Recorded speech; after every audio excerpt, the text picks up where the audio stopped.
XXX, D'Artagnan and the Englishman. D'Artagnan followed Milady without being perceived by her.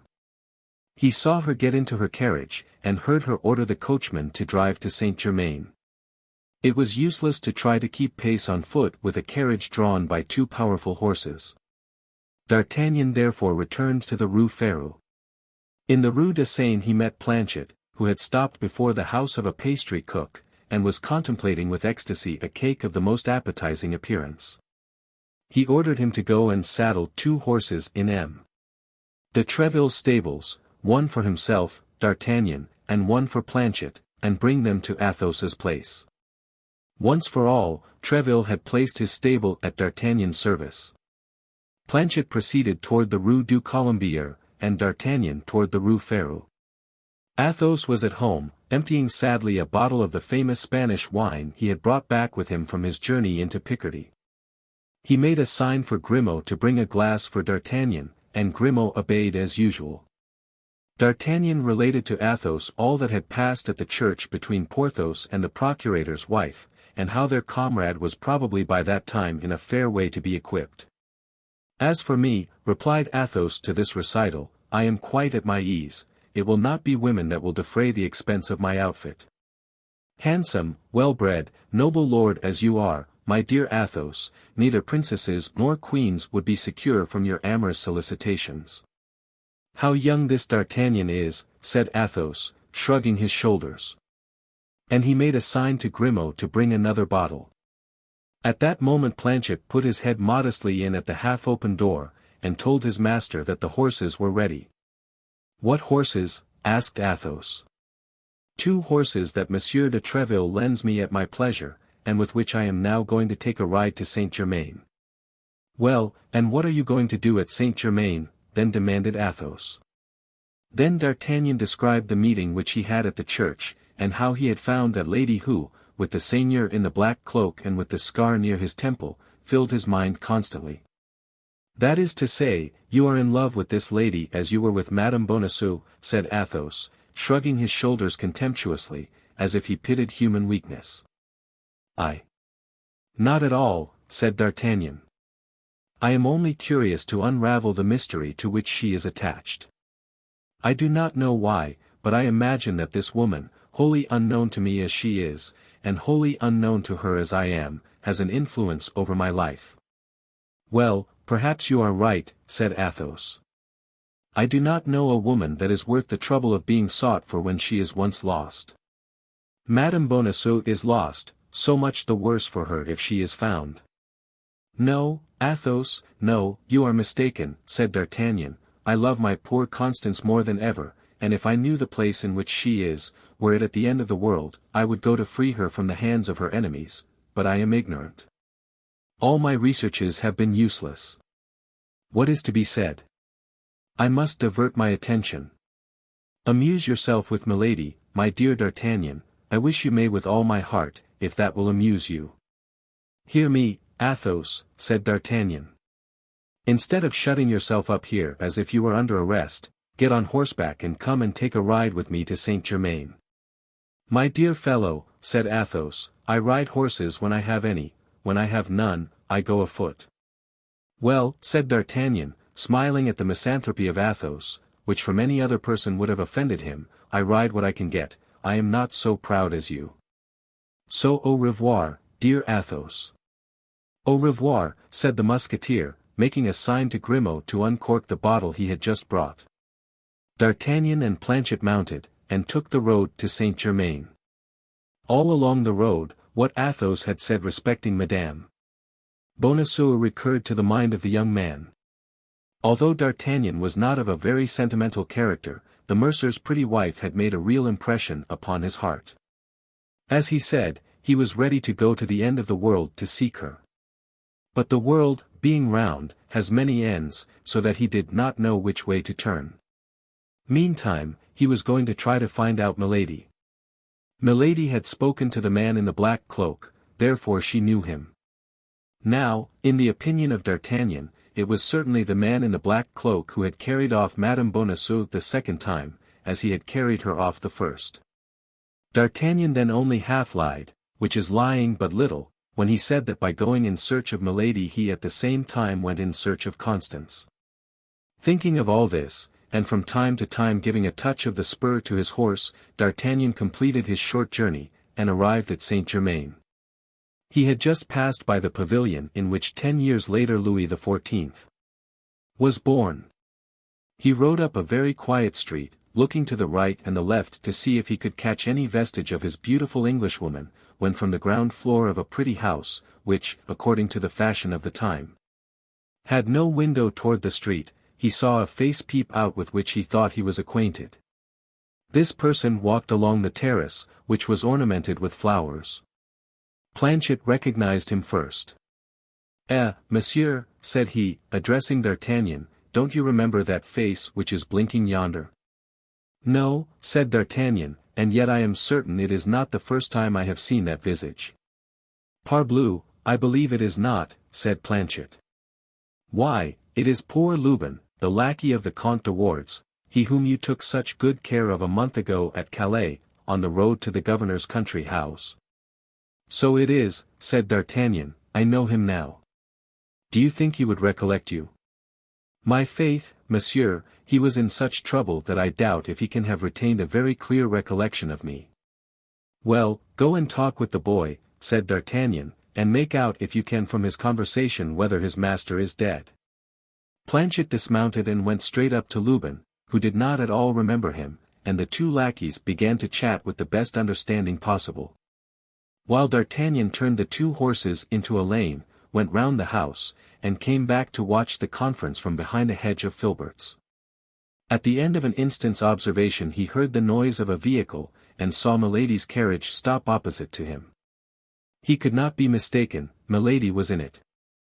D'Artagnan leaned upon the neck of his horse, in order that he might see without being seen. Milady put her charming blonde head out at the window, and gave her orders to her maid.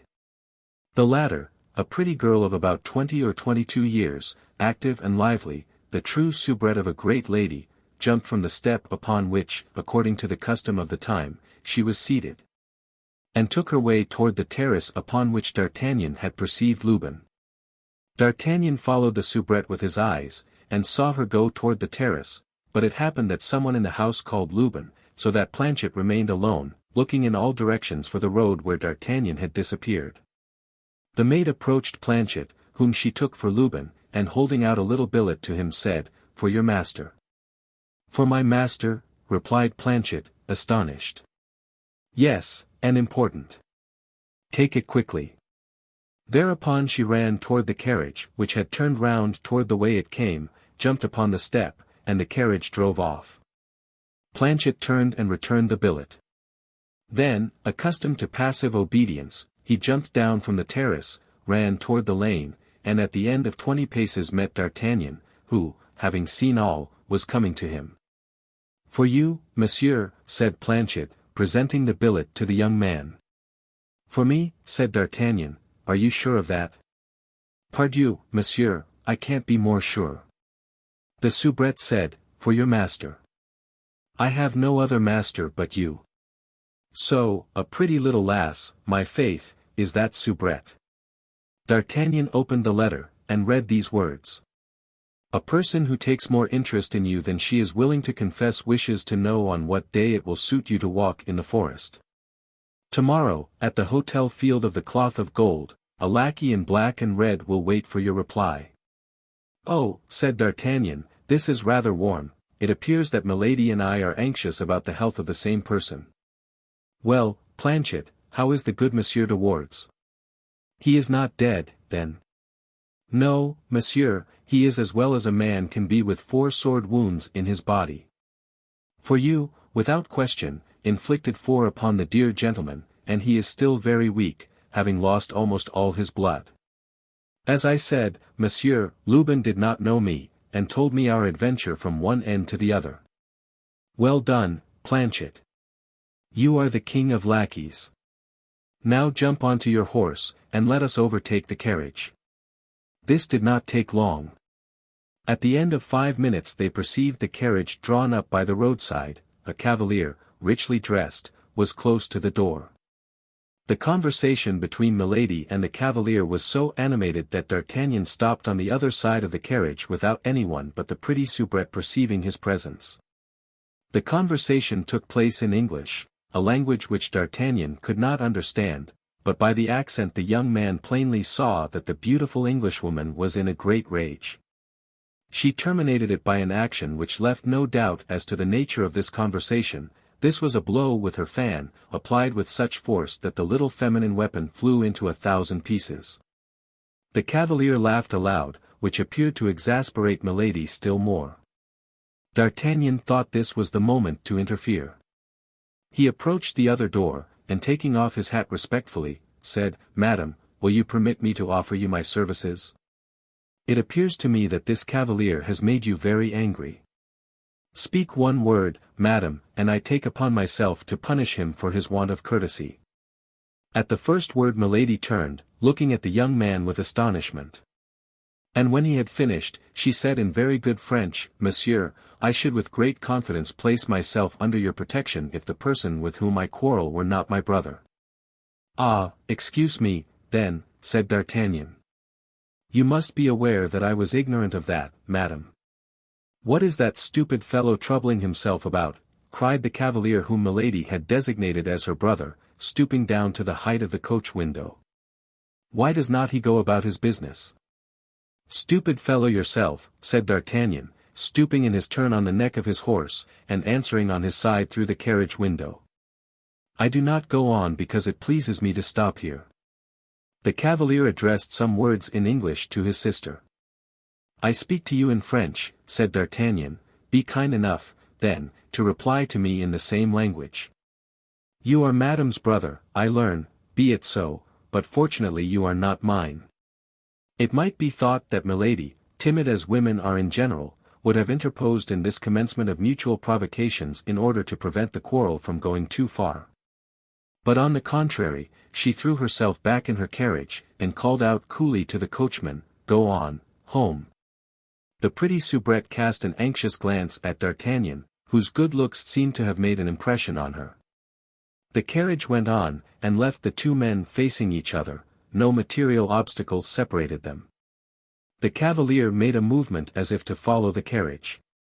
But D'Artagnan, whose anger, already excited, was much increased by recognizing in him the Englishman of Amiens who had won his horse and had been very near winning his diamond of Athos, caught at his bridle and stopped him. "Well, monsieur," said he, "you appear to be more stupid than I am, for you forget there is a little quarrel to arrange between us two." "Ah," said the Englishman, "is it you, my master? It seems you must always be playing some game or other." "Yes, and that reminds me that I have a revenge to take. We will see, my dear monsieur, if you can handle a sword as skillfully as you can a dice-box." "You see plainly that I have no sword," said the Englishman. "Do you wish to play the braggart with an unarmed man? I hope you have a sword at home, but at all events, I have two, and if you like, I will throw with you for one of them." "Needless," said the Englishman. "I am well furnished with such playthings." "Very well, my worthy gentleman," replied D'Artagnan, "pick out the longest, and come and show it to me this evening." "Where, if you please?" "Behind the Luxembourg. That's a charming spot for such amusements as the one I propose to you." "That will do, I will be there." "Your hour?" 6 o'clock. "Apropos, you have probably one or two friends." "I have 3, who would be honored by joining in the sport with me." 3. "Marvelous. That falls out oddly. 3 is just my number." "Now, then, who are you?" asked the Englishman. "I am Monsieur D'Artagnan, a Gascon gentleman, serving in the King's Musketeers." "And you?" "I am Lord de Winter, Baron Sheffield." "Well, then, I am your servant, Monsieur Baron," said D'Artagnan, "though you have names rather difficult to recollect." And touching his horse with the spur, he cantered back to Paris. As he was accustomed to do in all cases of any consequence, D'Artagnan went straight to the residence of Athos. He found Athos reclining upon a large sofa, where he was waiting, as he said, for his outfit to come and find him. He related to Athos all that had passed, except the letter to M. de Wardes. Athos was delighted to find he was going to fight an Englishman. We might say that was his dream. They immediately sent their lackeys for Porthos and Aramis, and on their arrival made them acquainted with the situation. Porthos drew his sword from the scabbard, and made passes at the wall, springing back from time to time, and making contortions like a dancer. Aramis, who was constantly at work at his poem, shut himself up in Athos's closet, and begged not to be disturbed before the moment of drawing swords. Athos, by signs, desired Grimaud to bring another bottle of wine. D'Artagnan employed himself in arranging a little plan, of which we shall hereafter see the execution, and which promised him some agreeable adventure, as might be seen by the smiles which from time to time passed over his countenance, whose thoughtfulness they animated. XXXI, English and French. The hour having come, they went with their 4 lackeys to a spot behind the Luxembourg given up to the feeding of goats. Athos threw a piece of money to the goat-keeper to withdraw. The lackeys were ordered to act as sentinels. A silent party soon drew near to the same enclosure, entered, and joined the musketeers. Then, according to foreign custom, the presentations took place. The Englishmen were all men of rank. Consequently the odd names of their adversaries were for them not only a matter of surprise, but of annoyance. But after all, said Lord de Winter, when the 3 friends had been named, we do not know who you are. We cannot fight with such names, they are names of shepherds. Therefore your lordship may suppose they are only assumed names, said Athos. Which only gives us a greater desire to know the real ones, replied the Englishman. You played very willingly with us without knowing our names, said Athos, by the same token that you won our horses. That is true, but we then only risked our pistoles, this time we risk our blood. One plays with anybody. But one fights only with equals. And that is but just, said Athos, and he took aside the one of the 4 Englishmen with whom he was to fight, and communicated his name in a low voice. Porthos and Aramis did the same. Does that satisfy you? Said Athos to his adversary. Do you find me of sufficient rank to do me the honor of crossing swords with me? Yes, monsieur, said the Englishman, bowing. Well. Now shall I tell you something, added Athos, coolly. What? Replied the Englishman. Why, that is that you would have acted much more wisely if you had not required me to make myself known. Why so? Because I am believed to be dead, and have reasons for wishing nobody to know I am living. So that I shall be obliged to kill you to prevent my secret from roaming over the fields. The Englishman looked at Athos, believing that he jested, but Athos did not jest the least in the world. Gentlemen, said Athos, addressing at the same time his companions and their adversaries, are we ready? Yes, answered the Englishman and the Frenchman, as with one voice. On guard, then, cried Athos. Immediately 8 swords glittered in the rays of the setting sun, and the combat began with an animosity very natural between men twice enemies. Athos fenced with as much calmness and method as if he had been practicing in a fencing school. Porthos, abetted, no doubt, of his too great confidence by his adventure of Chantilly, played with skill and prudence. Aramis, who had the 3rd canto of his poem to finish, behaved like a man in haste. Athos killed his adversary first. He hit him but once, but as he had foretold, that hit was a mortal one, the sword pierced his heart. Second, Porthos stretched his upon the grass with a wound through his thigh, as the Englishman, without making any further resistance, then surrendered his sword. Porthos took him up in his arms and bore him to his carriage. Aramis pushed his so vigorously that after going back 50 paces, the man ended by fairly taking to his heels, and disappeared amid the hooting of the lackeys. As to D'Artagnan, he fought purely and simply on the defensive. And when he saw his adversary pretty well fatigued, with a vigorous side thrust sent his sword flying. The Baron, finding himself disarmed, took 2 or 3 steps back, but in this movement his foot slipped and he fell backward. D'Artagnan was over him at a bound, and said to the Englishman, pointing his sword to his throat, I could kill you, my lord, you are completely in my hands, but I spare your life for the sake of your sister." D'Artagnan was at the height of joy. He had realized the plan he had imagined beforehand, whose picturing had produced the smiles we noted upon his face. The Englishman, delighted at having to do with a gentleman of such a kind disposition, pressed D'Artagnan in his arms, and paid 1,000 compliments to the Three Musketeers, and as Porthos's adversary was already installed in the carriage, and as Aramis's had taken to his heels, they had nothing to think about but the dead. As Porthos and Aramis were undressing him, in the hope of finding his wound not mortal, a large purse dropped from his clothes. D'Artagnan picked it up and offered it to Lord de Winter. "What the devil would you have me do with that?" said the Englishman. "You can restore it to his family," said D'Artagnan. "His family will care much about such a trifle as that. His family will inherit 15,000 louis a year from him. Keep the purse for your lackeys." D'Artagnan put the purse into his pocket. "And now, my young friend, for you will permit me, I hope, to give you that name," said Lord de Winter, "on this very evening, if agreeable to you, I will present you to my sister, Milady Cleric. For I am desirous that she should take you into her good graces. And as she is not in bad odor at court, she may perhaps on some future day speak a word that will not prove useless to you." D'Artagnan blushed with pleasure, and bowed a sign of assent. At this time Athos came up to D'Artagnan. "What do you mean to do with that purse?" whispered he. "Why, I meant to pass it over to you, my dear Athos." "Me? Why to me?" "Why, you killed him. They are the spoils of victory."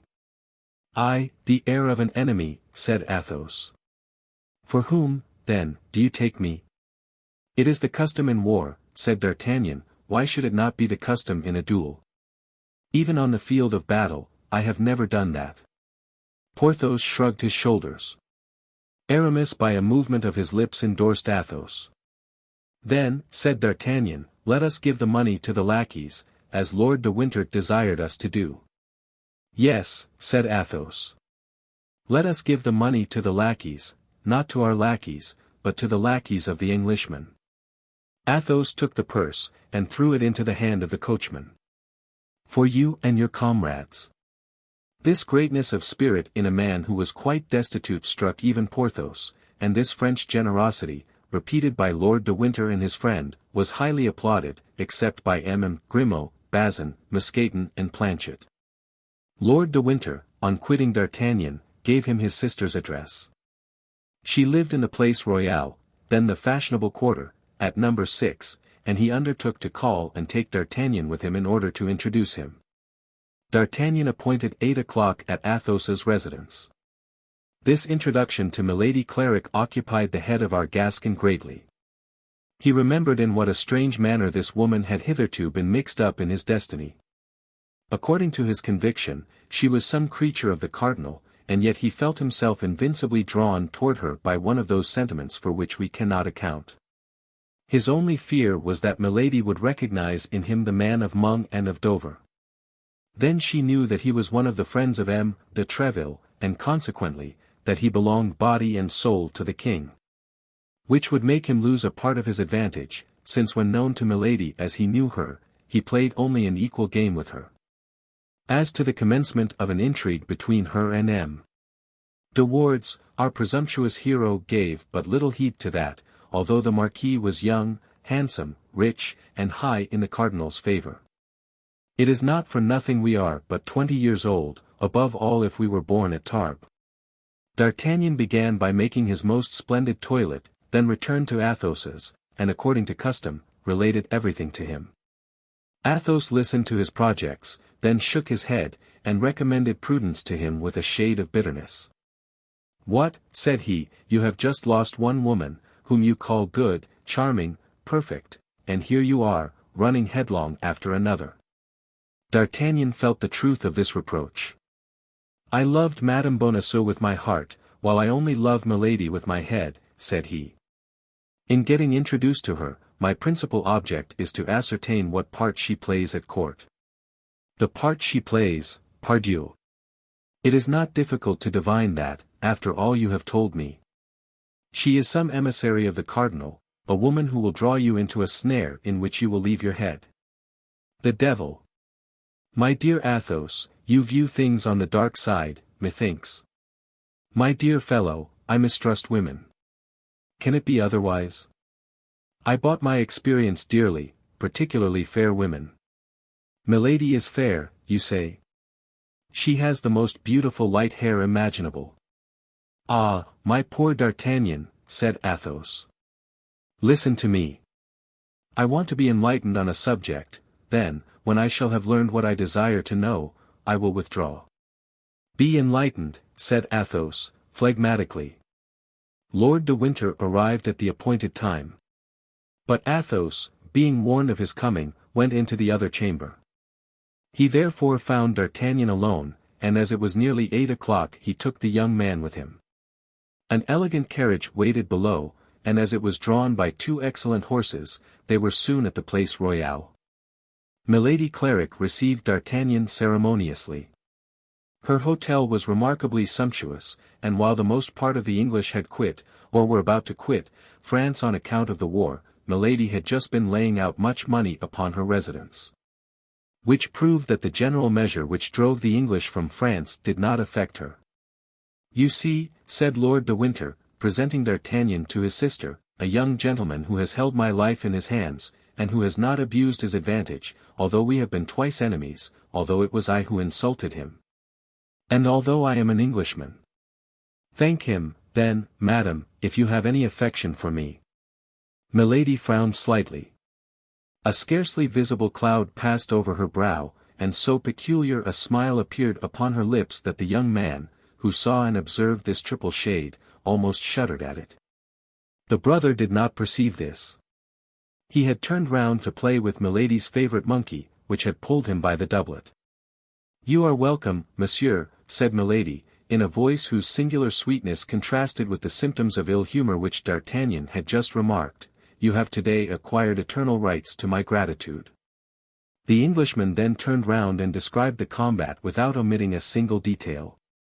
Milady listened with the greatest attention, and yet it was easily to be perceived, whatever effort she made to conceal her impressions, that this recital was not agreeable to her. The blood rose to her head, and her little foot worked with impatience beneath her robe. Lord de Winter perceived nothing of this. When he had finished, he went to a table upon which was a salver with Spanish wine and glasses. He filled 2 glasses, and by a sign invited D'Artagnan to drink. D'Artagnan knew it was considered disobliging by an Englishman to refuse to pledge him. He therefore drew near to the table and took the second glass. He did not, however, lose sight of Milady, and in a mirror he perceived the change that came over her face. Now that she believed herself to be no longer observed, a sentiment resembling ferocity animated her countenance. She bit her handkerchief with her beautiful teeth. That pretty little soubrette whom D'Artagnan had already observed then came in. She spoke some words to Lord de Winter in English, who thereupon requested D'Artagnan's permission to retire, excusing himself on account of the urgency of the business that had called him away, and charging his sister to obtain his pardon. D'Artagnan exchanged a shake of the hand with Lord de Winter, and then returned to Milady. Her countenance, with surprising mobility, had recovered its gracious expression. But some little red spots on her handkerchief indicated that she had bitten her lips till the blood came. Those lips were magnificent, they might be said to be of coral. The conversation took a cheerful turn. Milady appeared to have entirely recovered. She told D'Artagnan that Lord de Winter was her brother-in-law, and not her brother. She had married a younger brother of the family, who had left her a widow with 1 child. This child was the only heir to Lord de Winter, if Lord de Winter did not marry. All this showed D'Artagnan that there was a veil which concealed something, but he could not yet see under this veil. In addition to this, after a half-hour's conversation D'Artagnan was convinced that Milady was his compatriot. She spoke French with an elegance and a purity that left no doubt on that head. D'Artagnan was profuse in gallant speeches and protestations of devotion. To all the simple things which escaped our Gascon, Milady replied with a smile of kindness. The hour came for him to retire. D'Artagnan took leave of Milady, and left the saloon the happiest of men. On the staircase he met the pretty Soubrette, who brushed gently against him as she passed, and then, blushing to the eyes, asked his pardon for having touched him in a voice so sweet that the pardon was granted instantly. D'Artagnan came again on the morrow, and was still better received than on the evening before. Lord de Winter was not at home, and it was Milady who this time did all the honours of the evening. She appeared to take a great interest in him, asked him whence he came, who were his friends, and whether he had not sometimes thought of attaching himself to the cardinal. D'Artagnan, who, as we have said, was exceedingly prudent for a young man of 20, then remembered his suspicions regarding Milady. He launched into a eulogy of his eminence, and said that he should not have failed to enter into the guards of the cardinal instead of the king's guards if he had happened to know M. de Cavois instead of M. de Treville. Milady changed the conversation without any appearance of affectation, and asked D'Artagnan in the most careless manner possible if he had ever been in England. D'Artagnan replied that he had been sent thither by M. de Treville to treat for a supply of horses, and that he had brought back 4 as specimens. Milady in the course of the conversation twice or thrice bit her lips. She had to deal with a Gascon who played close. At the same hour as on the preceding evening, D'Artagnan retired. In the corridor he again met the pretty Kitty, that was the name of the soubrette. She looked at him with an expression of kindness which it was impossible to mistake. But D'Artagnan was so preoccupied by the mistress that he noticed absolutely nothing but her. D'Artagnan came again on the morrow and the day after that, and each day Milady gave him a more gracious reception.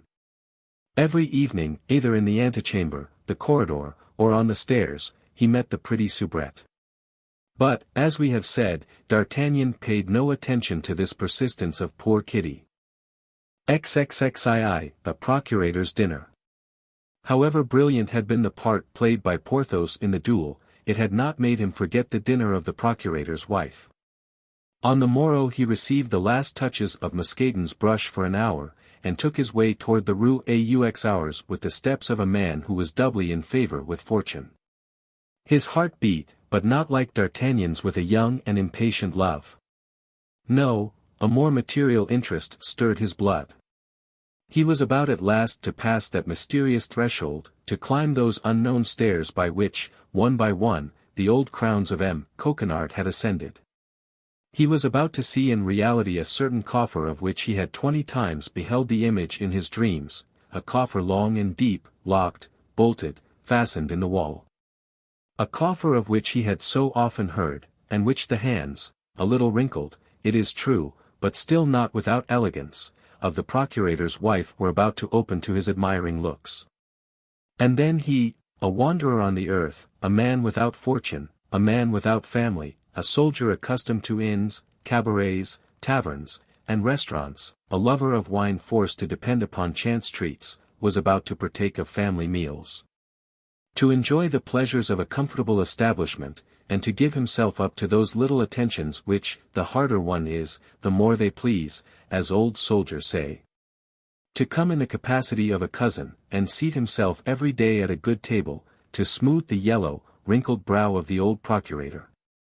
To pluck the clerks a little by teaching them Basset, Passadix, and Lansquenet, in their utmost nicety, and winning from them, by way of fee for the lesson he would give them in an hour, their savings of a month, all this was enormously delightful to Porthos. The Musketeer could not forget the evil reports which then prevailed, and which indeed have survived them, of the procurators of the period, meanness, stinginess, fasts. But as, after all, excepting some few acts of economy which Porthos had always found very unseasonable, the procurator's wife had been tolerably liberal, that is, be it understood. For a procurator's wife, he hoped to see a household of a highly comfortable kind. And yet, at the very door the Musketeer began to entertain some doubts. The approach was not such as to prepossess people, an ill-smelling, dark passage, a staircase half-lighted by bars through which stole a glimmer from a neighboring yard. On the first floor a low door studded with enormous nails, like the principal gate of the Grand Châtelet. Porthos knocked with his hand. A tall, pale clerk, his face shaded by a forest of virgin hair, opened the door, and bowed with the air of a man forced at once to respect in another lofty stature, which indicated strength, the military dress, which indicated rank, and a ruddy countenance, which indicated familiarity with good living. A shorter clerk came behind the first, a taller clerk behind the second, a stripling of a dozen years rising behind the third. In all, 3 clerks and a half, which, for the time, argued a very extensive clientage. Although the musketeer was not expected before 1 o'clock, the procurator's wife had been on the watch ever since midday, reckoning that the heart, or perhaps the stomach, of her lover would bring him before his time. Madame Coquenard therefore entered the office from the house at the same moment her guest entered from the stairs, and the appearance of the worthy lady relieved him from an awkward embarrassment. The clerk surveyed him with great curiosity, and he, not knowing well what to say to this ascending and descending scale, remained tongue-tied. "It is my cousin," cried the procurator's wife. Come in, Monsieur Porthos." The name of Porthos produced its effect upon the clerks, who began to laugh, but Porthos turned sharply round, and every countenance quickly recovered its gravity. They reached the office of the procurator after having passed through the antechamber in which the clerks were, and the study in which they ought to have been. This last apartment was a sort of dark room, littered with papers. On quitting the study they left the kitchen on the right, and entered the reception room. All these rooms, which communicated with one another, did not inspire Porthos favorably. Words might be heard at a distance through all these open doors. Then, while passing, he had cast a rapid, investigating glance into the kitchen. And he was obliged to confess to himself, to the shame of the procurator's wife and his own regret, that he did not see that fire, that animation, that bustle, which when a good repast is on foot prevails generally in that sanctuary of good living. The procurator had without doubt been warned of his visit, as he expressed no surprise at the sight of Porthos, who advanced toward him with a sufficiently easy air, and saluted him courteously. "We are cousins, it appears, Monsieur Porthos," said the procurator, rising, yet supporting his weight upon the arms of his cane chair. The old man, wrapped in a large black doublet, in which the whole of his slender body was concealed, was brisk and dry. His little grey eyes shone like carbuncles, and appeared, with his grinning mouth, to be the only part of his face in which life survived. Unfortunately the legs began to refuse their service to this bony machine. During the last 5 or 6 months that this weakness had been felt, the worthy procurator had nearly become the slave of his wife. The cousin was received with resignation, that was all. Coquenard, firm upon his legs, would have declined all relationship with Porthos. "Yes, monsieur, we are cousins," said Porthos, without being disconcerted, as he had never reckoned upon being received enthusiastically by the husband. "By the female side, I believe," said the procurator, maliciously. Porthos did not feel the ridicule of this, and took it for a piece of simplicity, at which he laughed in his large moustache. Madame Coquenard, who knew that a simple-minded procurator was a very rare variety in the species, smiled a little, and colored a great deal. Coquenard had, since the arrival of Porthos, frequently cast his eyes with great uneasiness upon a large chest placed in front of his oak desk. Porthos comprehended that this chest, although it did not correspond in shape with that which he had seen in his dreams, must be the blessed coffer, and he congratulated himself that the reality was several feet higher than the dream. Coquenard did not carry his genealogical investigations any further. But withdrawing his anxious look from the chest and fixing it upon Porthos, he contented himself with saying, "Monsieur, our cousin will do us the favor of dining with us once before his departure for the campaign, will he not, Madame Coquenard?" This time Porthos received the blow right in his stomach, and felt it. It appeared likewise that Madame Coquenard was not less affected by it on her part, for she added, "My cousin will not return if he finds that we do not treat him kindly. But otherwise he has so little time to pass in Paris, and consequently to spare to us, that we must entreat him to give us every instant he can call his own previous to his departure. Oh, my legs, my poor legs! Where are you? murmured Coquenard, and he tried to smile. This succor, which came to Porthos at the moment in which he was attacked in his gastronomic hopes, inspired much gratitude in the musketeer toward the procurator's wife. The hour of dinner soon arrived. They passed into the eating room, a large dark room situated opposite the kitchen. The clerks, who, as it appeared, had smelled unusual perfumes in the house, were of military punctuality, and held their stools in hand quite ready to sit down. Their jaws moved preliminarily with fearful threatenings. Indeed, thought Porthos, casting a glance at the 3 hungry clerks, for the errand boy, as might be expected, was not admitted to the honors of the magisterial table. In my cousin's place, I would not keep such gourmands. They look like shipwrecked sailors who have not eaten for 6 weeks. Coquenard entered, pushed along upon his armchair with casters by Madame Coquenard, whom Porthos assisted in rolling her husband up to the table. He had scarcely entered when he began to agitate his nose and his jaws after the example of his clerks. "Oh," said he, "here is a soup which is rather inviting. What the devil can they smell so extraordinary in this soup?" said Porthos, at the sight of a pale liquid, abundant but entirely free from meat, on the surface of which a few crusts swam about as rare as the islands of an archipelago. "Madame." Coquenard smiled, and upon a sign from her everyone eagerly took his seat. Coquenard was served first, then Porthos. Afterward Madame Coquenard filled her own plate, and distributed the crusts without soup to the impatient clerks. At this moment the door of the dining room unclosed with a creak, and Porthos perceived through the half-open flap the little clerk who, not being allowed to take part in the feast, ate his dry bread in the passage with the double odor of the dining room and kitchen. After the soup the maid brought a boiled fowl, a piece of magnificence which caused the eyes of the diners to dilate in such a manner that they seemed ready to burst. "One may see that you love your family, Madame Coquenard," said the procurator, with a smile that was almost tragic. "You are certainly treating your cousin very handsomely." The poor fowl was thin, and covered with one of those thick, bristly skins through which the teeth cannot penetrate with all their efforts.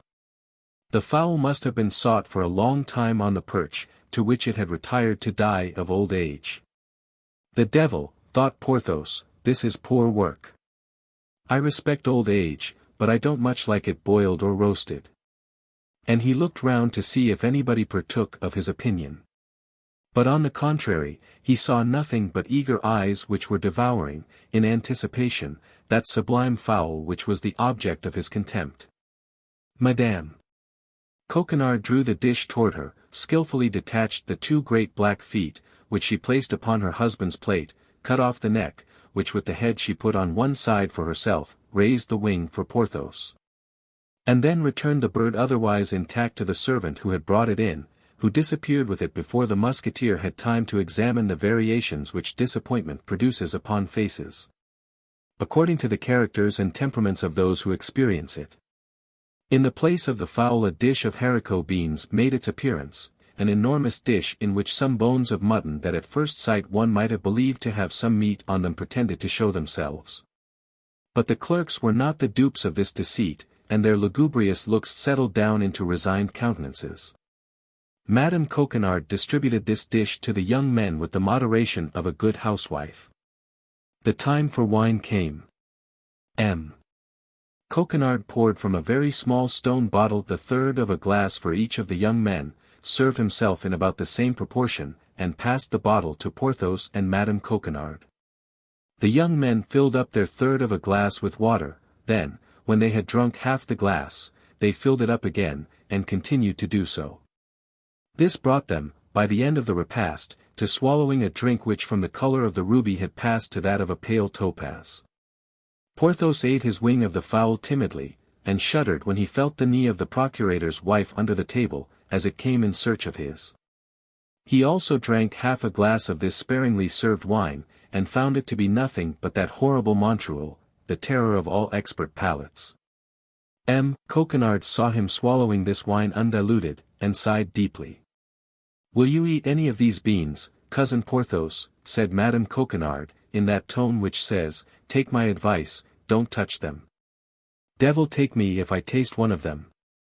Murmured Porthos to himself, and then said aloud, "Thank you, my cousin, I am no longer hungry." There was silence.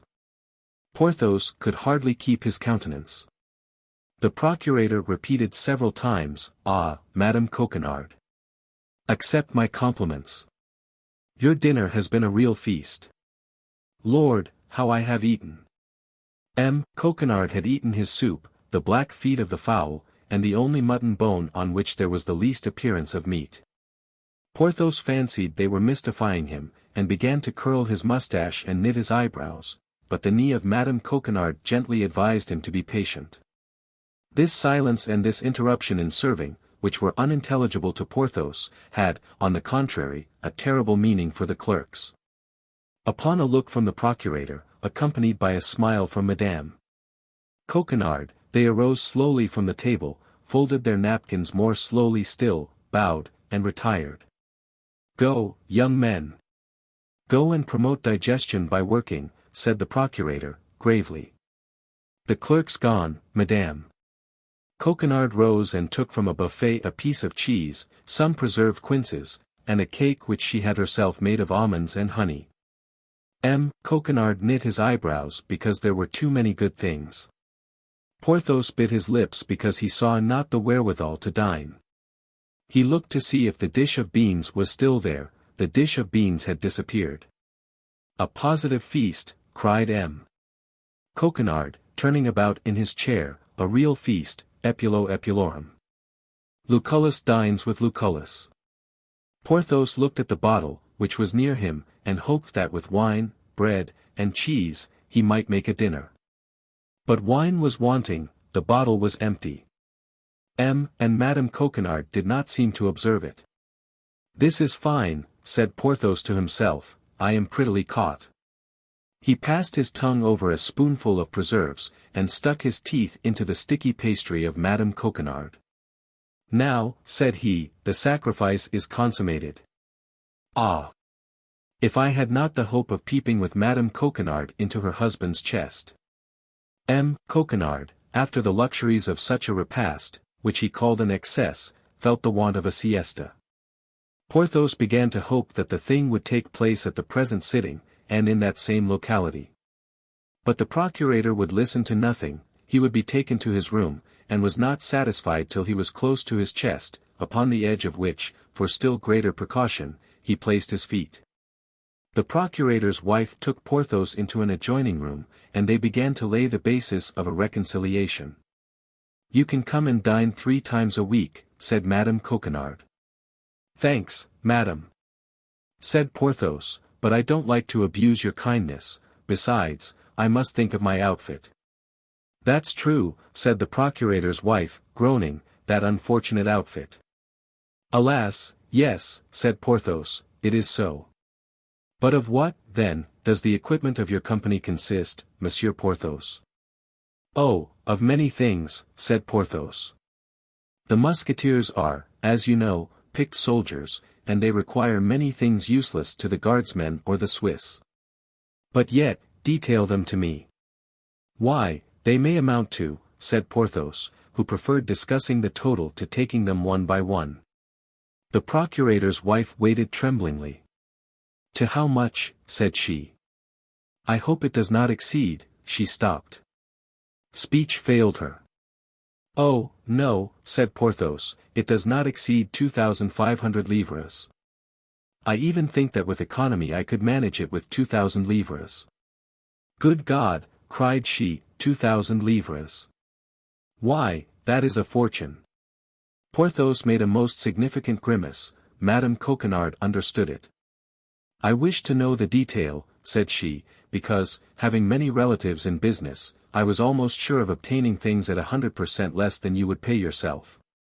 Ah, said Porthos, "that is what you meant to say." "Yes, dear Monsieur Porthos. Thus, for instance, don't you in the first place want a horse?" "Yes, a horse."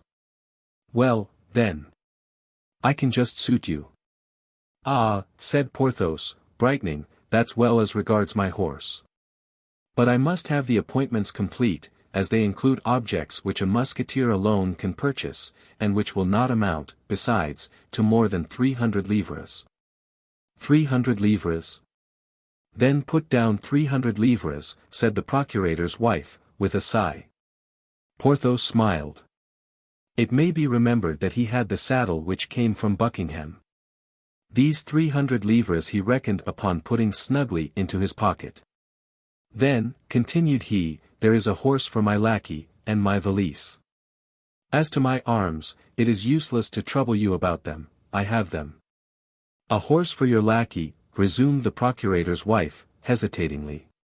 But that is doing things in lordly style, my friend. Ah, madam, said Porthos, haughtily, do you take me for a beggar? No. I only thought that a pretty mule makes sometimes as good an appearance as a horse, and it seemed to me that by getting a pretty mule for Mousqueton. Well, agreed for a pretty mule, said Porthos.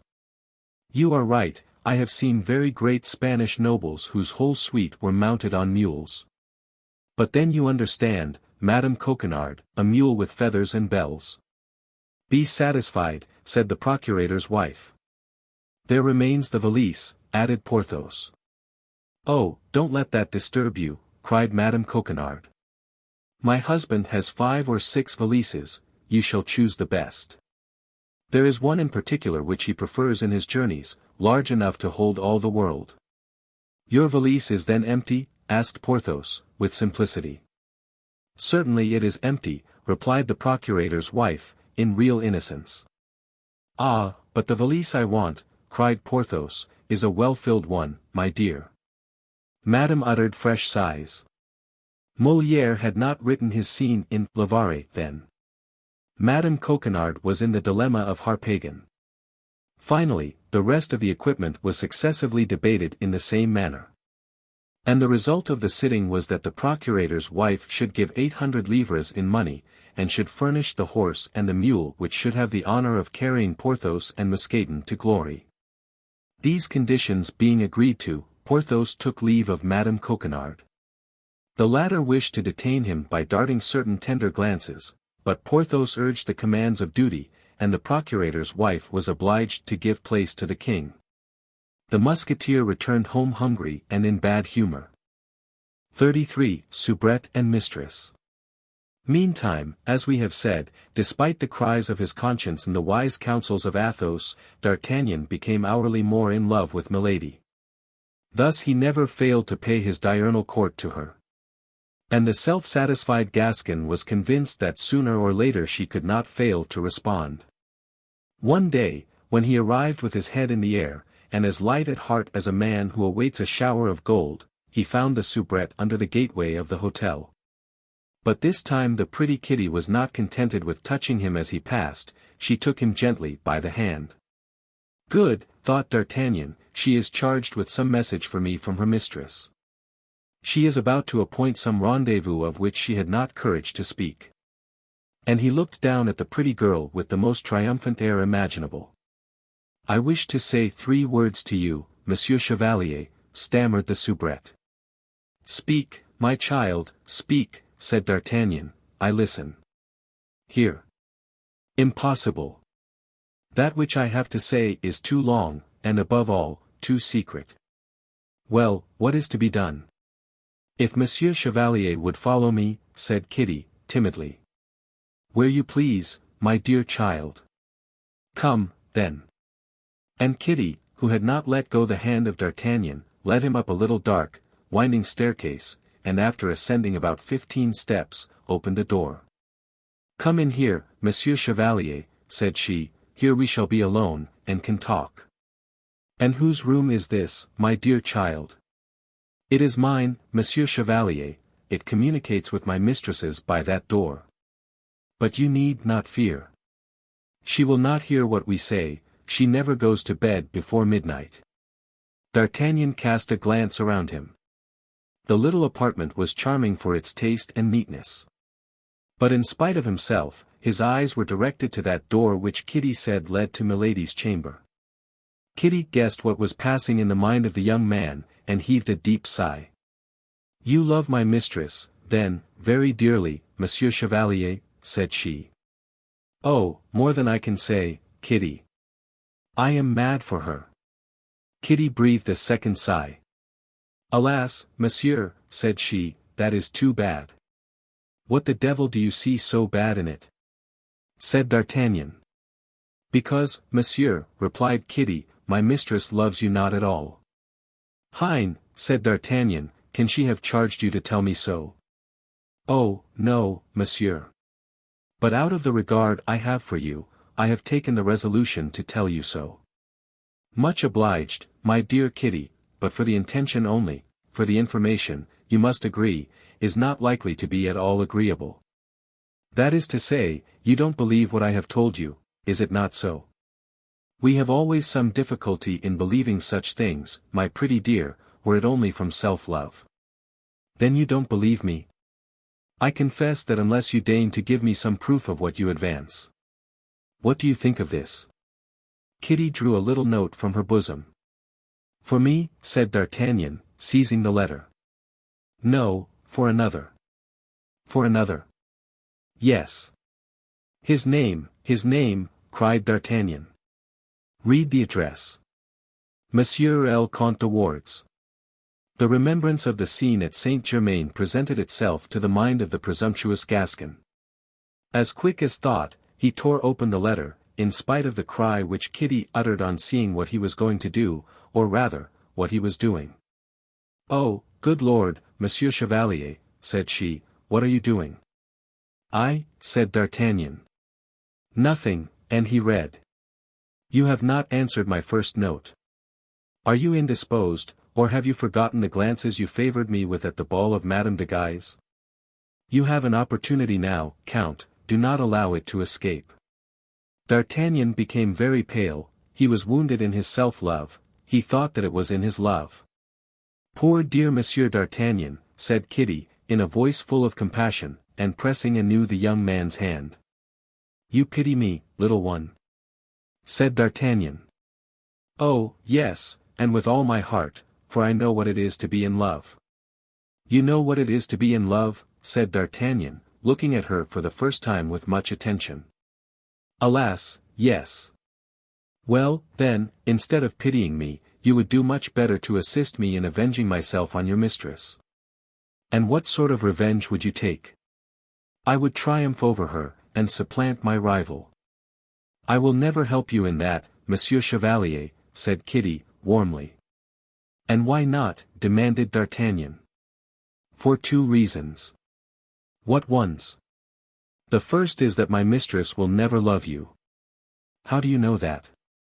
You have cut her to the heart. In what can I have offended her, I who ever since I have known her have lived at her feet like a slave? Speak, I beg you. I will never confess that but to the man, who should read to the bottom of my soul. D'Artagnan looked at Kitty for the second time. The young girl had freshness and beauty which many duchesses would have purchased with their coronets. Kitty, said he, I will read to the bottom of your soul whenever you like. Don't let that disturb you. And he gave her a kiss at which the poor girl became as red as a cherry. Oh, no, said Kitty, it is not me you love. It is my mistress you love, you told me so just now. And does that hinder you from letting me know the second reason?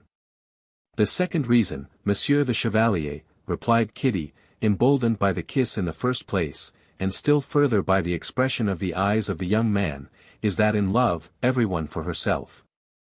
Then only D'Artagnan remembered the languishing glances of Kitty, her constantly meeting him in the antechamber, the corridor, or on the stairs, those touches of the hand every time she met him, and her deep sighs. But absorbed by his desire to please the great lady, he had disdained the soubrette. He whose game is the eagle takes no heed of the sparrow. But this time our Gascon saw at a glance all the advantage to be derived from the love which Kitty had just confessed so innocently, or so boldly, the interception of letters addressed to the Comte de Wardes, news on the spot. Entrance at all hours into Kitty's chamber, which was contiguous to her mistress's. The perfidious deceiver was, as may plainly be perceived, already sacrificing, in intention, the poor girl in order to obtain Milady, willy-nilly. Well, said he to the young girl, are you willing, my dear Kitty, that I should give you a proof of that love which you doubt?" "What love?" asked the young girl. "Of that which I am ready to feel toward you." "And what is that proof? Are you willing that I should this evening pass with you the time I generally spend with your mistress?" "Oh, yes," said Kitty, clapping her hands, "very willing." "Well, then, come here, my dear," said D'Artagnan, establishing himself in an easy chair, "come, and let me tell you that you are the prettiest soubrette I ever saw." And he did tell her so much, and so well, that the poor girl, who asked nothing better than to believe him, did believe him. Nevertheless, to D'Artagnan's great astonishment, the pretty Kitty defended herself resolutely. Time passes quickly when it is passed in attacks and defenses. Midnight sounded, and almost at the same time the bell was rung in Milady's chamber. "Good God!" cried Kitty, "there is my mistress calling me. Go directly."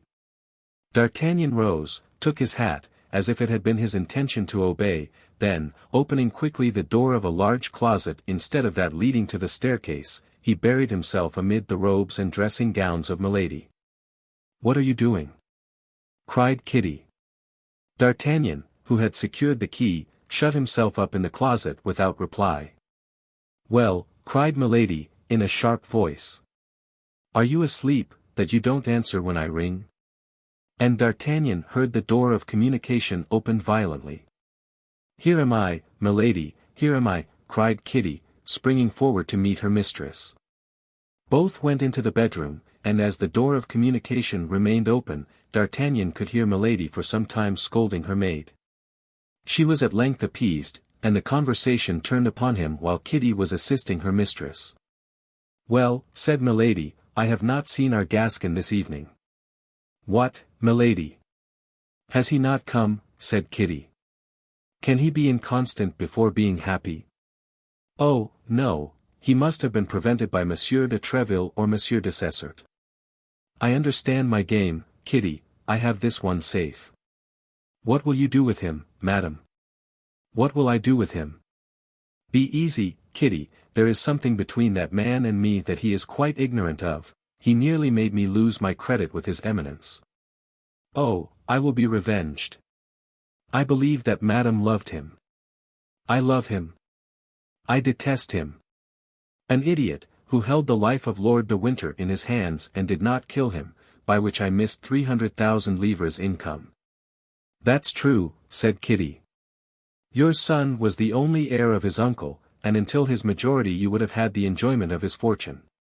D'Artagnan shuddered to the marrow at hearing this suave creature reproach him, with that sharp voice which she took such pains to conceal in conversation, for not having killed a man whom he had seen load her with kindnesses. "For all this," continued Milady, "I should long ago have revenged myself on him if, and I don't know why, the cardinal had not requested me to conciliate him."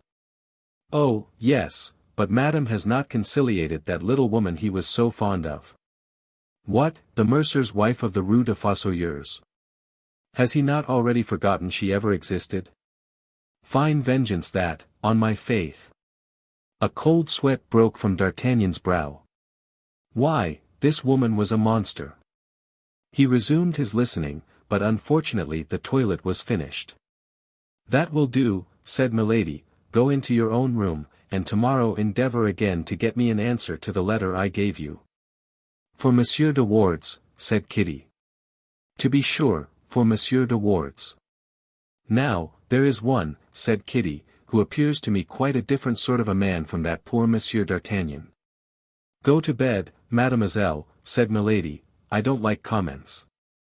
D'Artagnan heard the door close, then the noise of two bolts by which Milady fastened herself in.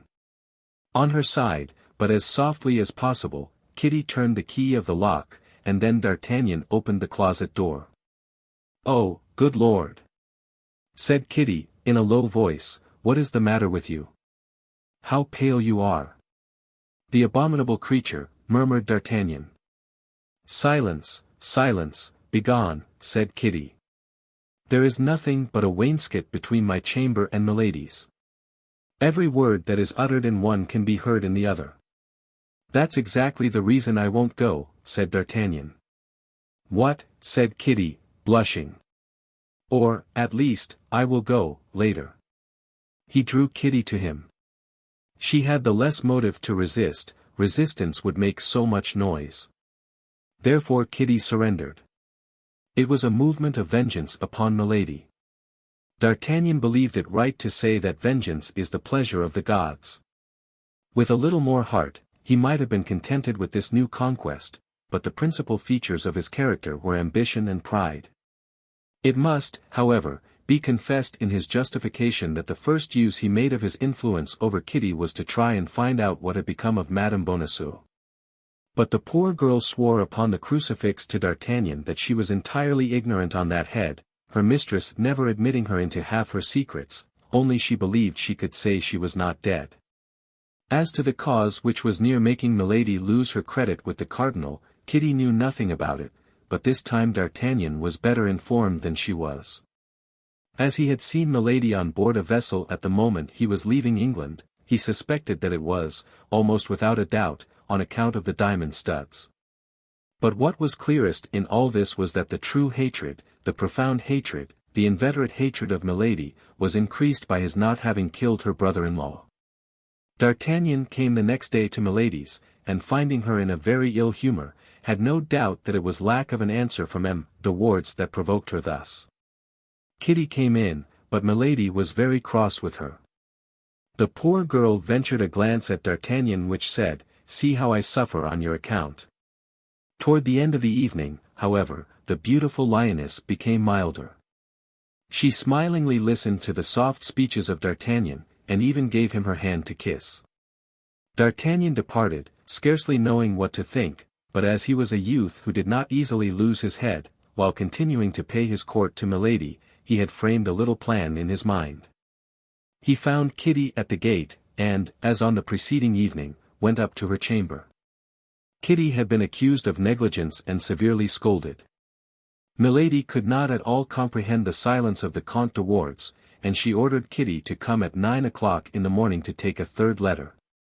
D'Artagnan made Kitty promise to bring him that letter on the following morning. The poor girl promised all her lover desired, she was mad. Things passed as on the night before.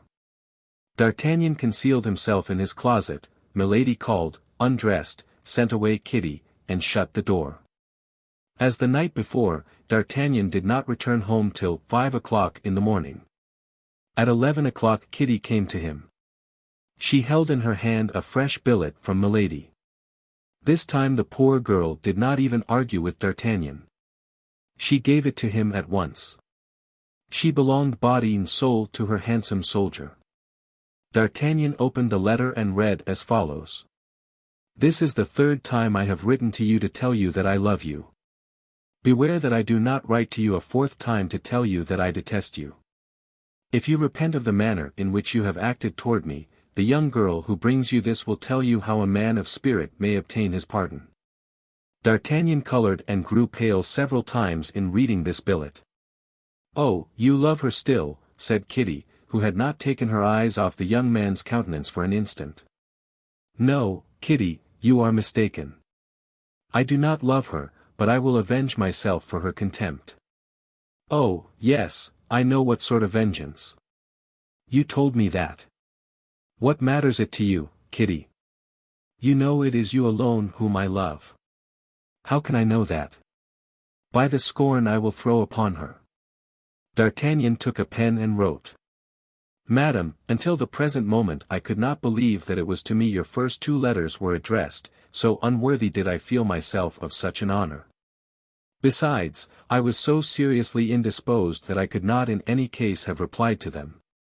But now I am forced to believe in the excess of your kindness, since not only your letter but your servant assures me that I have the good fortune to be beloved by you. She has no occasion to teach me the way in which a man of spirit may obtain his pardon. I will come and ask mine at 11 o'clock this evening. To delay it a single day would be in my eyes now to commit a fresh offense. From him whom you have rendered the happiest of men. Comte de Wardes." This note was in the first place a forgery, it was likewise an indelicacy. It was even, according to our present manners, something like an infamous action. But at that period people did not manage affairs as they do today. Besides, D'Artagnan from her own admission knew Milady culpable of treachery in matters more important, and could entertain no respect for her. And yet, notwithstanding this want of respect, he felt an uncontrollable passion for this woman boiling in his veins, passion drunk with contempt, but passion or thirst, as the reader pleases. D'Artagnan's plan was very simple. By Kitty's chamber he could gain that of her mistress. He would take advantage of the first moment of surprise, shame, and terror, to triumph over her. He might fail, but something must be left to chance. In 8 days the campaign would open, and he would be compelled to leave Paris. D'Artagnan had no time for a prolonged love siege. "There," said the young man, handing Kitty the letter sealed, "give that to Milady." "It is the Count's reply." Poor Kitty became as pale as death. She suspected what the letter contained. "Listen, my dear girl," said D'Artagnan, "you cannot but perceive that all this must end, some way or other. Milady may discover that you gave the first billet to my lackey instead of to the Count's, that it is I who have opened the others which ought to have been opened by De Wardes. Milady will then turn you out of doors, and you know she is not the woman to limit her vengeance." "Alas," said Kitty, "for whom have I exposed myself to all that?" "For me, I well know, my sweet girl," said D'Artagnan. "But I am grateful, I swear to you. But what does this note contain?" "Milady will tell you." "Ah, you do not love me," cried Kitty, "and I am very wretched." To this reproach there is always one response which deludes women. D'Artagnan replied in such a manner that Kitty remained in her great delusion. Although she cried freely before deciding to transmit the letter to her mistress, she did at last so decide, which was all D'Artagnan wished. Finally he promised that he would leave her mistress's presence at an early hour that evening, and that when he left the mistress he would ascend with the maid. This promise completed poor Kitty's consolation. XXXIV, in which the equipment of Aramis and Porthos is treated of. Since the four friends had been each in search of his equipments, there had been no fixed meeting between them. They dined apart from one another, wherever they might happen to be, or rather where they could.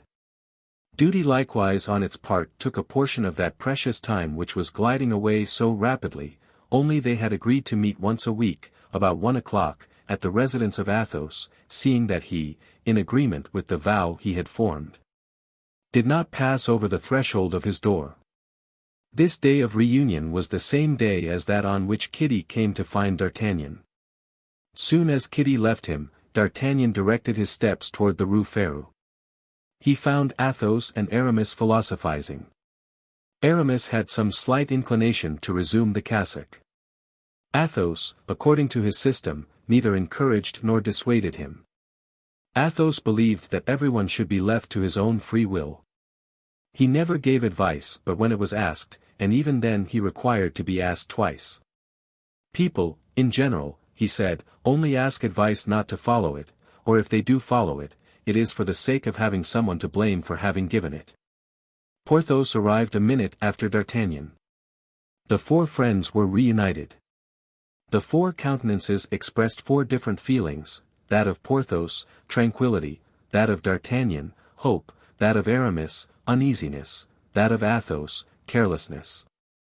At the end of a moment's conversation, in which Porthos hinted that a lady of elevated rank had condescended to relieve him from his embarrassment, Mousqueton entered.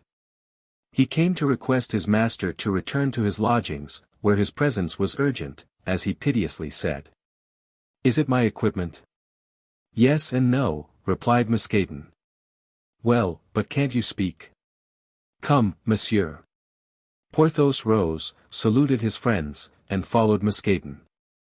An instant after, Bazin made his appearance at the door. "What do you want with me, my friend?" said Aramis, with that mildness of language which was observable in him every time that his ideas were directed toward the church. "A man wishes to see monsieur at home," replied Bazin. "A man? What man?" "A mendicant. Give him alms, Bazin, and bid him pray for a poor sinner. This mendicant insists upon speaking to you, and pretends that you will be very glad to see him." Has he sent no particular message for me? Yes. If Monsieur Aramis hesitates to come, he said, tell him I am from Tours. From Tours, cried Aramis. 1,000 pardons, gentlemen, but no doubt this man brings me the news I expected. And rising also, he went off at a quick pace. There remained Athos and D'Artagnan. I believe these fellows have managed their business. What do you think, D'Artagnan? Said Athos. I know that Porthos was in a fair way, replied D'Artagnan. And as to Aramis, to tell you the truth, I have never been seriously uneasy on his account. But you, my dear Athos, you, who so generously distributed the Englishman's pistoles, which were our legitimate property, what do you mean to do? I am satisfied with having killed that fellow, my boy, seeing that it is blessed bread to kill an Englishman, but if I had pocketed his pistoles, they would have weighed me down like a remorse. Go to, my dear Athos. You have truly inconceivable ideas. Let it pass. What do you think of Monsieur de Treville telling me, when he did me the honor to call upon me yesterday, that you associated with the suspected English, whom the cardinal protects? That is to say, I visit an Englishwoman, the one I named. Oh, I. The fair woman on whose account I gave you advice, which naturally you took care not to adopt. I gave you my reasons. Yes, you looked there for your outfit, I think you said. Not at all. I have acquired certain knowledge that that woman was concerned in the abduction of Madame Bonacieux. Yes, I understand now, to find one woman, you court another. It is the longest road, but certainly the most amusing. D'Artagnan was on the point of telling Athos all, but one consideration restrained him. Athos was a gentleman, punctilious in points of honor. And there were in the plan which our lover had devised for Milady, he was sure, certain things that would not obtain the assent of this Puritan. He was therefore silent. And as Athos was the least inquisitive of any man on earth, D'Artagnan's confidence stopped there. We will therefore leave the two friends, who had nothing important to say to each other, and follow Aramis. Upon being informed that the person who wanted to speak to him came from Tours, we have seen with what rapidity the young man followed, or rather went before, Bazin. He ran without stopping from the Rue Férou to the Rue de Vaugirard. On entering he found a man of short stature and intelligent eyes, but covered with rags. You have asked for me, said the musketeer. I wish to speak with Monsieur Aramis. Is that your name, monsieur? My very own. You have brought me something. Yes, if you show me a certain embroidered handkerchief. Here it is, said Aramis, taking a small key from his breast and opening a little ebony box inlaid with mother of pearl. Here it is. Look. That is right, replied the mendicant, dismiss your lackey. In fact, Bazin, curious to know what the mendicant could want with his master, kept pace with him as well as he could, and arrived almost at the same time he did. But his quickness was not of much use to him. At the hint from the mendicant his master made him a sign to retire, and he was obliged to obey. Bazin gone, the mendicant cast a rapid glance around him in order to be sure that nobody could either see or hear him, and opening his ragged vest, badly held together by a leather strap, he began to rip the upper part of his doublet, from which he drew a letter. Aramis uttered a cry of joy at the sight of the seal, kissed the superscription with an almost religious respect, and opened the epistle, which contained what follows. My friend. It is the will of fate that we should be still for some time separated. But the delightful days of youth are not lost beyond return. Perform your duty in camp, I will do mine elsewhere. Accept that which the bearer brings you. Make the campaign like a handsome true gentleman, and think of me, who kisses tenderly your black eyes. Adieu, or rather, au revoir. The mendicant continued to rip his garments, and drew from amid his rags 150 Spanish double pistoles, which he laid down on the table. Then he opened the door, bowed, and went out before the young man, stupefied by his letter, had ventured to address a word to him. Aramis then reperused the letter, and perceived a postscript. P.S. You may behave politely to the bearer, who is a count and a grandee of Spain. Golden dreams, cried Aramis. Oh, beautiful life. Yes, we are young. Yes, we shall yet have happy days. My love, my blood, my life. All, are thine, my adored mistress. And he kissed the letter with passion, without even vouchsafing a look at the gold which sparkled on the table. Bazin scratched at the door, and as Aramis had no longer any reason to exclude him, he bade him come in. Bazin was stupefied at the sight of the gold, and forgot that he came to announce D'Artagnan, who, curious to know who the mendicant could be, came to Aramis on leaving Athos. Now, as D'Artagnan used no ceremony with Aramis, seeing that Bazin forgot to announce him, he announced himself. The devil! My dear Aramis, said D'Artagnan, if these are the prunes that are sent to you from Tours, I beg you will make my compliments to the gardener who gathers them. You are mistaken, friend D'Artagnan, said Aramis, always on his guard. This is from my publisher, who has just sent me the price of that poem in one-syllable verse which I began yonder. Ah, indeed, said D'Artagnan. Well, your publisher is very generous, my dear Aramis, that's all I can say. How, monsieur? Cried Bazin, a poem sells so dear as that? It is incredible. Oh, monsieur, you can write as much as you like, you may become equal to Monsieur de Voiture and Monsieur de Benserade. I like that. A poet is as good as an abbé. Ah! Monsieur Aramis, become a poet, I beg of you. Bazin, my friend, said Aramis, I believe you meddle with my conversation. Bazin perceived he was wrong, he bowed and went out. Ah! Said D'Artagnan with a smile, you sell your productions at their weight in gold. You are very fortunate, my friend, but take care or you will lose that letter which is peeping from your doublet, and which also comes, no doubt, from your publisher. Aramis blushed to the eyes, crammed in the letter, and rebuttoned his doublet. My dear D'Artagnan, said he, if you please, we will join our friends. As I am rich, we will today begin to dine together again, expecting that you will be rich in your turn. My faith, said D'Artagnan, with great pleasure. It is long since we have had a good dinner. And I, for my part, have a somewhat hazardous expedition for this evening, and shall not be sorry, I confess, to fortify myself with a few glasses of good old Burgundy. Agreed, as to the old Burgundy. I have no objection to that, said Aramis, from whom the letter and the gold had removed, as by magic, his ideas of conversion. And having put 3 or 4 double pistoles into his pocket to answer the needs of the moment, he placed the others in the ebony box, inlaid with mother of pearl, in which was the famous handkerchief which served him as a talisman. The two friends repaired to Athos's, and he, faithful to his vow of not going out, took upon him to order dinner to be brought to them. As he was perfectly acquainted with the details of gastronomy, D'Artagnan and Aramis made no objection to abandoning this important care to him. They went to find Porthos, and at the corner of the Rue Bac met Mousqueton, who, with a most pitiable air, was driving before him a mule and a horse. D'Artagnan uttered a cry of surprise, which was not quite free from joy. Ah, my yellow horse, cried he. Aramis, look at that horse. Oh, the frightful brute, said Aramis. Ah, my dear, replied D'Artagnan, upon that very horse I came to Paris. What, does monsieur know this horse, said Mousqueton. It is of an original color, said Aramis, I never saw one with such a hide in my life.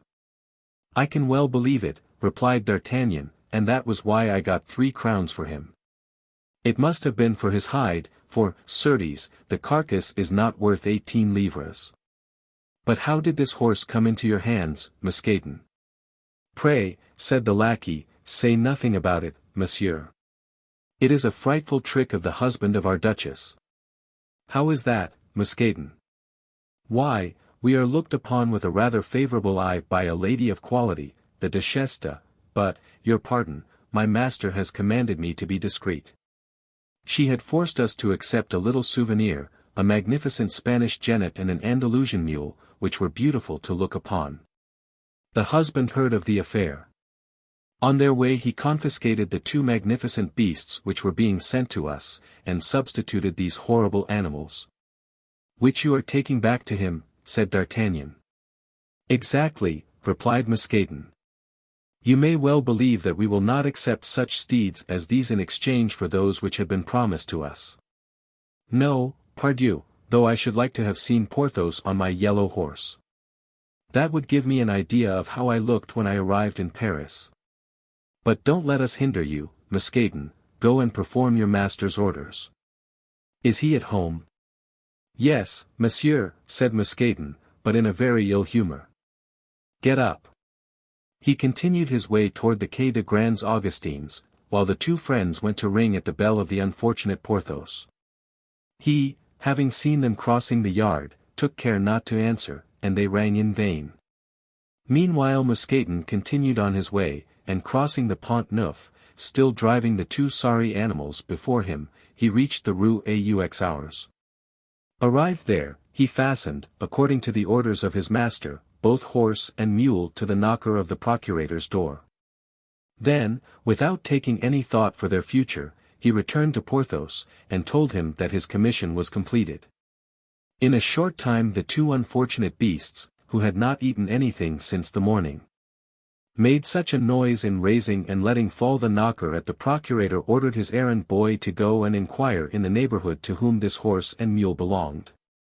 Madame Coquenard recognized her present, and could not at first comprehend this restitution, but the visit of Porthos soon enlightened her. The anger which fired the eyes of the musketeer, in spite of his efforts to suppress it, terrified his sensitive inamorata. In fact, Mousqueton had not concealed from his master that he had met D'Artagnan and Aramis, and that D'Artagnan in the yellow horse had recognized the Bernese pony upon which he had come to Paris, and which he had sold for 3 crowns. Porthos went away after having appointed a meeting with the procurator's wife in the cloister of Saint Magloire. The procurator, seeing he was going, invited him to dinner, an invitation which the musketeer refused with a majestic air. Madame Coquenard repaired trembling to the cloister of Saint Magloire, for she guessed the reproaches that awaited her there, but she was fascinated by the lofty airs of Porthos. All that which a man wounded in his self-love could let fall in the shape of imprecations and reproaches upon the head of a woman Porthos let fall upon the bowed head of the procurator's wife. Alas, said she, I did all for the best.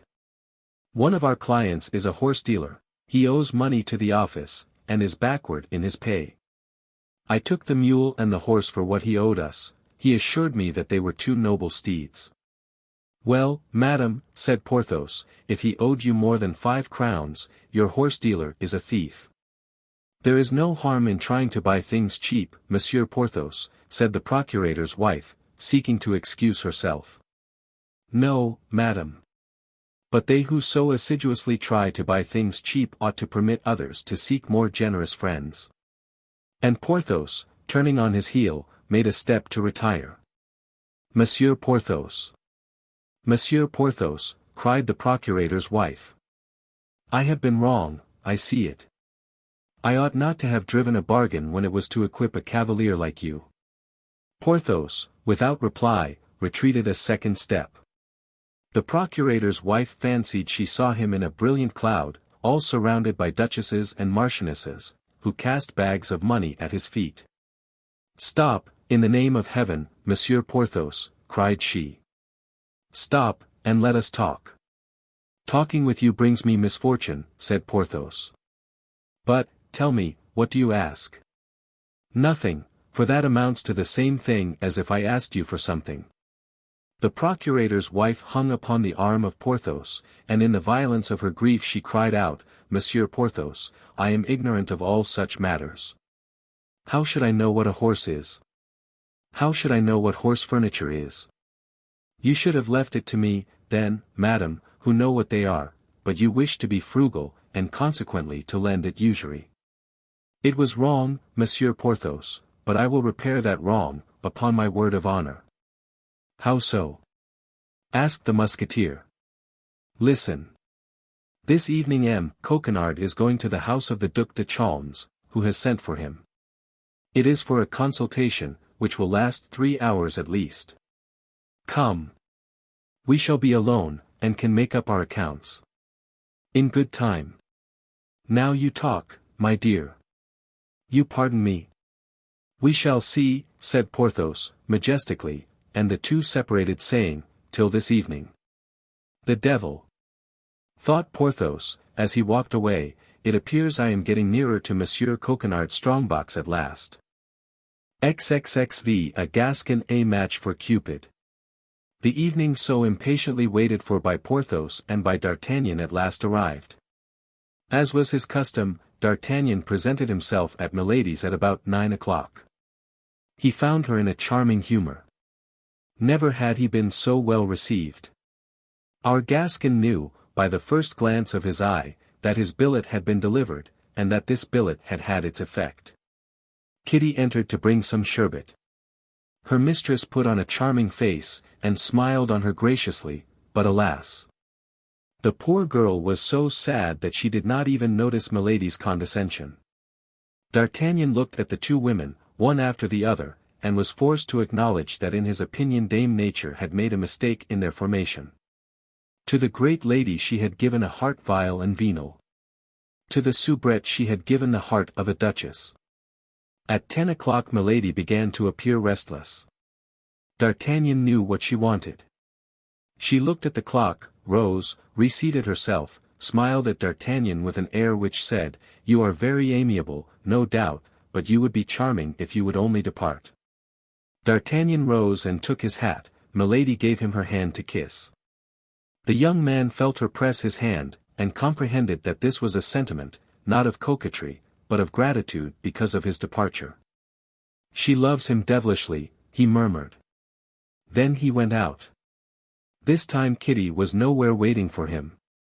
Neither in the antechamber, nor in the corridor, nor beneath the great door. It was necessary that D'Artagnan should find alone the staircase and the little chamber. She heard him enter, but she did not raise her head.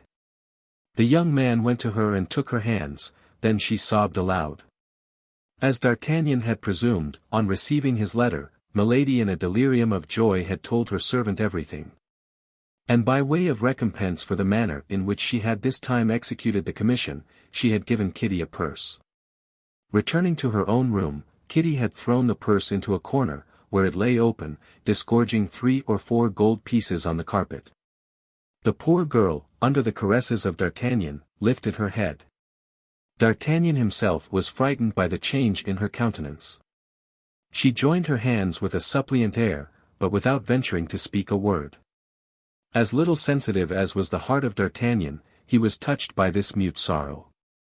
But he held too tenaciously to his projects, above all to this one, to change the program which he had laid out in advance. He did not therefore allow her any hope that he would flinch, only he represented his action as one of simple vengeance. For the rest this vengeance was very easy, for Milady, doubtless to conceal her blushes from her lover, had ordered Kitty to extinguish all the lights in the apartment, and even in the little chamber itself. Before daybreak De Wardes must take his departure, still in obscurity. Presently they heard Milady retire to her room. D'Artagnan slipped into the wardrobe.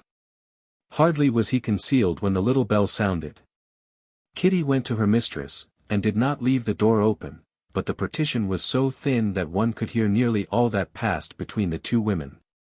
Milady seemed overcome with joy, and made Kitty repeat the smallest details of the pretended interview of the soubrette with De Wardes when he received the letter, how he had responded, what was the expression of his face. If he seemed very amorous. And to all these questions poor Kitty, forced to put on a pleasant face, responded in a stifled voice whose dolorous accent her mistress did not however remark, solely because happiness is egotistical. Finally, as the hour for her interview with the Count approached, Milady had everything about her darkened, and ordered Kitty to return to her own chamber, and introduce De Wardes whenever he presented himself. Kitty's detention was not long. Hardly had D'Artagnan seen, through a crevice in his closet, that the whole apartment was in obscurity, then he slipped out of his concealment, at the very moment when Kitty reclosed the door of communication. "What is that noise?" demanded Milady. "It is I," said D'Artagnan in a subdued voice, "I, the Comte de Wardes." Oh, my God, murmured Kitty, he has not even waited for the hour he himself named. Well, said Milady, in a trembling voice, why do you not enter? Count, added she, you know that I wait for you. At this appeal D'Artagnan drew Kitty quietly away, and slipped into the chamber. If rage or sorrow ever torture the heart, it is when a lover receives under a name which is not his own protestations of love addressed to his happy rival. D'Artagnan was in a dolorous situation which he had not foreseen. Jealousy gnawed his heart. And he suffered almost as much as poor Kitty, who at that very moment was crying in the next chamber. Yes, Count, said Milady, in her softest voice, and pressing his hand in her own, I am happy in the love which your looks and your words have expressed to me every time we have met. I love you. Oh, tomorrow, I must have some pledge from you which will prove that you think of me, and that you may not forget me. Take this, and she slipped a ring from her finger onto D'Artagnan's. D'Artagnan remembered having seen this ring on the finger of Milady. It was a magnificent sapphire, encircled with brilliants. The first movement of D'Artagnan was to return it, but Milady added, No. Keep that ring for love of me. Besides, in accepting it, she added, in a voice full of emotion, you render me a much greater service than you imagine. This woman is full of mysteries, murmured D'Artagnan to himself. At that instant he felt himself ready to reveal all. He even opened his mouth to tell Milady who he was, and with what a revengeful purpose he had come, but she added, poor angel, whom that monster of a Gascon barely failed to kill. The monster was himself. Oh, continued Milady, do your wounds still make you suffer? Yes, much, said D'Artagnan, who did not well know how to answer. Be tranquil, murmured Milady, I will avenge you, and cruelly. Peste! Said D'Artagnan to himself, the moment for confidences has not yet come. It took some time for D'Artagnan to resume this little dialogue, but then all the ideas of vengeance which he had brought with him had completely vanished. This woman exercised over him an unaccountable power, he hated and adored her at the same time. He would not have believed that two sentiments so opposite could dwell in the same heart, and by their union constitute a passion so strange, and as it were, diabolical. Presently it sounded 1 o'clock. It was necessary to separate. D'Artagnan at the moment of quitting Milady felt only the liveliest regret at the parting, and as they addressed each other in a reciprocally passionate adieu, another interview was arranged for the following week. Poor Kitty hoped to speak a few words to D'Artagnan when he passed through her chamber, but Milady herself reconducted him through the darkness, and only quit him at the staircase. The next morning D'Artagnan ran to find Athos. He was engaged in an adventure so singular that he wished for counsel. He therefore told him all. Your Milady, said he, appears to be an infamous creature, but not the less you have done wrong to deceive her. In one fashion or another you have a terrible enemy on your hands. While thus speaking Athos regarded with attention the sapphire set with diamonds which had taken, on D'Artagnan's finger, the place of the Queen's ring, carefully kept in a casket. You notice my ring, said the Gascon, proud to display so rich a gift in the eyes of his friends. Yes, said Athos, it reminds me of a family jewel. It is beautiful, is it not? Said D'Artagnan. Yes, said Athos, magnificent. I did not think two sapphires of such a fine water existed. Have you traded it for your diamond? No. It is a gift from my beautiful Englishwoman, or rather Frenchwoman, for I am convinced she was born in France, though I have not questioned her. That ring comes from Milady, cried Athos, with a voice in which it was easy to detect strong emotion. Her very self, she gave it me last night. Here it is, replied D'Artagnan, taking it from his finger. Athos examined it and became very pale. He tried it on his left hand, it fit his finger as if made for it. A shade of anger and vengeance passed across the usually calm brow of this gentleman. It is impossible it can be she, said he. How could this ring come into the hands of Milady Cleric? And yet it is difficult to suppose such a resemblance should exist between two jewels. Do you know this ring? Said D'Artagnan. "I thought I did," replied Athos. "But no doubt I was mistaken." And he returned D'Artagnan the ring without, however, ceasing to look at it. "Pray, D'Artagnan," said Athos, after a minute, "either take off that ring or turn the mounting inside. It recalls such cruel recollections that I shall have no head to converse with you. Don't ask me for counsel, don't tell me you are perplexed what to do. But stop. Let me look at that sapphire again. The one I mentioned to you had one of its faces scratched by accident." D'Artagnan took off the ring, giving it again to Athos. Athos started. "Look," said he, "is it not strange?" and he pointed out to D'Artagnan the scratch he had remembered. "But from whom did this ring come to you, Athos?" "From my mother, who inherited it from her mother.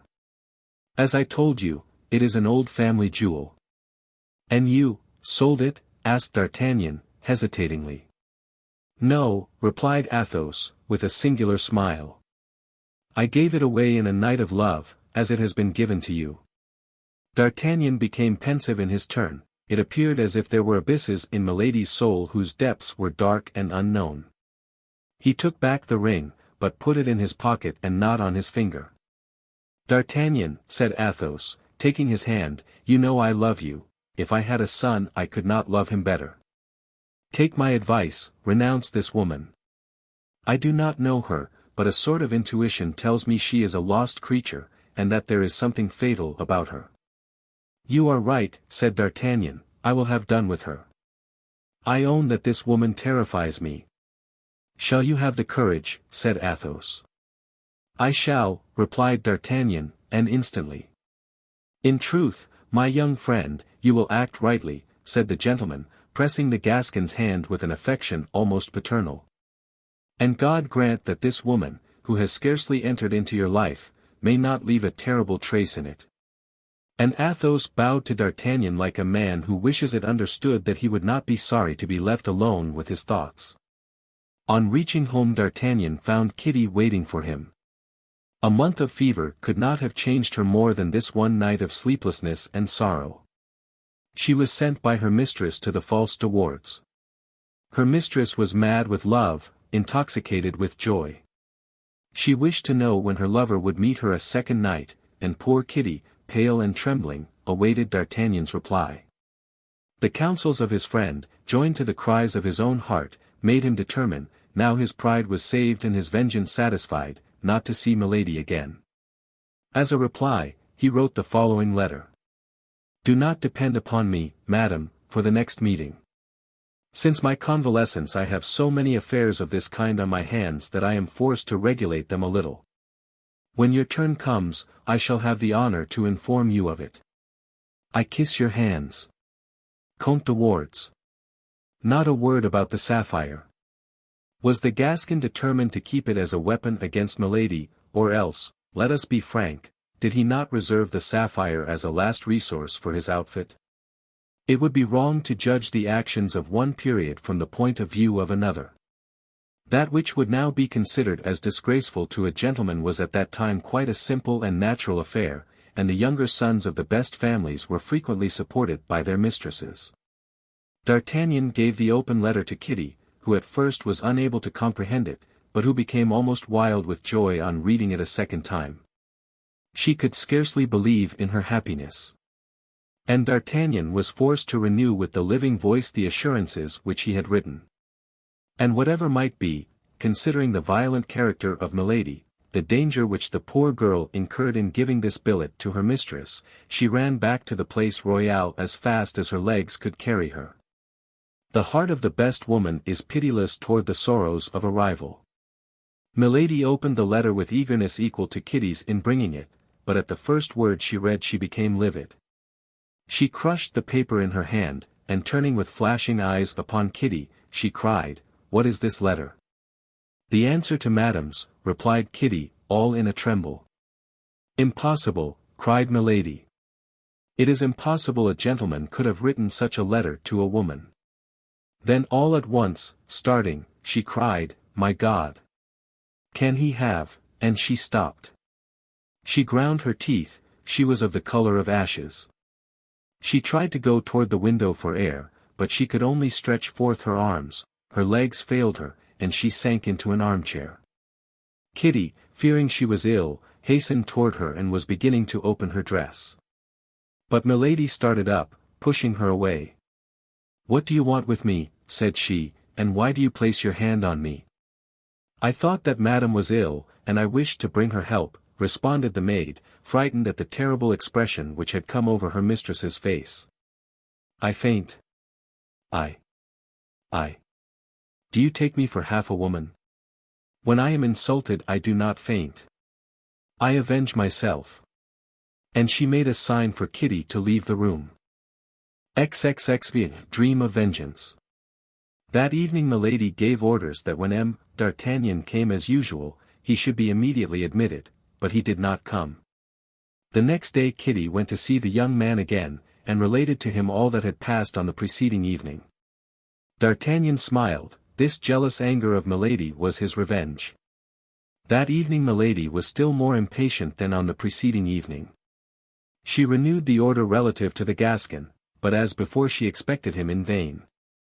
The next morning, when Kitty presented herself at D'Artagnan's, she was no longer joyous and alert as on the 2 preceding days, but on the contrary sad as death. D'Artagnan asked the poor girl what was the matter with her. But she, as her only reply, drew a letter from her pocket and gave it to him. This letter was in Milady's handwriting, only this time it was addressed to D'Artagnan, and not to de Wardes. He opened it and read as follows. Dear D'Artagnan, it is wrong thus to neglect your friends, particularly at the moment you are about to leave them for so long a time. My brother-in-law and myself expected you yesterday and the day before, but in vain. Will it be the same this evening? You're very grateful. Milady Cleric. That's all very simple, said D'Artagnan, I expected this letter. My credit rises by the fall of that of the Comte de Wardes. And will you go? Asked Kitty. Listen to me, my dear girl, said the Gascon, who sought for an excuse in his own eyes for breaking the promise he had made Athos. You must understand it would be impolitic not to accept such a positive invitation. Milady, not seeing me come again, would not be able to understand what could cause the interruption of my visits, and might suspect something. Who could say how far the vengeance of such a woman would go? Oh, my God! Said Kitty, you know how to represent things in such a way that you are always in the right. You are going now to pay your court to her again, and if this time you succeed in pleasing her in your own name and with your own face, it will be much worse than before. Instinct made poor Kitty guess a part of what was to happen. D'Artagnan reassured her as well as he could, and promised to remain insensible to the seductions of Milady. He desired Kitty to tell her mistress that he could not be more grateful for her kindnesses than he was, and that he would be obedient to her orders. He did not dare to write for fear of not being able, to such experienced eyes as those of Milady, to disguise his writing sufficiently. As 9 o'clock sounded, D'Artagnan was at the Place Royale. It was evident that the servants who waited in the antechamber were warned, for as soon as D'Artagnan appeared, before even he had asked if Milady were visible, one of them ran to announce him. "Show him in," said Milady, in a quick tone, but so piercing that D'Artagnan heard her in the antechamber. He was introduced. "I am at home to nobody," said Milady, observe, to nobody. The servant went out. D'Artagnan cast an inquiring glance at Milady. She was pale, and looked fatigued, either from tears or want of sleep. The number of lights had been intentionally diminished, but the young woman could not conceal the traces of the fever which had devoured her for 2 days. D'Artagnan approached her with his usual gallantry. She then made an extraordinary effort to receive him, but never did a more distressed countenance give the lie to a more amiable smile. To the questions which D'Artagnan put concerning her health, she replied, "Bad, very bad." "Then," replied he, "my visit is ill-timed, you, no doubt, stand in need of repose, and I will withdraw." "No, no," said Milady. "On the contrary, stay, Monsieur D'Artagnan, your agreeable company will divert me." Oh, thought D'Artagnan. She has never been so kind before. On guard. Milady assumed the most agreeable air possible, and conversed with more than her usual brilliancy. At the same time the fever, which for an instant abandoned her, returned to give luster to her eyes, color to her cheeks, and vermilion to her lips. D'Artagnan was again in the presence of the Circe who had before surrounded him with her enchantments. His love, which he believed to be extinct but which was only asleep, awoke again in his heart. Milady smiled, and D'Artagnan felt that he could damn himself for that smile. There was a moment at which he felt something like remorse. By degrees, Milady became more communicative. She asked D'Artagnan if he had a mistress. "Alas!" said D'Artagnan, with the most sentimental air he could assume, "can you be cruel enough to put such a question to me, who, from the moment I saw you, have only breathed and sighed through you and for you?" Milady smiled with a strange smile. "Then you love me?" said she. "Have I any need to tell you so? Have you not perceived it? It may be, but you know the more hearts are worth the capture, the more difficult they are to be won." "Oh, difficulties do not affright me," said D'Artagnan. "I shrink before nothing but impossibilities." "Nothing is impossible," replied Milady, "to true love." "Nothing, madam." "Nothing," replied Milady. "The devil," thought D'Artagnan. "The note is changed. Is she going to fall in love with me, by chance, this fair inconstant, and will she be disposed to give me myself another sapphire like that which she gave me for de Wardes?" D'Artagnan rapidly drew his seat nearer to Milady's. "Well, now," she said, "let us see what you would do to prove this love of which you speak." "All that could be required of me." "Order, I am ready." "For everything." "For everything," cried D'Artagnan, who knew beforehand that he had not much to risk in engaging himself thus. "Well, now let us talk a little seriously," said Milady, in her turn drawing her armchair nearer to D'Artagnan's chair. "I am all attention, madam," said he. Milady remained thoughtful and undecided for a moment, then, as if appearing to have formed a resolution, she said, "I have an enemy." "You, madam," said D'Artagnan, affecting surprise. "Is that possible, my God, good and beautiful as you are? A mortal enemy?" "Indeed. An enemy who has insulted me so cruelly that between him and me it is war to the death. May I reckon on you as an auxiliary?" D'Artagnan at once perceived the ground which the vindictive creature wished to reach. "You may, madam," said he, with emphasis. "My arm and my life belong to you, like my love." "Then," said Milady, "since you are as generous as you are loving." She stopped. "Well?" demanded D'Artagnan. "Well," replied Milady, after a moment of silence, "from the present time, cease to talk of impossibilities." "Do not overwhelm me with happiness," cried D'Artagnan, throwing himself on his knees, and covering with kisses the hands abandoned to him. "Avenge me of that infamous de Wardes," said Milady, between her teeth, "and I shall soon know how to get rid of you, you double idiot, you animated sword blade. Fall voluntarily into my arms, hypocritical and dangerous woman," said D'Artagnan, likewise to himself, "after having abused me with such effrontery, and afterward I will laugh at you with him whom you wish me to kill." D'Artagnan lifted up his head. "I am ready," said he. "You have understood me, then, dear Monsieur D'Artagnan," said Milady. "I could interpret one of your looks. Then you would employ for me your arm which has already acquired so much renown." "Instantly." "But on my part," said Milady, "how should I repay such a service? I know these lovers. They are men who do nothing for nothing." "You know the only reply that I desire," said D'Artagnan, "the only one worthy of you and of me." And he drew nearer to her. She scarcely resisted. "Interested man," cried she, smiling. "Ah," cried D'Artagnan, really carried away by the passion this woman had the power to kindle in his heart, "ah, that is because my happiness appears so impossible to me. And I have such fear that it should fly away from me like a dream that I pant to make a reality of it." "Well, merit this pretended happiness, then." "I am at your orders," said D'Artagnan. Quite certain, said Milady, with a last doubt. Only name to me the base man that has brought tears into your beautiful eyes. Who told you that I had been weeping, said she. It appeared to me. Such women as I never weep, said Milady. So much the better. Come, tell me his name. Remember that his name is all my secret. Yet I must know his name. Yes, you must, see what confidence I have in you. You overwhelm me with joy. What is his name? You know him. Indeed. Yes. It is surely not one of my friends? Replied D'Artagnan, affecting hesitation in order to make her believe him ignorant.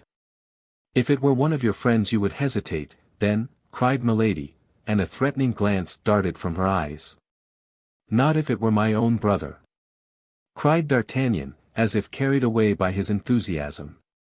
Our Gascon promised this without risk, for he knew all that was meant. I love your devotedness, said Milady. Alas, do you love nothing else in me? Asked D'Artagnan. I love you also, you, said she, taking his hand. The warm pressure made D'Artagnan tremble, as if by the touch that fever which consumed Milady attacked himself. You love me, you, cried he. Oh, if that were so, I should lose my reason. And he folded her in his arms. She made no effort to remove her lips from his kisses, only she did not respond to them. Her lips were cold. It appeared to D'Artagnan that he had embraced a statue. He was not the less intoxicated with joy, electrified by love. He almost believed in the tenderness of Milady, he almost believed in the crime of De Wardes. If De Wardes had at that moment been under his hand, he would have killed him. Milady seized the occasion. His name is, said she, in her turn. De Wardes, I know it, cried D'Artagnan. And how do you know it? Asked Milady, seizing both his hands, and endeavoring to read with her eyes to the bottom of his heart. D'Artagnan felt he had allowed himself to be carried away, and that he had committed an error.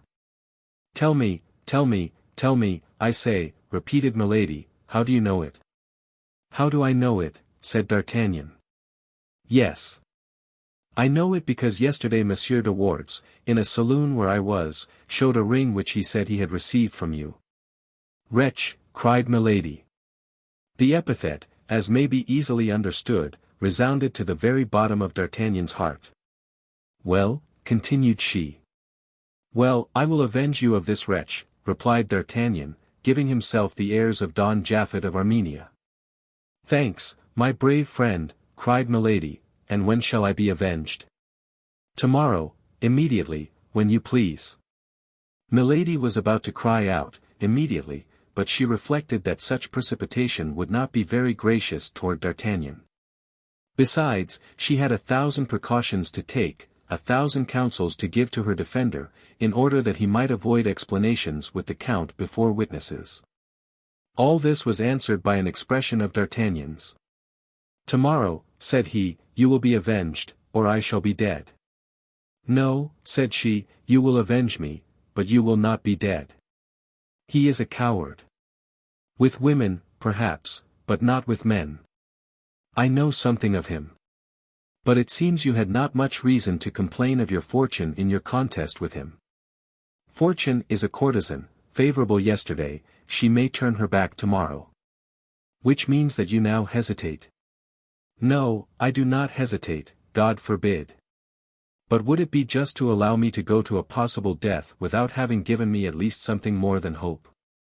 Milady answered by a glance which said, Is that all? Speak, then. And then accompanying the glance with explanatory words, That is but too just, said she, tenderly. Oh, you are an angel, exclaimed the young man. Then all is agreed, said she. Except that which I ask of you, dear love. But when I assure you that you may rely on my tenderness, I cannot wait till tomorrow. Silence. I hear my brother. It will be useless for him to find you here. She rang the bell and Kitty appeared. Go out this way, said she, opening a small private door, and come back at 11 o'clock, we will then terminate this conversation. Kitty will conduct you to my chamber." The poor girl almost fainted at hearing these words. "Well, mademoiselle, what are you thinking about, standing there like a statue? Do as I bid you, show the chevalier out, and this evening at 11 o'clock, you have heard what I said." "It appears that these appointments are all made for 11 o'clock, thought D'Artagnan, that's a settled custom." Milady held out her hand to him, which he kissed tenderly. "But," said he, as he retired as quickly as possible from the reproaches of Kitty, "I must not play the fool. This woman is certainly a great liar. I must take care." 37. Milady's secret. D'Artagnan left the hotel instead of going up at once to Kitty's chamber, as she endeavored to persuade him to do, and that for two reasons: the first, because by this means he should escape reproaches, recriminations, and prayers. The second, because he was not sorry to have an opportunity of reading his own thoughts and endeavoring, if possible, to fathom those of this woman. What was most clear in the matter was that D'Artagnan loved Milady like a madman, and that she did not love him at all. In an instant D'Artagnan perceived that the best way in which he could act would be to go home and write Milady a long letter, in which he would confess to her that he and de Wardes were, up to the present moment, absolutely the same. And that consequently he could not undertake, without committing suicide, to kill the Comte de Wardes. But he also was spurred on by a ferocious desire of vengeance. He wished to subdue this woman in his own name, and as this vengeance appeared to him to have a certain sweetness in it, he could not make up his mind to renounce it. He walked 6 or 7 times round the Place Royale, turning at every 10 steps to look at the light in Milady's apartment, which was to be seen through the blinds. It was evident that this time the young woman was not in such haste to retire to her apartment as she had been the first. At length the light disappeared. With this light was extinguished the last irresolution in the heart of D'Artagnan. He recalled to his mind the details of the first night, and with a beating heart and a brain on fire he re-entered the hotel and flew toward Kitty's chamber. The poor girl, pale as death and trembling in all her limbs, wished to delay her lover. But Milady, with her ear on the watch, had heard the noise D'Artagnan had made, and opening the door, said, "Come in." All this was of such incredible immodesty, of such monstrous effrontery, that D'Artagnan could scarcely believe what he saw or what he heard. He imagined himself to be drawn into one of those fantastic intrigues one meets in dreams. He, however, darted not the less quickly toward Milady, yielding to that magnetic attraction which the lodestone exercises over iron. As the door closed after them Kitty rushed toward it. Jealousy, fury, offended pride, all the passions in short that dispute the heart of an outraged woman in love, urged her to make a revelation. But she reflected that she would be totally lost if she confessed having assisted in such a machination, and above all, that D'Artagnan would also be lost to her forever. This last thought of love counseled her to make this last sacrifice. D'Artagnan, on his part, had gained the summit of all his wishes. It was no longer a rival who was beloved, it was himself who was apparently beloved. A secret voice whispered to him, at the bottom of his heart, that he was but an instrument of vengeance, that he was only caressed till he had given death, but pride, but self-love, but madness silenced this voice and stifled its murmurs. And then our Gascon, with that large quantity of conceit which we know he possessed, compared himself with de Wardes, and asked himself why, after all, he should not be beloved for himself. He was absorbed entirely by the sensations of the moment. Milady was no longer for him that woman of fatal intentions who had for a moment terrified him, she was an ardent, passionate mistress, abandoning herself to love which she also seemed to feel. 2 hours thus glided away. When the transports of the two lovers were calmer, Milady, who had not the same motives for forgetfulness that D'Artagnan had, was the first to return to reality, and asked the young man if the means which were on the morrow to bring on the encounter between him and de Wardes were already arranged in his mind. But D'Artagnan, whose ideas had taken quite another course, forgot himself like a fool, and answered gallantly that it was too late to think about duels and sword thrusts. This coldness toward the only interests that occupied her mind terrified Milady, whose questions became more pressing. Then D'Artagnan, who had never seriously thought of this impossible duel, endeavored to turn the conversation. But he could not succeed. Milady kept him within the limits she had traced beforehand with her irresistible spirit and her iron will. D'Artagnan fancied himself very cunning when advising Milady to renounce, by pardoning De Wardes, the furious projects she had formed. But at the first word the young woman started, and exclaimed in a sharp, bantering tone, which sounded strangely in the darkness, "Are you afraid, dear Monsieur d'Artagnan?" "You cannot think so, dear love," replied D'Artagnan. "But now, suppose this poor Comte de Wardes were less guilty than you think him?" "At all events," said Milady, seriously, "he has deceived me, and from the moment he deceived me, he merited death." "He shall die, then, since you condemn him," said D'Artagnan, in so firm a tone that it appeared to Milady an undoubted proof of devotion. This reassured her. We cannot say how long the night seemed to Milady, but D'Artagnan believed it to be hardly 2 hours before the daylight peeped through the window blinds, and invaded the chamber with its paleness. Seeing D'Artagnan about to leave her, Milady recalled his promise to avenge her on the Comte de Wardes. "I am quite ready," said D'Artagnan, "but in the first place I should like to be certain of one thing." "And what is that?" asked Milady. "That is, whether you really love me." "I have given you proof of that, it seems to me. And I am yours, body and soul." "Thanks, my brave lover, but as you are satisfied of my love, you must, in your turn, satisfy me of yours. Is it not so?" "Certainly, but if you love me as much as you say," replied D'Artagnan, "do you not entertain a little fear on my account?" "What have I to fear?" "Why, that I may be dangerously wounded, killed even." "Impossible!" cried Milady, "you are such a valiant man, and such an expert swordsman." "You would not, then, prefer a method," resumed D'Artagnan, "which would equally avenge you while rendering the combat useless?" Milady looked at her lover in silence. The pale light of the first rays of day gave to her clear eyes a strangely frightful expression. "Really," said she, "I believe you now begin to hesitate." "No, I do not hesitate.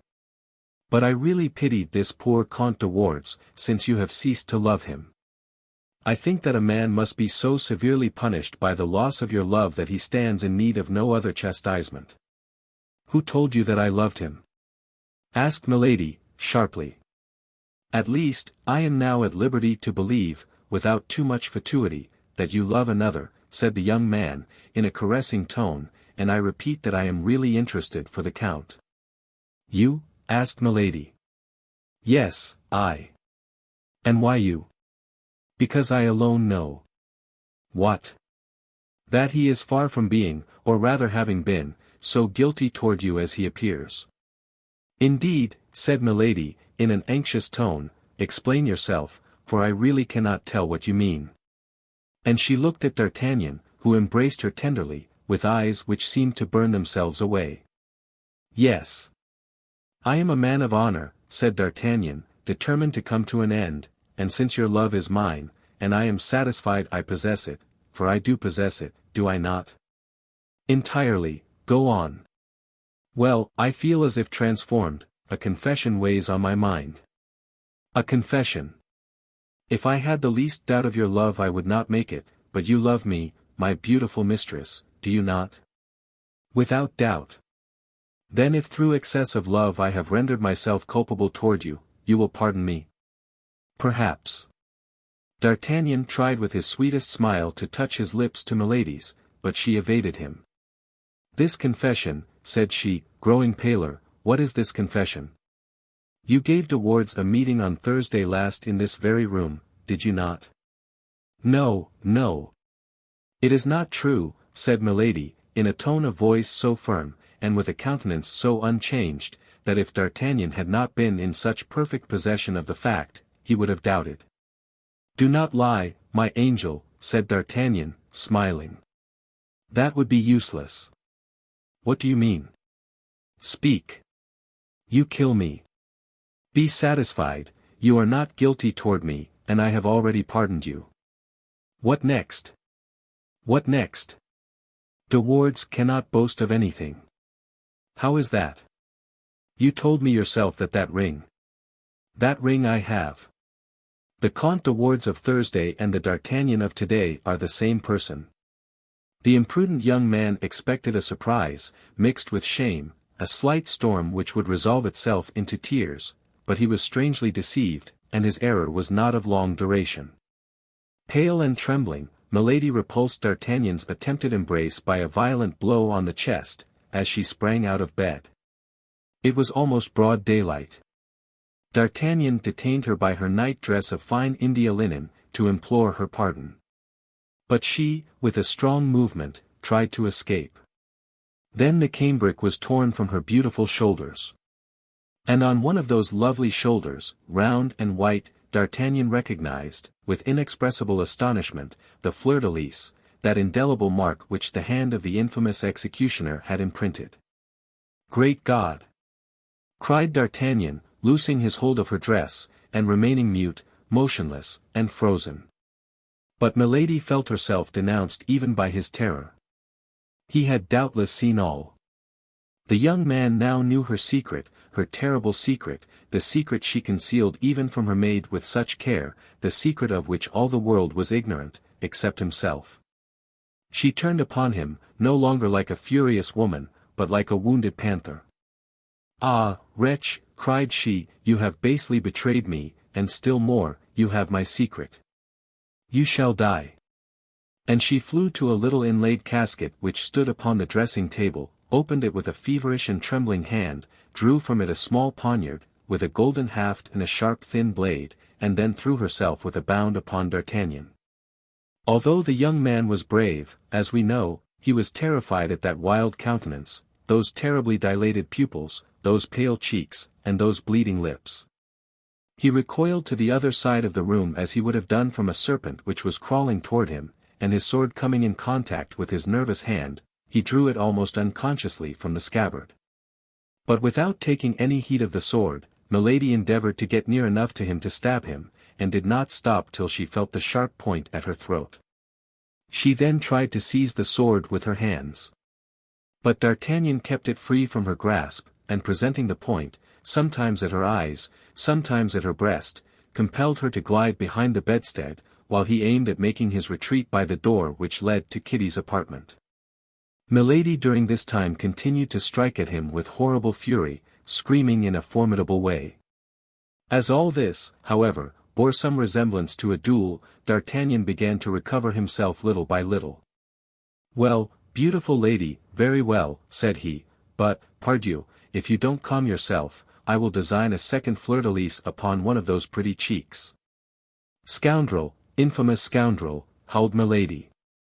But D'Artagnan, still keeping on the defensive, drew near to Kitty's door. At the noise they made, she in overturning the furniture in her efforts to get at him, he in screening himself behind the furniture to keep out of her reach, Kitty opened the door. D'Artagnan, who had unceasingly maneuvered to gain this point, was not at more than 3 paces from it. With one spring he flew from the chamber of Milady into that of the maid, and quick as lightning, he slammed to the door, and placed all his weight against it, while Kitty pushed the bolts. Then Milady attempted to tear down the doorcase, with a strength apparently above that of a woman. But finding she could not accomplish this, she in her fury stabbed at the door with her poniard, the point of which repeatedly glittered through the wood. Every blow was accompanied with terrible imprecations. "Quick, Kitty, quick!" said D'Artagnan, in a low voice, "as soon as the bolts were fast, let me get out of the hotel, for if we leave her time to turn round, she will have me killed by the servants." "But you can't go out so," said Kitty, "you are naked." "That's true," said D'Artagnan, then first thinking of the costume he found himself in, "that's true. But dress me as well as you are able, only make haste, think, my dear girl, it's life and death." Kitty was but too well aware of that. In a turn of the hand she muffled him up in a flowered robe, a large hood, and a cloak. She gave him some slippers, in which he placed his naked feet, and then conducted him down the stairs. It was time. Milady had already rung her bell, and roused the whole hotel. The porter was drawing the cord at the moment Milady cried from her window, "Don't open." The young man fled while she was still threatening him with an impotent gesture.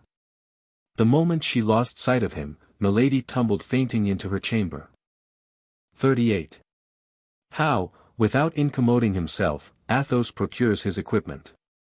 D'Artagnan was so completely bewildered that without taking any heed of what might become of Kitty he ran at full speed across half Paris. And did not stop till he came to Athos's door. The confusion of his mind, the terror which spurred him on, the cries of some of the patrol who started in pursuit of him, and the hooting of the people who, notwithstanding the early hour, were going to their work, only made him precipitate his course. He crossed the court, ran up the 2 flights to Athos's apartment, and knocked at the door enough to break it down. Grimaud came, rubbing his half-open eyes, to answer this noisy summons, and D'Artagnan sprang with such violence into the room as nearly to overturn the astonished lackey. In spite of his habitual silence, the poor lad this time found his speech. "Holloa, there," cried he, "what do you want, you strumpet? What's your business here, you hussy?" D'Artagnan threw off his hood, and disengaged his hands from the folds of the cloak. At sight of the mustaches and the naked sword, the poor devil perceived he had to deal with a man. He then concluded it must be an assassin. "Help! Murder! Help!" cried he. "Hold your tongue, you stupid fellow," said the young man. "I am D'Artagnan, don't you know me? Where is your master?" "You, Monsieur D'Artagnan," cried Grimaud, "impossible." "Grimaud," said Athos, coming out of his apartment in a dressing gown, "Grimaud, I thought I heard you permitting yourself to speak." "Ah, monsieur, it is." "Silence." Grimaud contented himself with pointing D'Artagnan out to his master with his finger. Athos recognized his comrade, and phlegmatic as he was, he burst into a laugh which was quite excused by the strange masquerade before his eyes, petticoats falling over his shoes, sleeves tucked up, and mustaches stiff with agitation. "Don't laugh, my friend," cried D'Artagnan, "for heaven's sake, don't laugh, for upon my soul, it's no laughing matter." And he pronounced these words with such a solemn air and with such a real appearance of terror, that Athos eagerly seized his hand, crying, "Are you wounded, my friend? How pale you are!" "No, but I have just met with a terrible adventure." "Are you alone, Athos?" "Parbleu! Whom do you expect to find with me at this hour?" "Well, well," and D'Artagnan rushed into Athos's chamber. "Come, speak," said the latter, closing the door and bolting it, that they might not be disturbed. "Is the king dead? Have you killed the cardinal? You are quite upset. Come, come, tell me, I am dying with curiosity and uneasiness." "Athos," said D'Artagnan, getting rid of his female garments, and appearing in his shirt, "prepare yourself to hear an incredible, an unheard-of story." "Well, but put on this dressing gown first," said the musketeer to his friend. D'Artagnan donned the robe as quickly as he could, mistaking one sleeve for the other, so greatly was he still agitated. "Well?" said Athos. "Well," replied D'Artagnan, bending his mouth to Athos's ear, and lowering his voice, "Milady is marked with a fleur-de-lis upon her shoulder." "Ah!" cried the musketeer, as if he had received a ball in his heart. "Let us see," said D'Artagnan. "Are you sure that the other is dead?" "The other," said Athos, in so stifled a voice that D'Artagnan scarcely heard him. "Yes, she of whom you told me one day at Amiens." Athos uttered a groan, and let his head sink on his hands. "This is a woman of 26 or 28 years. Fair," said Athos, "is she not?" "Very. Blue and clear eyes, of a strange brilliancy, with black eyelids and eyebrows." "Yes." "Tall, well-made?" "She has lost a tooth, next to the eye-tooth on the left." "Yes." "The fleur-de-lis is small, rosy in color, and looks as if efforts had been made to efface it by the application of poultices." "Yes." "But you say she is English?" "She is called Milady, but she may be French. Lord de Winter is only her brother-in-law." "I will see her," D'Artagnan. Beware, Athos, beware. You tried to kill her, she is a woman to return you the like, and not to fail. She will not dare to say anything, that would be to denounce herself. She is capable of anything or everything. Did you ever see her furious? No, said Athos. A tigress, a panther. Ah, my dear Athos, I am greatly afraid I have drawn a terrible vengeance on both of us. D'Artagnan then related all, the mad passion of Milady and her menaces of death. You are right. And upon my soul, I would give my life for a hare, said Athos. Fortunately, the day after tomorrow we leave Paris. We are going according to all probability to La Rochelle, and once gone. She will follow you to the end of the world, Athos, if she recognizes you. Let her, then, exhaust her vengeance on me alone. My dear friend, of what consequence is it if she kills me, said Athos. Do you, perchance, think I set any great store by life? There is something horribly mysterious under all this, Athos. This woman is one of the cardinal's spies, I am sure of that. In that case, take care.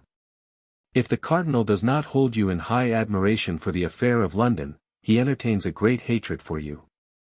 But as, considering everything, he cannot accuse you openly, and as hatred must be satisfied, particularly when it's a cardinal's hatred, take care of yourself. If you go out, do not go out alone, when you eat, use every precaution. Mistrust everything, in short, even your own shadow.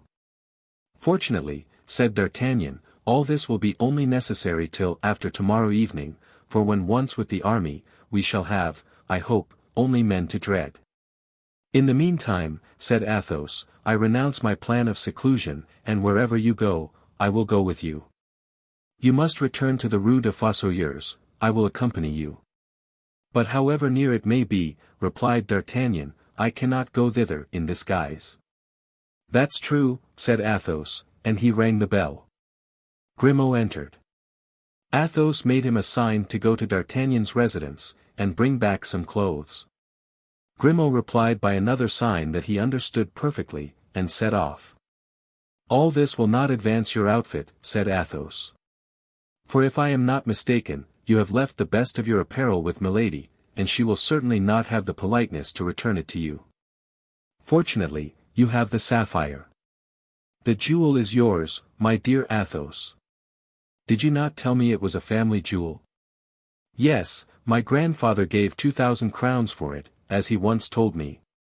It formed part of the nuptial present he made his wife, and it is magnificent. My mother gave it to me, and I, fool as I was, instead of keeping the ring as a holy relic, gave it to this wretch. Then, my friend, take back this ring, to which I see you attach much value. I take back the ring, after it has passed through the hands of that infamous creature. Never, that ring is defiled, D'Artagnan. Sell it, then. Sell a jewel which came from my mother. I vow I should consider it a profanation. Pledge it, then, you can borrow at least 1,000 crowns on it. With that sum you can extricate yourself from your present difficulties. And when you are full of money again, you can redeem it, and take it back cleansed from its ancient stains, as it will have passed through the hands of usurers. Athos smiled. You are a capital companion, D'Artagnan, said he. Your never-failing cheerfulness raises poor souls in affliction. Well, let us pledge the ring, but upon one condition. What? That there shall be 500 crowns for you, and 500 crowns for me. Don't dream it, Athos. I don't need the quarter of such a sum, I who am still only in the guards, and by selling my saddles, I shall procure it. What do I want? A horse for Planchet, that's all. Besides, you forget that I have a ring likewise. To which you attach more value, it seems, than I do to mine, at least, I have thought so. Yes, for in any extreme circumstance it might not only extricate us from some great embarrassment, but even a great danger. It is not only a valuable diamond, but it is an enchanted talisman. I don't at all understand you, but I believe all you say to be true. Let us return to my ring, or rather to yours. You shall take half the sum that will be advanced upon it, or I will throw it into the Seine, and I doubt, as was the case with Polycrates, whether any fish will be sufficiently complaisant to bring it back to us. Well, I will take it, then, said D'Artagnan. At this moment Grimaud returned, accompanied by Planchet. The latter, anxious about his master and curious to know what had happened to him, had taken advantage of the opportunity and brought the garments himself. D'Artagnan dressed himself, and Athos did the same. When the two were ready to go out, the latter made Grimaud the sign of a man taking aim, and the lackey immediately took down his musketon, and prepared to follow his master. They arrived without accident at the Rue des Fossoyeurs. Bonacieux was standing at the door, and looked at D'Artagnan hatefully. "Make haste, dear lodger," said he, "there is a very pretty girl waiting for you upstairs, and you know women don't like to be kept waiting." "That's Kitty," said D'Artagnan to himself, and darted into the passage. Sure enough. Upon the landing leading to the chamber, and crouching against the door, he found the poor girl, all in a tremble. As soon as she perceived him, she cried, "You have promised your protection, you have promised to save me from her anger. Remember, it is you who have ruined me." "Yes, yes, to be sure, Kitty," said D'Artagnan, "be at ease, my girl." "But what happened after my departure?" "How can I tell?" said Kitty. "The lackeys were brought by the cries she made. She was mad with passion.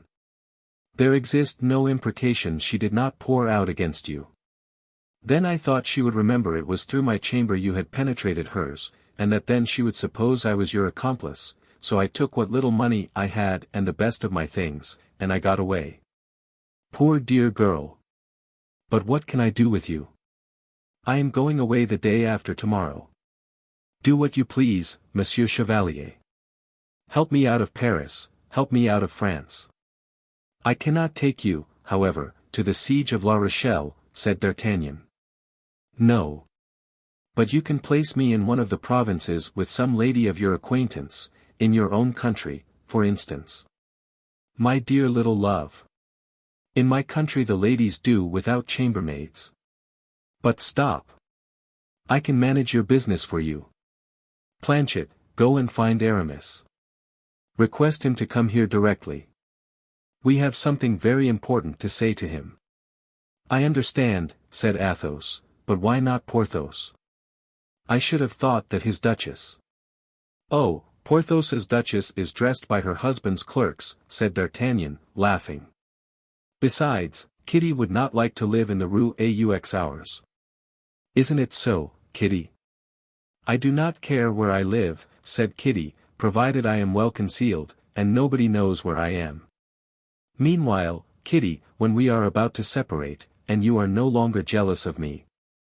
"Monsieur Chevalier, far off or near," said Kitty, "I shall always love you." "Where the devil will constancy niche itself next," murmured Athos. "And I, also," said D'Artagnan, "I also. I shall always love you, be sure of that. But now answer me. I attach great importance to the question I am about to put to you. Did you never hear talk of a young woman who was carried off one night? There, now. Oh, Monsieur Chevalier, do you love that woman still?" "No, no, it is one of my friends who loves her, Monsieur Athos, this gentleman here." "I!" cried Athos, with an accent like that of a man who perceives he is about to tread upon an adder. "You, to be sure," said D'Artagnan, pressing Athos's hand. "You know the interest we both take in this poor little Madame Bonacieux. Besides, Kitty will tell nothing, will you, Kitty?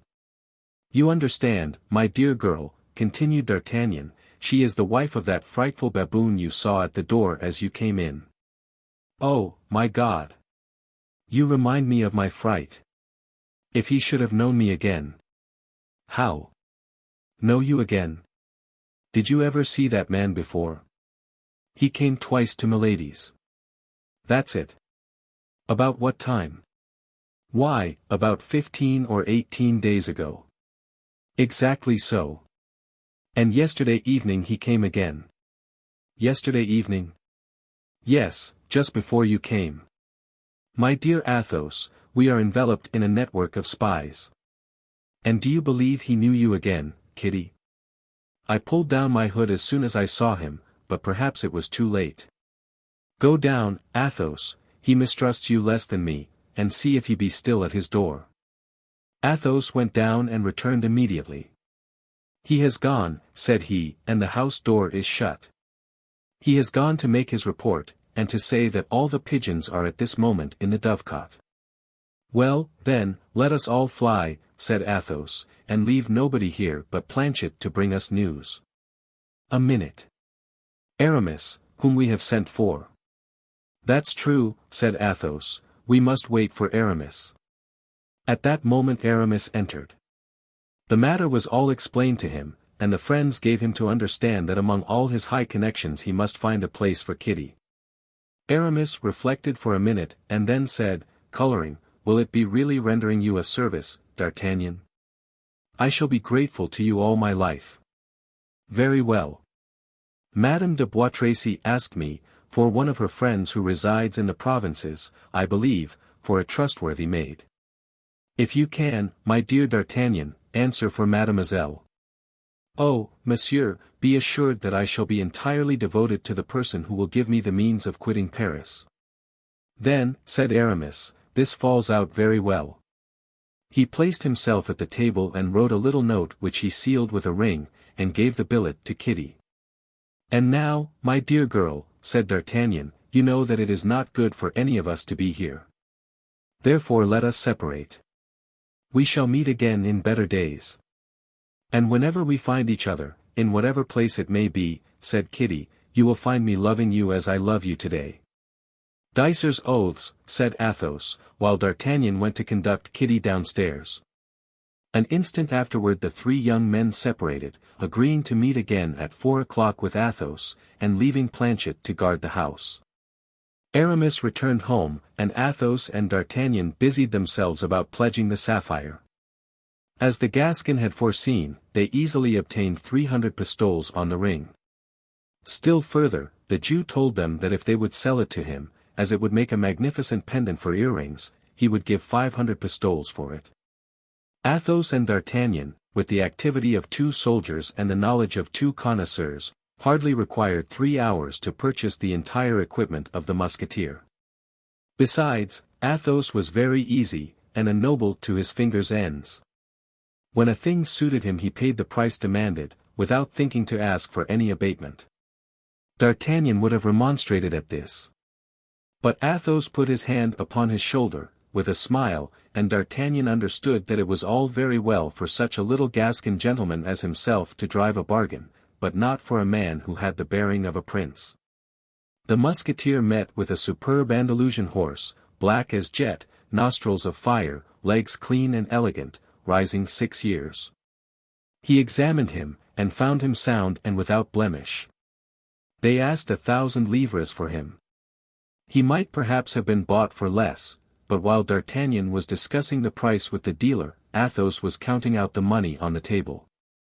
Grimaud had a stout, short Picard cob, which cost 300 livres.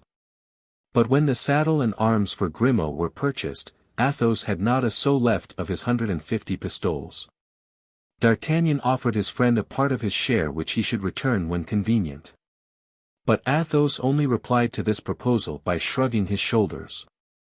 How much did the Jew say he would give for the sapphire if he purchased it? Said Athos. 500 pistoles. That is to say, 200 more, 100 pistoles for you and 100 pistoles for me.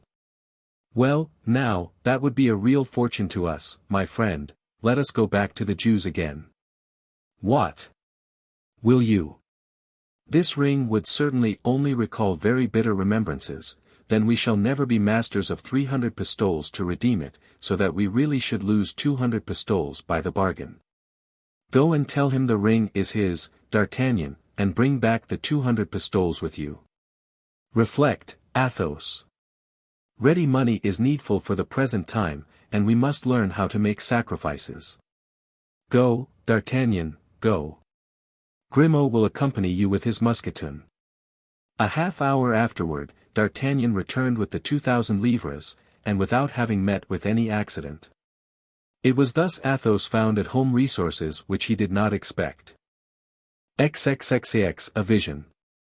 At 4 o'clock the four friends were all assembled with Athos. Their anxiety about their outfits had all disappeared, and each countenance only preserved the expression of its own secret disquiet, for behind all present happiness is concealed a fear for the future. Suddenly Planchet entered, bringing 2 letters for D'Artagnan. The one was a little billet, genteelly folded, with a pretty seal in green wax on which was impressed a dove bearing a green branch. The other was a large square epistle, resplendent with the terrible arms of his Eminence the Cardinal Duke. At the sight of the little letter the heart of D'Artagnan bounded, for he believed he recognized the handwriting, and although he had seen that writing but once, the memory of it remained at the bottom of his heart. He therefore seized the little epistle, and opened it eagerly. "Be," said the letter, "on Thursday next, at from 6 to 7 o'clock in the evening, on the road to Chaillet, and look carefully into the carriages that pass. But if you have any consideration for your own life or that of those who love you, do not speak a single word. Do not make a movement which may lead anyone to believe you have recognized her who exposes herself to everything for the sake of seeing you but for an instant. No signature." "That's a snare," said Athos. "Don't go, D'Artagnan." "And yet," replied D'Artagnan, "I think I recognize the writing." "It may be counterfeit," said Athos. "Between 6 and 7 o'clock the road of Chaillet is quite deserted. You might as well go and ride in the forest of Bondy."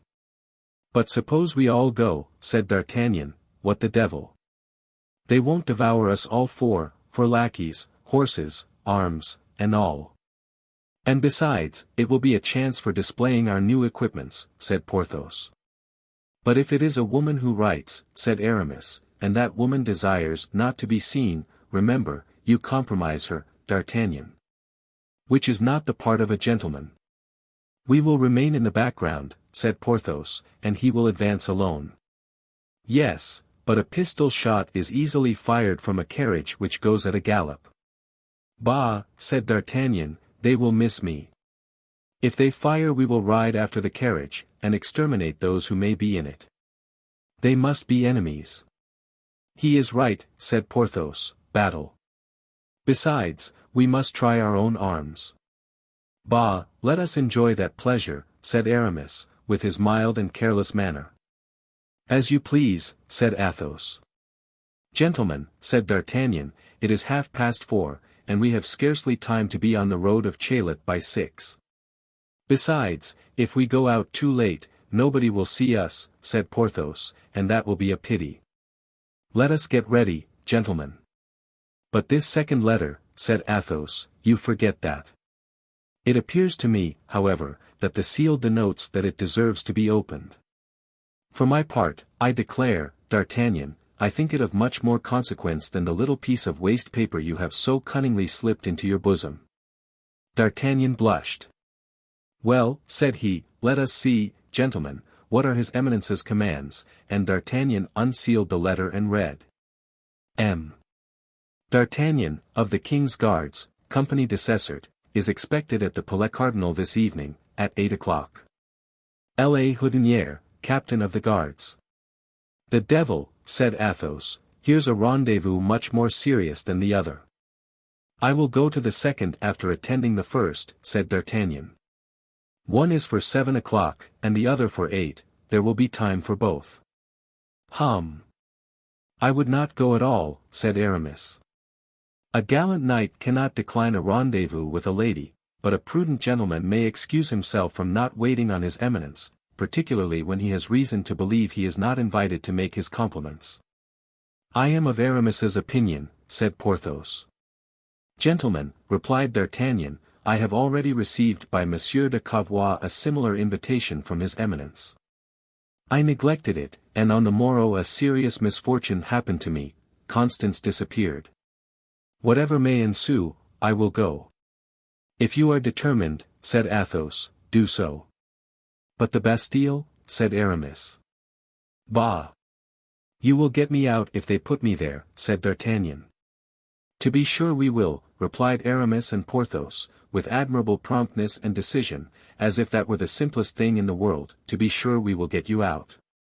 But meantime, as we are to set off the day after tomorrow, you would do much better not to risk this Bastille." "Let us do better than that," said Athos. "Do not let us leave him during the whole evening. Let each of us wait at a gate of the palace with 3 musketeers behind him. If we see a close carriage, at all suspicious in appearance, come out, let us fall upon it. It is a long time since we have had a skirmish with the guards of Monsieur the Cardinal. Monsieur de Treville must think us dead." "To a certainty, Athos," said Aramis, "you were meant to be a general of the army. What do you think of the plan, gentlemen?" "Admirable," replied the young men in chorus. "Well," said Porthos, "I will run to the hotel, and engage our comrades to hold themselves in readiness by 8 o'clock. The rendezvous, the Place du Palais Cardinal. Meantime, you see that the lackeys saddle the horses." "I have no horse," said D'Artagnan, "but that is of no consequence, I can take one of Monsieur de Treville's." "That is not worth while," said Aramis, "you can have one of mine." "One of yours." "How many have you, then?" asked D'Artagnan. "3," replied Aramis, smiling. "Certes," cried Athos, "you are the best mounted poet of France or Navarre." "Well, my dear Aramis, you don't want 3 horses? I cannot comprehend what induced you to buy 3. "Therefore I only purchased 2, said Aramis. "The third, then, fell from the clouds, I suppose." "No, the third was brought to me this very morning by a groom out of livery, who would not tell me in whose service he was, and who said he had received orders from his master." "Or his mistress," interrupted D'Artagnan. "That makes no difference," said Aramis, coloring, "and who affirmed, as I said, that he had received orders from his master or mistress to place the horse in my stable, without informing me whence it came." "It is only to poets that such things happen," said Athos, gravely. "Well, in that case, we can manage famously," said D'Artagnan. "Which of the 2 horses will you ride, that which you bought or the one that was given to you?" "That which was given to me, assuredly." "You cannot for a moment imagine, D'Artagnan, that I would commit such an offense toward the unknown giver," interrupted D'Artagnan.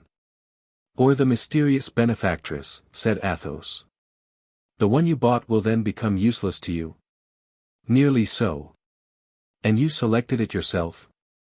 "With the greatest care. The safety of the horseman, you know, depends almost always upon the goodness of his horse." "Well, transfer it to me at the price it cost you."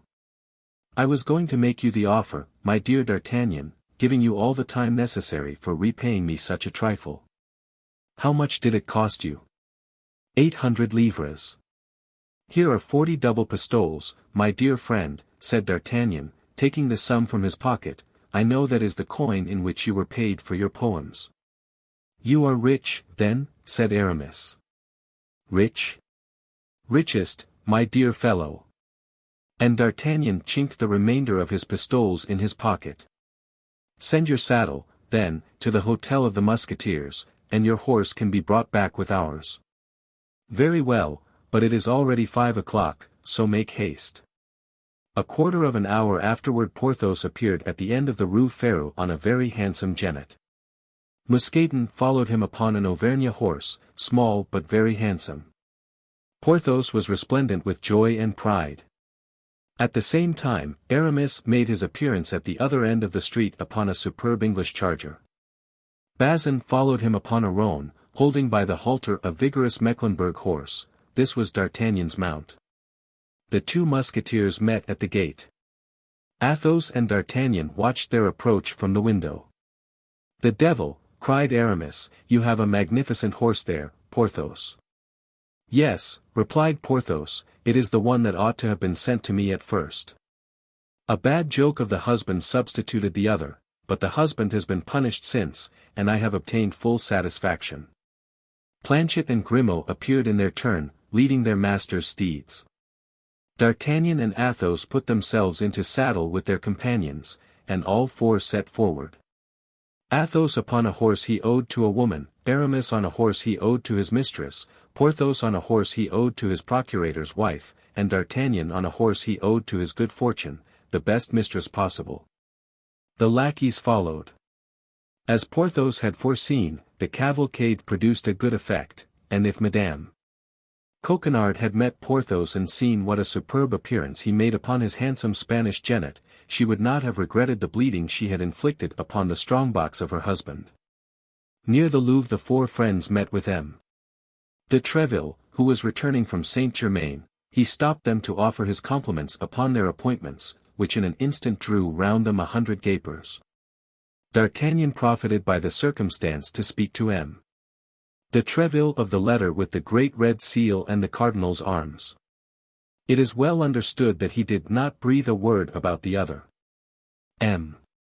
de Treville approved of the resolution he had adopted, and assured him that if on the morrow he did not appear, he himself would undertake to find him, let him be where he might.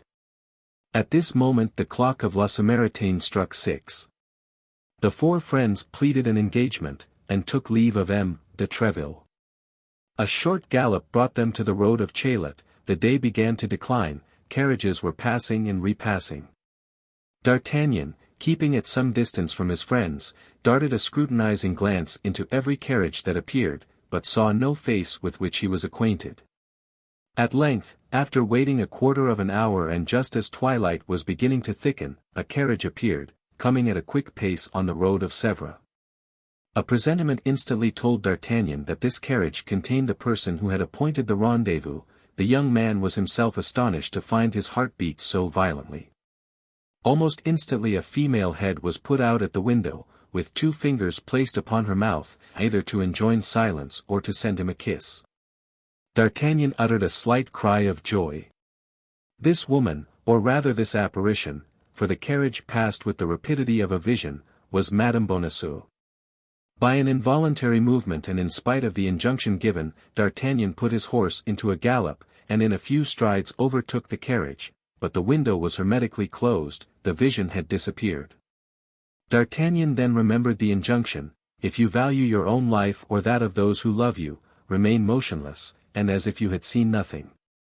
He stopped, therefore, trembling not for himself but for the poor woman who had evidently exposed herself to great danger by appointing this rendezvous.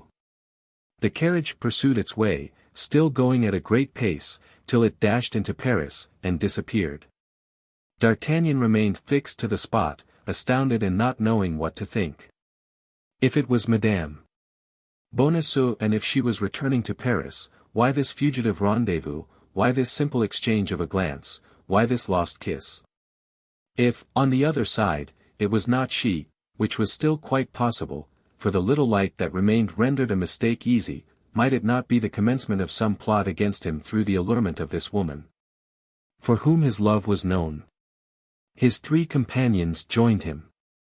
All had plainly seen a woman's head appear at the window, but none of them, except Athos, knew Madame Bonacieux. The opinion of Athos was that it was indeed she. But less preoccupied by that pretty face than D'Artagnan, he had fancied he saw a second head, a man's head, inside the carriage.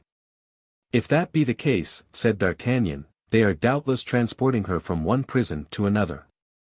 But what can they intend to do with the poor creature, and how shall I ever meet her again? Friend, said Athos, gravely, remember that it is the dead alone with whom we are not likely to meet again on this earth. You know something of that, as well as I do, I think. Now, if your mistress is not dead, if it is she we have just seen, you will meet with her again some day or other. And perhaps, my God, added he, with that misanthropic tone which was peculiar to him, perhaps sooner than you wish. 7:30 had sounded. The carriage had been 20 minutes behind the time appointed. D'Artagnan's friends reminded him that he had a visit to pay, but at the same time bade him observe that there was yet time to retract. But D'Artagnan was at the same time impetuous and curious.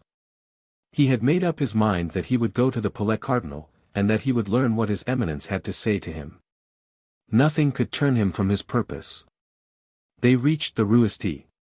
Honoré, and in the Place du Palais Cardinal they found the 12 invited musketeers, walking about in expectation of their comrades. There only they explained to them the matter in hand. D'Artagnan was well known among the honorable corps of the king's musketeers, in which it was known he would one day take his place. He was considered beforehand as a comrade. It resulted from these antecedents that everyone entered heartily into the purpose for which they met. Besides, it would not be unlikely that they would have an opportunity of playing either the cardinal or his people an ill turn, and for such expeditions these worthy gentlemen were always ready. Athos divided them into 3 groups, assumed the command of one, gave the second to Aramis, and the third to Porthos, and then each group went and took their watch near an entrance. D'Artagnan, on his part, entered boldly at the principal gate. Although he felt himself ably supported, the young man was not without a little uneasiness as he ascended the great staircase, step by step. His conduct toward Milady bore a strong resemblance to treachery, and he was very suspicious of the political relations which existed between that woman and the cardinal. Still further, De Wardes, whom he had treated so ill, was one of the tools of his eminence, and D'Artagnan knew that while his eminence was terrible to his enemies, he was strongly attached to his friends. If De Wardes has related all our affair to the cardinal, which is not to be doubted, and if he has recognized me, as is probable, I may consider myself almost as a condemned man, said D'Artagnan, shaking his head. But why has he waited till now? That's all plain enough. Milady has laid her complaints against me with that hypocritical grief which renders her so interesting, and this last offense has made the cup overflow. Fortunately, added he, my good friends are down yonder, and they will not allow me to be carried away without a struggle. Nevertheless, Monsieur de Treville's company of musketeers alone cannot maintain a war against the cardinal, who disposes of the forces of all France, and before whom the queen is without power and the king without will. D'Artagnan, my friend, you are brave, you are prudent, you have excellent qualities, but the women will ruin you. He came to this melancholy conclusion as he entered the antechamber. He placed his letter in the hands of the usher on duty, who led him into the waiting room and passed on into the interior of the palace. In this waiting room were 5 or 6 of the cardinal's guards, who recognized D'Artagnan, and knowing that it was he who had wounded Jussac, they looked upon him with a smile of singular meaning. This smile appeared to D'Artagnan to be of bad augury. Only, as our Gascon was not easily intimidated, or rather, thanks to a great pride natural to the men of his country, he did not allow one easily to see what was passing in his mind when that which was passing at all resembled fear. He placed himself haughtily in front of Messrs the guards, and waited with his hand on his hip, in an attitude by no means deficient in majesty. The usher returned and made a sign to D'Artagnan to follow him. It appeared to the young man that the guards, on seeing him depart, chuckled among themselves. He traversed a corridor, crossed a grand saloon, entered a library, and found himself in the presence of a man seated at a desk and writing. The usher introduced him, and retired without speaking a word. D'Artagnan remained standing and examined this man. D'Artagnan at first believed that he had to do with some judge examining his papers. But he perceived that the man at the desk wrote, or rather corrected, lines of unequal length, scanning the words on his fingers. He saw then that he was with a poet. At the end of an instant the poet closed his manuscript, upon the cover of which was written Mirame, a tragedy in 5 acts, and raised his head. D'Artagnan recognized the cardinal. XL, a terrible vision. The cardinal leaned his elbow on his manuscript, his cheek upon his hand, and looked intently at the young man for a moment. No one had a more searching eye than the Cardinal de Richelieu, and D'Artagnan felt this glance run through his veins like a fever. He however kept a good countenance, holding his hat in his hand and awaiting the good pleasure of his eminence, without too much assurance, but also without too much humility. Monsieur, said the cardinal, are you a D'Artagnan from Béarn? Yes, Monseigneur, replied the young man. There are several branches of the D'Artagnans at Tarbes and in its environs, said the cardinal. To which do you belong? I am the son of him who served in the religious wars under the great King Henry, the father of his gracious majesty. That is well. It is you who set out 7 or 8 months ago from your country to seek your fortune in the capital. Yes, Monseigneur. You came through Mung, where something befell you. I don't very well know what, but still something. Monseigneur, said D'Artagnan, this was what happened to me. Never mind, never mind. Resumed the cardinal, with a smile which indicated that he knew the story as well as he who wished to relate it. You were recommended to Monsieur de Treville, were you not? Yes, Monseigneur. But in that unfortunate affair at Mung. The letter was lost, replied his Eminence. Yes, I know that. But Monsieur de Treville is a skilled physiognomist, who knows men at first sight. And he placed you in the company of his brother-in-law, Monsieur de Cessert, leaving you to hope that one day or other you should enter the Musketeers. Monseigneur is correctly informed, said D'Artagnan. Since that time many things have happened to you. You were walking one day behind the Chartreux, when it would have been better if you had been elsewhere.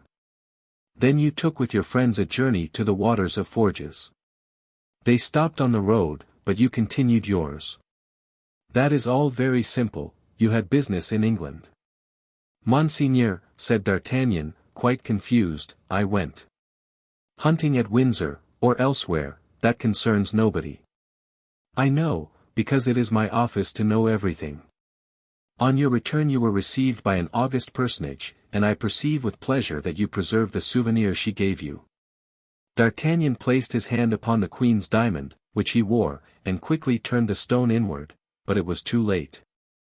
The day after that, you received a visit from Cavois, resumed the cardinal. He went to desire you to come to the palace. You have not returned that visit, and you were wrong. Monseigneur, I feared I had incurred disgrace with your Eminence. How could that be, monsieur? Could you incur my displeasure by having followed the orders of your superiors with more intelligence and courage than another would have done? It is the people who do not obey that I punish, and not those who, like you, obey, but too well. As a proof, remember the date of the day on which I had you bidden to come to me, and seek in your memory for what happened to you that very night. That was the very evening when the abduction of Madame Bonacieux took place. D'Artagnan trembled. And he likewise recollected that during the past half-hour the poor woman had passed close to him, without doubt carried away by the same power that had caused her disappearance. In short, continued the cardinal, as I have heard nothing of you for some time past, I wished to know what you were doing. Besides, you owe me some thanks.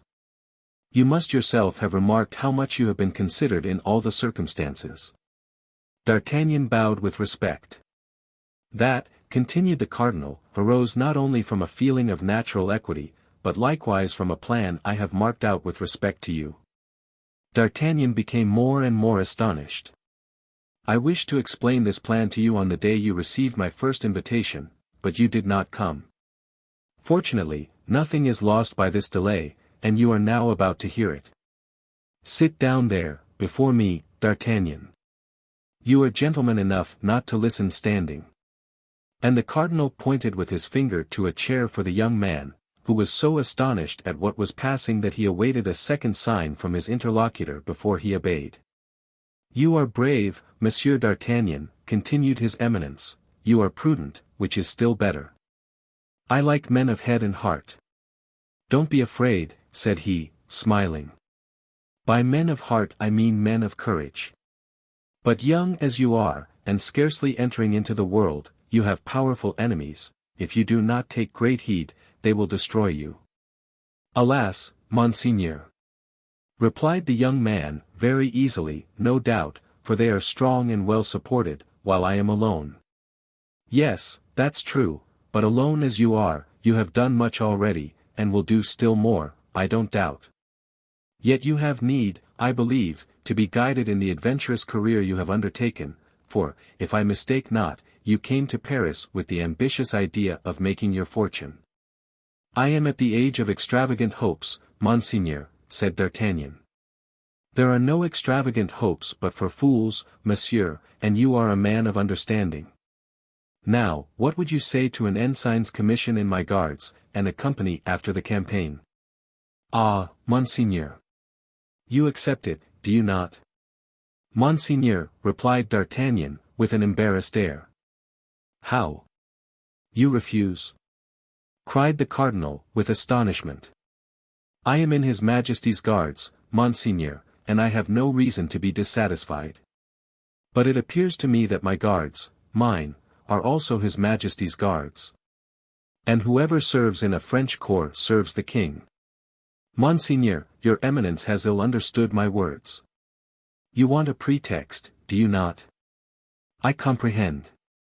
Well, you have this excuse: advancement, the opening campaign, the opportunity which I offer you, so much for the world. As regards yourself, the need of protection. For it is fit you should know, Monsieur d'Artagnan, that I have received heavy and serious complaints against you. You do not consecrate your days and nights wholly to the king's service. D'Artagnan colored. In fact, said the cardinal, placing his hand upon a bundle of papers, I have here a whole pile which concerns you. I know you to be a man of resolution.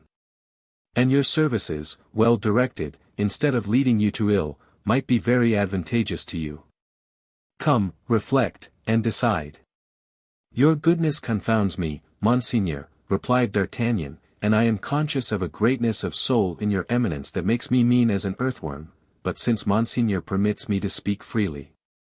D'Artagnan paused. Yes, speak. Then, I will presume to say that all my friends are in the king's musketeers and guards, and that by an inconceivable fatality my enemies are in the service of your eminence. I should, therefore, be ill received here and ill regarded there if I accepted what Monseigneur offers me. Do you happen to entertain the haughty idea that I have not yet made you an offer equal to your value? Asked the cardinal, with a smile of disdain. Monseigneur, your eminence is 100 times too kind to me, and on the contrary, I think I have not proved myself worthy of your goodness. The siege of La Rochelle is about to be resumed, Monseigneur. I shall serve under the eye of your eminence, and if I have the good fortune to conduct myself at the siege in such a manner as merits your attention, then I shall at least leave behind me some brilliant action to justify the protection with which you honor me. Everything is best in its time, Monseigneur. Hereafter, perhaps, I shall have the right of giving myself, at present I shall appear to sell myself. That is to say, you refuse to serve me, monsieur, said the cardinal, with a tone of vexation, through which, however, might be seen a sort of esteem. Remain free, then, and guard your hatreds and your sympathies. Monseigneur. Well, well, said the cardinal, I don't wish you any ill, but you must be aware that it is quite trouble enough to defend and recompense our friends. We owe nothing to our enemies, and let me give you a piece of advice. Take care of yourself, Monsieur d'Artagnan, for from the moment I withdraw my hand from behind you, I would not give an obelisk for your life. I will try to do so, Monseigneur, replied the Gascon, with a noble confidence. Remember at a later period and at a certain moment, if any mischance should happen to you, said Richelieu, significantly, that it was I who came to seek you, and that I did all in my power to prevent this misfortune befalling you. I shall entertain, whatever may happen, said D'Artagnan, placing his hand upon his breast and bowing, an eternal gratitude toward your eminence for that which you now do for me. Well, let it be, then, as you have said, Monsieur d'Artagnan. We shall see each other again after the campaign. I will have my eye upon you, for I shall be there, replied the cardinal, pointing with his finger to a magnificent suit of armor he was to wear, and on our return, well, we will settle our account. Ah, Monseigneur, cried D'Artagnan, spare me the weight of your displeasure. Remain neutral, Monseigneur, if you find that I act as becomes a gallant man. Young man, said Richelieu, if I shall be able to say to you at another time what I have said to you today, I promise you to do so. This last expression of Richelieu's conveyed a terrible doubt. It alarmed D'Artagnan more than a menace would have done, for it was a warning. The cardinal, then, was seeking to preserve him from some misfortune which threatened him. He opened his mouth to reply, but with a haughty gesture the cardinal dismissed him.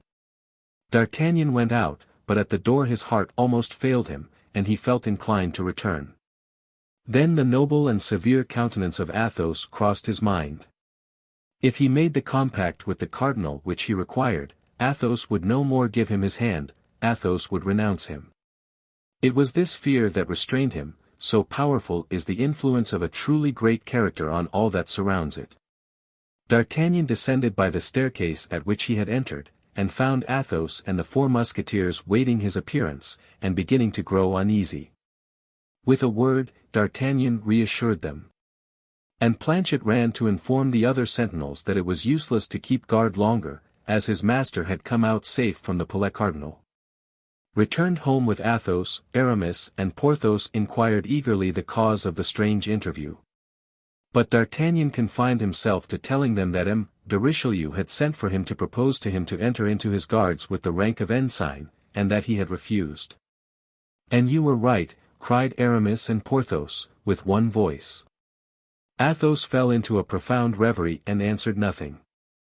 But when they were alone he said, "You have done that which you ought to have done, D'Artagnan, but perhaps you have been wrong." D'Artagnan sighed deeply, for this voice responded to a secret voice of his soul, which told him that great misfortunes awaited him. The whole of the next day was spent in preparations for departure. D'Artagnan went to take leave of M. de Treville. At that time it was believed that the separation of the Musketeers and the Guards would be but momentary, the king holding his parliament that very day and proposing to set out the day after. M. de Treville contented himself with asking D'Artagnan if he could do anything for him, but D'Artagnan answered that he was supplied with all he wanted. That night brought together all those comrades of the Guards of M. de Cessert and the company of Musketeers of M. de Treville who had been accustomed to associate together. They were parting to meet again when it pleased God, and if it pleased God. That night, then, was somewhat riotous, as may be imagined. In such cases extreme preoccupation is only to be combated by extreme carelessness. At the first sound of the morning trumpet the friends separated, the Musketeers hastening to the hotel of M. de Treville, the Guards to that of M. de Cessert. Each of the captains then led his company to the Louvre, where the king held his review. The king was dull and appeared ill, which detracted a little from his usual lofty bearing. In fact, the evening before, a fever had seized him in the midst of the Parliament, while he was holding his bed of justice. He had, not the less, decided upon setting out that same evening. And in spite of the remonstrances that had been offered to him, he persisted in having the review, hoping by setting it at defiance to conquer the disease which began to lay hold upon him. The review over, the Guards set forward alone on their march, the Musketeers waiting for the king, which allowed Porthos time to go and take a turn in his superb equipment in the Rue aux. The Procurator's wife saw him pass in his new uniform and on his fine horse. She loved Porthos too dearly to allow him to part thus, she made him a sign to dismount and come to her. Porthos was magnificent. His spurs jingled, his cuirass glittered, his sword knocked proudly against his ample limbs. This time the clerks evinced no inclination to laugh, such a real ear-clipper did Porthos appear. The Musketeer was introduced to M. Coquenard, whose little grey eyes sparkled with anger at seeing his cousin all blazing new. Nevertheless, one thing afforded him inward consolation, it was expected by everybody that the campaign would be a severe one. He whispered a hope to himself that this beloved relative might be killed in the field. Porthos paid his compliments to M. Coquenard and bade him farewell. M. Coquenard wished him all sorts of prosperities. As to Madame Coquenard, she could not restrain her tears, but no evil impressions were taken from her grief as she was known to be very much attached to her relatives, about whom she was constantly having serious disputes with her husband. But the real adieus were made in Madame Coquenard's chamber, they were heartrending. As long as the Procurator's wife could follow him with her eyes, she waved her handkerchief to him, leaning so far out of the window as to lead people to believe she wished to precipitate herself. Porthos received all these attentions like a man accustomed to such demonstrations, only on turning the corner of the street he lifted his hat gracefully, and waved it to her as a sign of adieu. On his part Aramis wrote a long letter. To whom? Nobody knew. Kitty, who was to set out that evening for Tours, was waiting in the next chamber. Athos sipped the last bottle of his Spanish wine. In the meantime D'Artagnan was defiling with his company. Arriving at the Faubourg St. Antoine, he turned round to look gaily at the Bastille. But as it was the Bastille alone he looked at, he did not observe Milady, who, mounted upon a light chestnut horse, designated him with her finger to two ill-looking men who came close up to the ranks to take notice of him. To a look of interrogation which they made, Milady replied by a sign that it was he. Then, certain that there could be no mistake in the execution of her orders, she started her horse and disappeared. The two men followed the company, and on leaving the Faubourg Saint-Antoine, mounted two horses properly equipped, which a servant without livery had waiting for them. XXXII. The Siege of La Rochelle. The Siege of La Rochelle was one of the great political events of the reign of Louis XIII, and one of the great military enterprises of the cardinal. It is, then, interesting and even necessary that we should say a few words about it. Particularly as many details of this siege are connected in too important a manner with the story we have undertaken to relate to allow us to pass it over in silence. The political plans of the cardinal when he undertook this siege were extensive. Let us unfold them first, and then pass on to the private plans which perhaps had not less influence upon his eminence than the others. Of the important cities given up by Henry IV to the Huguenots as places of safety, there only remained La Rochelle. It became necessary, therefore, to destroy this last bulwark of Calvinism, a dangerous leaven with which the ferments of civil revolt and foreign war were constantly mingling. Spaniards, Englishmen, and Italian malcontents, adventurers of all nations, and soldiers of fortune of every sect, flocked at the first summons under the standard of the Protestants, and organized themselves like a vast association, whose branches diverged freely over all parts of Europe. La Rochelle, which had derived a new importance from the ruin of the other Calvinist cities, was, then, the focus of dissensions and ambition. Moreover, its port was the last in the kingdom of France open to the English, and by closing it against England, our eternal enemy, the cardinal completed the work of Joan of Arc and the Duc de Guise. Thus Bassompierre, who was at once Protestant and Catholic, Protestant by conviction and Catholic as commander of the Order of the Holy Ghost. Bassompierre, who was a German by birth and a Frenchman at heart, in short, Bassompierre, who had a distinguished command at the Siege of La Rochelle, said, in charging at the head of several other Protestant nobles like himself, "You will see, gentlemen, that we shall be fools enough to take La Rochelle." And Bassompierre was right. The cannonade of the Isle of Rye presaged to him the dragonnades of the Cévennes. The taking of La Rochelle was the preface to the revocation of the Edict of Nantes. We have hinted that by the side of these views of the levelling and simplifying minister, which belong to history, the chronicler is forced to recognize the lesser motives of the amorous man and jealous rival. Richelieu, as everyone knows, had loved the Queen. Was this love a simple political affair, or was it naturally one of those profound passions which Anne of Austria inspired in those who approached her? That we are not able to say. But at all events, we have seen, by the anterior developments of this story, that Buckingham had the advantage over him, and in 2 or 3 circumstances, particularly that of the diamond studs, had. Thanks to the devotedness of the Three Musketeers and the courage and conduct of D'Artagnan, cruelly mystified him. It was, then, Richelieu's object, not only to get rid of an enemy of France, but to avenge himself on a rival. But this vengeance must be grand and striking and worthy in every way of a man who held in his hand, as his weapon for combat, the forces of a kingdom. Richelieu knew that in combating England he combated Buckingham. That in triumphing over England he triumphed over Buckingham, in short, that in humiliating England in the eyes of Europe he humiliated Buckingham in the eyes of the Queen. On his side Buckingham, in pretending to maintain the honor of England, was moved by interests exactly like those of the cardinal. Buckingham also was pursuing a private vengeance. Buckingham could not under any pretense be admitted into France as an ambassador, he wished to enter it as a conqueror. It resulted from this that the real stake in this game, which 2 most powerful kingdoms played for the good pleasure of 2 amorous men, was simply a kind look from Anne of Austria. The first advantage had been gained by Buckingham. Arriving unexpectedly in sight of the Isle of Rye with 90 vessels and nearly 20,000 men, he had surprised the Comte de Rochefort, who commanded for the king in the isle, and he had, after a bloody conflict, effected his landing. Allow us to observe in passing that in this fight perished the Baron de Chantal, that the Baron de Chantal left a little orphan girl 18 months old, and that this little girl was afterward Madame de Sévigné.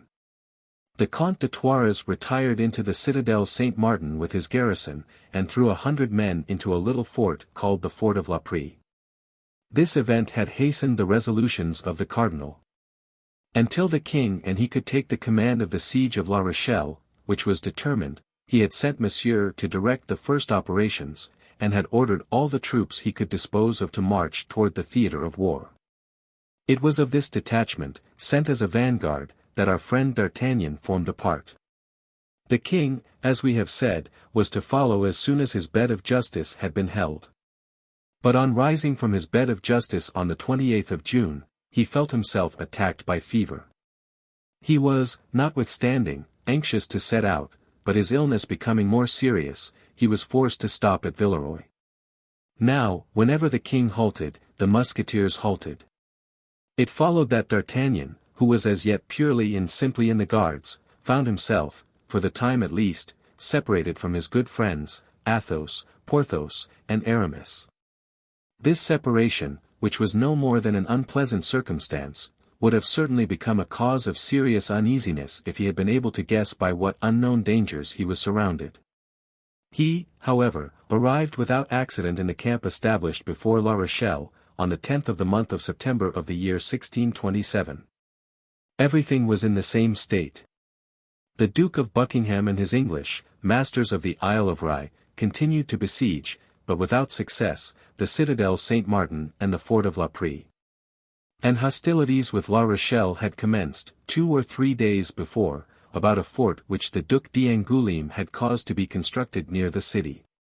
The guards, under the command of M. de Cessert, took up their quarters at the Minims.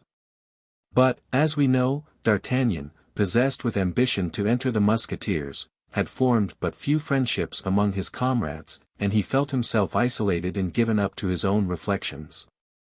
His reflections were not very cheerful. From the time of his arrival in Paris, he had been mixed up with public affairs, but his own private affairs had made no great progress either in love or fortune. As to love, the only woman he could have loved was Madame Bonacieux, and Madame Bonacieux had disappeared, without his being able to discover what had become of her. As to fortune, he had made, humble as he was, an enemy of the cardinal. That is to say, of a man before whom trembled the greatest men of the kingdom, beginning with the king. That man had the power to crush him, and yet he had not done so. For a mind so perspicuous as that of D'Artagnan, this indulgence was a light by which he caught a glimpse of a better future.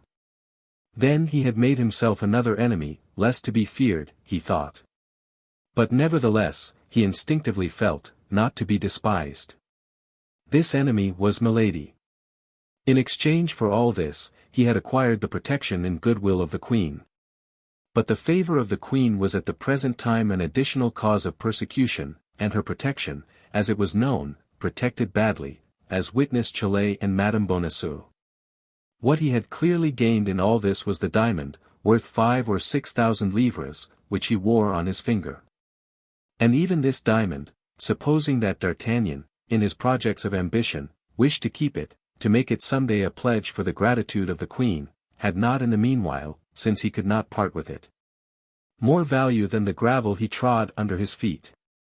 We say the gravel he trod under his feet, for D'Artagnan made these reflections while walking solitarily along a pretty little road which led from the camp to the village of Engouten. Now, these reflections had led him further than he intended, and the day was beginning to decline when, by the last ray of the setting sun, he thought he saw the barrel of a musket glitter from behind a hedge. D'Artagnan had a quick eye and a prompt understanding. He comprehended that the musket had not come there of itself, and that he who bore it had not concealed himself behind a hedge with any friendly intentions.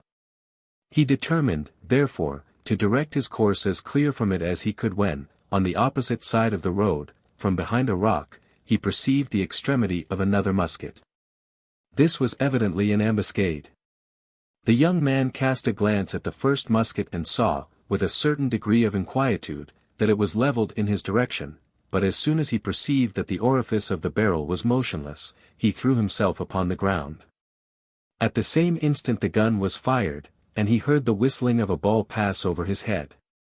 No time was to be lost. D'Artagnan sprang up with a bound, and at the same instant the ball from the other musket tore up the gravel on the very spot on the road where he had thrown himself with his face to the ground.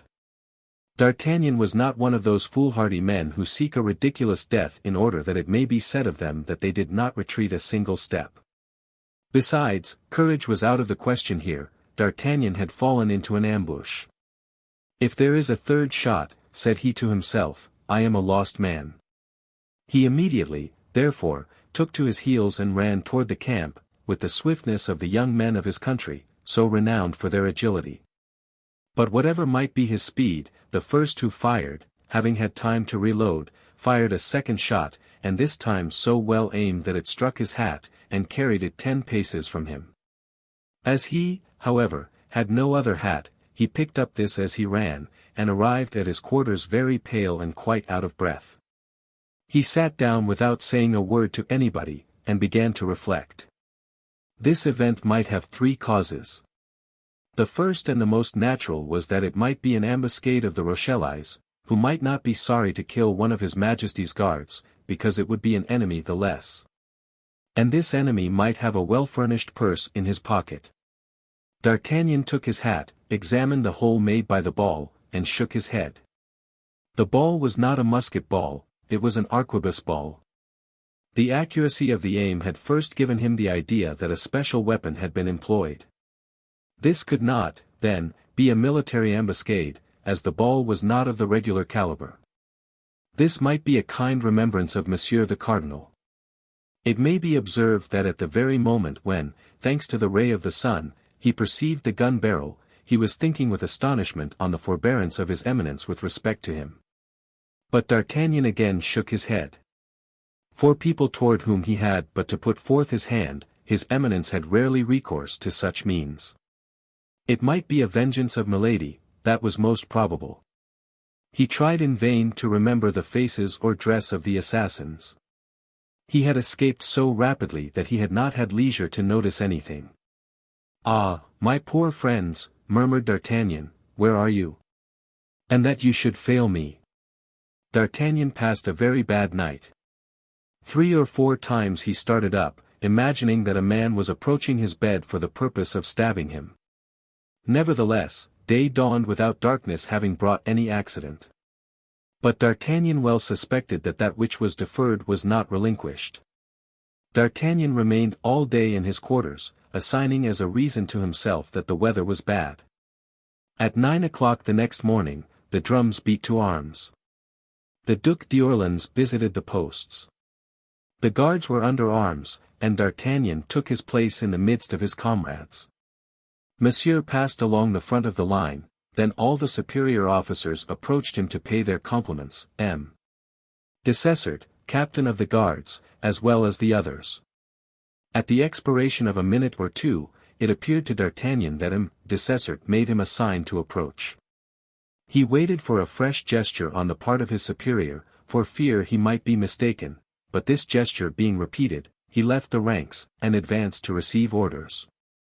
"Monsieur is about to ask for some men of good will for a dangerous mission, but one which will do honor to those who shall accomplish it, and I made you a sign in order that you might hold yourself in readiness." "Thanks, my captain," replied D'Artagnan, who wished for nothing better than an opportunity to distinguish himself under the eye of the lieutenant general. In fact the Rochellais had made a sortie during the night, and had retaken a bastion of which the royal army had gained possession 2 days before.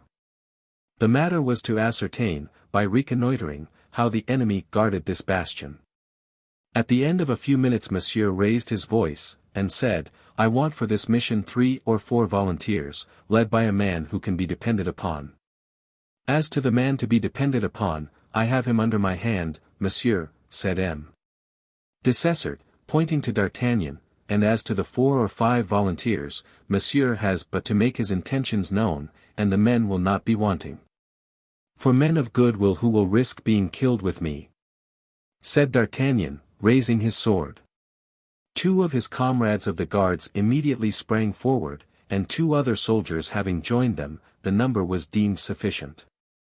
D'Artagnan declined all others, being unwilling to take the first chance from those who had the priority. It was not known whether, after the taking of the bastion, the Rochellais had evacuated it or left a garrison in it. The object then was to examine the place near enough to verify the reports. D'Artagnan set out with his 4 companions, and followed the trench. The 2 guards marched abreast with him, and the 2 soldiers followed behind. They arrived thus, screened by the lining of the trench, till they came within 100 paces of the bastion. There, on turning round, D'Artagnan perceived that the 2 soldiers had disappeared. He thought that, beginning to be afraid, they had stayed behind, and he continued to advance. At the turning of the counterscarp they found themselves within about 60 paces of the bastion. They saw no one, and the bastion seemed abandoned. The 3 composing our forlorn hope were deliberating whether they should proceed any further, when all at once a circle of smoke enveloped the giant of stone, and a dozen balls came whistling around D'Artagnan and his companions. They knew all they wished to know: the bastion was guarded. A longer stay in this dangerous spot would have been useless imprudence. D'Artagnan and his 2 companions turned their backs, and commenced a retreat which resembled a flight. On arriving at the angle of the trench which was to serve them as a rampart, one of the guardsmen fell. A ball had passed through his breast. The other, who was safe and sound, continued his way toward the camp. D'Artagnan was not willing to abandon his companion thus, and stooped to raise him and assist him in regaining the lines, but at this moment 2 shots were fired. One ball struck the head of the already wounded guard, and the other flattened itself against a rock, after having passed within 2 inches of D'Artagnan.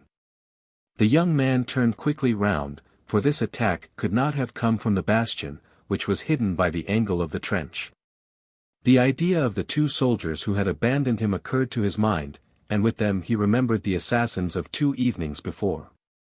He resolved this time to know with whom he had to deal, and fell upon the body of his comrade as if he were dead. He quickly saw 2 heads appear above an abandoned work within 30 paces of him. They were the heads of the 2 soldiers. D'Artagnan had not been deceived. These 2 men had only followed for the purpose of assassinating him, hoping that the young man's death would be placed to the account of the enemy. As he might be only wounded and might denounce their crime, they came up to him with the purpose of making sure. Fortunately, deceived by D'Artagnan's trick, they neglected to reload their guns.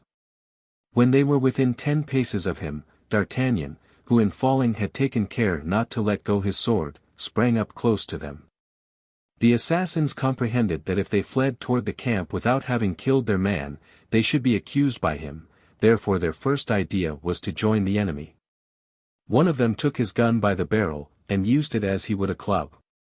He aimed a terrible blow at D'Artagnan, who avoided it by springing to one side, but by this movement he left a passage free to the bandit, who darted off toward the bastion. As the Rochellais who guarded the bastion were ignorant of the intentions of the man they saw coming toward them, they fired upon him, and he fell, struck by a ball which broke his shoulder. Meantime D'Artagnan had thrown himself upon the other soldier, attacking him with his sword. The conflict was not long. The wretch had nothing to defend himself with but his discharged arquebus. The sword of the guardsman slipped along the barrel of the now useless weapon, and passed through the thigh of the assassin, who fell. D'Artagnan immediately placed the point of his sword at his throat. "Oh, do not kill me," cried the bandit. "Pardon, pardon, my officer, and I will tell you all." "Is your secret of enough importance to me to spare your life for it?" asked the young man, withholding his arm.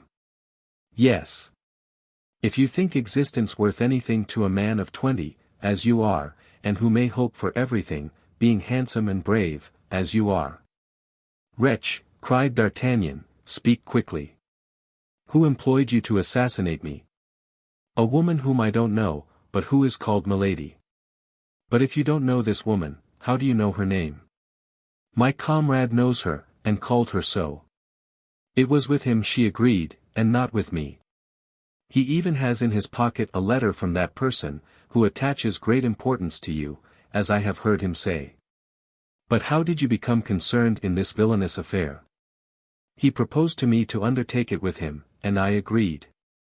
And how much did she give you for this fine enterprise? 100 louis.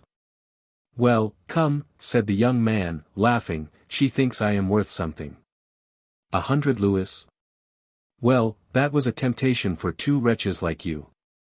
I understand why you accepted it, and I grant you my pardon, but upon one condition. What is that? Said the soldier, uneasy at perceiving that all was not over. That you will go and fetch me the letter your comrade has in his pocket. But, cried the bandit, that is only another way of killing me. How can I go and fetch that letter under the fire of the bastion? You must nevertheless make up your mind to go and get it, or I swear you shall die by my hand. Pardon, monsieur, pity. In the name of that young lady you love, and whom you perhaps believe dead but who is not, cried the bandit, throwing himself upon his knees and leaning upon his hand, for he began to lose his strength with his blood. And how do you know there is a young woman whom I love, and that I believe that woman dead? Asked D'Artagnan.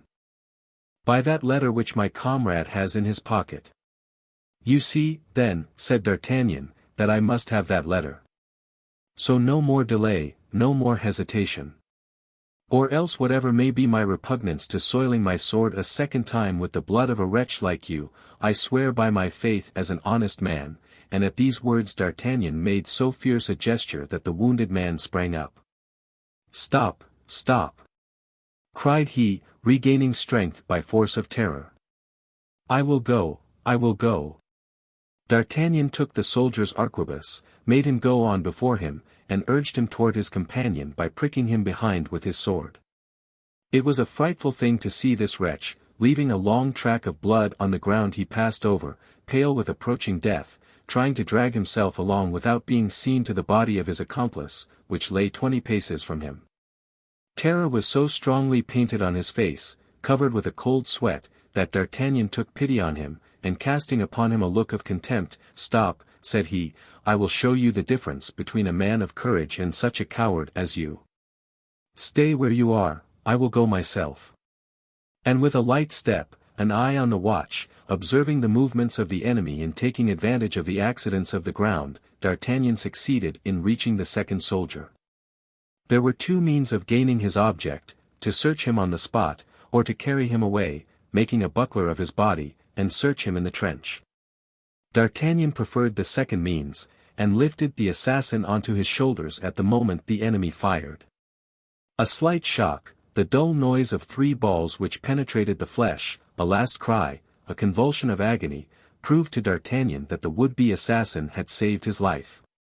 D'Artagnan regained the trench, and threw the corpse beside the wounded man, who was as pale as death. Then he began to search. A leather pocketbook, a purse, in which was evidently a part of the sum which the bandit had received, with a dice box and dice, completed the possessions of the dead man. He left the box and dice where they fell, threw the purse to the wounded man, and eagerly opened the pocketbook. Among some unimportant papers he found the following letter, that which he had sought at the risk of his life. Since you have lost sight of that woman and she is now in safety in the convent, which you should never have allowed her to reach, try, at least, not to miss the man. If you do, you know that my hand stretches far, and that you shall pay very dearly for the 100 louis you have from me. No signature. Nevertheless it was plain the letter came from Milady.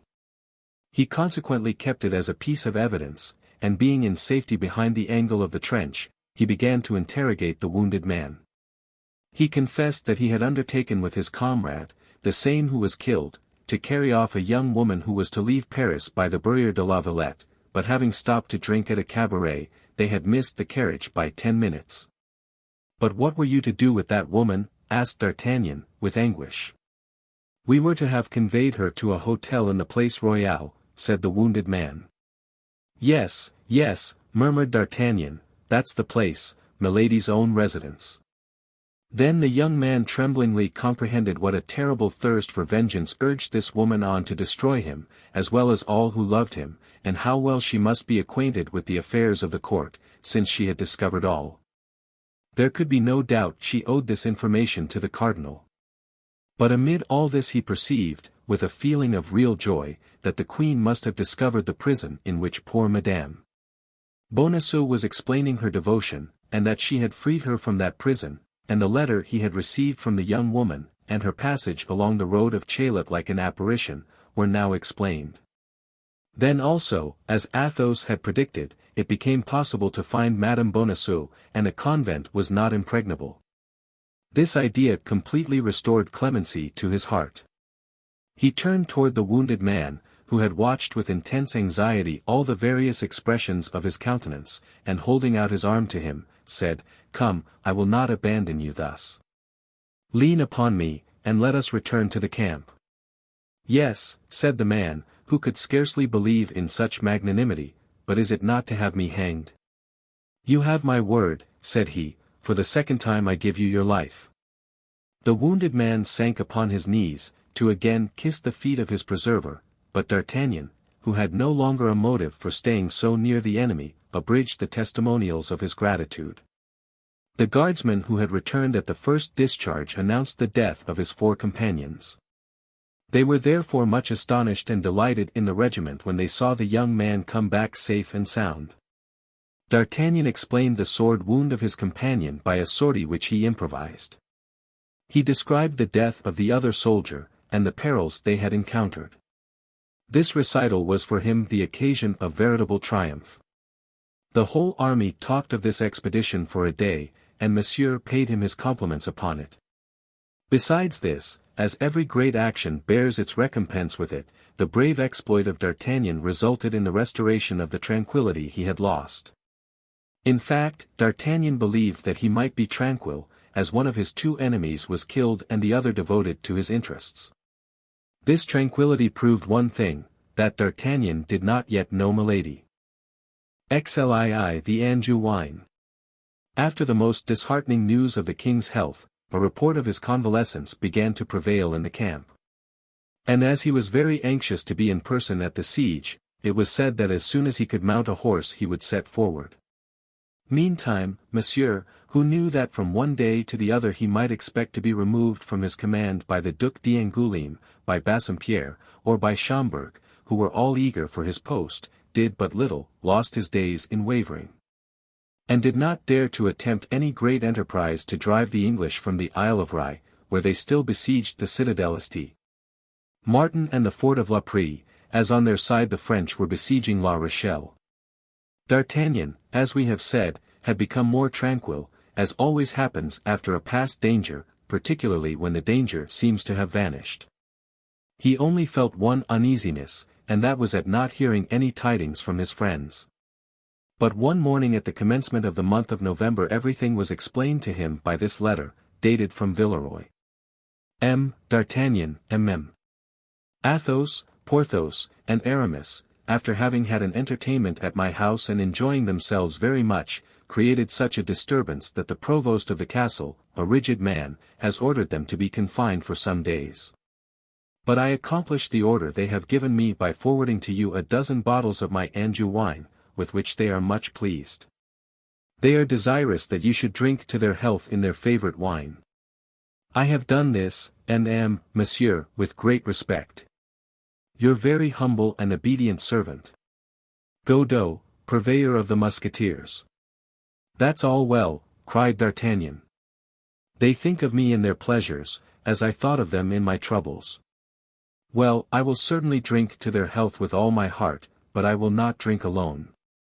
And D'Artagnan went among those guardsmen with whom he had formed greater intimacy than with the others, to invite them to enjoy with him this present of delicious Anjou wine which had been sent him from Villeroy. One of the 2 guardsmen was engaged that evening, and another the next, so the meeting was fixed for the day after that.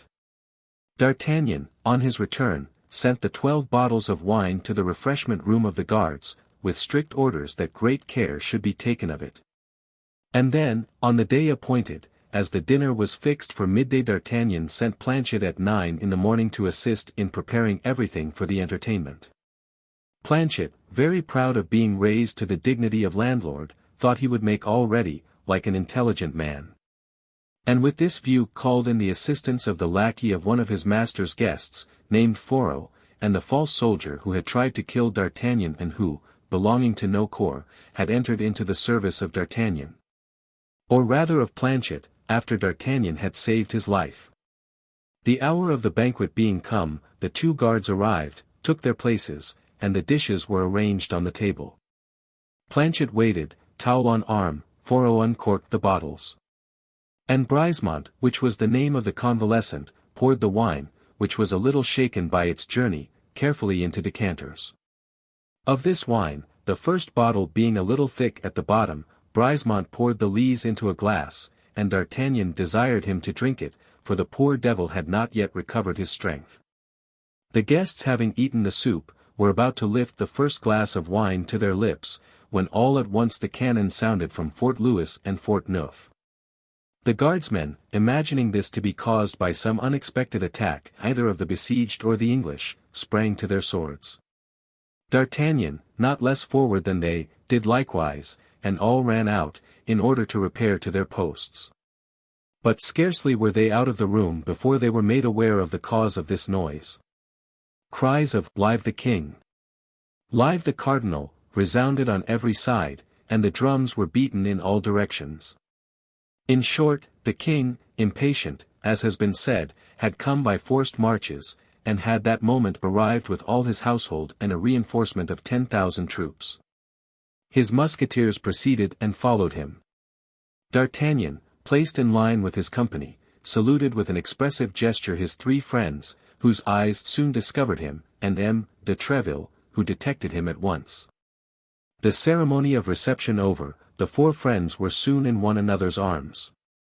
"Pardieu," cried D'Artagnan, "you could not have arrived in better time, the dinner cannot have had time to get cold." "Can it, gentlemen?" added the young man, turning to the 2 guards, whom he introduced to his friends. Ah, said Porthos, "it appears we are feasting." "I hope," said Aramis, "there are no women at your dinner." "Is there any drinkable wine in your tavern?" asked Athos. "Well, pardieu. There is yours, my dear friend," replied D'Artagnan. "Our wine," said Athos, astonished. "Yes, that you sent me." "We sent you wine. You know very well, the wine from the hills of Anjou." "Yes, I know what brand you are talking about." "The wine you prefer." "Well, in the absence of champagne and Chambertin, you must content yourselves with that. And so, connoisseurs in wine as we are, we have sent you some Anjou wine," said Porthos. "Not exactly, it is the wine that was sent by your order." "On our account," said the 3 Musketeers. "Did you send this wine, Aramis?" said Athos. "No, and you, Porthos?" "No, and you, Athos?" "No. If it was not you, it was your purveyor," said D'Artagnan. "Our purveyor?" "Yes, your purveyor, Godot, the purveyor of the Musketeers." "My faith! Never mind where it comes from," said Porthos, "let us taste it, and if it is good, let us drink it." "No," said Athos, "don't let us drink wine which comes from an unknown source." "You are right, Athos," said D'Artagnan. "Did none of you charge your purveyor, Godot, to send me some wine?" "No. And yet you say he has sent you some as from us?" "Here is his letter," said D'Artagnan, and he presented the note to his comrades. "This is not his writing," said Athos. "I am acquainted with it, before we left Villeroy I settled the accounts of the regiment." "A false letter altogether," said Porthos, "we have not been disciplined." "D'Artagnan," said Aramis, in a reproachful tone, "how could you believe that we had made a disturbance?" D'Artagnan grew pale, and a convulsive trembling shook all his limbs. "Thou alarmest me," said Athos, who never used thee and thou but upon very particular occasions. "What has happened?" "Look you, my friends," cried D'Artagnan, "a horrible suspicion crosses my mind." Can this be another vengeance of that woman? It was now Athos who turned pale. D'Artagnan rushed toward the refreshment room, the three Musketeers and the two guards following him. The first object that met the eyes of D'Artagnan on entering the room was Brisemont, stretched upon the ground and rolling in horrible convulsions. Planchet and Fourreau, as pale as death, were trying to give him succor. But it was plain that all assistance was useless, all the features of the dying man were distorted with agony. "Ah!" cried he, on perceiving D'Artagnan, "ah! This is frightful. You pretend to pardon me, and you poison me." "I," cried D'Artagnan. "I, wretch. What do you say?" "I say that it was you who gave me the wine, I say that it was you who desired me to drink it. I say you wished to avenge yourself on me, and I say that it is horrible." "Do not think so, Brisemont," said D'Artagnan. "Do not think so. I swear to you, I protest." "Oh, but God is above. God will punish you. My God, grant that he may one day suffer what I suffer." "Upon the Gospel," said D'Artagnan, throwing himself down by the dying man, "I swear to you that the wine was poisoned and that I was going to drink of it as you did." "I do not believe you," cried the soldier, and he expired amid horrible tortures. "Frightful! Frightful!" murmured Athos, while Porthos broke the bottles and Aramis gave orders, a little too late, that a confessor should be sent for. "Oh, my friends," said D'Artagnan, "you come once more to save my life, not only mine but that of these gentlemen. Gentlemen," continued he, addressing the guardsmen, "I request you will be silent with regard to this adventure. Great personages may have had a hand in what you have seen, and if talked about, the evil would only recoil upon us." "Ah, monsieur," stammered Planchet, "more dead than alive, ah, monsieur, what an escape I have had." "How, sirrah? You were going to drink my wine?" "To the health of the king, monsieur, I was going to drink a small glass of it if Fourreau had not told me I was called." "Alas!" said Fourreau, whose teeth chattered with terror, "I wanted to get him out of the way that I might drink myself." "Gentlemen," said D'Artagnan, addressing the guardsmen, "you may easily comprehend that such a feast can only be very dull after what has taken place, so accept my excuses, and put off the party till another day, I beg of you." The two guardsmen courteously accepted D'Artagnan's excuses, and perceiving that the four friends desired to be alone, retired. When the young guardsmen and the three Musketeers were without witnesses, they looked at one another with an air which plainly expressed that each of them perceived the gravity of their situation. "In the first place," said Athos, "let us leave this chamber, the dead are not agreeable company, particularly when they have died a violent death." "Planchet," said D'Artagnan, "I commit the corpse of this poor devil to your care. Let him be interred in holy ground. He committed a crime, it is true, but he repented of it." And the four friends quit the room, leaving to Planchet and Fourreau the duty of paying mortuary honors to Brisemont. The host gave them another chamber, and served them with fresh eggs and some water, which Athos went himself to draw at the fountain. In a few words, Porthos and Aramis were posted as to the situation. "Well," said D'Artagnan to Athos, "you see, my dear friend, that this is war to the death." Athos shook his head. "Yes, yes," replied he, "I perceive that plainly, but do you really believe it is she?" "I am sure of it. Nevertheless, I confess I still doubt." "But the fleur-de-lis on her shoulder?" "She is some Englishwoman who has committed a crime in France, and has been branded in consequence." "Athos, she is your wife, I tell you," repeated D'Artagnan. "Only reflect how much the two descriptions resemble each other." "Yes, but I should think the other must be dead, I hanged her so effectually." It was D'Artagnan who now shook his head in his turn.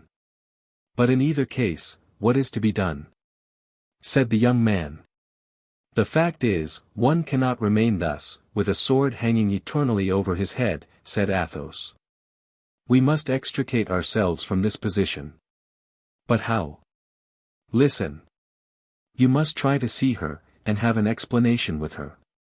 Say to her, peace or war. My word as a gentleman never to say anything of you, never to do anything against you, on your side, a solemn oath to remain neutral with respect to me.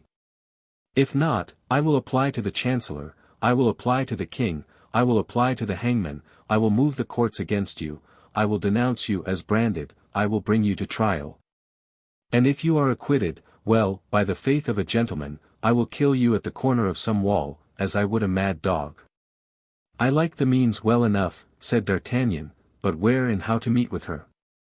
Time, dear friend, time brings round opportunity, opportunity is the martingale of man. The more we have ventured the more we gain, when we know how to wait. Yes, but to wait surrounded by assassins and poisoners. Bah, said Athos. God has preserved us hitherto, God will preserve us still. Yes, we. Besides, we are men, and everything considered, it is our lot to risk our lives, but she, asked he, in an undertone. What she? Asked Athos. Constance. Madame Bonacieux. Ah, that's true, said Athos. My poor friend, I had forgotten you were in love. Well, but, said Aramis, have you not learned by the letter you found on the wretched corpse that she is in a convent? One may be very comfortable in a convent. And as soon as the siege of La Rochelle is terminated, I promise you on my part. Good, cried Athos, good. Yes, my dear Aramis, we all know that your views have a religious tendency. I am only temporarily a musketeer, said Aramis, humbly. It is some time since we heard from his mistress, said Athos, in a low voice. But take no notice, we know all about that. Well, said Porthos, it appears to me that the means are very simple. What? Asked D'Artagnan. You say she is in a convent, replied Porthos. Yes. Very well. As soon as the siege is over, we'll carry her off from that convent. But we must first learn what convent she is in. That's true, said Porthos. But I think I have it, said Athos. Don't you say, dear D'Artagnan, that it is the Queen who has made choice of the convent for her? I believe so, at least. In that case Porthos will assist us. And how so, if you please? Why, by your Marchioness, your Duchess, your Princess. She must have a long arm. Hush, said Porthos, placing a finger on his lips. I believe her to be a cardinalist, she must know nothing of the matter. Then, said Aramis, I take upon myself to obtain intelligence of her. You, Aramis, cried the three friends. You. And how? By the Queen's almoner, to whom I am very intimately allied, said Aramis, coloring. And on this assurance, the four friends, who had finished their modest repast, separated, with the promise of meeting again that evening. D'Artagnan returned to less important affairs, and the Three Musketeers repaired to the king's quarters, where they had to prepare their lodging. 43. The sign of the red dovecot. Meanwhile the king, who, with more reason than the cardinal, showed his hatred for Buckingham. Although scarcely arrived was in such a haste to meet the enemy that he commanded every disposition to be made to drive the English from the Isle of Rye, and afterward to press the siege of La Rochelle. But notwithstanding his earnest wish, he was delayed by the dissensions which broke out between Bassompierre and Schomberg, against the Duc d'Angoulême. Bassompierre and Schomberg were marshals of France, and claimed their right of commanding the army under the orders of the king. But the cardinal, who feared that Bassompierre, a Huguenot at heart, might press but feebly the English and Rochellese, his brothers in religion, supported the Duc d'Angoulême, whom the king, at his instigation, had named lieutenant general. The result was that to prevent Bassompierre and Schomberg from deserting the army, a separate command had to be given to each. Bassompierre took up his quarters on the north of the city, between Leu and Dampierre. The Duc d'Angoulême on the east, from Dampierre to Périgny, and de Schomberg on the south, from Périgny to Angoutin. The quarters of Monsieur were at Dampierre, the quarters of the king were sometimes at Estrees, sometimes at Géry. The cardinal's quarters were upon the downs, at the bridge of La Pierre, in a simple house without any entrenchment. So that Monsieur watched Bassompierre, the king, the Duc d'Angoulême, and the Cardinal, M. de Schomberg. As soon as this organization was established, they set about driving the English from the Isle. The juncture was favorable. The English, who require, above everything, good living in order to be good soldiers, only eating salt meat and bad biscuit, had many invalids in their camp. Still further, the sea, very rough at this period of the year all along the sea coast, destroyed every day some little vessel. And the shore, from the point of L'Aiguillon to the trenches, was at every tide literally covered with the wrecks of pinnacles, roberges, and feluccas. The result was that even if the king's troops remained quietly in their camp, it was evident that some day or other, Buckingham, who only continued in the Isle from obstinacy, would be obliged to raise the siege. But as M. de Thouars gave information that everything was preparing in the enemy's camp for a fresh assault, the king judged that it would be best to put an end to the affair, and gave the necessary orders for a decisive action.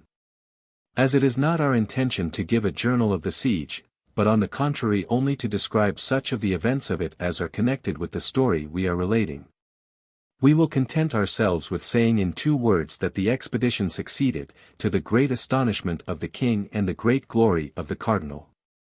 The English, repulsed foot by foot, beaten in all encounters, and defeated in the passage of the Isle of Loire, were obliged to re-embark, leaving on the field of battle 2,000 men, among whom were 5 colonels, 3 lieutenant colonels, 250 captains, 20 gentlemen of rank, 4 pieces of cannon, and 60 flags, which were taken to Paris by Claude d'Esti, Simon, and suspended with great pomp in the arches of Notre Dame. Te Deums were chanted in camp, and afterward throughout France. The cardinal was left free to carry on the siege, without having, at least at the present, anything to fear on the part of the English. But it must be acknowledged, this response was but momentary. An envoy of the Duke of Buckingham, named Montague, was taken, and proof was obtained of a league between the German Empire, Spain, England, and Lorraine. This league was directed against France. Still further, in Buckingham's lodging, which he had been forced to abandon more precipitately than he expected, papers were found which confirmed this alliance and which, as the cardinal asserts in his memoirs, strongly compromised Madame de Chevreuse and consequently the Queen. It was upon the cardinal that all the responsibility fell, for one is not a despotic minister without responsibility. All, therefore, of the vast resources of his genius were at work night and day, engaged in listening to the least report heard in any of the great kingdoms of Europe. The cardinal was acquainted with the activity, and more particularly the hatred, of Buckingham. If the league which threatened France triumphed, all his influence would be lost. Spanish policy and Austrian policy would have their representatives in the cabinet of the Louvre, where they had as yet but partisans, and he, Richelieu, the French minister, the national minister, would be ruined. The king, even while obeying him like a child, hated him as a child hates his master, and would abandon him to the personal vengeance of Monsieur and the Queen. He would then be lost, and France, perhaps, with him.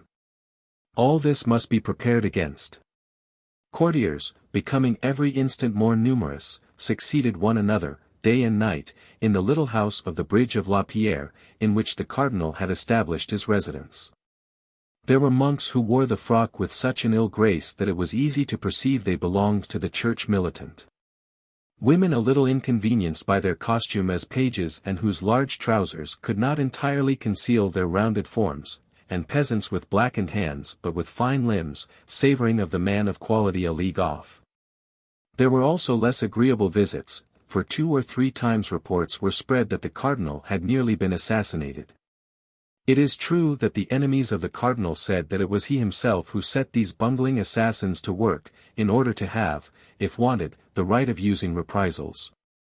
But we must not believe everything ministers say, nor everything their enemies say. These attempts did not prevent the cardinal, to whom his most inveterate detractors have never denied personal bravery, from making nocturnal excursions, sometimes to communicate to the Duc d'Angoulême important orders. Sometimes to confer with the king, and sometimes to have an interview with a messenger whom he did not wish to see at home. On their part the musketeers, who had not much to do with the siege, were not under very strict orders and led a joyous life. This was the more easy for our three companions in particular, for being friends of M. de Treville, they obtained from him special permission to be absent after the closing of the camp. Now, one evening when D'Artagnan, who was in the trenches, was not able to accompany them, Athos, Porthos, and Aramis, mounted on their battle steeds, enveloped in their war cloaks, with their hands upon their pistol butts, were returning from a drinking place called the Red Dovecot, which Athos had discovered 2 days before upon the route to Jerry, following the road which led to the camp and quite on their guard, as we have stated, for fear of an ambuscade, when, about a quarter of a league from the village of Boisneau, they fancied they heard the sound of horses approaching them. They immediately all three halted, closed in, and waited, occupying the middle of the road. In an instant, and as the moon broke from behind a cloud, they saw at a turning of the road 2 horsemen who, on perceiving them, stopped in their turn, appearing to deliberate whether they should continue their route or go back. The hesitation created some suspicion in the three friends, and Athos, advancing a few paces in front of the others, cried in a firm voice, "Who goes there?" "Who goes there, yourselves," replied one of the horsemen. "That is not an answer," replied Athos. "Who goes there? Answer, or we charge." "Beware of what you are about, gentlemen," said a clear voice which seemed accustomed to command. "It is some superior officer making his night rounds," said Athos. "What do you wish, gentlemen?" "Who are you?" said the same voice, in the same commanding tone. "Answer in your turn, or you may repent of your disobedience." "King's Musketeers," said Athos, more and more convinced that he who interrogated them had the right to do so. "What company?" "Company of Treville." "Advance, and give an account of what you are doing here at this hour." The three companions advanced rather humbly, for all were now convinced that they had to do with someone more powerful than themselves, leaving Athos the post of speaker. One of the two riders, he who had spoken second, was 10 paces in front of his companion. Athos made a sign to Porthos and Aramis also to remain in the rear, and advanced alone. "Your pardon, my officer," said Athos. "But we were ignorant with whom we had to do, and you may see that we were keeping good guard." "Your name?" said the officer, who covered a part of his face with his cloak. "But yourself, monsieur," said Athos, who began to be annoyed by this inquisition, "give me, I beg you, the proof that you have the right to question me." "Your name?" repeated the cavalier a second time, letting his cloak fall, and leaving his face uncovered. "Monsieur the Cardinal," cried the stupefied musketeer. "Your name?" cried his eminence, for the 3rd time. "Athos," said the musketeer. The cardinal made a sign to his attendant, who drew near. "These 3 musketeers shall follow us," said he, in an undertone. "I am not willing it should be known I have left the camp. And if they follow us we shall be certain they will tell nobody." "We are gentlemen, monseigneur," said Athos, "require our parole, and give yourself no uneasiness. Thank God, we can keep a secret." The cardinal fixed his piercing eyes on this courageous speaker. "You have a quick ear, Monsieur Athos," said the cardinal, "but now listen to this. It is not from mistrust that I request you to follow me, but for my security. Your companions are no doubt Messrs. Porthos and Aramis." "Yes, your eminence," said Athos, while the 2 musketeers who had remained behind advanced hat in hand. "I know you, gentlemen," said the cardinal, "I know you. I know you are not quite my friends, and I am sorry you are not so, but I know you are brave and loyal gentlemen, and that confidence may be placed in you. Monsieur Athos, do me, then, the honor to accompany me. You and your 2 friends, and then I shall have an escort to excite envy in his majesty, if we should meet him." The 3 musketeers bowed to the necks of their horses. "Well, upon my honor," said Athos, "your eminence is right in taking us with you. We have seen several ill-looking faces on the road, and we have even had a quarrel at the Red Dovecot with 4 of those faces." "A quarrel, "And what for, gentlemen?" said the cardinal. "You know I don't like quarrellers. And that is the reason why I have the honor to inform your eminence of what has happened. For you might learn it from others, and upon a false account believe us to be in fault." "What have been the results of your quarrel?" said the cardinal, knitting his brow. "My friend Aramis, here, has received a slight sword wound in the arm, but not enough to prevent him, as your eminence may see, from mounting to the assault tomorrow, if your eminence orders an escalade. But you are not the men to allow sword wounds to be inflicted upon you thus," said the cardinal. "Come, be frank, gentlemen, you have settled accounts with somebody. Confess, you know I have the right of giving absolution." "I, monseigneur," said Athos.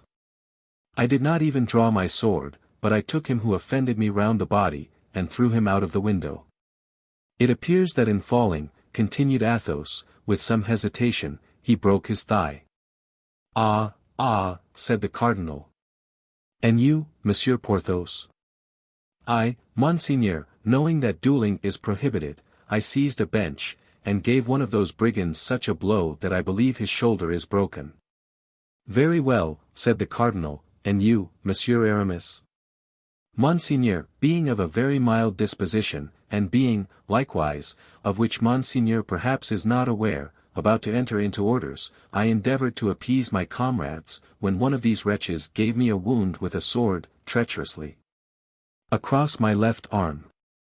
Then I admit my patience failed me, I drew my sword in my turn, and as he came back to the charge, I fancied I felt that in throwing himself upon me, he let it pass through his body. I only know for a certainty that he fell. And it seemed to me that he was borne away with his two companions." "The devil, gentlemen," said the cardinal, "3 men placed hors de combat in a cabaret squabble. You don't do your work by halves. And pray what was this quarrel about?" "These fellows were drunk," said Athos, "and knowing there was a lady who had arrived at the cabaret this evening, they wanted to force her door." "Force her door," said the cardinal, "and for what purpose?" "To do her violence, without doubt," said Athos. "I have had the honor of informing your eminence that these men were drunk."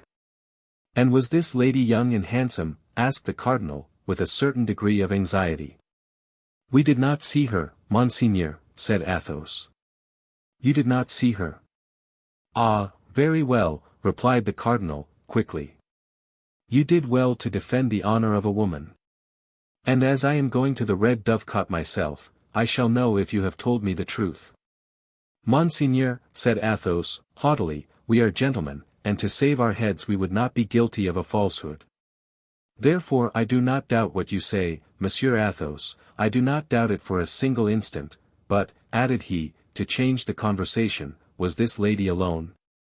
"The lady had a cavalier shut up with her," said Athos, "but as notwithstanding the noise, this cavalier did not show himself, it is to be presumed that he is a coward." "Judge not rashly, says the Gospel," replied the cardinal. Athos bowed. "And now, gentlemen, that's well," continued the cardinal. "I know what I wish to know, follow me."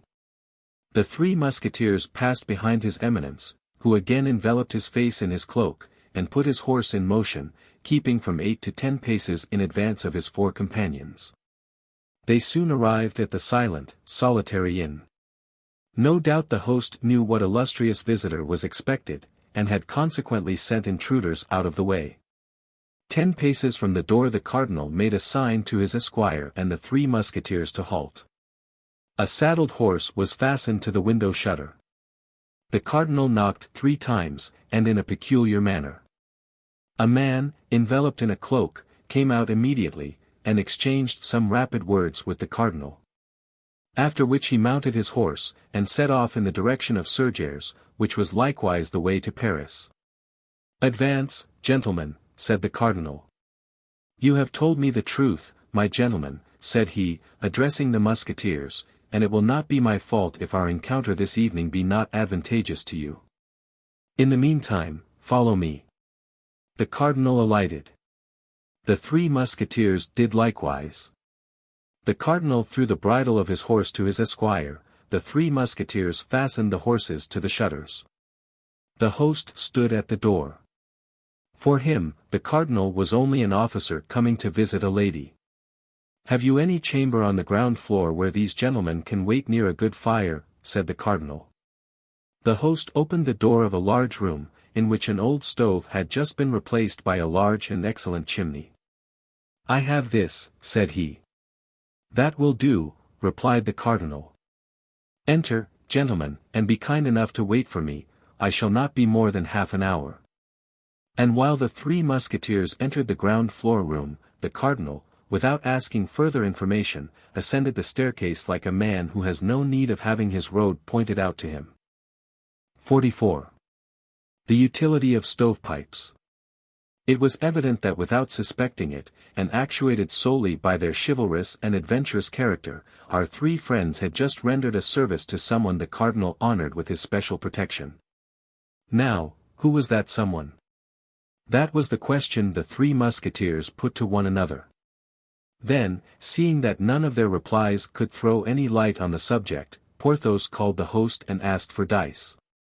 Porthos and Aramis placed themselves at the table and began to play. Athos walked about in a contemplative mood. While thinking and walking, Athos passed and repassed before the pipe of the stove, broken in halves, the other extremity passing into the chamber above. And every time he passed and repassed he heard a murmur of words, which at length fixed his attention. Athos went close to it, and distinguished some words that appeared to merit so great an interest that he made a sign to his friends to be silent, remaining himself bent with his ear directed to the opening of the lower orifice. "Listen, Milady," said the cardinal, "the affair is important. Sit down, and let us talk it over." "Milady," murmured Athos. "I listen to your eminence with greatest attention," replied a female voice which made the musketeer start. "A small vessel with an English crew, whose captain is on my side, awaits you at the mouth of Charente, at Fort La Pointe 7. He will set sail tomorrow morning. I must go thither tonight." "Instantly." "That is to say, when you have received my instructions. 2 men, whom you will find at the door on going out, will serve you as escort. You will allow me to leave first, then, after half an hour, you can go away in your turn." "Yes, Monseigneur." "Now let us return to the mission with which you wish to charge me, and as I desire to continue to merit the confidence of your eminence, deign to unfold it to me in terms clear and precise, that I may not commit an error." There was an instant of profound silence between the two interlocutors. It was evident that the cardinal was weighing beforehand the terms in which he was about to speak, and that Milady was collecting all her intellectual faculties to comprehend the things he was about to say, and to engrave them in her memory when they should be spoken. Athos took advantage of this moment to tell his 2 companions to fasten the door inside, and to make them a sign to come and listen with him. The 2 musketeers, who loved their ease, brought a chair for each of themselves and one for Athos. All 3 then sat down with their heads together and their ears on the alert. "You will go to London," continued the cardinal. "Arrived in London, you will seek Buckingham. I must beg your eminence to observe," said Milady, "that since the affair of the diamond studs, about which the duke always suspected me, his grace distrusts me." "Well, this time," said the cardinal, "it is not necessary to steal his confidence, but to present yourself frankly and loyally as a negotiator." "Frankly and loyally," repeated Milady, with an unspeakable expression of duplicity. "Yes, frankly and loyally," replied the cardinal, in the same tone. "All this negotiation must be carried on openly. I will follow your eminence's instructions to the letter. I only wait till you give them. You will go to Buckingham in my behalf, and you will tell him I am acquainted with all the preparations he has made, but that they give me no uneasiness, since at the first step he takes I will ruin the Queen. Will he believe that your eminence is in a position to accomplish the threat thus made?" "Yes, for I have the proofs. I must be able to present these proofs for his appreciation." "Without doubt." "And you will tell him I will publish the report of Boisrobert and the Marquis de Beautru, upon the interview which the Duke had at the residence of Madame the Constable with the Queen on the evening Madame the Constable gave a masquerade. You will tell him, in order that he may not doubt, that he came there in the costume of the Great Mogul, which the Chevalier de Guise was to have worn, and that he purchased this exchange for the sum of 3,000 pistoles. Well, Monseigneur? All the details of his coming into and going out of the palace, on the night when he introduced himself in the character of an Italian fortune-teller, you will tell him, that he may not doubt the correctness of my information. That he had under his cloak a large white robe dotted with black tears, death's heads, and crossbones, for in case of a surprise, he was to pass for the phantom of the White Lady who, as all the world knows, appears at the Louvre every time any great event is impending. Is that all, Monseigneur? Tell him also that I am acquainted with all the details of the adventure at Amiens. That I will have a little romance made of it, wittily turned, with a plan of the garden and portraits of the principal actors in that nocturnal romance. I will tell him that. Tell him further that I hold Montague in my power. That Montague is in the Bastille, that no letters were found upon him, it is true, but that torture may make him tell much of what he knows, and even what he does not know. Exactly. Then add that his Grace has, in the precipitation with which he quit the Isle of Rye, forgotten and left behind him in his lodging a certain letter from Madame de Chevreuse which singularly compromises the Queen. Inasmuch as it proves not only that Her Majesty can love the enemies of the King but that she can conspire with the enemies of France. You recollect perfectly all I have told you, do you not? Your Eminence will judge, the ball of Madame the Constable, the night at the Louvre, the evening at Amiens, the arrest of Montague, the letter of Madame de Chevreuse. That's it, said the Cardinal, that's it. You have an excellent memory, Milady. But, resumed she to whom the Cardinal addressed this flattering compliment, if, in spite of all these reasons, the Duke does not give way and continues to menace France? The Duke is in love to madness, or rather to folly, replied Richelieu, with great bitterness. Like the ancient paladins, he has only undertaken this war to obtain a look from his lady love. If he becomes certain that this war will cost the honor, and perhaps the liberty, of the lady of his thoughts, as he says, I will answer for it he will look twice. And yet, said Milady, with a persistence that proved she wished to see clearly to the end of the mission with which she was about to be charged, if he persists. If he persists, said the Cardinal.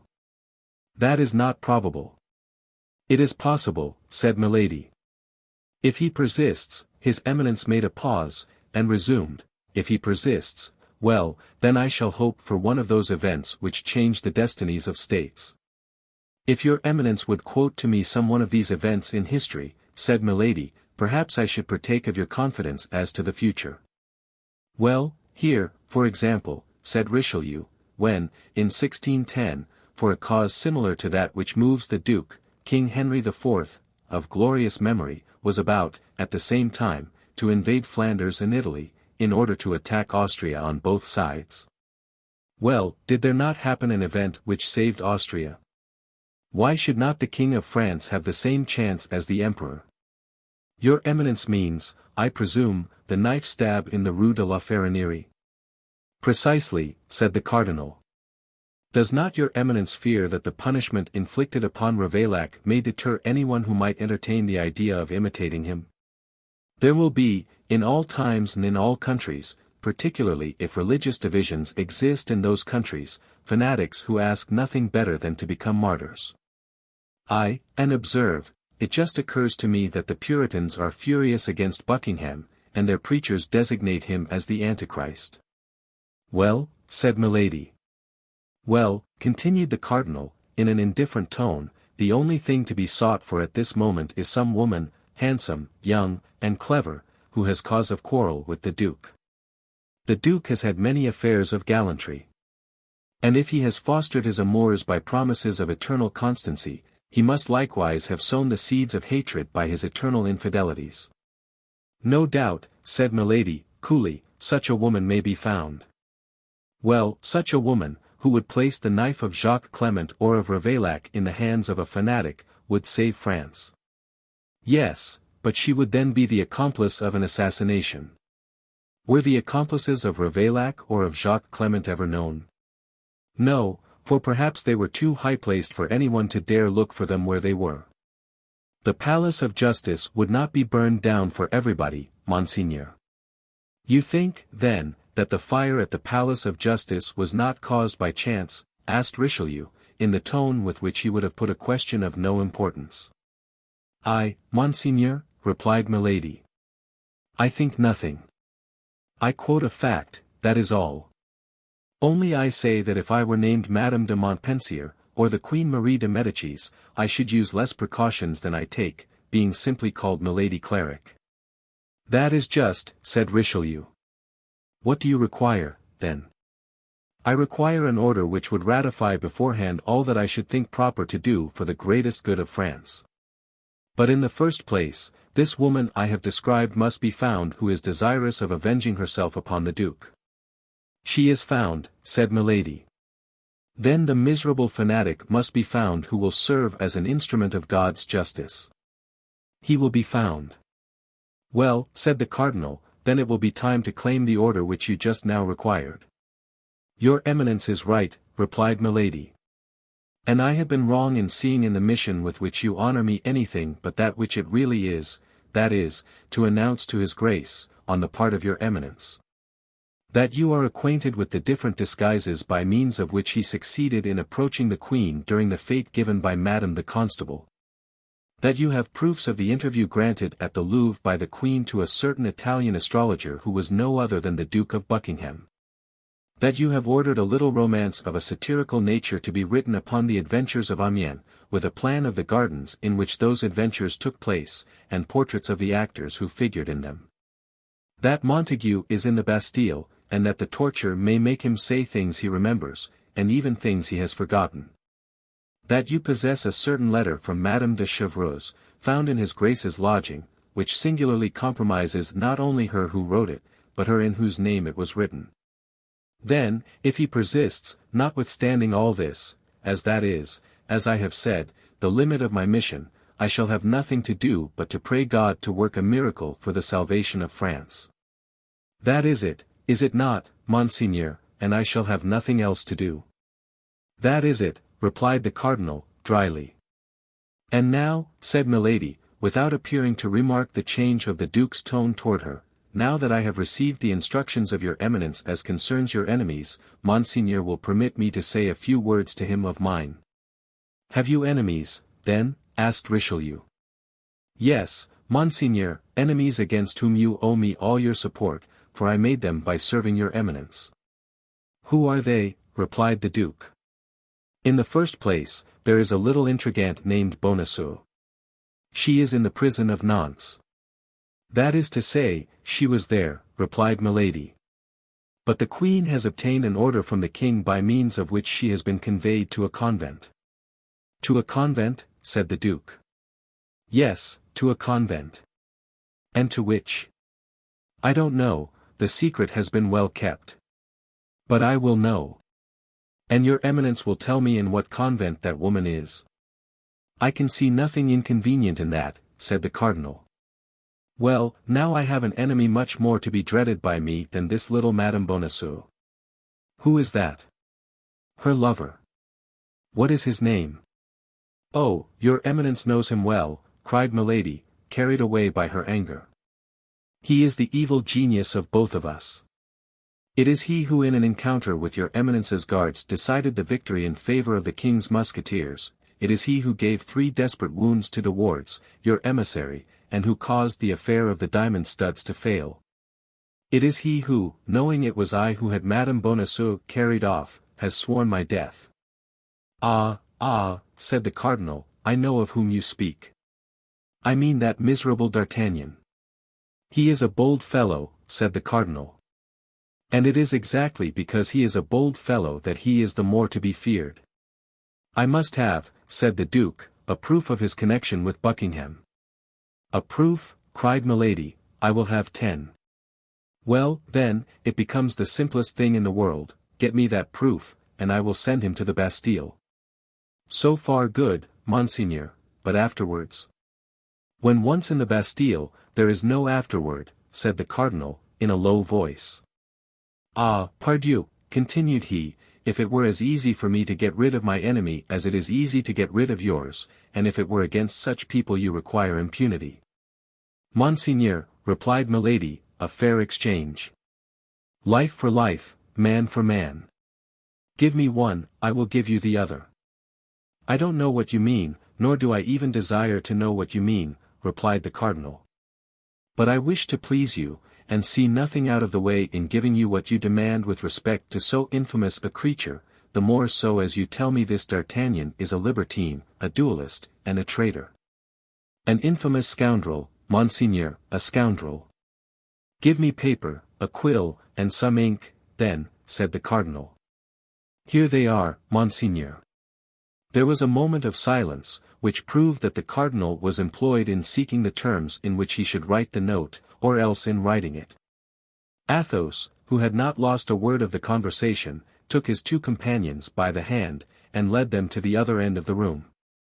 Well, said Porthos, what do you want, and why do you not let us listen to the end of the conversation? Hush! Said Athos, speaking in a low voice. We have heard all it was necessary we should hear. Besides, I don't prevent you from listening, but I must be gone. You must be gone, said Porthos. And if the cardinal asks for you, what answer can we make? You will not wait till he asks. You will speak first, and tell him that I am gone on the lookout, because certain expressions of our host have given me reason to think the road is not safe. I will say 2 words about it to the cardinal's esquire likewise. The rest concerns myself. Don't be uneasy about that. Be prudent, Athos, said Aramis. Be easy on that head, replied Athos, you know I am cool enough. Porthos and Aramis resumed their places by the stovepipe. As to Athos, he went out without any mystery, took his horse, which was tied with those of his friends to the fastenings of the shutters, in 4 words convinced the attendant of the necessity of a vanguard for their return. Carefully examined the priming of his pistols, drew his sword, and took, like a forlorn hope, the road to the camp.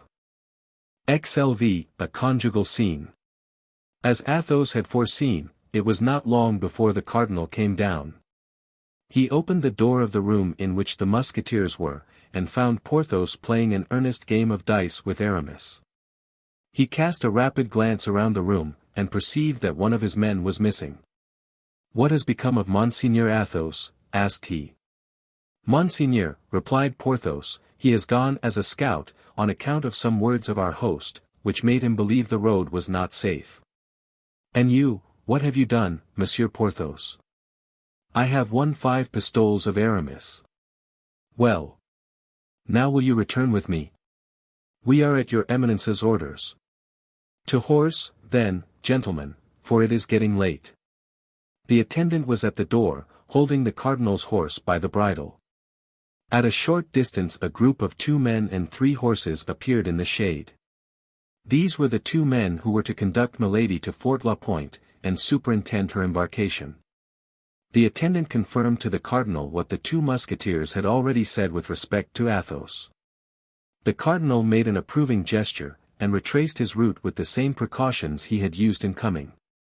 Let us leave him to follow the road to the camp protected by his esquire and the 2 musketeers, and return to Athos.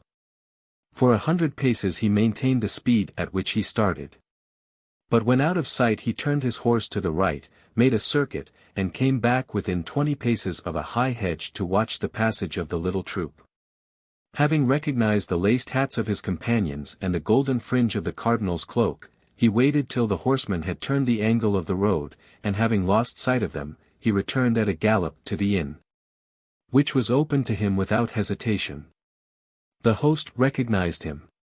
My officer, said Athos, has forgotten to give a piece of very important information to the lady, and has sent me back to repair his forgetfulness.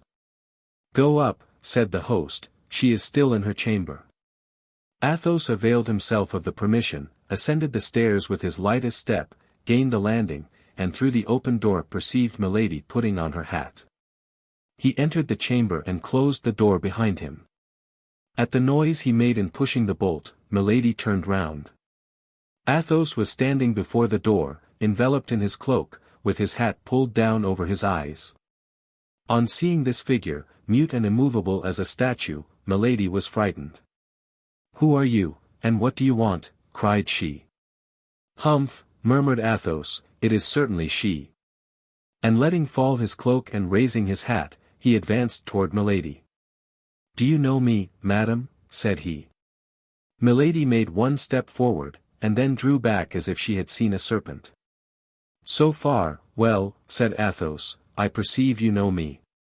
"The Comte de Rochefort," murmured Milady, becoming exceedingly pale, and drawing back till the wall prevented her from going any farther. "Yes, Milady," replied Athos. "The Comte de Rochefort in person, who comes expressly from the other world to have the pleasure of paying you a visit. Sit down, madam, and let us talk," as the cardinal said. Milady, under the influence of inexpressible terror, sat down without uttering a word. "You certainly are a demon sent upon the earth," said Athos. "Your power is great, I know. But you also know that with the help of God men have often conquered the most terrible demons. You have once before thrown yourself in my path. I thought I had crushed you, madam, but either I was deceived or hell has resuscitated you." Milady at these words, which recalled frightful remembrances, hung down her head with a suppressed groan. "Yes, hell has resuscitated you," continued Athos. "Hell has made you rich, hell has given you another name, hell has almost made you another face, but it has neither effaced the stains from your soul nor the brand from your body." Milady arose as if moved by a powerful spring, and her eyes flashed lightning. Athos remained sitting. "You believed me to be dead, did you not, as I believed you to be?" And the name of Athos as well concealed the Comte de Rochefort, as the name Milady Cleric concealed and de Broglie. "Was it not so you were called when your honored brother married us? Our position is truly a strange one," continued Athos, laughing. "We have only lived up to the present time because we believed each other dead, and because a remembrance is less oppressive than a living creature, though a remembrance is sometimes devouring." "But," said Milady, in a hollow, faint voice, "what brings you back to me, and what do you want with me?" "I wish to tell you that though remaining invisible to your eyes, I have not lost sight of you. You know what I have done. I can relate to you, day by day, your actions from your entrance to the service of the cardinal to this evening." A smile of incredulity passed over the pale lips of Milady. "Listen. It was you who cut off the 2 diamond studs from the shoulder of the Duke of Buckingham, it was you who had Madame Bonacieux carried off. It was you who, in love with De Wardes and thinking to pass the night with him, opened the door to Monsieur d'Artagnan, it was you who, believing that De Wardes had deceived you, wished to have him killed by his rival. It was you who, when this rival had discovered your infamous secret, wished to have him killed in his turn by 2 assassins, whom you sent in pursuit of him. It was you who, finding the balls had missed their mark, sent poisoned wine with a forged letter, to make your victim believe that the wine came from his friends. In short, it was you who have but now in this chamber, seated in this chair I now fill, made an engagement with Cardinal Richelieu to cause the Duke of Buckingham to be assassinated. In exchange for the promise he has made you to allow you to assassinate d'Artagnan." Milady was livid. "You must be Satan," cried she. "Perhaps," said Athos, "but at all events listen well to this. Assassinate the Duke of Buckingham, or cause him to be assassinated, I care very little about that. I don't know him. Besides, he is an Englishman. But do not touch with the tip of your finger a single hair of d'Artagnan, who is a faithful friend whom I love and defend, or I swear to you by the head of my father the crime which you shall have endeavored to commit, or shall have committed, shall be the last." "Monsieur d'Artagnan has cruelly insulted me," said Milady, in a hollow tone. "Monsieur d'Artagnan shall die." "Indeed. Is it possible to insult you, madam?" said Athos, laughing. "He has insulted you, and he shall die." "He shall die," replied Milady, "she first, and he afterward." Athos was seized with a kind of vertigo. The sight of this creature, who had nothing of the woman about her, recalled awful remembrances. He thought how one day, in a less dangerous situation than the one in which he was now placed, he had already endeavored to sacrifice her to his honor. His desire for blood returned, burning his brain and pervading his frame like a raging fever. He arose in his turn, reached his hand to his belt, drew forth a pistol, and cocked it. Milady, pale as a corpse, endeavored to cry out. But her swollen tongue could utter no more than a hoarse sound which had nothing human in it and resembled the rattle of a wild beast. Motionless against the dark tapestry, with her hair in disorder, she appeared like a horrid image of terror.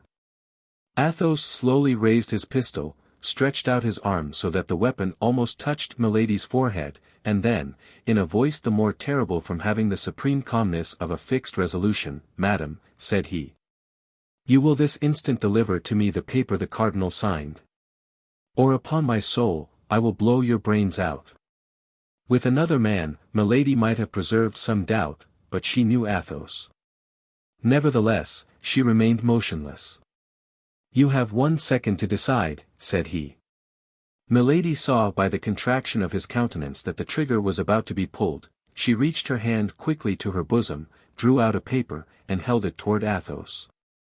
"Take it," said she, "and be accursed."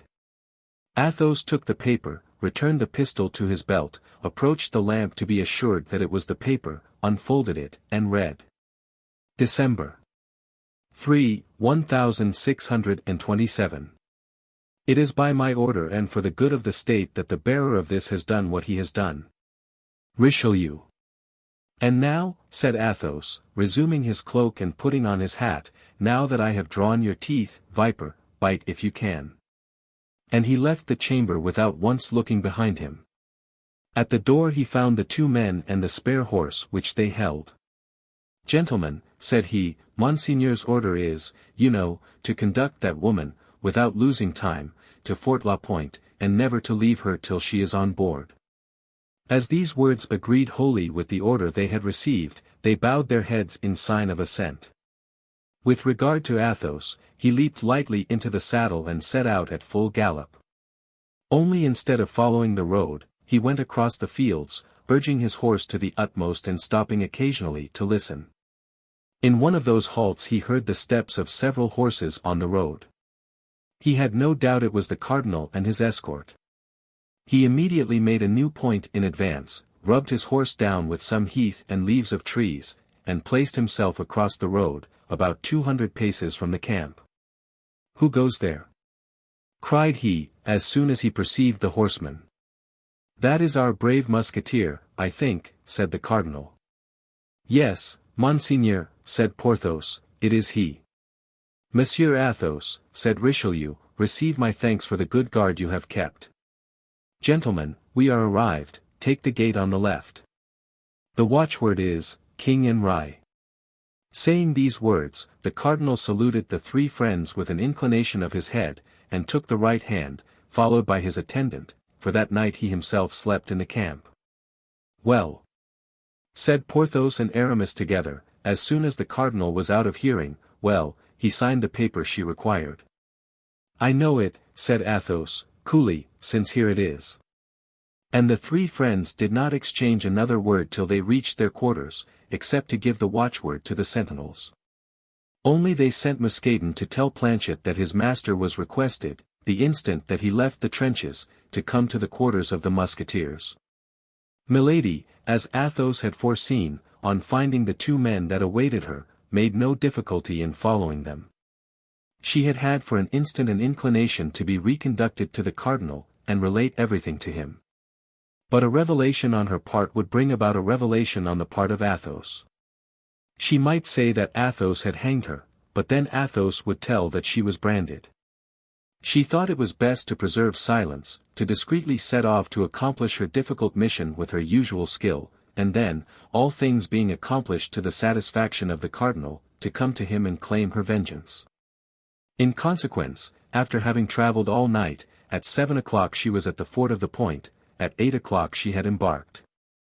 And at 9, the vessel, which with letters of marque from the cardinal was supposed to be sailing for Bayonne, raised anchor, and steered its course toward England. XXXIV the bastion Saint-Gervais. On arriving at the lodgings of his 3 friends, D'Artagnan found them assembled in the same chamber. Athos was meditating, Porthos was twisting his moustache. Aramis was saying his prayers in a charming little book of hours, bound in blue velvet. "Pardieu, gentlemen," said he. "I hope what you have to tell me is worth the trouble, or else, I warn you, I will not pardon you for making me come here instead of getting a little rest after a night spent in taking and dismantling a bastion." "Ah, why were you not there, gentlemen?" "It was warm work." "We were in a place where it was not very cold," replied Porthos, giving his mustache a twist which was peculiar to him. "Hush," said Athos. "Oh, oh," said D'Artagnan, comprehending the slight frown of the musketeer. "It appears there is something fresh aboard." "Aramis," said Athos, "you went to breakfast the day before yesterday at the inn of the Parpaillot, I believe." "Yes." "How did you fare?" "For my part, I ate but little. The day before yesterday was a fish day, and they had nothing but meat." "What?" said Athos, "no fish at a seaport?" "They say," said Aramis, resuming his pious reading, "that the dike which the cardinal is making drives them all out into the open sea." "But that is not quite what I mean to ask you, Aramis," replied Athos. "I want to know if you were left alone, and nobody interrupted you." "Why, I think there were not many intruders." "Yes, Athos, I know what you mean, we shall do very well at the Parpaillot." "Let us go to the Parpaillot, then, for here the walls are like sheets of paper." D'Artagnan, who was accustomed to his friend's manner of acting, and who perceived immediately, by a word, a gesture, or a sign from him, that the circumstances were serious, took Athos's arm, and went out without saying anything. Porthos followed, chatting with Aramis. On their way they met Grimaud. Athos made him a sign to come with them. Grimaud, according to custom, obeyed in silence. The poor lad had nearly come to the pass of forgetting how to speak. They arrived at the drinking room of the Parpaillot. It was 7 o'clock in the morning, and daylight began to appear. The three friends ordered breakfast, and went into a room in which the host said they would not be disturbed. Unfortunately, the hour was badly chosen for a private conference. The morning drum had just been beaten, everyone shook off the drowsiness of night, and to dispel the humid morning air, came to take a drop at the inn. Dragoons, Swiss, guardsmen, musketeers, light horsemen, succeeded one another with a rapidity which might answer the purpose of the host very well, but agreed badly with the views of the four friends. Thus they applied very curtly to the salutations, healths, and jokes of their companions. "I see how it will be," said Athos, "we shall get into some pretty quarrel or other, and we have no need of one just now. D'Artagnan, tell us what sort of a night you have had, and we will describe ours afterward." "Ah, yes," said a light horseman, with a glass of brandy in his hand, which he sipped slowly. "I hear you gentlemen of the guards have been in the trenches tonight, and that you did not get much the best of the Rochellais." D'Artagnan looked at Athos to know if he ought to reply to this intruder who thus mixed unasked in their conversation. "Well," said Athos, "don't you hear Monsieur de Bissigny, who does you the honor to ask you a question? Relate what has passed during the night, since these gentlemen desire to know it." "Have you not taken a bastion?" said a Swiss, who was drinking rum out of a beer glass. "Yes, monsieur," said D'Artagnan, bowing, "we have had that honor. We even have, as you may have heard, introduced a barrel of powder under one of the angles, which in blowing up made a very pretty breach. Without reckoning that as the bastion was not built yesterday all the rest of the building was badly shaken." "And what bastion is it?" asked a dragoon, with his saber run through a goose which he was taking to be cooked. "The bastion Saint-Gervais," replied D'Artagnan, "from behind which the Rochellais annoyed our workmen." "Was that affair hot?" "Yes, moderately so. We lost 5 men, and the Rochellais 8 or 10. "Balzemplu," said the Swiss, who, notwithstanding the admirable collection of oaths possessed by the German language, had acquired a habit of swearing in French. "But it is probable," said the light horseman, "that they will send pioneers this morning to repair the bastion." "Yes, that's probable," said D'Artagnan. "Gentlemen," said Athos, "a wager." "Ah, oui, a wager," cried the Swiss. "What is it?" said the light horseman. Stop a bit, said the dragoon, placing his saber like a spit upon the two large iron dogs which held the firebrands in the chimney. Stop a bit, I am in it. You cursed host. A dripping pan immediately, that I may not lose a drop of the fat of this estimable bird. You was right, said the Swiss, goose grease is good with baudry. There, said the dragoon. Now for the wager. We listen, Monsieur Athos. Yes, the wager, said the light horseman. Well, Monsieur de Busigny, I will bet you, said Athos, that my three companions, Messrs. Porthos, Aramis, and D'Artagnan, and myself, will go and breakfast in the Bastion St. Gervais, and we will remain there an hour, by the watch, whatever the enemy may do to dislodge us. Porthos and Aramis looked at each other, they began to comprehend. But, said D'Artagnan, in the ear of Athos, you are going to get us all killed without mercy. We are much more likely to be killed, said Athos, if we do not go. My faith, gentlemen, said Porthos, turning round upon his chair and twisting his moustache, that's a fair bet, I hope. I take it, said M. de Busigny, so let us fix the stake. You are 4 gentlemen, said Athos, and we are 4. An unlimited dinner for 8. Will that do? Capitally, replied M. de Busigny. Perfectly, said the dragoon. That shoots me, said the Swiss. The fourth auditor, who during all this conversation had played a mute part, made a sign of the head in proof that he acquiesced in the proposition. The breakfast for these gentlemen is ready, said the host. Well, bring it, said Athos. The host obeyed. Athos called Grimaud, pointed to a large basket which lay in a corner, and made a sign to him to wrap the viands up in the napkins. Grimaud understood that it was to be a breakfast on the grass, took the basket, packed up the viands, added the bottles, and then took the basket on his arm. But where are you going to eat my breakfast? Asked the host. What matter, if you are paid for it, said Athos, and he threw 2 pistoles majestically on the table. Shall I give you the change, my officer? Said the host. No, only add 2 bottles of champagne, and the difference will be for the napkins. The host had not quite so good a bargain as he at first hoped for, but he made amends by slipping in 2 bottles of Anjou wine instead of 2 bottles of champagne. Monsieur de Busigny, said Athos, will you be so kind as to set your watch with mine, or permit me to regulate mine by yours? Which you please, monsieur. Said the light horseman, drawing from his fob a very handsome watch, studded with diamonds, 7:30. 35 minutes after 7, said Athos, by which you perceive I am 5 minutes faster than you. And bowing to all the astonished persons present, the young men took the road to the Bastion St. Gervais, followed by Grimaud, who carried the basket, ignorant of where he was going but in the passive obedience which Athos had taught him, not even thinking of asking. As long as they were within the circle of the camp, the 4 friends did not exchange one word. Besides, they were followed by the curious, who, hearing of the wager, were anxious to know how they would come out of it.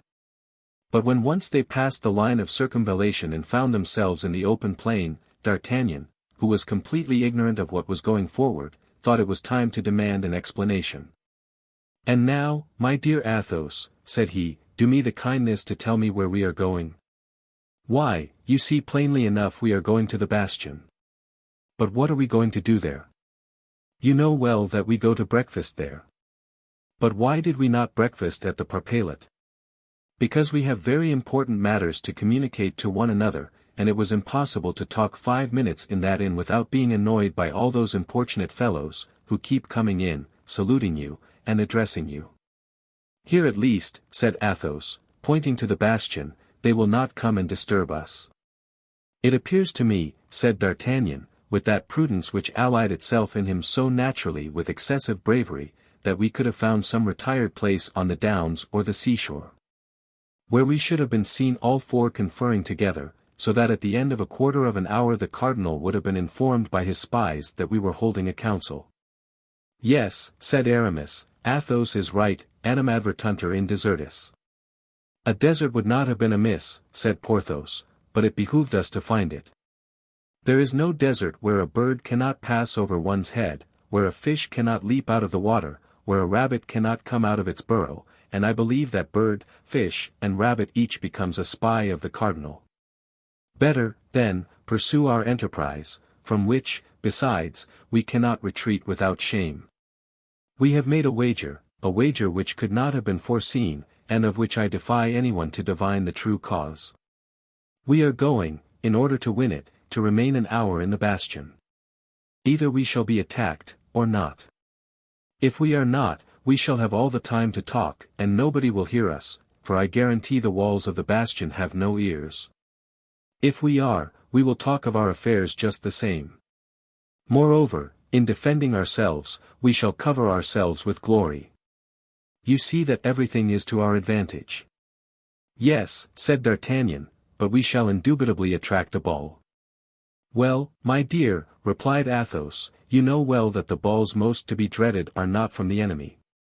But for such an expedition we surely ought to have brought our muskets. You are stupid, friend Porthos. Why should we load ourselves with a useless burden? I don't find a good musket, 12 cartridges, and a powder flask very useless in the face of an enemy. Well, replied Athos, have you not heard what D'Artagnan said? What did he say? Demanded Porthos. D'Artagnan said that in the attack of last night 8 or 10 Frenchmen were killed, and as many Rochellais.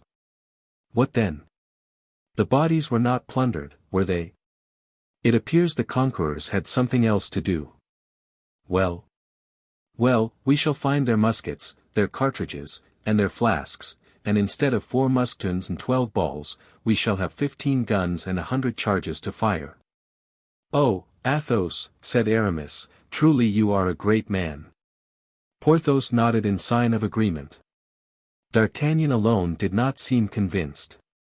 Grimaud no doubt shared the misgivings of the young man, foreseeing that they continued to advance toward the bastion, something he had till then doubted. He pulled his master by the skirt of his coat. Where are we going? Asked he, by a gesture. Athos pointed to the bastion. But, said Grimaud, in the same silent dialect, we shall leave our skins there. Athos raised his eyes and his finger toward heaven. Grimaud put his basket on the ground and sat down with a shake of the head. Athos took a pistol from his belt, looked to see if it was properly primed, cocked it, and placed the muzzle close to Grimaud's ear. Grimaud was on his legs again as if by a spring. Athos then made him a sign to take up his basket and to walk on first. Grimaud obeyed. All that Grimaud gained by this momentary pantomime was to pass from the rear guard to the vanguard. Arrived at the bastion, the 4 friends turned round. More than 300 soldiers of all kinds were assembled at the gate of the camp, and in a separate group might be distinguished M. de Bissigny, the dragoon, the Swiss, and the 4th better. Athos took off his hat, placed it on the end of his sword, and waved it in the air. All the spectators returned him his salute, accompanying this courtesy with a loud hurrah which was audible to the 4. After which all 4 disappeared in the bastion, whither Grimaud had preceded them. XXXVI The Council of the Musketeers. As Athos had foreseen, the bastion was only occupied by a dozen corpses, French and Rochellais. Gentlemen, said Athos, who had assumed the command of the expedition, while Grimaud spreads the table, let us begin by collecting the guns and cartridges together. We can talk while performing that necessary task. These gentlemen, added he, pointing to the bodies, cannot hear us. But we could throw them into the ditch, said Porthos, after having assured ourselves they have nothing in their pockets. Yes, said Athos, that's Grimaud's business. Well, then, cried D'Artagnan, pray let Grimaud search them and throw them over the walls. Heaven forfend, said Athos, they may serve us. These bodies serve us, said Porthos. You are mad, dear friend. Judge not rashly, say the gospel and the cardinal, replied Athos. How many guns, gentlemen? 12, replied Aramis. How many shots? 100. That's quite as many as we shall want. Let us load the guns. The 4 musketeers went to work, and as they were loading the last musket Grimaud announced that the breakfast was ready. Athos replied, always by gestures, that was well, and indicated to Grimaud, by pointing to a turret that resembled a pepper caster, that he was to stand as sentinel. Only, to alleviate the tediousness of the duty, Athos allowed him to take a loaf, 2 cutlets, and a bottle of wine. "And now to table," said Athos. The 4 friends seated themselves on the ground with their legs crossed like Turks, or even tailors. "And now," said D'Artagnan, "as there is no longer any fear of being overheard, I hope you are going to let me into your secret. I hope at the same time to procure you amusement and glory, gentlemen," said Athos. "I have induced you to take a charming promenade, here is a delicious breakfast. And yonder are 500 persons, as you may see through the loopholes, taking us for heroes or madmen, 2 classes of imbeciles greatly resembling each other." "But the secret," said D'Artagnan. "The secret is," said Athos, "that I saw Milady last night." D'Artagnan was lifting a glass to his lips, but at the name of Milady, his hand trembled so, that he was obliged to put the glass on the ground again for fear of spilling the contents. "You saw your why?" "Hush," interrupted Athos. "You forget, my dear, you forget that these gentlemen are not initiated into my family affairs like yourself." "I have seen Milady." "Where?" demanded D'Artagnan. "Within 2 leagues of this place, at the inn of the Red Dovecot." "In that case I am lost," said D'Artagnan. "Not so bad yet," replied Athos, "for by this time she must have quit the shores of France." D'Artagnan breathed again. "But after all," asked Porthos, "who is Milady?" "A charming woman," said Athos, sipping a glass of sparkling wine. "Villainous host," cried he has given us Anjou wine instead of champagne, and fancies we know no better. "Yes," continued he, "a charming woman, who entertained kind views toward our friend D'Artagnan, on his part, has given her some offense for which she tried to revenge herself a month ago by having him killed by 2 musket shots. A week ago by trying to poison him, and yesterday by demanding his head of the cardinal." "What? By demanding my head of the cardinal?" cried D'Artagnan, pale with terror. "Yes, that is true as the gospel," said Porthos, "I heard her with my own ears." "I also," said Aramis. "Then," said D'Artagnan, letting his arm fall with discouragement, "it is useless to struggle longer. I may as well blow my brains out, and all will be over." "That's the last folly to be committed," said Athos, "seeing it is the only one for which there is no remedy." "But I can never escape," said D'Artagnan, "with such enemies. First, my stranger of Meung. Then De Wardes, to whom I have given 3 sword wounds, next Milady, whose secret I have discovered, finally, the cardinal, whose vengeance I have balked." "Well," said Athos, "that only makes 4, and we are 4, 1 for 1. Pardieu! If we may believe the signs Grimaud is making, we are about to have to do with a very different number of people." "What is it, Grimaud?" "Considering the gravity of the occasion, I permit you to speak, my friend, but be laconic, I beg." "What do you see?" "A troop." "Of how many persons?" 20 men. "What sort of men?" 16 pioneers, 4 soldiers. "How far distant?" 500 paces. "Good. We have just time to finish this fowl and to drink 1 glass of wine to your health, D'Artagnan." "To your health," repeated Porthos and Aramis. "Well, then, to my health. Although I am very much afraid that your good wishes will not be of great service to me." "Bah," said Athos, "God is great, as say the followers of Mohammed, and the future is in his hands." Then, swallowing the contents of his glass, which he put down close to him, Athos arose carelessly, took the musket next to him, and drew near to one of the loopholes. Porthos, Aramis and D'Artagnan followed his example. As to Grimaud, he received orders to place himself behind the 4 friends in order to reload their weapons. "Pardieu," said Athos, "it was hardly worth while to distribute ourselves for 20 fellows armed with pickaxes, mattocks, and shovels. Grimaud had only to make them a sign to go away, and I am convinced they would have left us in peace. I doubt that, replied D'Artagnan, for they are advancing very resolutely. Besides, in addition to the pioneers, there are 4 soldiers and a brigadier, armed with muskets. That's because they don't see us, said Athos. My faith, said Aramis, I must confess I feel a great repugnance to fire on these poor devils of civilians. He is a bad priest, said Porthos, who has pity for heretics. In truth, said Athos, Aramis is right. I will warn them. What the devil are you going to do? Cried D'Artagnan, you will be shot. But Athos heeded not his advice. Mounting on the breach, with his musket in one hand and his hat in the other, he said, bowing courteously and addressing the soldiers and the pioneers, who, astonished at this apparition, stopped 50 paces from the bastion, Gentlemen, a few friends and myself are about to breakfast in this bastion. Now, you know nothing is more disagreeable than being disturbed when one is at breakfast. We request you, then, if you really have business here, to wait till we have finished our repast, or to come again a short time hence. Unless, which would be far better, you form the salutary resolution to quit the side of the rebels, and come and drink with us to the health of the King of France. Take care, Athos, cried D'Artagnan, don't you see they are aiming? Yes, yes, said Athos, but they are only civilians, very bad marksmen, who will be sure not to hit me.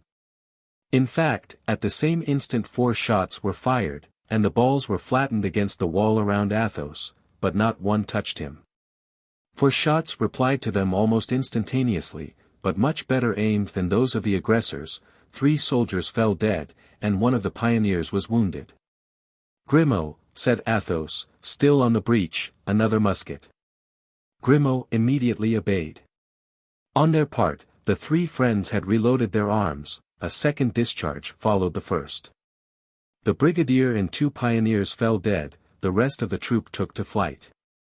Now, gentlemen, a sortie, cried Athos.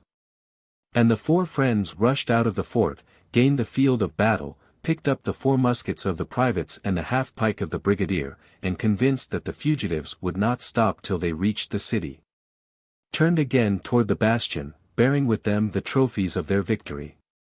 Reload the muskets, Grimaud, said Athos, and we, gentlemen, will go on with our breakfast and resume our conversation. Where were we? I recollect you were saying, said D'Artagnan, that after having demanded my head of the cardinal, Milady had quit the shores of France. Whither goes she? Added he, strongly interested in the route Milady followed. She goes into England, said Athos. With what view? With the view of assassinating, or causing to be assassinated, the Duke of Buckingham. D'Artagnan uttered an exclamation of surprise and indignation. But this is infamous, cried he. As to that, said Athos, I beg you to believe that I care very little about it. Now you have done, Grimaud, take our brigadier's half-pike, tie a napkin to it, and plant it on top of our bastion, that these rebels of Rochellese may see that they have to deal with brave and loyal soldiers of the king. Grimaud obeyed without replying. An instant afterward, the white flag was floating over the heads of the 4 friends. A thunder of applause saluted its appearance, half the camp was at the barrier. How?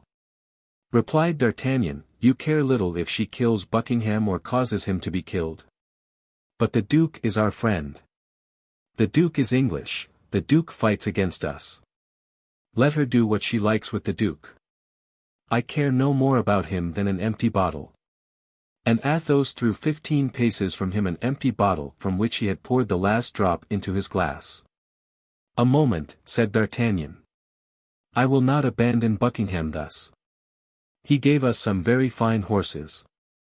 And moreover, very handsome saddles, said Porthos, who at the moment wore on his cloak the lace of his own. Besides, said Aramis, God desires the conversion and not the death of a sinner. Amen. Said Athos, and we will return to that subject later, if such be your pleasure. But what for the moment engaged my attention most earnestly, and I am sure you will understand me, D'Artagnan, was the getting from this woman a kind of carte blanche which she had extorted from the cardinal. and by means of which she could with impunity get rid of you and perhaps of us. But this creature must be a demon, said Porthos, holding out his plate to Aramis, who was cutting up a fowl. And this carte blanche, said D'Artagnan, this carte blanche, does it remain in her hands? No, it passed into mine. I will not say without trouble, for if I did I should tell a lie. My dear Athos, I shall no longer count the number of times I am indebted to you for my life. Then it was to go to her that you left us, said Aramis. Exactly. And you have that letter of the cardinal, said D'Artagnan. Here it is, said Athos, and he took the invaluable paper from the pocket of his uniform. D'Artagnan unfolded it with one hand, whose trembling he did not even attempt to conceal, to read. December 3rd, 1627. It is by my order and for the good of the state that the bearer of this has done what he has done. Richelieu. In fact, said Aramis, it is an absolution according to rule. That paper must be torn to pieces, said D'Artagnan, who fancied he read in it his sentence of death. On the contrary, said Athos, it must be preserved carefully. I would not give up this paper if covered with as many gold pieces. And what will she do now? Asked the young man. Why, replied Athos, carelessly, she is probably going to write to the cardinal that a damned musketeer, named Athos, has taken her safe conduct from her by force. She will advise him in the same letter to get rid of his two friends, Aramis and Porthos, at the same time. The cardinal will remember that these are the same men who have often crossed his path. And then some fine morning he will arrest D'Artagnan, and for fear he should feel lonely, he will send us to keep him company in the Bastille. Go to. It appears to me you make dull jokes, my dear, said Porthos. I do not jest, said Athos. Do you know, said Porthos, that to twist that damned Milady's neck would be a smaller sin than to twist those of these poor devils of Huguenots, who have committed no other crime than singing in French the psalms we sing in Latin. What says the abbé? Asked Athos, quietly. I say I am entirely of Porthos's opinion, replied Aramis. And I, too, said D'Artagnan. Fortunately, she is far off, said Porthos, for I confess she would worry me if she were here. She worries me in England as well as in France, said Athos. She worries me everywhere, said D'Artagnan. But when you held her in your power, why did you not drown her, strangle her, hang her, said Porthos. It is only the dead who do not return. You think so, Porthos, replied the musketeer, with a sad smile which D'Artagnan alone understood. I have an idea, said D'Artagnan. What is it? Said the musketeers. To arms, cried Grimaud. The young men sprang up, and seized their muskets. This time a small troop advanced, consisting of from 20 to 25 men, but they were not pioneers, they were soldiers of the garrison. Shall we return to the camp? Said Porthos. I don't think the sides are equal. Impossible, for 3 reasons, replied Athos. The first, that we have not finished breakfast, the second, that we still have some very important things to say. And the third, that it yet wants 10 minutes before the lapse of the hour. Well, then, said Aramis, we must form a plan of battle. That's very simple, replied Athos. As soon as the enemy are within musket shot, we must fire upon them. If they continue to advance, we must fire again. We must fire as long as we have loaded guns. If those who remain of the troop persist in coming to the assault, we will allow the besiegers to get as far as the ditch, and then we will push down upon their heads that strip of wall which keeps its perpendicular by a miracle. Bravo! Cried Porthos. Decidedly, Athos, you were born to be a general, and the cardinal, who fancies himself a great soldier, is nothing beside you. Gentlemen, said Athos, no divided attention, I beg, let each one pick out his man. I cover mine, said D'Artagnan. And I mine, said Porthos. And I idem, said Aramis. Fire, then, said Athos. The 4 muskets made but one report, but 4 men fell. The drum immediately beat, and the little troop advanced at charging pace. Then the shots were repeated without regularity, but always aimed with the same accuracy. Nevertheless, as if they had been aware of the numerical weakness of the friends, the Rochellais continued to advance in quick time. With every 3 shots at least 2 men fell, but the march of those who remained was not slackened. Arrived at the foot of the bastion, there were still more than a dozen of the enemy. A last discharge welcomed them, but did not stop them. They jumped into the ditch, and prepared to scale the breach. "Now, my friends," said Athos, "finish them at a blow. To the wall, to the wall." And the 4 friends, seconded by Grimaud, pushed with the barrels of their muskets an enormous sheet of the wall, which bent as if pushed by the wind, and detaching itself from its base, fell with a horrible crash into the ditch. Then a fearful crash was heard, a cloud of dust mounted toward the sky, and all was over. "Can we have destroyed them all, from the first to the last?" said Athos. "My faith, it appears so," said D'Artagnan. "No," cried Porthos. "There go 3 or 4, limping away." In fact, 3 or 4 of these unfortunate men, covered with dirt and blood, fled along the hollow way, and at length regained the city. These were all who were left of the little troop. Athos looked at his watch. "Gentlemen," said he, "we have been here an hour, and our wager is won, but we will be fair players. Besides, D'Artagnan has not told us his idea yet." And the Musketeer, with his usual coolness, reseated himself before the remains of the breakfast. "My idea?" said D'Artagnan. "Yes, you said you had an idea," said Athos.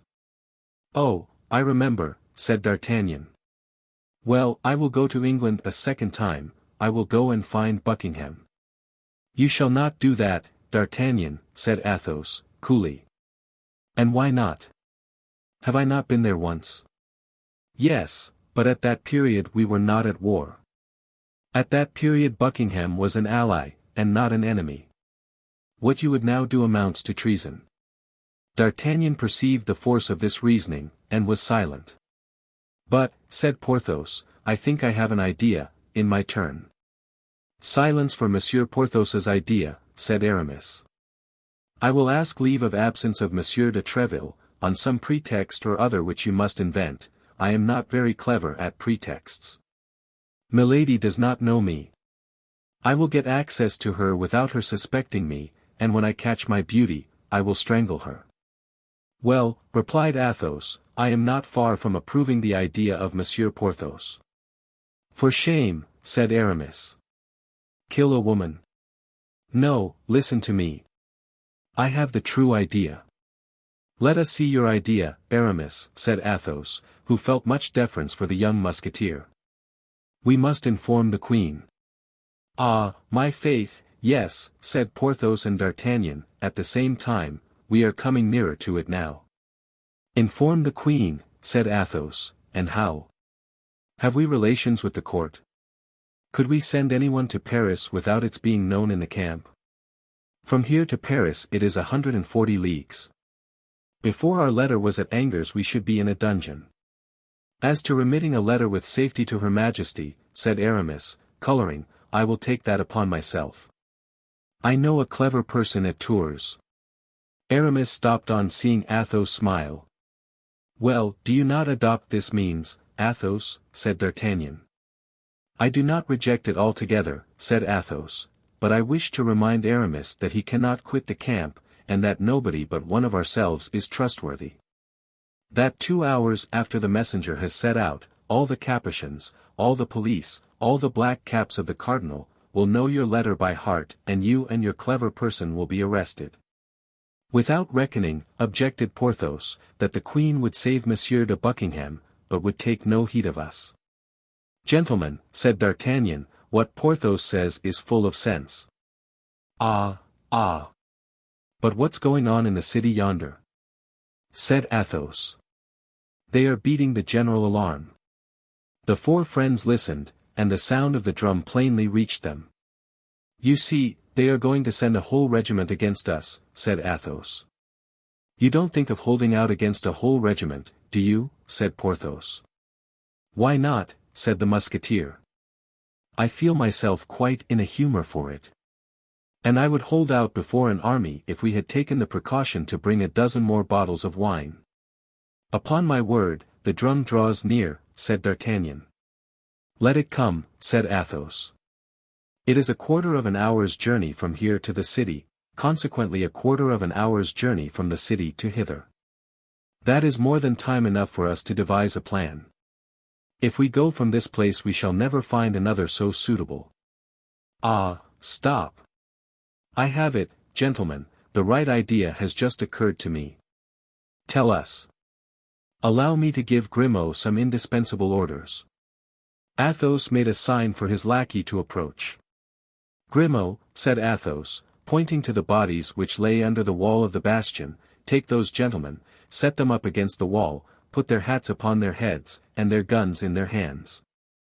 Oh, the great man, cried D'Artagnan. I comprehend now. You comprehend, said Porthos. And do you comprehend, Grimaud, said Aramis. Grimaud made a sign in the affirmative. That's all that is necessary, said Athos, now for my idea. I should like, however, to comprehend, said Porthos. That is useless. Yes, yes. Athos's idea. Cried Aramis and D'Artagnan, at the same time. This Milady, this woman, this creature, this demon, has a brother-in-law, as I think you told me, D'Artagnan. Yes, I know him very well, and I also believe that he has not a very warm affection for his sister-in-law. There is no harm in that. If he detested her, it would be all the better, replied Athos. In that case we are as well off as we wish. And yet, said Porthos, I would like to know what Grimaud is about. Silence, Porthos, said Aramis. What is her brother-in-law's name? Lord de Winter. Where is he now? He returned to London at the first sound of war. Well, there's just the man we want, said Athos. It is he whom we must warn. We will have him informed that his sister-in-law is on the point of having someone assassinated, and beg him not to lose sight of her. There is in London, I hope, some establishment like that of the Magdalens, or of the Repentant Daughters. He must place his sister in one of these, and we shall be in peace. Yes, said D'Artagnan, till she comes out. Ah, my faith, said Athos, you require too much, D'Artagnan. I have given you all I have, and I beg leave to tell you that this is the bottom of my sack. But I think it would be still better, said Aramis, to inform the Queen and Lord de Winter at the same time. Yes. But who is to carry the letter to Tours, and who to London? I answer for Bazin, said Aramis. And I for Planchet, said D'Artagnan. I, said Porthos, if we cannot leave the camp, our lackeys may. To be sure they may. And this very day we will write the letters, said Aramis. Give the lackeys money, and they will start. We will give them money, replied Athos. Have you any money? The four friends looked at one another, and a cloud came over the brows which but lately had been so cheerful. Look out, cried D'Artagnan, I see black points and red points moving yonder. Why did you talk of a regiment, Athos? It is a veritable army. My faith, yes, said Athos, there they are. See the sneaks come, without drum or trumpet. Ah, ah. Have you finished, Grimaud? Grimaud made a sign in the affirmative, and pointed to a dozen bodies which he had set up in the most picturesque attitudes. Some carried arms, others seemed to be taking aim, and the remainder appeared merely to be sword in hand. Bravo! Said Athos, that does honor to your imagination. All very well, said Porthos, but I should like to understand. Let us decamp first, and you will understand afterward. A moment, gentlemen, a moment. Give Grimaud time to clear away the breakfast. Ah, ah, said Aramis, the black points and the red points are visibly enlarging. I am of D'Artagnan's opinion, we have no time to lose in regaining our camp. My faith, said Athos, I have nothing to say against a retreat. We bet upon 1 hour, and we have stayed an hour and a half. Nothing can be said, let us be off, gentlemen, let us be off. Grimaud was already ahead, with the basket and the dessert. The four friends followed, 10 paces behind him. What the devil shall we do now, gentlemen? Cried Athos. Have you forgotten anything? Said Aramis. The white flag, morbleu. We must not leave a flag in the hands of the enemy, even if that flag be but a napkin. And Athos ran back to the bastion, mounted the platform, and bore off the flag. But as the Rochellais had arrived within musket range, they opened a terrible fire upon this man, who appeared to expose himself for pleasure's sake. But Athos might be said to bear a charmed life. The balls passed and whistled all around him. Not one struck him. Athos waved his flag, turning his back on the guards of the city, and saluting those of the camp. On both sides loud cries arose, on the one side cries of anger, on the other cries of enthusiasm.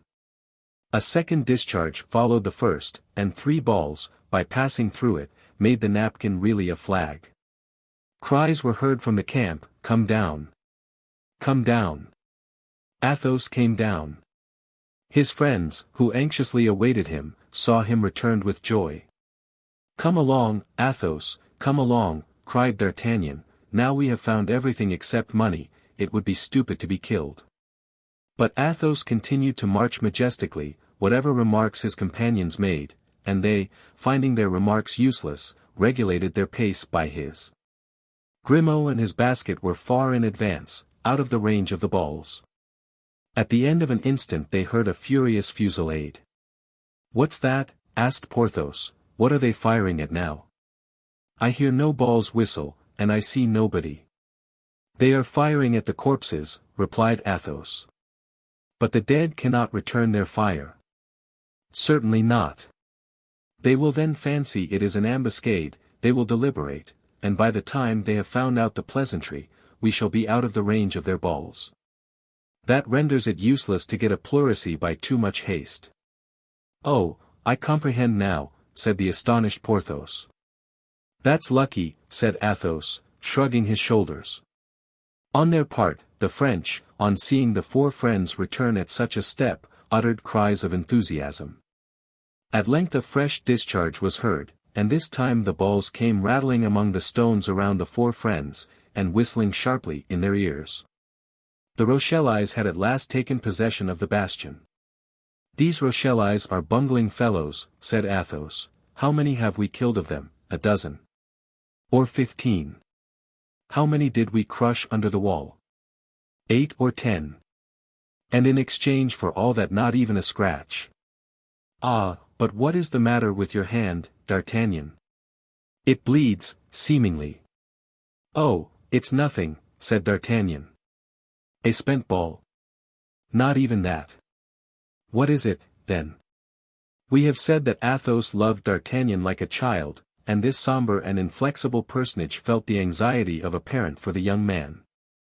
"Only grazed a little," replied D'Artagnan. "My fingers were caught between 2 stones, that of the wall and that of my ring, and the skin was broken." "That comes of wearing diamonds, my master," said Athos, disdainfully. "Ah, to be sure," cried Porthos, "there is a diamond. Why the devil, then, do we plague ourselves about money, when there is a diamond?" "Stop a bit," said Aramis. "Well thought of, Porthos, this time you have an idea." "Undoubtedly," said Porthos, drawing himself up at Athos's compliment. "As there is a diamond, let us sell it." "But," said D'Artagnan, "it is the Queen's diamond." "The stronger reason why it should be sold," replied Athos.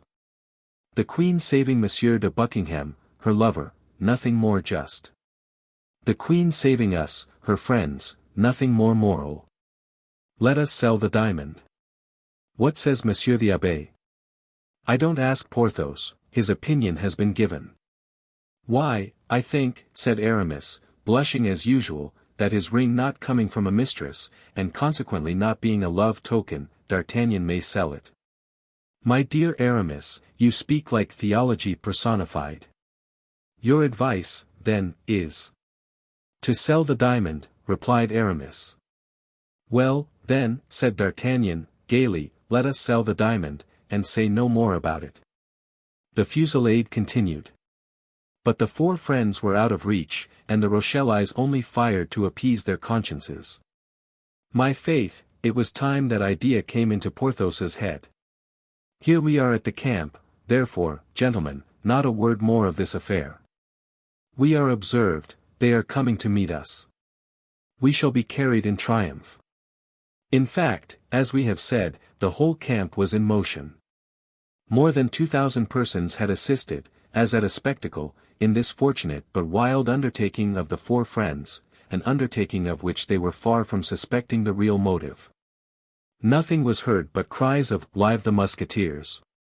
Live the Guards!" De Busigny was the first to come and shake Athos by the hand, and acknowledge that the wager was lost. The dragoon and the Swiss followed him, and all their comrades followed the dragoon and the Swiss. There was nothing but felicitations, pressures of the hand, and embraces. There was no end to the inextinguishable laughter at the Rochellais. The tumult at length became so great that the cardinal fancied there must be some riot, and sent La Houdinière, his captain of the guards, to inquire what was going on. The affair was described to the messenger with all the effervescence of enthusiasm. Well, asked the cardinal, on seeing La Houdinière return. Well, Monseigneur, replied the latter, 3 musketeers and a guardsman laid a wager with Monsieur de Busigny that they would go and breakfast in the bastion Saint-Gervais. And while breakfasting they held it for 2 hours against the enemy, and have killed I don't know how many Rochellais. Did you inquire the names of those 3 musketeers? Yes, Monseigneur. What are their names? Messrs. Athos, Porthos, and Aramis. Still my 3 brave fellows, murmured the cardinal. And the guardsman? D'Artagnan. Still my young scapegrace. Positively, these 4 men must be on my side. The same evening the cardinal spoke to de Treville of the exploit of the morning, which was the talk of the whole camp. De Treville, who had received the account of the adventure from the mouths of the heroes of it, related it in all its details to his eminence, not forgetting the episode of the napkin. That's well, Monsieur de Treville, said the cardinal. Pray let that napkin be sent to me. I will have 3 fleur-de-lis embroidered on it in gold, and will give it to your company as a standard. Monseigneur, said de Treville, that will be unjust to the guardsmen. Monsieur d'Artagnan is not with me, he serves under Monsieur de Cessert. Well, then, take him, said the cardinal, when 4 men are so much attached to one another, it is only fair that they should serve in the same company. That same evening de Treville announced this good news to the 3 musketeers and D'Artagnan, inviting all 4 to breakfast with him next morning. D'Artagnan was beside himself with joy.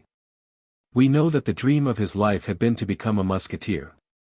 The 3 friends were likewise greatly delighted.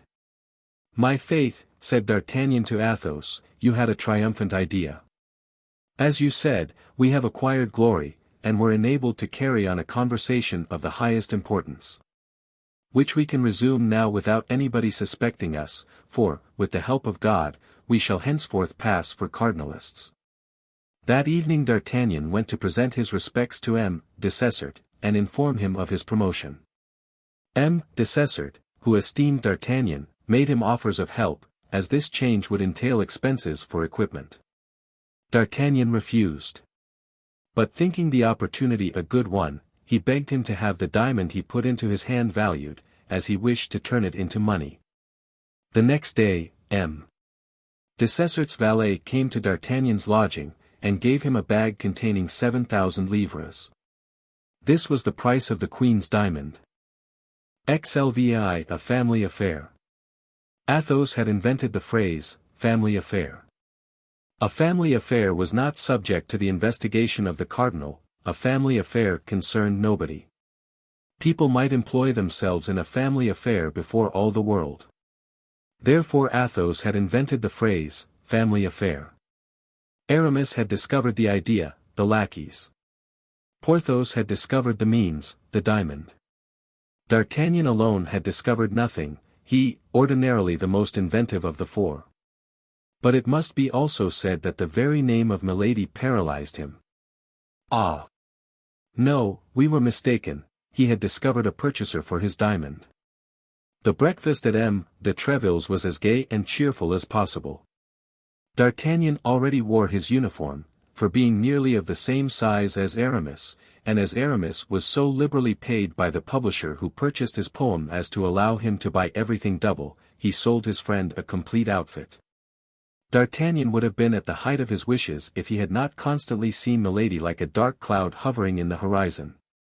After breakfast it was agreed that they should meet again in the evening at Athos's lodging, and there finish their plans. D'Artagnan passed the day in exhibiting his musketeer's uniform in every street of the camp. In the evening, at the appointed hour, the four friends met. There only remained three things to decide: what they should write to Milady's brother, what they should write to the clever person at Tours, and which should be the lackeys to carry the letters. Everyone offered his own.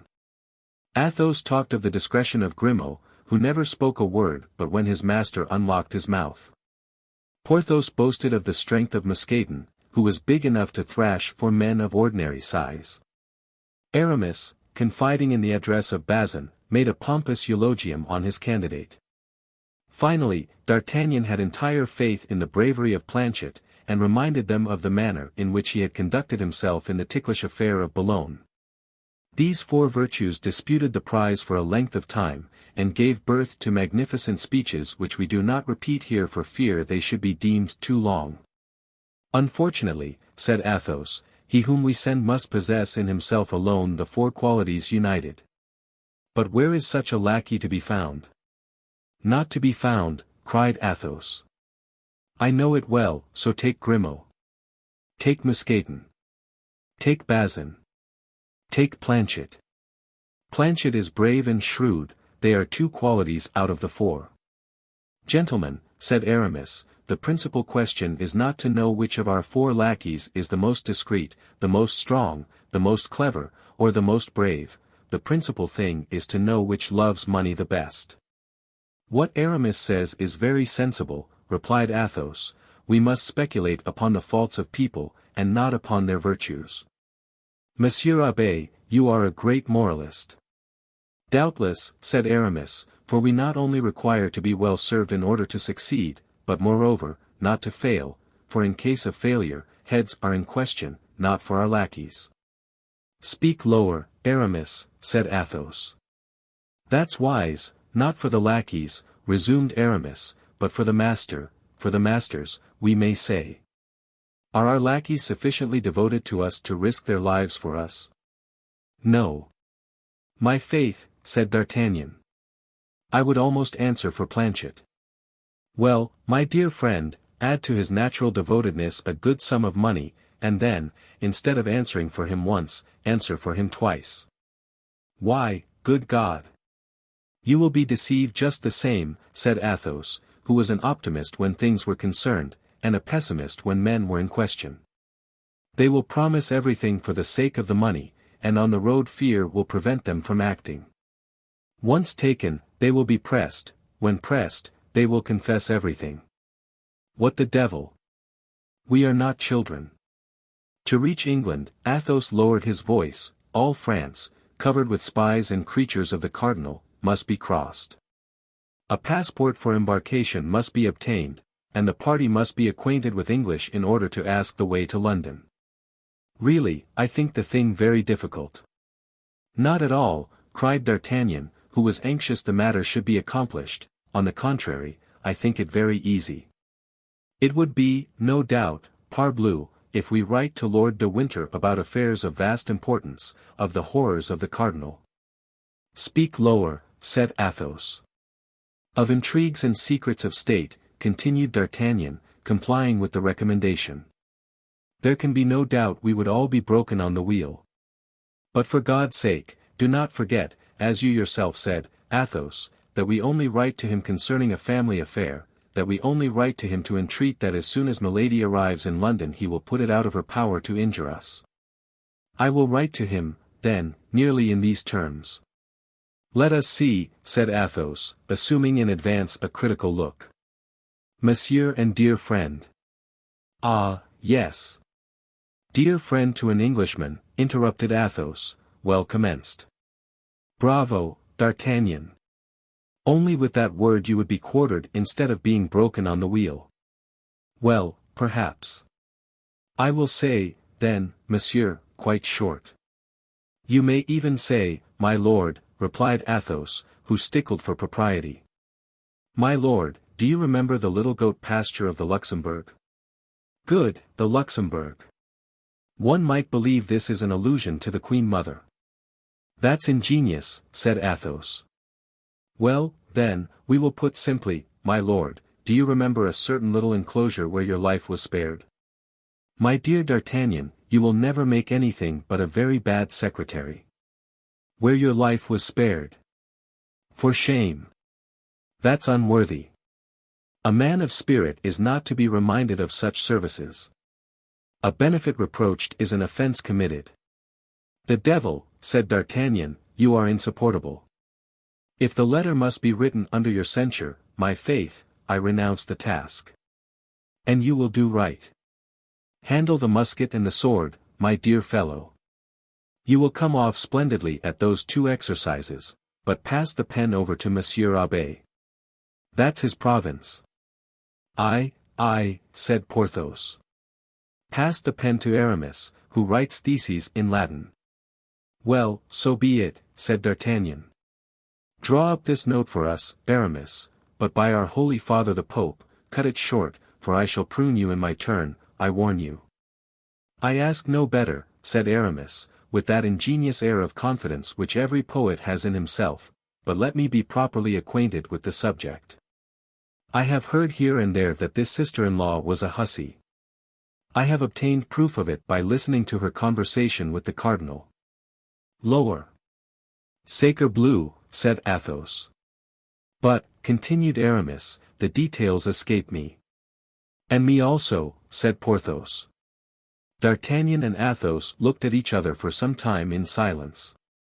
At length Athos, after serious reflection and becoming more pale than usual, made a sign of assent to D'Artagnan, who by it understood he was at liberty to speak. Well, this is what you have to say, said D'Artagnan, my lord, your sister-in-law is an infamous woman, who wished to have you killed that she might inherit your wealth. But she could not marry your brother, being already married in France, and having been, D'Artagnan stopped, as if seeking for the word, and looked at Athos. Repudiated by her husband, said Athos. Because she had been branded, continued D'Artagnan. Bah, cried Porthos. Impossible. What do you say, that she wanted to have her brother-in-law killed? Yes. She was married, asked Aramis. Yes. And her husband found out that she had a fleur-de-lis on her shoulder, cried Porthos. Yes. These three yes had been pronounced by Athos, each with a sadder intonation. And who has seen this fleur-de-lis? Inquired Aramis. D'Artagnan and I. Or rather, to observe the chronological order, I and D'Artagnan, replied Athos. And does the husband of this frightful creature still live? Said Aramis. He still lives. Are you quite sure of it? I am he. There was a moment of cold silence, during which everyone was affected according to his nature. This time, said Athos, first breaking the silence, D'Artagnan has given us an excellent program, and the letter must be written at once. The devil. You are right, Athos, said Aramis, and it is a rather difficult matter. The Chancellor himself would be puzzled how to write such a letter, and yet the Chancellor draws up an official report very readily. Never mind. Be silent, I will write. Aramis accordingly took the quill, reflected for a few moments, wrote 8 or 10 lines in a charming little female hand, and then with a voice soft and slow, as if each word had been scrupulously weighed, he read the following. My lord. The person who writes these few lines had the honor of crossing swords with you in the little enclosure of the Rue d'Offre. As you have several times since declared yourself the friend of that person, he thinks it his duty to respond to that friendship by sending you important information.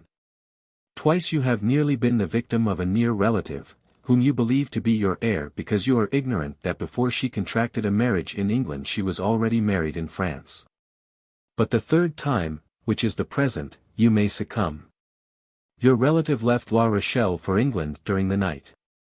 Watch her arrival, for she has great and terrible projects. If you require to know positively what she is capable of, read her past history on her left shoulder. Well, now that will do wonderfully well, said Athos. My dear Aramis, you have the pen of a Secretary of State. Lord de Winter will now be upon his guard if the letter should reach him, and even if it should fall into the hands of the cardinal, we shall not be compromised. But as the lackey who goes may make us believe he has been to London and may stop at Châtellerault, let us give him only half the sum promised him, with the letter, with an agreement that he shall have the other half in exchange for the reply. Have you the diamond? Continued Athos. I have what is still better. I have the price, and D'Artagnan threw the bag upon the table. At the sound of the gold Aramis raised his eyes and Porthos started. As to Athos, he remained unmoved. How much in that little bag? 7,000 livres, in Louis of 12 francs. 7,000 livres, cried Porthos. That poor little diamond was worth 7,000 livres. It appears so, said Athos, since here they are. I don't suppose that our friend D'Artagnan has added any of his own to the amount. But, gentlemen, in all this, said D'Artagnan, we do not think of the Queen. Let us take some heed of the welfare of her dear Buckingham. That is the least we owe her. That's true, said Athos, but that concerns Aramis. Well, replied the latter, blushing, what must I say? Oh, that's simple enough, replied Athos. Write a second letter for that clever personage who lives at Tours. Aramis resumed his pen, reflected a little, and wrote the following lines, which he immediately submitted to the approbation of his friends. My dear cousin. Ah, said Athos.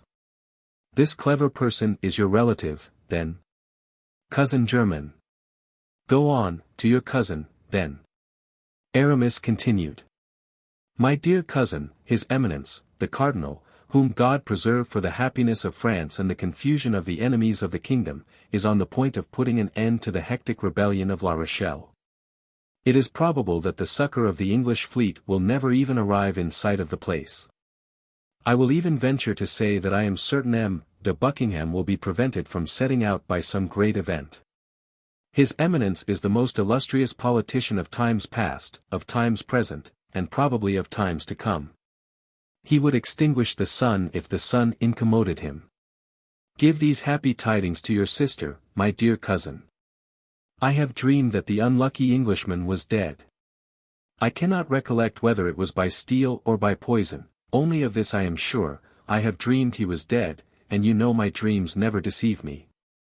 Be assured, then, of seeing me soon return. Capital, cried Athos, you are the king of poets, my dear Aramis. You speak like the Apocalypse, and you are as true as the Gospel. There is nothing now to do but to put the address to this letter. That is easily done, said Aramis. He folded the letter fancifully, and took up his pen and wrote. To MLLE Mitchen, Seamstress, Tours. The three friends looked at one another and laughed, they were caught. Now, said Aramis, you will please to understand, gentlemen, that Bazin alone can carry this letter to Tours. My cousin knows nobody but Bazin, and places confidence in nobody but him, any other person would fail. Besides, Bazin is ambitious and learned, Bazin has read history, gentlemen, he knows that Sixtus V became pope after having kept pigs. Well, as he means to enter the church at the same time as myself, he does not despair of becoming pope in his turn, or at least a cardinal. You can understand that a man who has such views will never allow himself to be taken, or if taken, will undergo martyrdom rather than speak. Very well, said D'Artagnan, I consent to Bazin with all my heart, but grant me Planchet. Milady had him one day turned out of doors, with sundry blows of a good stick to accelerate his motions. Now, Planchet has an excellent memory. And I will be bound that sooner than relinquish any possible means of vengeance, he will allow himself to be beaten to death. If your arrangements at Tours are your arrangements, Aramis, those of London are mine. I request, then, that Planchet may be chosen, more particularly as he has already been to London with me, and knows how to speak correctly. London, sir, if you please, and my master, Lord D'Artagnan. With that you may be satisfied he can make his way, both going and returning. In that case, said Athos, Planchet must receive 700 livres for going, and 700 livres for coming back. And Bazin, 300 livres for going, and 300 livres for returning, that will reduce the sum to 5,000 livres. We will each take 1,000 livres to be employed as seems good, and we will leave a fund of 1,000 livres under the guardianship of Monsieur Abbé here, for extraordinary occasions or common wants. Will that do? My dear Athos, said Aramis, you speak like Nestor, who was, as everyone knows, the wisest among the Greeks. Well, then, said Athos, it is agreed. Planchet and Bazin shall go. Everything considered, I am not sorry to retain Grimaud. He is accustomed to my ways, and I am particular. Yesterday's affair must have shaken him a little, his voyage would upset him quite. Planchet was sent for, and instructions were given him. The matter had been named to him by D'Artagnan, who in the first place pointed out the money to him, then the glory, and then the danger. I will carry the letter in the lining of my coat, said Planchet, and if I am taken I will swallow it. Well, but then you will not be able to fulfill your commission, said D'Artagnan. You will give me a copy this evening, which I shall know by heart tomorrow. D'Artagnan looked at his friends, as if to say, well, what did I tell you? Now, continued he, addressing Planchet, you have 8 days to get an interview with Lord de Winter, you have 8 days to return, in all 16 days. If, on the 16th day after your departure, at 8 o'clock in the evening you are not here, no money, even if it be but 5 minutes past 8. Then, monsieur, said Planchet, you must buy me a watch. Take this, said Athos, with his usual careless generosity, giving him his own, and be a good lad. Remember, if you talk, if you babble, if you get drunk, you risk your master's head, who has so much confidence in your fidelity, and who answers for you.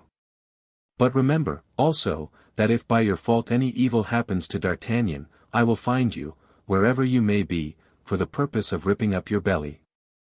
Oh, monsieur! Said Planchet, humiliated by the suspicion, and moreover, terrified at the calm air of the musketeer. And I, said Porthos, rolling his large eyes, remember, I will skin you alive. Ah, monsieur! And I, said Aramis, with his soft, melodious voice, remember that I will roast you at a slow fire, like a savage. Ah, monsieur! Planchet began to weep. We will not venture to say whether it was from terror created by the threats or from tenderness at seeing 4 friends so closely united. D'Artagnan took his hand. See, Planchet, said he, these gentlemen only say this out of affection for me, but at bottom they all like you. Ah, monsieur, said Planchet, I will succeed or I will consent to be cut in quarters. And if they do cut me in quarters, be assured that not a morsel of me will speak. It was decided that Planchet should set out the next day, at 8 o'clock in the morning, in order, as he had said, that he might during the night learn the letter by heart. He gained just 12 hours by this engagement.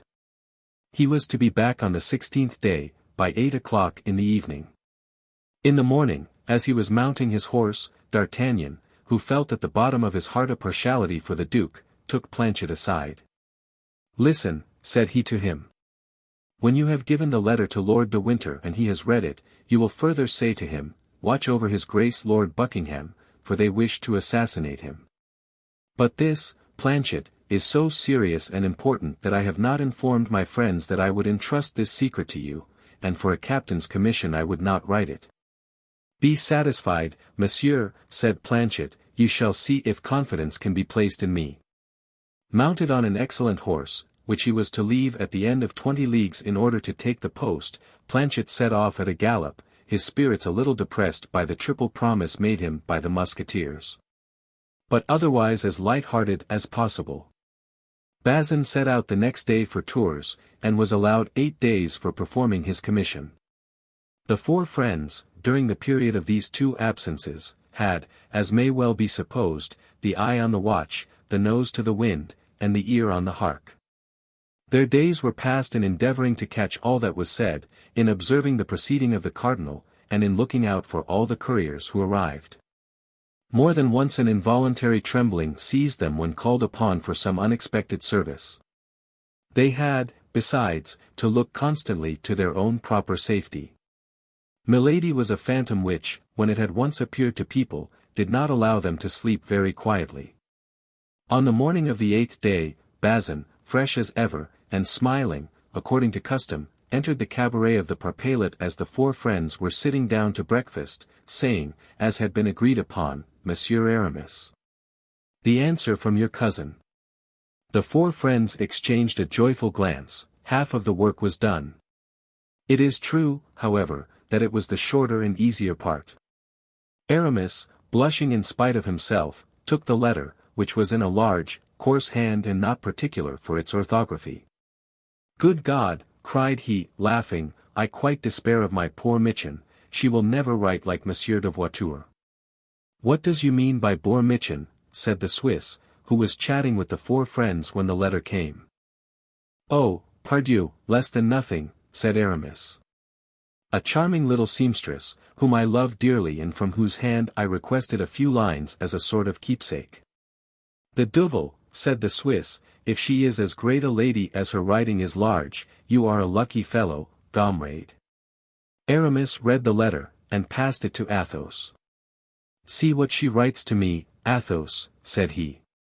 Athos cast a glance over the epistle, and to disperse all the suspicions that might have been created, read aloud. My cousin, my sister and I are skillful in interpreting dreams, and even entertain great fear of them.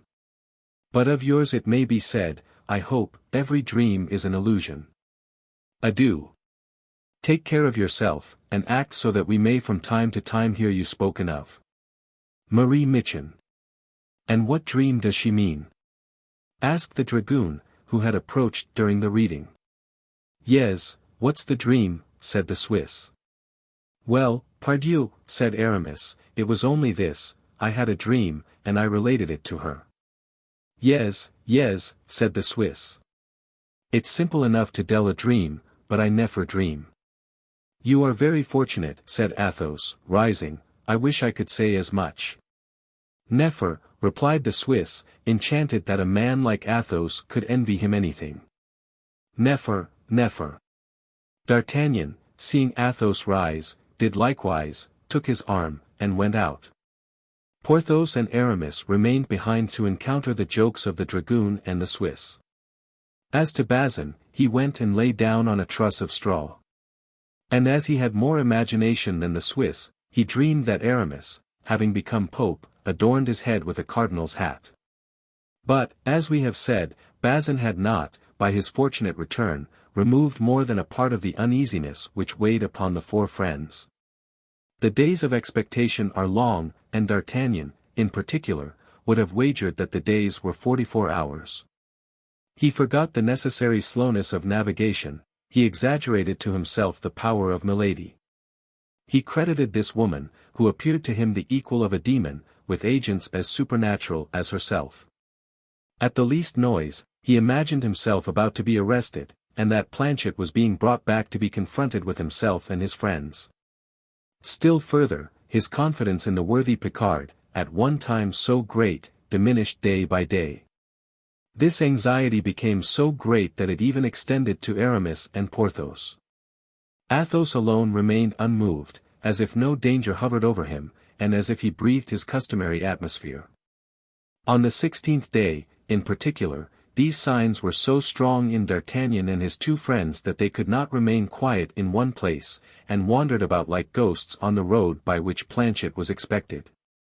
Really, said Athos to them, you are not men but children, to let a woman terrify you so. And what does it amount to, after all? To be imprisoned. Well, but we should be taken out of prison, Madame Bonacieux was released.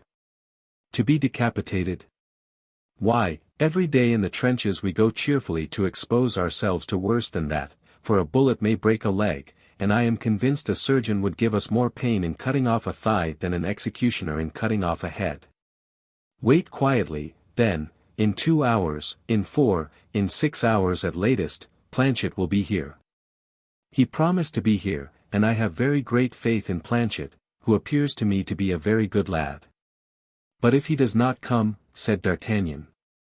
Well, if he does not come, it will be because he has been delayed, that's all. He may have fallen from his horse, he may have cut a caper from the deck, he may have travelled so fast against the wind as to have brought on a violent catarrh. Gentlemen, let us reckon upon accidents. Life is a chaplet of little miseries which the philosopher counts with a smile.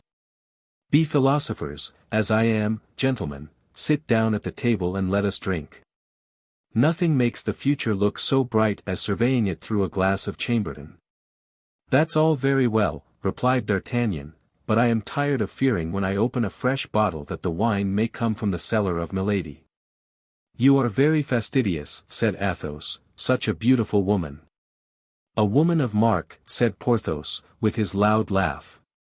Athos started, passed his hand over his brow to remove the drops of perspiration that burst forth, and rose in his turn with a nervous movement he could not repress. The day, however, passed away. And the evening came on slowly, but finally it came. The bars were filled with drinkers. Athos, who had pocketed his share of the diamond, seldom quit the parpaillet. He had found in M. de Bissigny, who, by the by, had given them a magnificent dinner, a partner worthy of his company. They were playing together, as usual, when 7 o'clock sounded, the patrol was heard passing to double the posts. At 7:30 the retreat was sounded. We are lost, said D'Artagnan, in the ear of Athos. You mean to say we have lost, said Athos, quietly, drawing 4 pistoles from his pocket and throwing them upon the table. Come, gentlemen, said he, they are beating the tattoo. Let us to bed. And Athos went out of the parpaillet, followed by D'Artagnan. Aramis came behind, giving his arm to Porthos. Aramis mumbled verses to himself, and Porthos from time to time pulled a hair or two from his moustache, in sign of despair. But all at once a shadow appeared in the darkness, the outline of which was familiar to D'Artagnan, and a well-known voice said, Monsieur, I have brought your cloak, it is chilly this evening. Planchet! Cried D'Artagnan, beside himself with joy. Planchet, repeated Aramis and Porthos. Well, yes, Planchet, to be sure, said Athos, what is there so astonishing in that? He promised to be back by 8 o'clock, and 8 is striking. Bravo, Planchet, you are a lad of your word, and if ever you leave your master, I will promise you a place in my service. Oh, no, never, said Planchet, I will never leave Monsieur D'Artagnan. At the same time D'Artagnan felt that Planchet slipped a note into his hand. D'Artagnan felt a strong inclination to embrace Planchet as he had embraced him on his departure. But he feared lest this mark of affection, bestowed upon his lackey in the open street, might appear extraordinary to passers-by, and he restrained himself. I have the note, said he to Athos and to his friends. That's well, said Athos, let us go home and read it. The note burned the hand of D'Artagnan. He wished to hasten their steps. But Athos took his arm and passed it under his own, and the young man was forced to regulate his pace by that of his friend. At length they reached the tent, lit a lamp, and while Planchet stood at the entrance that the 4 friends might not be surprised, D'Artagnan, with a trembling hand, broke the seal and opened the so anxiously expected letter. It contained half a line, in a hand perfectly British, and with a conciseness as perfectly Spartan. Thank you, be easy.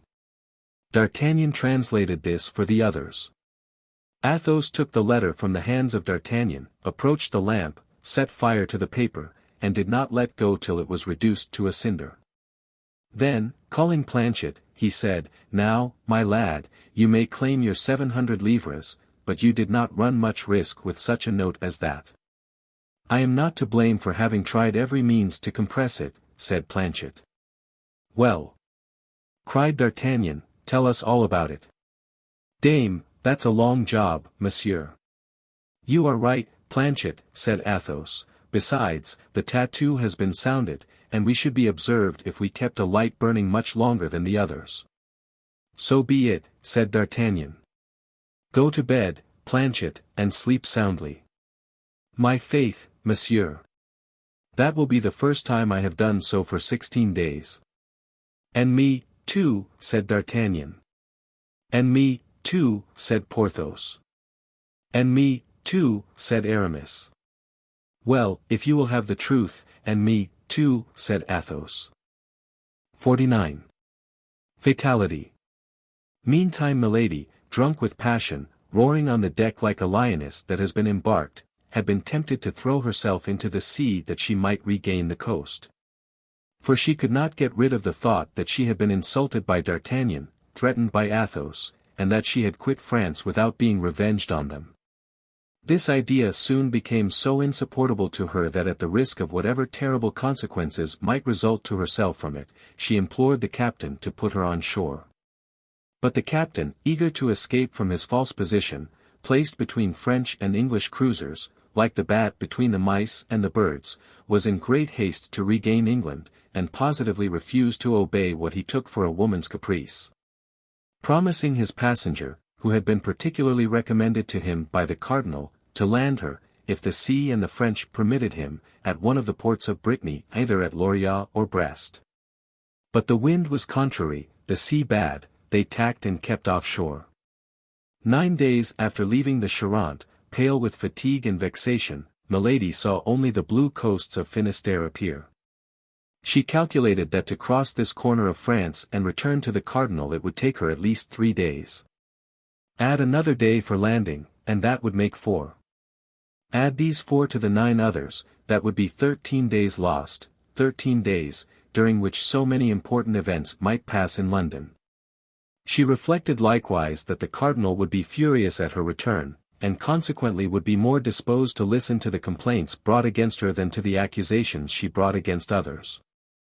She allowed the vessel to pass Lorient and Brest without repeating her request to the captain, who, on his part, took care not to remind her of it.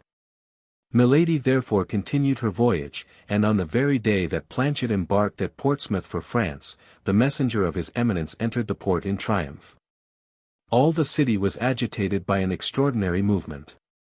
For large vessels, recently built, had just been launched.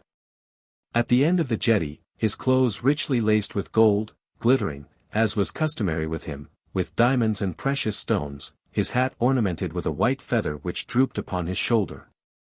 Buckingham was seen surrounded by a staff almost as brilliant as himself. It was one of those rare and beautiful days in winter when England remembers that there is a sun. The star of day, pale but nevertheless still splendid, was setting in the horizon, glorifying at once the heavens and the sea with bands of fire, and casting upon the towers and the old houses of the city a last ray of gold which made the windows sparkle like the reflection of a conflagration. Breathing that sea breeze, so much more invigorating and balsamic as the land is approached, contemplating all the power of those preparations she was commissioned to destroy, all the power of that army which she was to combat alone, she, a woman with a few bags of gold, Milady compared herself mentally to Judith, the terrible Jewess, when she penetrated the camp of the Assyrians and beheld the enormous mass of chariots, horses, men, and arms, which a gesture of her hand was to dissipate like a cloud of smoke. They entered the roadstead, but as they drew near in order to cast anchor, a little cutter, looking like a coastguard formidably armed, approached the merchant vessel and dropped into the sea a boat which directed its course to the latter. This boat contained an officer, a mate, and 8 rowers. The officer alone went on board, where he was received with all the deference inspired by the uniform. The officer conversed a few instants with the captain, gave him several papers, of which he was the bearer, to read, and upon the order of the merchant captain the whole crew of the vessel, both passengers and sailors, were called upon deck. When this species of summons was made the officer inquired aloud the point of the brig's departure, its route, its landings, and to all these questions the captain replied without difficulty and without hesitation. Then the officer began to pass in review all the people, one after the other, and stopping when he came to Milady, surveyed her very closely, but without addressing a single word to her.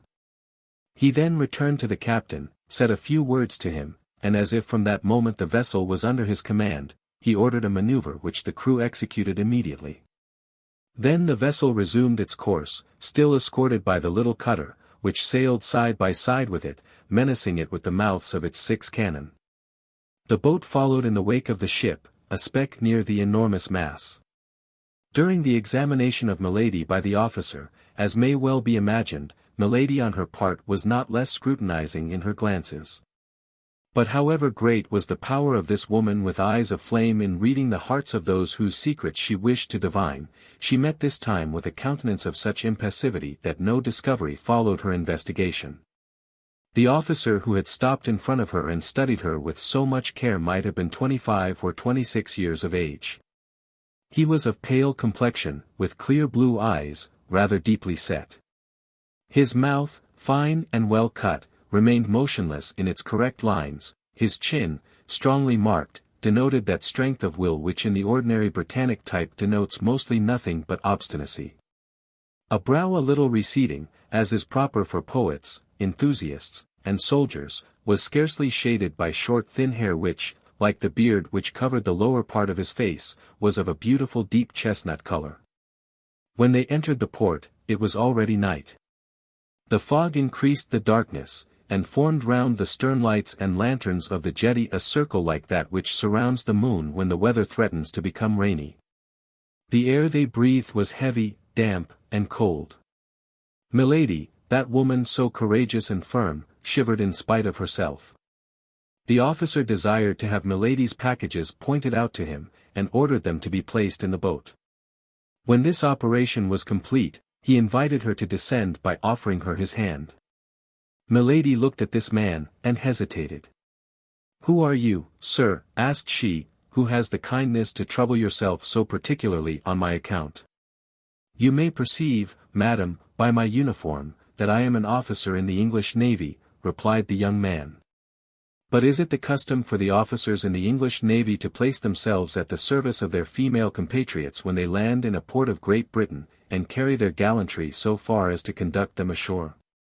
"Yes, madam, it is the custom, not from gallantry but prudence, that in time of war foreigners should be conducted to particular hotels, in order that they may remain under the eye of the government until full information can be obtained about them."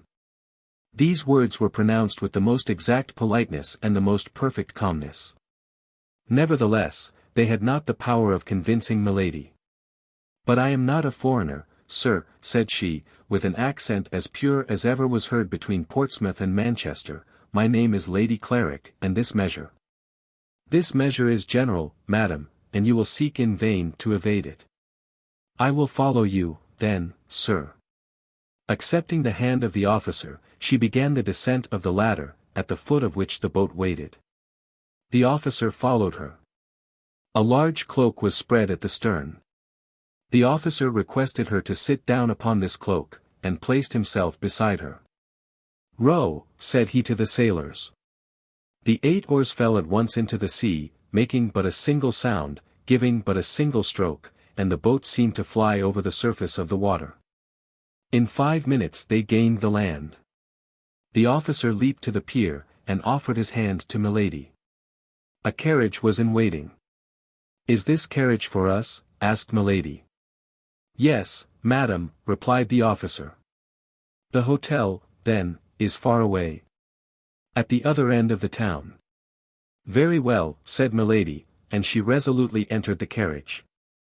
The officer saw that the baggage was fastened carefully behind the carriage, and this operation ended, he took his place beside Milady, and shut the door.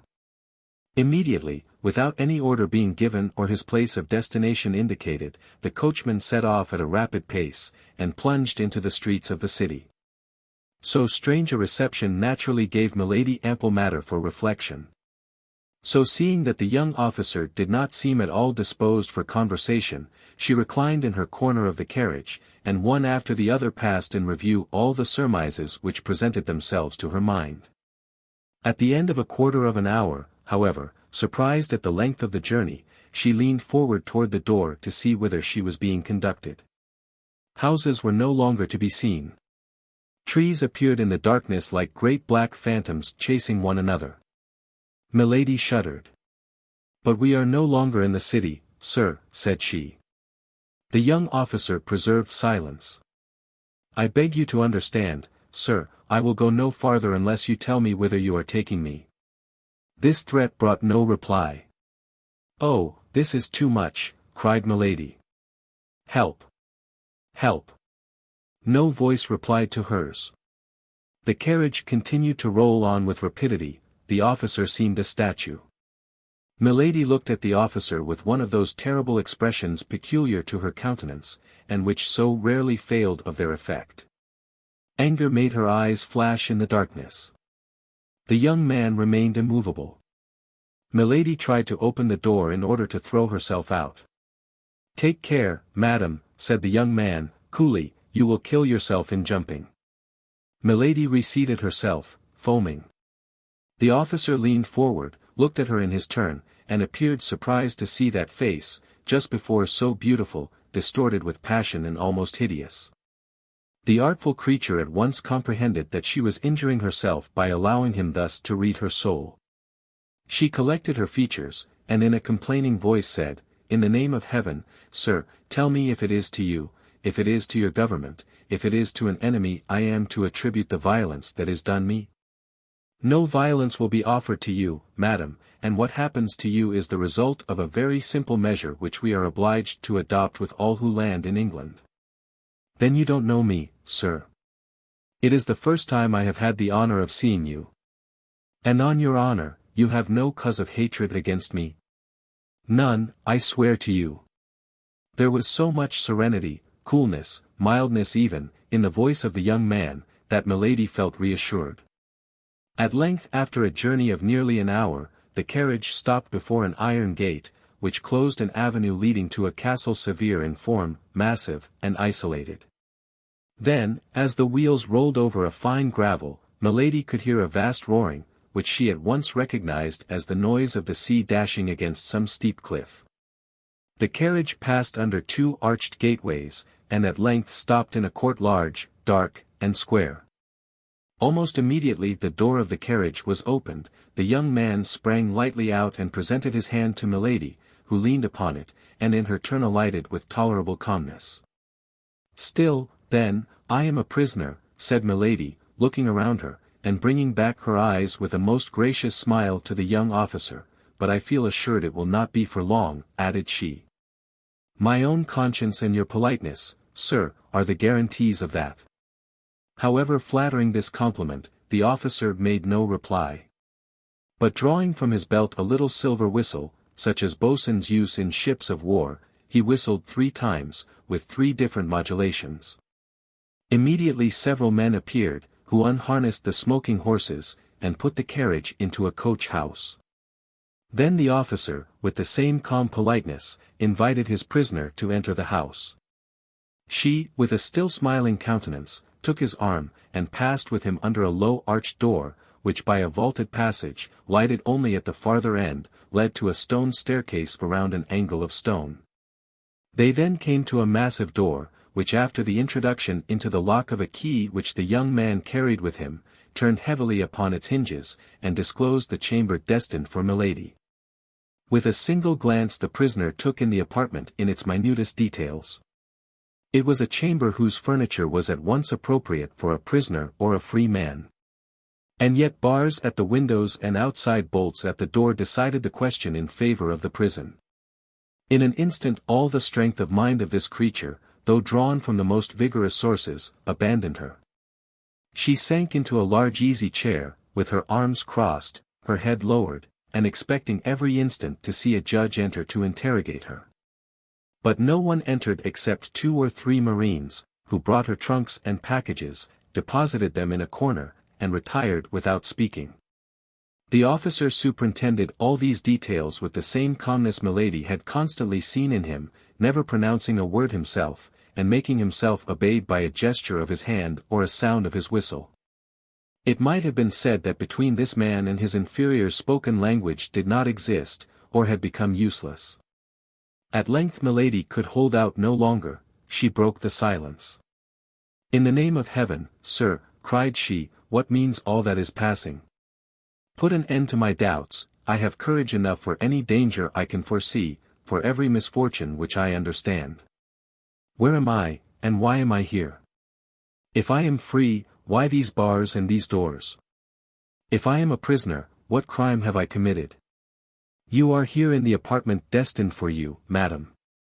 I received orders to go and take charge of you on the sea, and to conduct you to this castle. This order I believe I have accomplished with all the exactness of a soldier, but also with the courtesy of a gentleman. There terminates, at least to the present moment, the duty I had to fulfill toward you, the rest concerns another person." "And who is that other person?" asked Milady, warmly. "Can you not tell me his name?" At the moment a great jingling of spurs was heard on the stairs. Some voices passed and faded away, and the sound of a single footstep approached the door. "That person is here, madam," said the officer, leaving the entrance open, and drawing himself up in an attitude of respect. At the same time the door opened, a man appeared on the threshold. He was without a hat, carried a sword, and flourished a handkerchief in his hand. Milady thought she recognized this shadow in the gloom. She supported herself with one hand upon the arm of the chair, and advanced her head as if to meet a certainty. The stranger advanced slowly, and as he advanced, after entering into the circle of light projected by the lamp, Milady involuntarily drew back. Then when she had no longer any doubt, she cried, in a state of stupor, "What, my brother, is it you?" "Yes, fair lady," replied Lord de Winter, making a bow, half courteous, half ironical, "it is I, myself." "But this castle, then, is mine. This chamber is yours. I am, then, your prisoner." "Nearly so. But this is a frightful abuse of power. No high-sounding words. Let us sit down and chat quietly, as brother and sister ought to do." Then, turning toward the door, and seeing that the young officer was waiting for his last orders, he said, "All is well, I thank you, now leave us alone, Mr. Felton. Chat between brother and sister." During the time which Lord de Winter took to shut the door, close a shutter, and draw a chair near to his sister-in-law's fauteuil, Milady, anxiously thoughtful, plunged her glance into the depths of possibility. And discovered all the plan, of which she could not even obtain a glance as long as she was ignorant into whose hands she had fallen. She knew her brother-in-law to be a worthy gentleman, a bold hunter, an intrepid player, enterprising with women, but by no means remarkable for his skill in intrigues. How had he discovered her arrival, and caused her to be seized? Why did he detain her? Athos had dropped some words which proved that the conversation she had with the cardinal had fallen into outside ears, but she could not suppose that he had dug a countermine so promptly and so boldly. She rather feared that her preceding operations in England might have been discovered. Buckingham might have guessed that it was she who had cut off the 2 studs, and avenge himself for that little treachery. But Buckingham was incapable of going to any excess against a woman, particularly if that woman was supposed to have acted from a feeling of jealousy. This supposition appeared to her most reasonable. It seemed to her that they wanted to revenge the past, and not to anticipate the future. At all events, she congratulated herself upon having fallen into the hands of her brother-in-law, with whom she reckoned she could deal very easily, rather than into the hands of an acknowledged and intelligent enemy. "Yes, let us chat, brother," said she, with a kind of cheerfulness, decided as she was to draw from the conversation, in spite of all the dissimulation Lord de Winter could bring. The revelations of which she stood in need to regulate her future conduct. "You have, then, decided to come to England again," said Lord de Winter, "in spite of the resolutions you so often expressed in Paris never to set your feet on British ground?" Milady replied to this question by another question. "To begin with, tell me," said she, "how have you watched me so closely as to be aware beforehand not only of my arrival, but even of the day, the hour, and the port at which I should arrive?" Lord de Winter adopted the same tactics as Milady, thinking that as his sister-in-law employed them they must be the best. "But tell me, my dear sister," replied he, "what makes you come to England?" "I come to see you," replied Milady, without knowing how much she aggravated by this reply the suspicions to which D'Artagnan's letter had given birth in the mind of her brother-in-law. And only desiring to gain the goodwill of her auditor by a falsehood. "Ah, to see me," said De Winter, cunningly. "To be sure, to see you. What is there astonishing in that? And you had no other object in coming to England but to see me?" "No. So it was for me alone you have taken the trouble to cross the Channel?" "For you alone." "The deuce! What tenderness, my sister!" "But am I not your nearest relative?" demanded Milady, with a tone of the most touching ingenuousness. "And my only heir, are you not?" said Lord de Winter in his turn, fixing his eyes on those of Milady. Whatever command she had over herself, Milady could not help starting. And as in pronouncing the last words Lord de Winter placed his hand upon the arm of his sister, this start did not escape him. In fact, the blow was direct and severe. The first idea that occurred to Milady's mind was that she had been betrayed by Kitty, and that she had recounted to the Baron the selfish aversion toward himself of which she had imprudently allowed some marks to escape before her servant. She also recollected the furious and imprudent attack she had made upon D'Artagnan when he spared the life of her brother. "I do not understand, my lord," said she, in order to gain time and make her adversary speak out. "What do you mean to say? Is there any secret meaning concealed beneath your words?" "Oh, my God, no," said Lord de Winter, with apparent good nature. "You wish to see me, and you come to England. I learn this desire, or rather I suspect that you feel it. And in order to spare you all the annoyances of a nocturnal arrival in a port and all the fatigues of landing, I send one of my officers to meet you, I place a carriage at his orders, and he brings you hither to this castle, of which I am governor. Whither I come every day, and where, in order to satisfy our mutual desire of seeing each other, I have prepared you a chamber. What is there more astonishing in all that I have said to you than in what you have told me? No, what I think astonishing is that you should expect my coming. And yet that is the most simple thing in the world, my dear sister. Have you not observed that the captain of your little vessel, on entering the roadstead, sent forward, in order to obtain permission to enter the port, a little boat bearing his logbook and the register of his voyagers? I am commandant of the port. They brought me that book. I recognized your name in it. My heart told me what your mouth has just confirmed, that is to say, with what view you have exposed yourself to the dangers of a sea so perilous, or at least so troublesome at this moment, and I sent my cutter to meet you. You know the rest." Milady knew that Lord de Winter lied, and she was the more alarmed. "My brother," continued she, "was not that my Lord Buckingham whom I saw on the jetty this evening as we arrived?" "Himself." "Ah, I can understand how the sight of him struck you," replied Lord de Winter. "You came from a country where he must be very much talked of, and I know that his armaments against France greatly engaged the attention of your friend the Cardinal." "My friend the Cardinal," cried Milady, seeing that on this point as on the other Lord de Winter seemed well instructed. "Is he not your friend?" replied the Baron, negligently. "Ah, pardon. I thought so. But we will return to my Lord Duke presently. Let us not depart from the sentimental turn our conversation had taken. You came, you say, to see me?" "Yes." "Well, I reply that you shall be served to the height of your wishes, and that we shall see each other every day." "Am I, then, to remain here eternally?" demanded Milady, with a certain terror. "Do you find yourself badly lodged, sister? Demand anything you want, and I will hasten to have you furnished with it. But I have neither my women nor my servants." "You shall have all, madam. Tell me on what footing your household was established by your first husband, and although I am only your brother-in-law, I will arrange one similar." "My first husband!"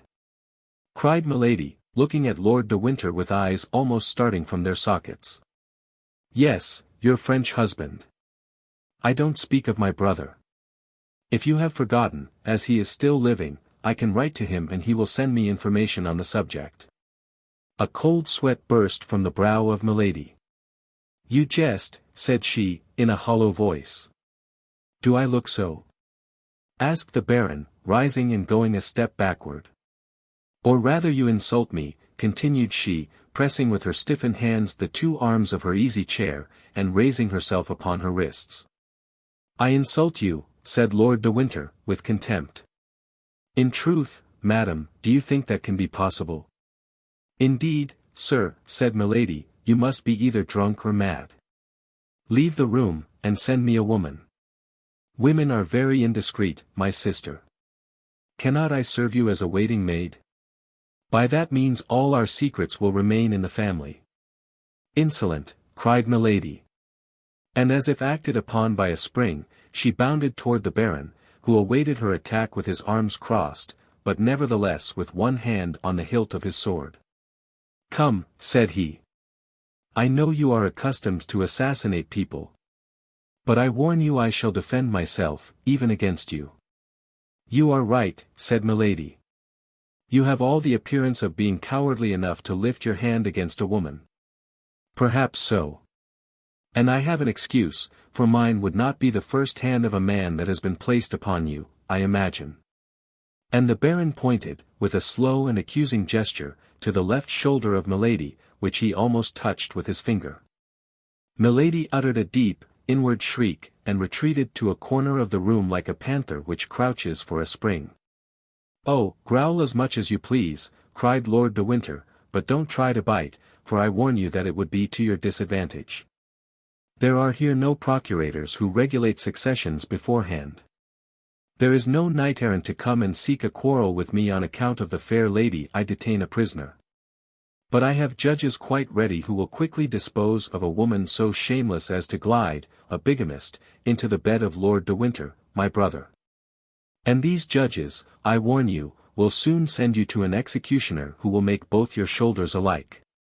The eyes of Milady darted such flashes that although he was a man and armed before an unarmed woman, he felt the chill of fear glide through his whole frame.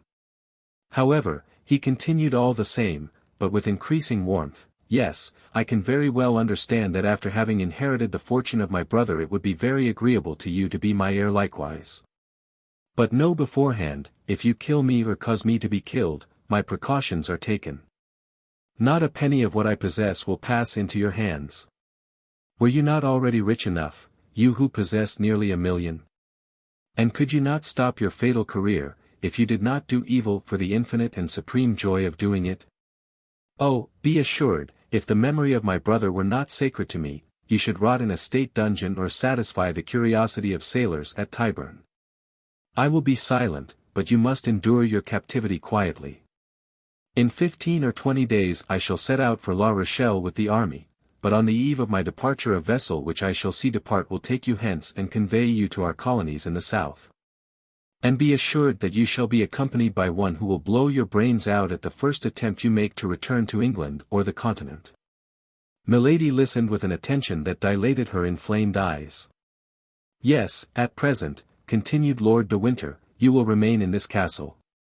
The walls are thick, the doors strong, and the bars solid, besides, your window opens immediately over the sea. The men of my crew, who are devoted to me for life and death, mount guard around this apartment, and watch all the passages that lead to the courtyard. Even if you gain the yard, there would still be 3 iron gates for you to pass. The order is positive. A step, a gesture, a word, on your part, denoting an effort to escape, and you are to be fired upon. If they kill you, English justice will be under an obligation to me for having saved it trouble. Ah! I see your features regain their calmness, your countenance recovers its assurance. You are saying to yourself, 15 days, 20 days. Bah! I have an inventive mind, before that is expired some idea will occur to me. I have an infernal spirit.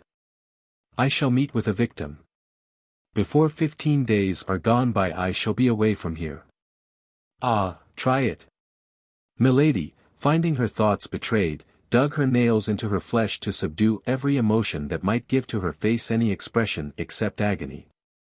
Lord de Winter continued, the officer who commands here in my absence you have already seen, and therefore know him.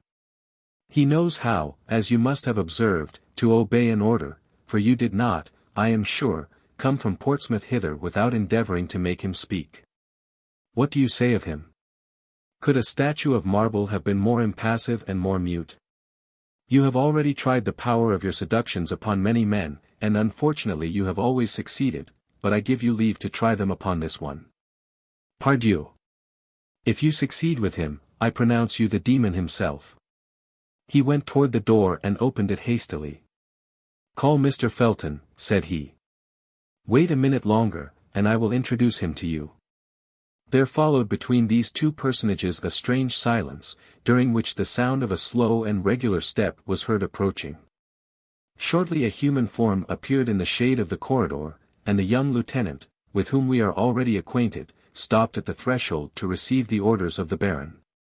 Come in, my dear John, said Lord de Winter, come in, and shut the door. The young officer entered. Now, said the Baron, look at this woman. She is young, she is beautiful, she possesses all earthly seductions. Well, she is a monster, who, at 25 years of age, has been guilty of as many crimes as you could read of in a year in the archives of our tribunals. Her voice prejudices her hearers in her favor, her beauty serves as a bait to her victims. Her body even pays what she promises, I must do her that justice. She will try to seduce you, perhaps she will try to kill you. I have extricated you from misery, Felton, I have caused you to be named lieutenant. I once saved your life, you know on what occasion. I am for you not only a protector, but a friend, not only a benefactor, but a father. This woman has come back again into England for the purpose of conspiring against my life. I hold this serpent in my hands.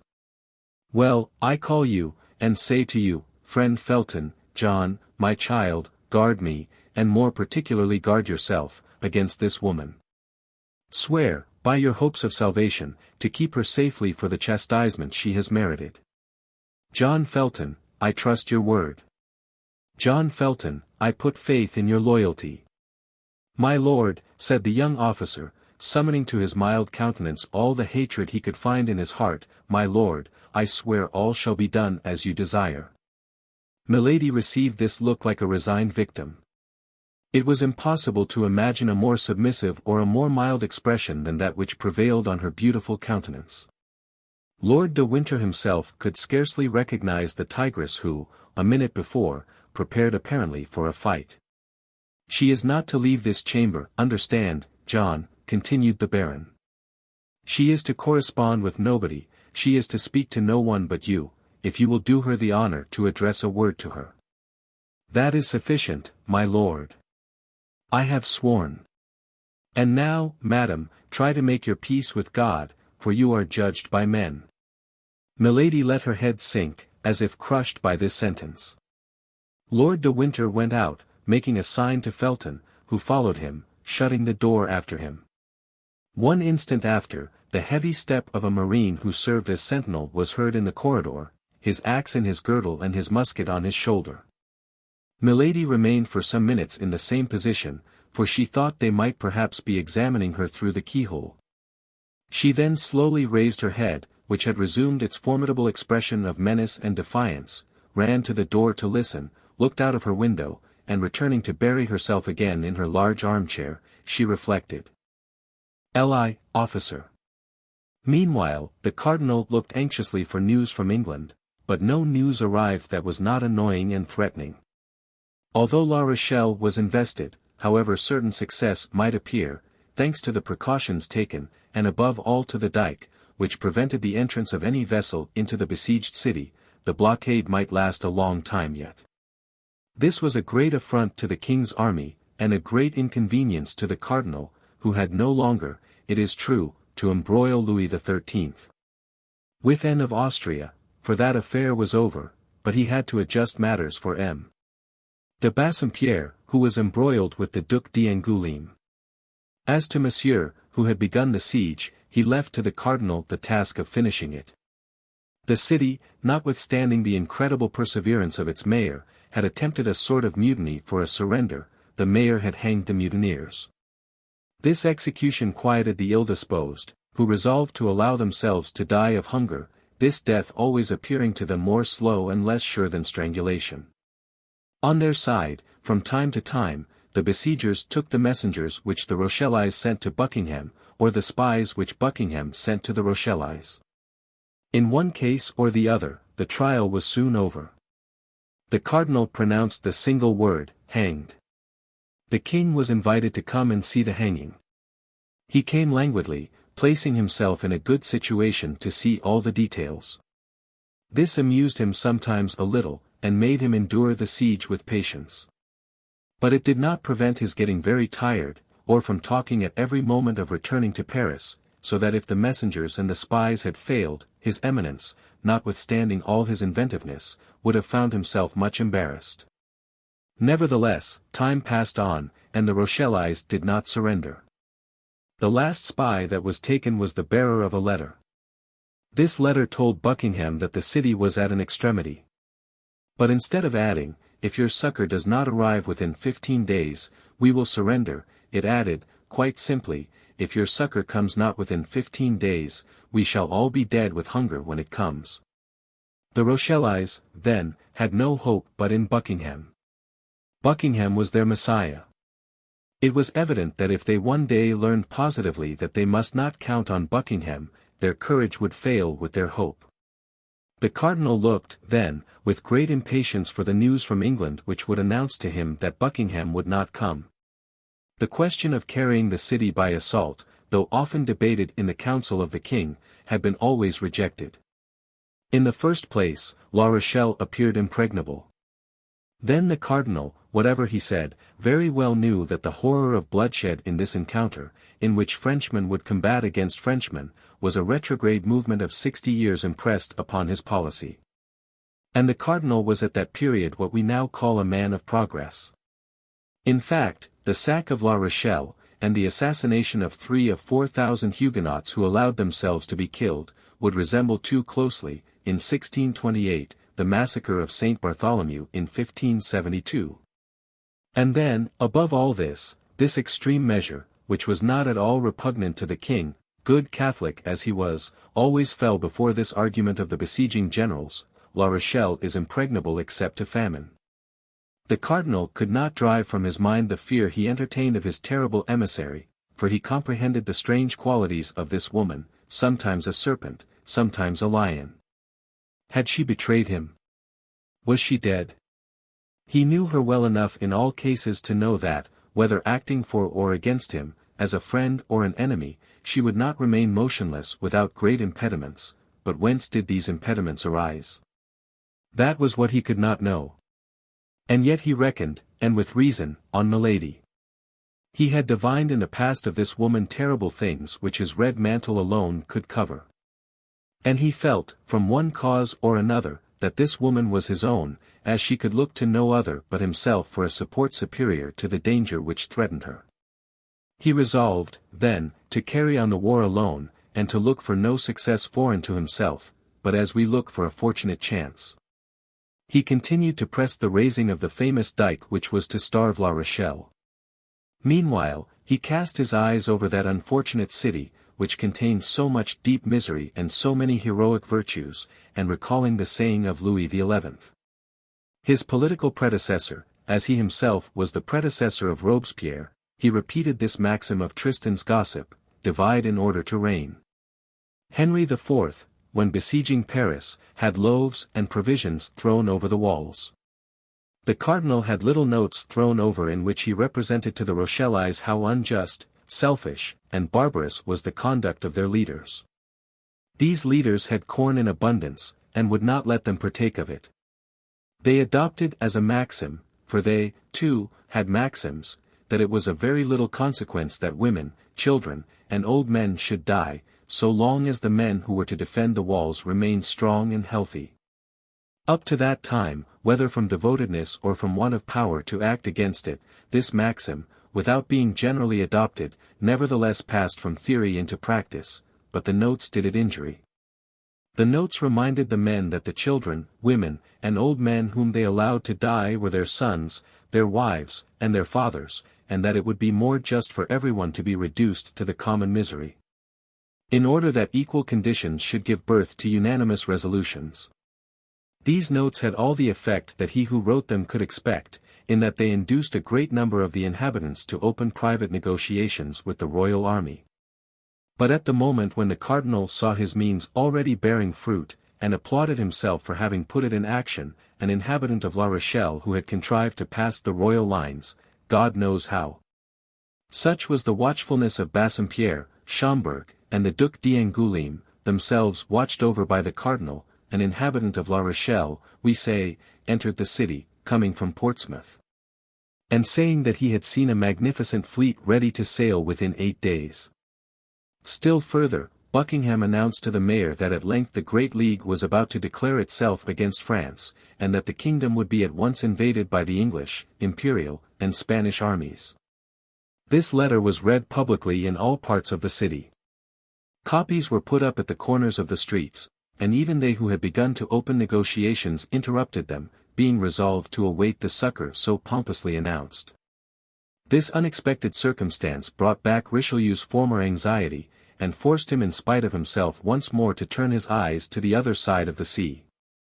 During this time, exempt from the anxiety of its only and true chief, the royal army led a joyous life, neither provisions nor money being wanting in the camp. All the corps rivaled one another in audacity and gaiety. To take spies and hang them, to make hazardous expeditions upon the dike or the sea, to imagine wild plans, and to execute them coolly, such were the pastimes which made the army find these days short which were not only so long to the Rochellese, a prey to famine and anxiety, but even to the cardinal, who blockaded them so closely.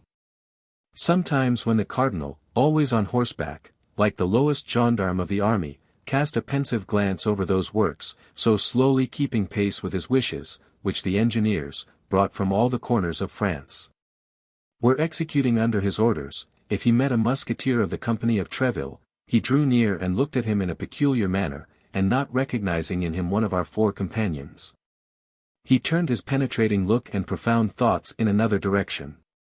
One day when oppressed with a mortal weariness of mind, without hope in the negotiations with the city, without news from England, the cardinal went out, without any other aim than to be out of doors, and accompanied only by Cahusac and La Houdinière, strolled along the beach.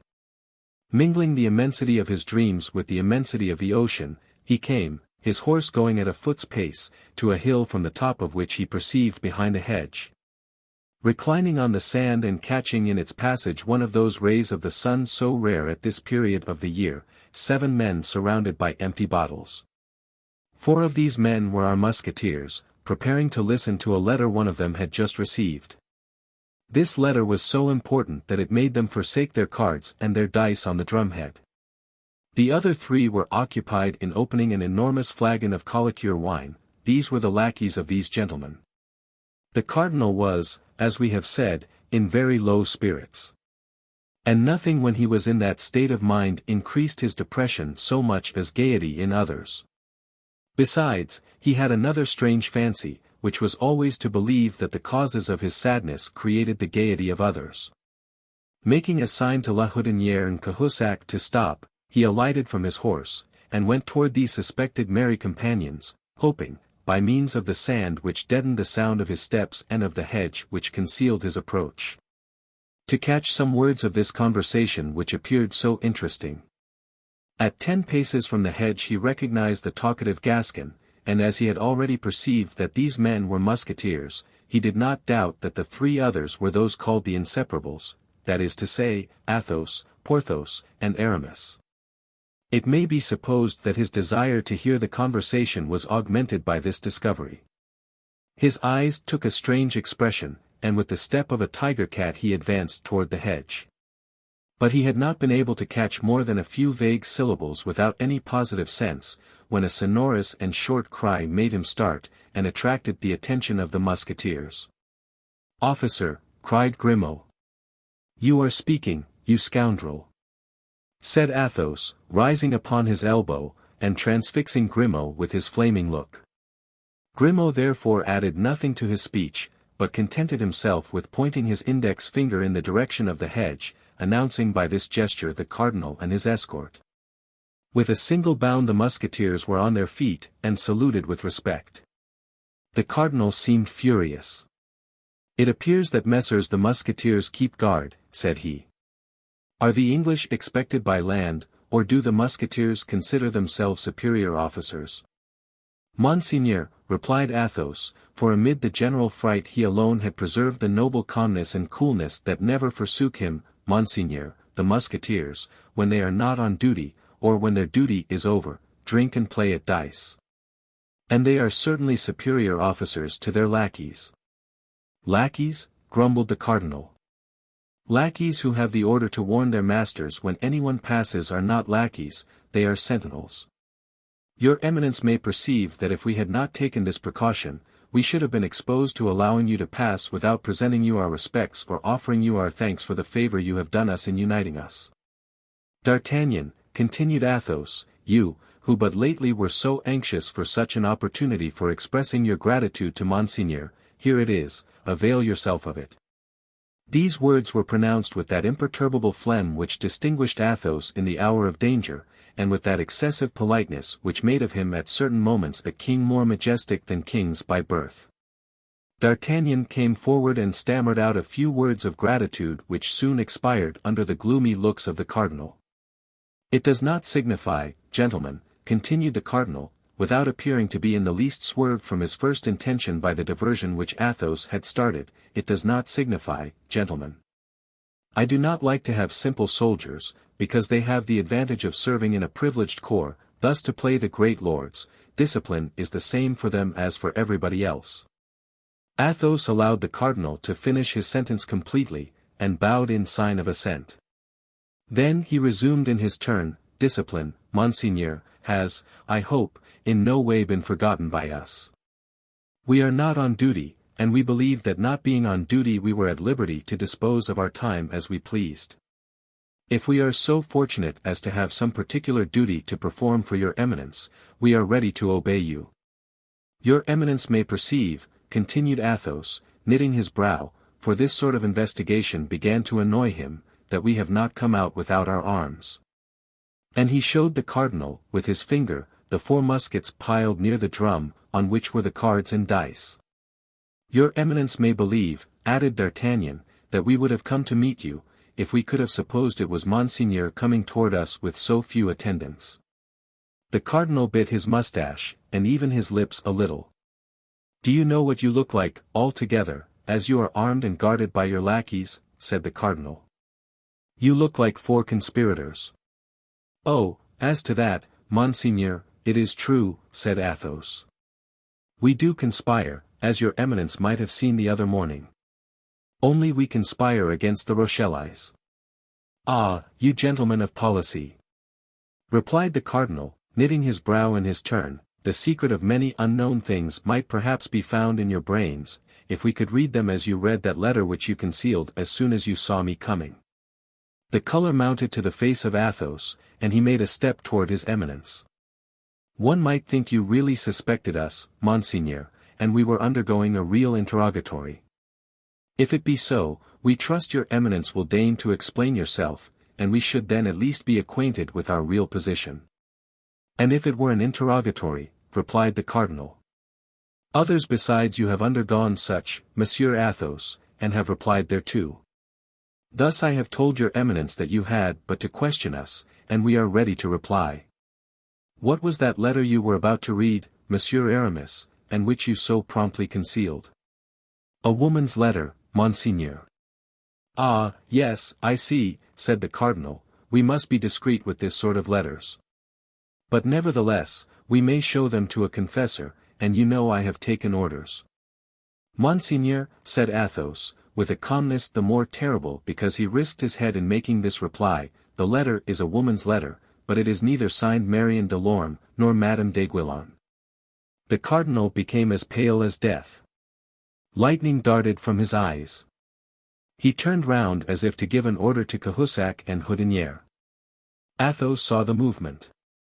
He made a step toward the muskets, upon which the other 3 friends had fixed their eyes, like men ill-disposed to allow themselves to be taken. The cardinalists were 3, the musketeers, lackeys included, were 7. He judged that the match would be so much the less equal, if Athos and his companions were really plotting, and by one of those rapid turns which he always had at command, all his anger faded away into a smile. "Well, well," said he, "you are brave young men, proud in daylight, faithful in darkness. We can find no fault with you for watching over yourselves, when you watch so carefully over others. Gentlemen, I have not forgotten the night in which you served me as an escort to the Red Dovecot. If there were any danger to be apprehended on the road I am going, I would request you to accompany me. But as there is none, remain where you are, finish your bottles, your game, and your letter. Adieu, gentlemen." And remounting his horse, which Cahusac led to him, he saluted them with his hand, and rode away. The four young men, standing and motionless, followed him with their eyes without speaking a single word until he had disappeared. Then they looked at one another. The countenances of all gave evidence of terror, for notwithstanding the friendly adieu of his Eminence, they plainly perceived that the cardinal went away with rage in his heart. Athos alone smiled, with a self-possessed, disdainful smile. When the cardinal was out of hearing and sight, "That Grimaud kept bad watch," cried Porthos, who had a great inclination to vent his ill humor on somebody. Grimaud was about to reply to excuse himself. Athos lifted his finger, and Grimaud was silent. "Would you have given up the letter, Aramis?" said D'Artagnan. "I," said Aramis, in his most flute-like tone, "I had made up my mind. If he had insisted upon the letter being given up to him, I would have presented the letter to him with one hand, and with the other I would have run my sword through his body." "I expected as much," said Athos. "And that was why I threw myself between you and him. Indeed, this man is very much to blame for talking thus to other men. One would say he had never had to do with any but women and children. My dear Athos, I admire you, but nevertheless we were in the wrong, after all." "How, in the wrong?" said Athos. "Whose, then, is the air we breathe? Whose is the ocean upon which we look? Whose is the sand upon which we were reclining? Whose is that letter of your mistress? Do these belong to the cardinal? Upon my honor, this man fancies the world belongs to him. There you stood, stammering, stupefied, annihilated. One might have supposed the Bastille appeared before you, and that the gigantic Medusa had converted you into stone. Is being in love conspiring? You are in love with a woman whom the cardinal has caused to be shut up, and you wish to get her out of the hands of the cardinal. That's a match you are playing with his Eminence. This letter is your game. Why should you expose your game to your adversary? That is never done. Let him find it out if he can. We can find out his." "Well, that's all very sensible, Athos," said D'Artagnan. "In that case, let there be no more question of what's past, and let Aramis resume the letter from his cousin where the cardinal interrupted him." Aramis drew the letter from his pocket. The three friends surrounded him, and the three lackeys grouped themselves again near the wine jar. "You had only read a line or two," said D'Artagnan, "read the letter again from the commencement." "Willingly," said Aramis. "My dear cousin, I think I shall make up my mind to set out for Bethune, where my sister has placed our little servant in the convent of the Carmelites. This poor child is quite resigned, as she knows she cannot live elsewhere without the salvation of her soul being in danger. Nevertheless, if the affairs of our family are arranged, as we hope they will be, I believe she will run the risk of being damned, and will return to those she regrets, particularly as she knows they are always thinking of her. Meanwhile, she is not very wretched. What she most desires is a letter from her intended. I know that such viands pass with difficulty through convent gratings. But after all, as I have given you proofs, my dear cousin, I am not unskilled in such affairs, and I will take charge of the commission. My sister thanks you for your good and eternal remembrance. She has experienced much anxiety. But she is now at length a little reassured, having sent her secretary away in order that nothing may happen unexpectedly. Adieu, my dear cousin. Tell us news of yourself as often as you can, that is to say, as often as you can with safety. I embrace you. Marie Michon. "Oh, what do I not owe you, Aramis," said D'Artagnan. "Dear Constance. I have at length, then, intelligence of you. She lives, she is in safety in a convent, she is at Bethune." "Where is Bethune, Athos?" "Why, upon the frontiers of Artois and of Flanders. The siege once over, we shall be able to make a tour in that direction." "And that will not be long, it is to be hoped," said Porthos. "For they have this morning hanged a spy who confessed that the Rochellais were reduced to the leather of their shoes. Supposing that after having eaten the leather they eat the soles, I cannot see much that is left unless they eat one another." "Poor fools," said Athos, emptying a glass of excellent Bordeaux wine which, without having at that period the reputation it now enjoys, merited it no less, "poor fools. As if the Catholic religion was not the most advantageous and the most agreeable of all religions. All the same," resumed he, after having clicked his tongue against his palate, "they are brave fellows." "But what the devil are you about, Aramis?" continued Athos. "Why, you are squeezing that letter into your pocket." "Yes," said D'Artagnan, "Athos is right, it must be burned. And yet if we burn it, who knows whether Monsieur Cardinal has not a secret to interrogate ashes?" "He must have one," said Athos. "What will you do with the letter, then?" asked Porthos.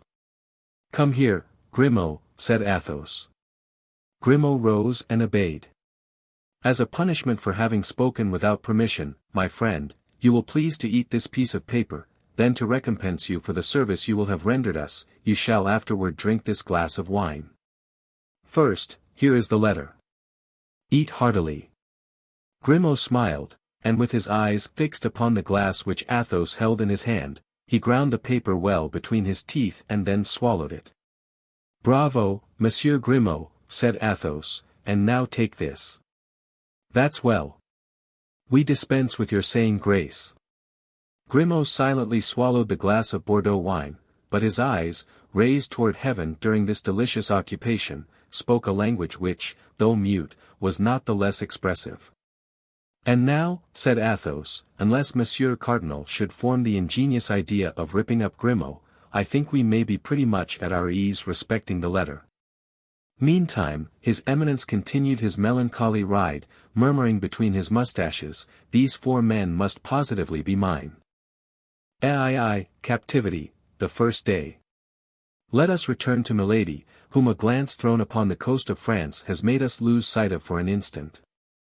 We shall find her still in the despairing attitude in which we left her, plunged in an abyss of dismal reflection, a dark hell at the gate of which she has almost left hope behind, because for the first time she doubts, for the first time she fears. On 2 occasions her fortune has failed her, on 2 occasions she has found herself discovered and betrayed, and on these 2 occasions it was to one fatal genius, sent doubtlessly by the Lord to combat her, that she has succumbed. D'Artagnan has conquered her, that invincible power of evil. He has deceived her in her love, humbled her in her pride, thwarted her in her ambition, and now he ruins her fortune, deprives her of liberty, and even threatens her life. Still more, he has lifted the corner of her mask, that shield with which she covered herself and which rendered her so strong. D'Artagnan has turned aside from Buckingham, whom she hates as she hates everyone she has loved, the tempest with which Richelieu threatened him in the person of the Queen. D'Artagnan had passed himself upon her as De Wardes, for whom she had conceived one of those tiger-like fancies common to women of her character. D'Artagnan knows that terrible secret which she has sworn no one shall know without dying. In short, at the moment in which she has just obtained from Richelieu a carte blanche by the means of which she is about to take vengeance on her enemy, this precious paper is torn from her hands. And it is D'Artagnan who holds her prisoner and is about to send her to some filthy Botany Bay, some infamous Tyburn of the Indian Ocean. All this she owes to D'Artagnan, without doubt. From whom can come so many disgraces heaped upon her head, if not from him? He alone could have transmitted to Lord de Winter all these frightful secrets which he has discovered, one after another, by a train of fatalities. He knows her brother-in-law. He must have written to him. What hatred she distills! Motionless, with her burning and fixed glances, in her solitary apartment, how well the outbursts of passion which at times escape from the depths of her chest with her respiration, accompany the sound of the surf which rises, growls, roars, and breaks itself like an eternal and powerless despair against the rocks on which is built this dark and lofty castle. How many magnificent projects of vengeance she conceives by the light of the flashes which her tempestuous passion casts over her mind against Madame Bonacieux, against Buckingham, but above all against D'Artagnan, projects lost in the distance of the future. Yes, but in order to avenge herself she must be free. And to be free, a prisoner has to pierce a wall, detach bars, cut through a floor, all undertakings which a patient and strong man may accomplish, but before which the feverish irritations of a woman must give way. Besides, to do all this, time is necessary, months, years, and she has 10 or 12 days, as Lord de Winter, her fraternal and terrible jailer, has told her. And yet, if she were a man she would attempt all this, and perhaps might succeed. Why, then, did heaven make the mistake of placing that manlike soul in that frail and delicate body? The first moments of her captivity were terrible. A few convulsions of rage which she could not suppress paid her debt of feminine weakness to nature. But by degrees she overcame the outbursts of her mad passion. And nervous tremblings which agitated her frame disappeared, and she remained folded within herself like a fatigued serpent in repose. Go to. I must have been mad to allow myself to be carried away so, says she, gazing into the glass, which reflects back to her eyes the burning glance by which she appears to interrogate herself. No violence is the proof of weakness. In the first place, I have never succeeded by that means. Perhaps if I employed my strength against women I might perchance find them weaker than myself, and consequently conquer them. But it is with men that I struggle, and I am but a woman to them. Let me fight like a woman, then, my strength is in my weakness. Then, as if to render an account to herself of the changes she could place upon her countenance, so mobile and so expressive, she made it take all expressions from that of passionate anger, which convulsed her features, to that of the most sweet, most affectionate, and most seducing smile. Then her hair assumed successively, under her skilful hands, all the undulations she thought might assist the charms of her face. At length she murmured, satisfied with herself, "Come, nothing is lost, I am still beautiful." It was then nearly 8 o'clock in the evening. Milady perceived a bed. She calculated that the repose of a few hours would not only refresh her head and her ideas, but still further, her complexion. A better idea, however, came into her mind before going to bed.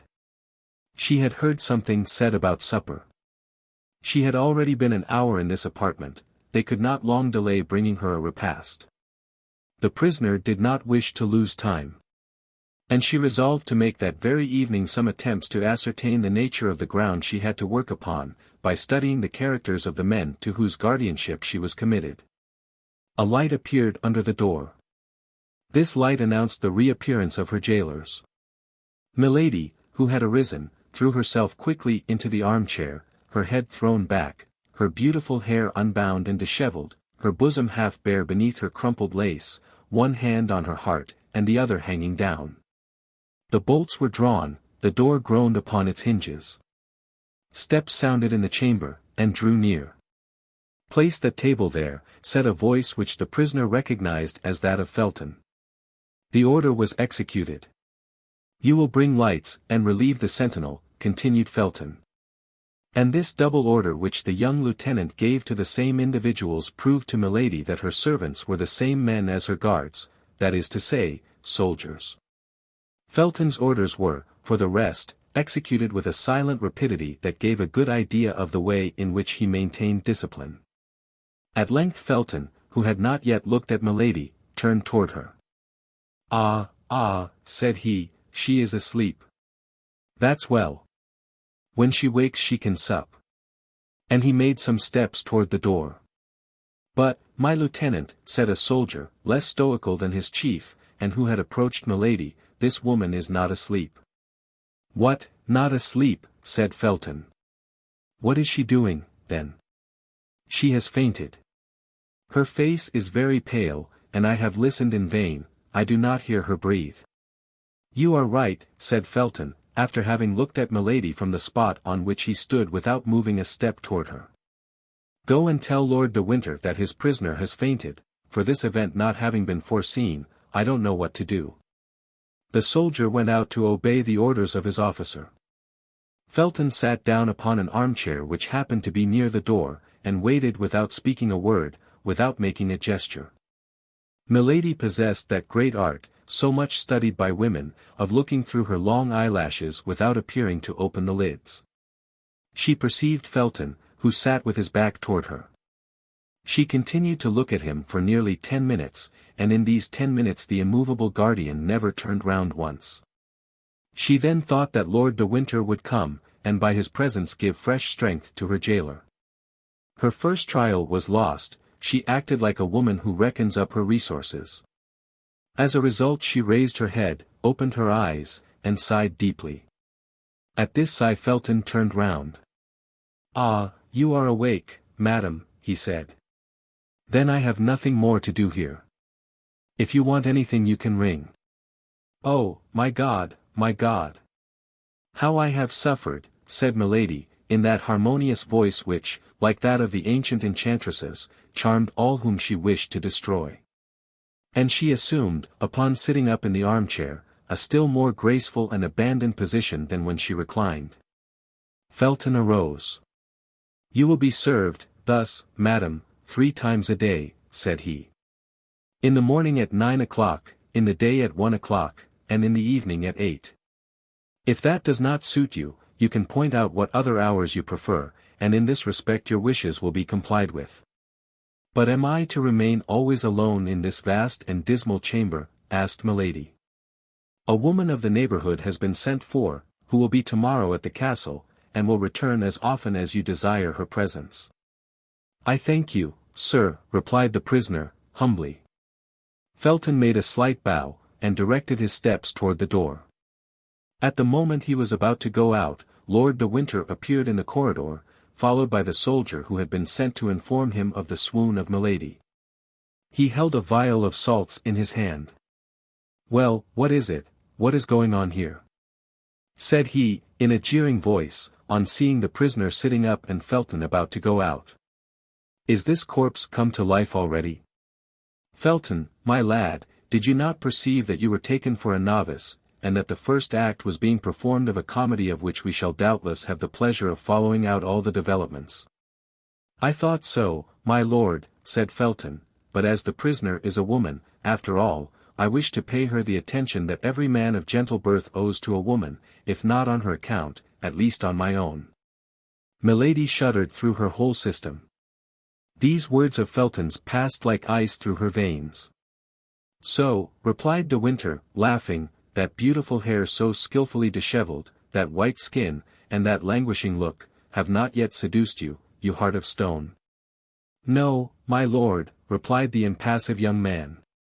Your lordship may be assured that it requires more than the tricks and coquetry of a woman to corrupt me. In that case, my brave lieutenant, let us leave Milady to find out something else, and go to supper, but be easy. She has a fruitful imagination, and the second act of the comedy will not delay its steps after the first. And at these words Lord de Winter passed his arm through that of Felton, and led him out, laughing. Oh, I will be a match for you, murmured Milady, between her teeth, be assured of that, you poor spoiled monk, you poor converted soldier, who has cut his uniform out of a monk's frock. By the way, resumed de Winter, stopping at the threshold of the door, you must not, Milady, let this check take away your appetite. Taste that fowl and those fish. On my honor, they are not poisoned. I have a very good cook, and he is not to be my heir, I have full and perfect confidence in him. Do as I do. Adieu, dear sister, till your next swoon. This was all that Milady could endure. Her hands clutched her armchair. She ground her teeth inwardly, her eyes followed the motion of the door as it closed behind Lord de Winter and Felton, and the moment she was alone a fresh fit of despair seized her. She cast her eyes upon the table, saw the glittering of a knife, rushed toward it and clutched it, but her disappointment was cruel. The blade was round, and of flexible silver. A burst of laughter resounded from the other side of the ill-closed door, and the door reopened. "Ha, ha," cried Lord de Winter, "ha, ha. Don't you see, my brave Felton, don't you see what I told you? That knife was for you, my lad. She would have killed you. Observe, this is one of her peculiarities, to get rid thus, after one fashion or another, of all the people who bother her. If I had listened to you, the knife would have been pointed and of steel. Then no more of Felton. She would have cut your throat, and after that everybody else's. See, John, see how well she knows how to handle a knife." In fact, Milady still held the harmless weapon in her clenched hand. But these last words, this supreme insult, relaxed her hands, her strength, and even her will. The knife fell to the ground. "You were right, my lord," said Felton, with a tone of profound disgust which sounded to the very bottom of the heart of Milady, "you were right, my lord, and I was wrong." And both again left the room. But this time Milady lent a more attentive ear than the first, and she heard their steps die away in the distance of the corridor. "I am lost," murmured she, "I am lost. I am in the power of men upon whom I can have no more influence than upon statues of bronze or granite. They know me by heart, and are steeled against all my weapons. It is, however, impossible that this should end as they have decreed." In fact, as this last reflection indicated, this instinctive return to hope, sentiments of weakness or fear did not dwell long in her ardent spirit. Milady sat down to table, ate from several dishes, drank a little Spanish wine, and felt all her resolution return. Before she went to bed she had pondered, analyzed, turned on all sides, examined on all points, the words, the steps, the gestures, the signs, and even the silence of her interlocutors. And of this profound, skillful, and anxious study the result was that Felton, everything considered, appeared the more vulnerable of her two persecutors. One expression above all recurred to the mind of the prisoner: "If I had listened to you," Lord de Winter had said to Felton. Felton, then, had spoken in her favour, since Lord de Winter had not been willing to listen to him. "Weak or strong," repeated Milady, "that man has, then, a spark of pity in his soul, of that spark I will make a flame that shall devour him. As to the other, he knows me, he fears me, and knows what he has to expect of me if ever I escape from his hands. It is useless, then, to attempt anything with him. But Felton, that's another thing. He is a young, ingenuous, pure man who seems virtuous, him there are means of destroying." And Milady went to bed and fell asleep with a smile upon her lips. Anyone who had seen her sleeping might have said she was a young girl dreaming of the crown of flowers she was to wear on her brow at the next festival. Captivity, the second day. Milady dreamed that she at length had D'Artagnan in her power, that she was present at his execution. And it was the sight of his odious blood, flowing beneath the axe of the headsman, which spread that charming smile upon her lips. She slept as a prisoner sleeps, rocked by his first hope. In the morning, when they entered her chamber she was still in bed. Felton remained in the corridor. He brought with him the woman of whom he had spoken the evening before, and who had just arrived. This woman entered, and approaching Milady's bed, offered her services. Milady was habitually pale, her complexion might therefore deceive a person who saw her for the first time. "I am in a fever," said she. "I have not slept a single instant during all this long night. I suffer horribly. Are you likely to be more humane to me than others were yesterday? All I ask is permission to remain abed. Would you like to have a physician called?" said the woman. Felton listened to this dialogue without speaking a word. Milady reflected that the more people she had around her the more she would have to work upon, and Lord de Winter would redouble his watch. Besides, the physician might declare the ailment feigned, and Milady, after having lost the first trick, was not willing to lose the second. "Go and fetch a physician," said she. "What could be the good of that?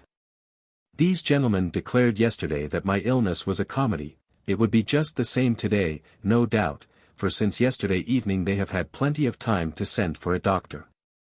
Then, said Felton, who became impatient, say yourself, madam, what treatment you wish followed. How can I tell? My God! I know that I suffer, that's all. Give me anything you like, it is of little consequence. Go and fetch Lord de Winter, said Felton, tired of these eternal complaints. Oh, no, no, cried Milady, no, sir, do not call him, I conjure you. I am well, I want nothing, do not call him. She gave so much vehemence, such magnetic eloquence to this exclamation, that Felton in spite of himself advanced some steps into the room. He has come, thought Milady. Meanwhile, madam, if you really suffer, said Felton, a physician shall be sent for, and if you deceive us, well, it will be the worse for you. But at least we shall not have to reproach ourselves with anything. Milady made no reply, but turning her beautiful head round upon her pillow, she burst into tears, and uttered heartbreaking sobs. Felton surveyed her for an instant with his usual impassiveness. Then, seeing that the crisis threatened to be prolonged, he went out. The woman followed him, and Lord de Winter did not appear. I fancy I begin to see my way, murmured Milady, with a savage joy, burying herself under the clothes to conceal from anybody who might be watching her this burst of inward satisfaction. 2 hours passed away. Now it is time that the malady should be over, said she, let me rise, and obtain some success this very day. I have but 10 days, and this evening 2 of them will be gone. In the morning, when they entered Milady's chamber they had brought her breakfast. Now, she thought, they could not long delay coming to clear the table, and that Felton would then reappear. Milady was not deceived. Felton reappeared, and without observing whether Milady had or had not touched her repast, made a sign that the table should be carried out of the room, it having been brought in ready spread. Felton remained behind, he held a book in his hand. Milady, reclining in an armchair near the chimney, beautiful, pale, and resigned, looked like a holy virgin awaiting martyrdom. Felton approached her, and said, Lord de Winter, who is a Catholic, like yourself, madam, thinking that the deprivation of the rites and ceremonies of your church might be painful to you, has consented that you should read every day the ordinary of your Mass. And here is a book which contains the ritual. At the manner in which Felton laid the book upon the little table near which Milady was sitting, at the tone in which he pronounced the 2 words, your Mass, at the disdainful smile with which he accompanied them, Milady raised her head, and looked more attentively at the officer. By that plain arrangement of the hair, by that costume of extreme simplicity, by the brow polished like marble and as hard and impenetrable, she recognized one of those gloomy Puritans she had so often met, not only in the court of King James, but in that of the King of France, where, in spite of the remembrance of the St. Bartholomew, they sometimes came to seek refuge. She then had one of those sudden inspirations which only people of genius receive in great crises, in supreme moments which are to decide their fortunes or their lives. Those 2 words, your Mass, and a simple glance cast upon Felton, revealed to her all the importance of the reply she was about to make. But with that rapidity of intelligence which was peculiar to her, this reply, ready arranged, presented itself to her lips. I, said she, with an accent of disdain in unison with that which she had remarked in the voice of the young officer, sir. My Mass.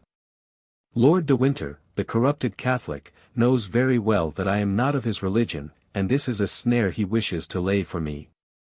And of what religion are you, then, madam? Asked Felton, with an astonishment which in spite of the empire he held over himself he could not entirely conceal. I will tell it, cried Milady, with a feigned exultation, on the day when I shall have suffered sufficiently for my faith. The look of Felton revealed to Milady the full extent of the space she had opened for herself by this single word. The young officer, however, remained mute and motionless, his look alone had spoken. I am in the hands of my enemies, continued she, with that tone of enthusiasm which she knew was familiar to the Puritans. Well, let my God save me, or let me perish for my God. That is the reply I beg you to make to Lord de Winter. And as to this book, added she, pointing to the manual with her finger but without touching it, as if she must be contaminated by it, you may carry it back and make use of it yourself. For doubtless you are doubly the accomplice of Lord de Winter, the accomplice in his persecutions, the accomplice in his heresies. Felton made no reply, took the book with the same appearance of repugnance which he had before manifested, and retired pensively. Lord de Winter came toward 5 o'clock in the evening. Milady had had time, during the whole day, to trace her plan of conduct.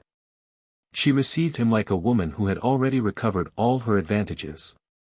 "It appears," said the Baron, seating himself in the armchair opposite that occupied by Milady, and stretching out his legs carelessly upon the hearth, "it appears we have made a little apostasy." "What do you mean, sir?"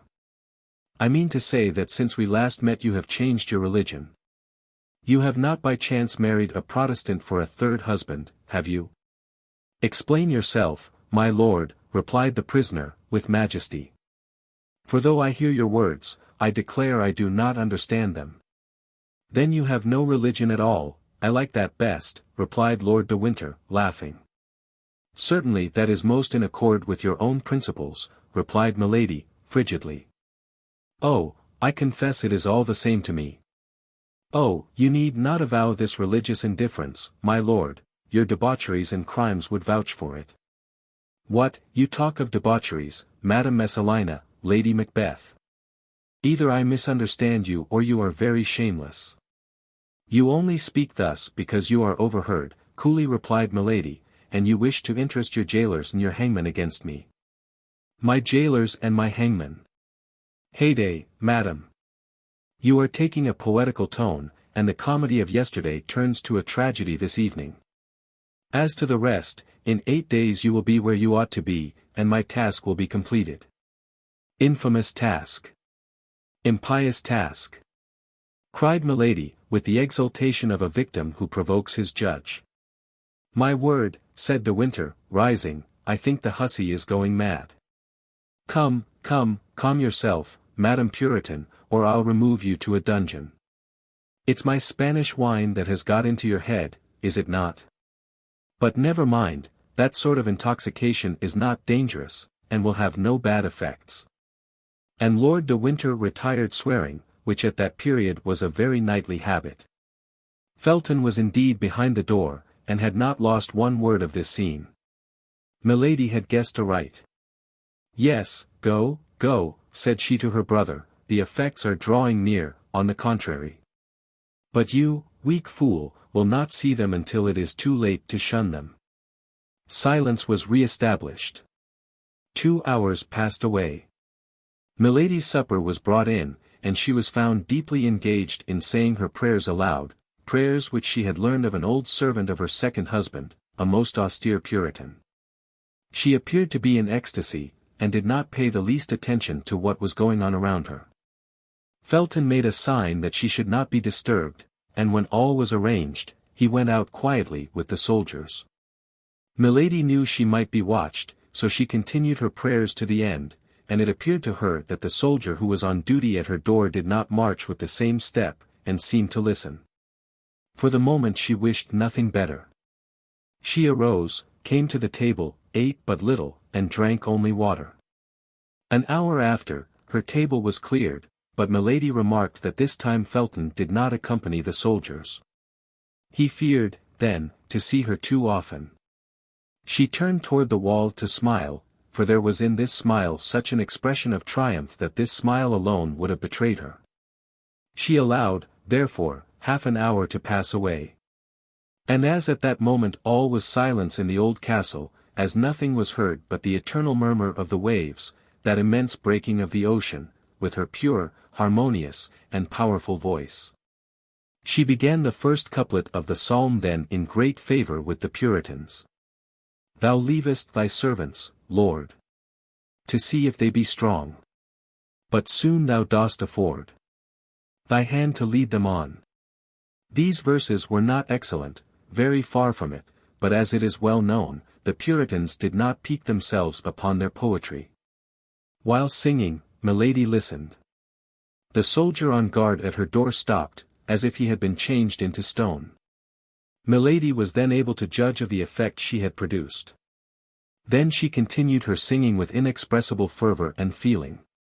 It appeared to her that the sound spread to a distance beneath the vaulted roofs, and carried with them a magic charm to soften the hearts of her jailers. It however likewise appeared that the soldier on duty, a zealous Catholic, no doubt, shook off the charm, for through the door he called, "Hold your tongue, madam.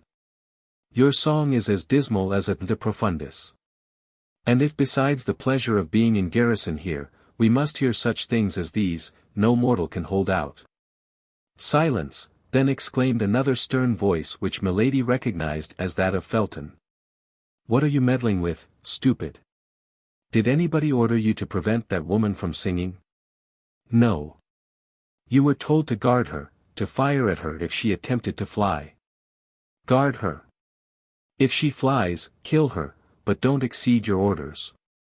An expression of unspeakable joy lightened the countenance of Milady, but this expression was fleeting as the reflection of lightning. Without appearing to have heard the dialogue, of which she had not lost a word, she began again, giving to her voice all the charm, all the power, all the seduction the demon had bestowed upon it. "For all my tears, my cares, my exile, and my chains, I have my youth, my prayers, and God, who counts my pains." Her voice, of immense power and sublime expression, gave to the rude, unpolished poetry of these psalms a magic and an effect which the most exalted Puritans rarely found in the songs of their brethren, and which they were forced to ornament with all the resources of their imagination. Felton believed he heard the singing of the angel who consoled the 3 Hebrews in the furnace. Milady continued. "One day our doors will ope. With God come our desire. And if betrays that hope, to death we can aspire." This verse, into which the terrible enchantress threw her whole soul, completed the trouble which had seized the heart of the young officer. He opened the door quickly. And Milady saw him appear, pale as usual, but with his eye inflamed and almost wild. "Why do you sing thus, and with such a voice?" said he. "Your pardon, sir," said Milady, with mildness. "I forgot that my songs are out of place in this castle. I have perhaps offended you in your creed, but it was without wishing to do so, I swear. Pardon me, then, a fault which is perhaps great, but which certainly was involuntary." Milady was so beautiful at this moment, the religious ecstasy in which she appeared to be plunged gave such an expression to her countenance, that Felton was so dazzled that he fancied he beheld the angel whom he had only just before heard. "Yes, yes," said he, "you disturb, you agitate the people who live in the castle." The poor, senseless young man was not aware of the incoherence of his words, while Milady was reading with her lynx's eyes the very depths of his heart. "I will be silent, then," said Milady, casting down her eyes with all the sweetness she could give to her voice, with all the resignation she could impress upon her manner. "No, no, madam," said Felton, "only do not sing so loud, particularly at night."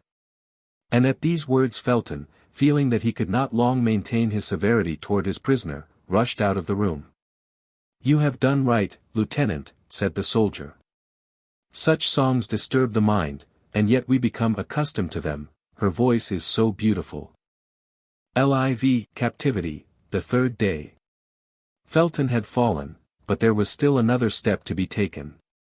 He must be retained, or rather he must be left quite alone, and Milady but obscurely perceived the means which could lead to this result.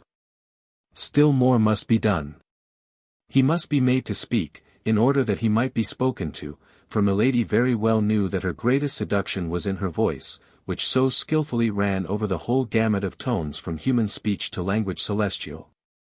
Yet in spite of all this seduction Milady might fail, for Felton was forewarned, and that against the least chance.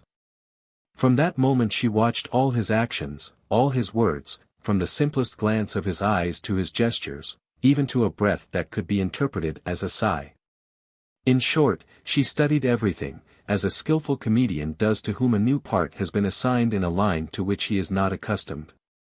Face to face with Lord de Winter her plan of conduct was more easy. She had laid that down the preceding evening. To remain silent and dignified in his presence, from time to time to irritate him by affected disdain, by a contemptuous word. To provoke him to threats and violence which would produce a contrast with her own resignation, such was her plan.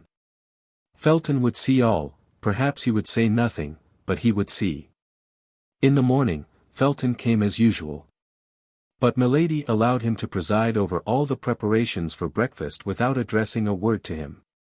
At the moment when he was about to retire, she was cheered with a ray of hope, for she thought he was about to speak.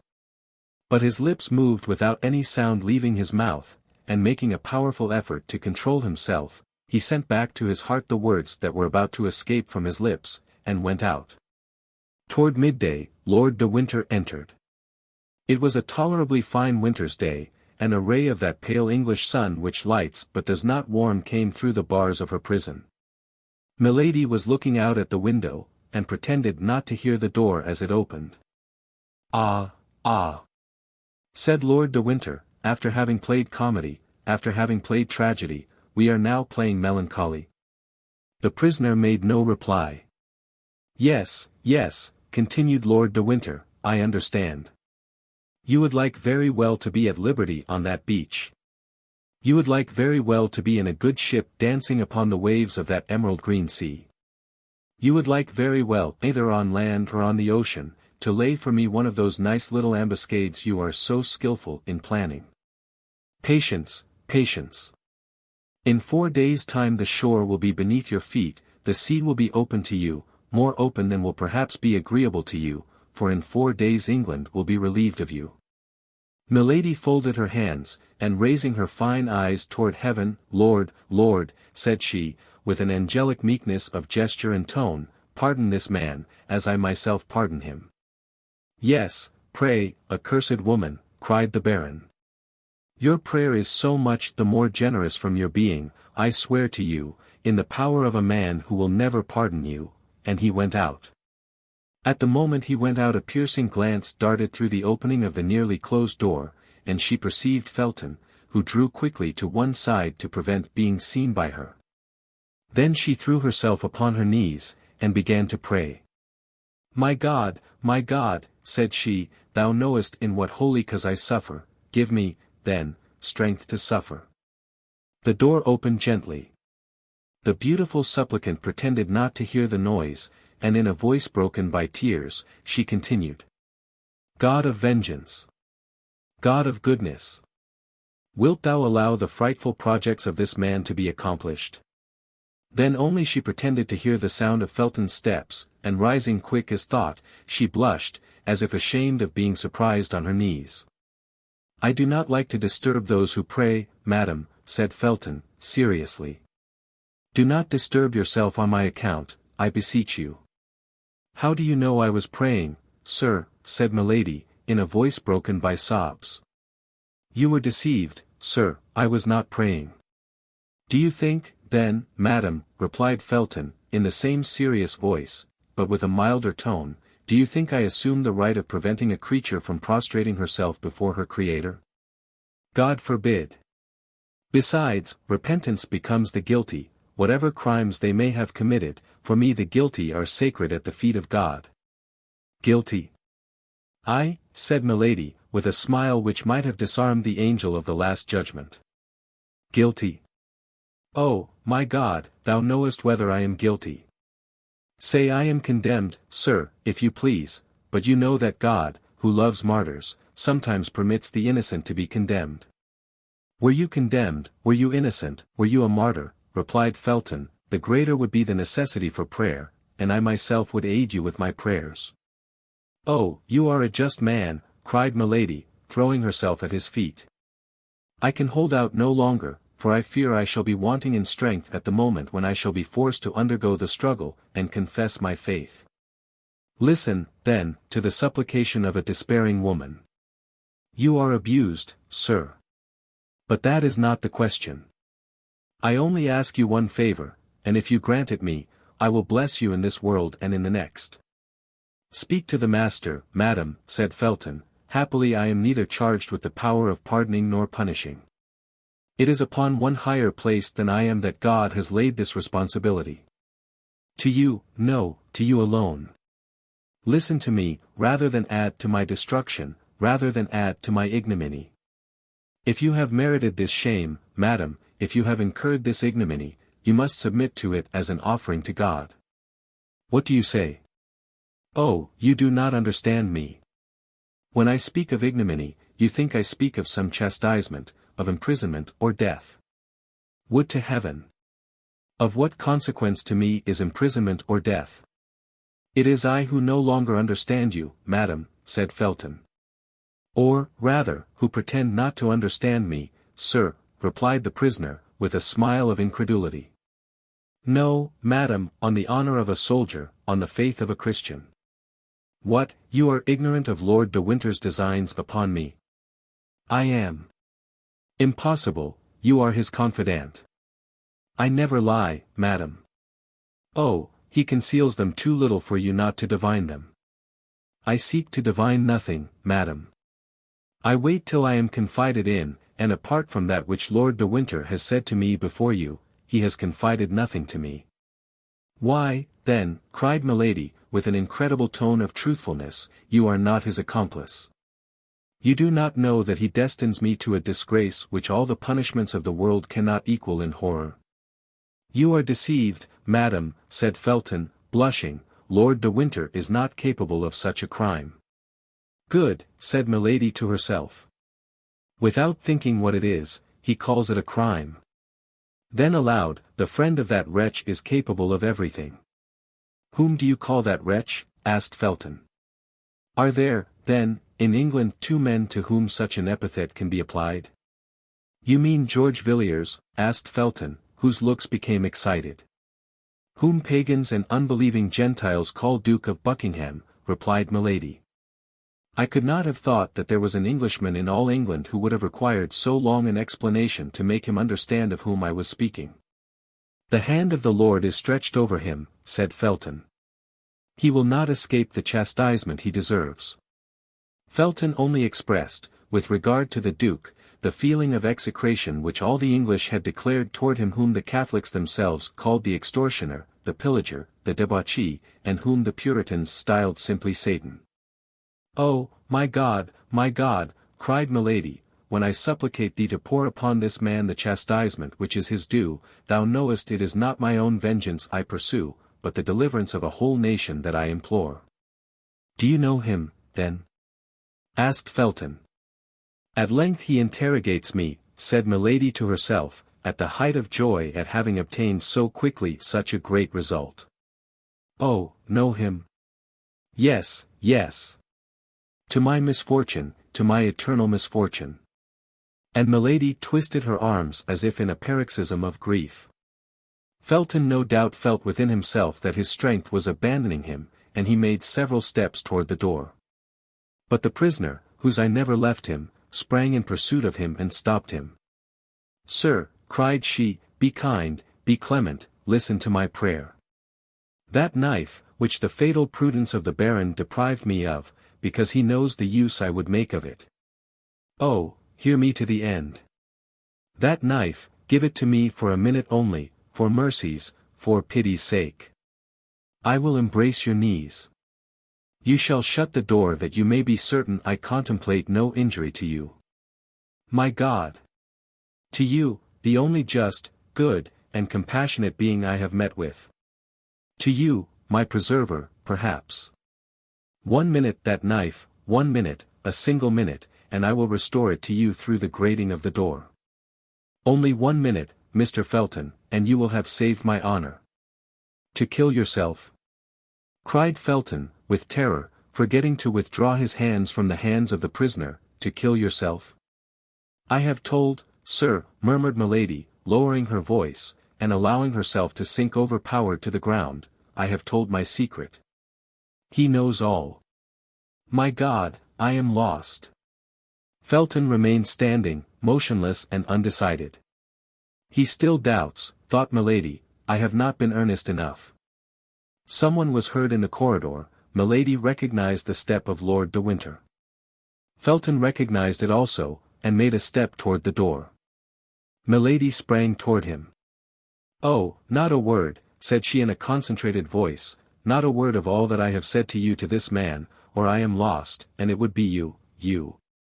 Then as the steps drew near, she became silent for fear of being heard, applying, with a gesture of infinite terror, her beautiful hand to Felton's mouth.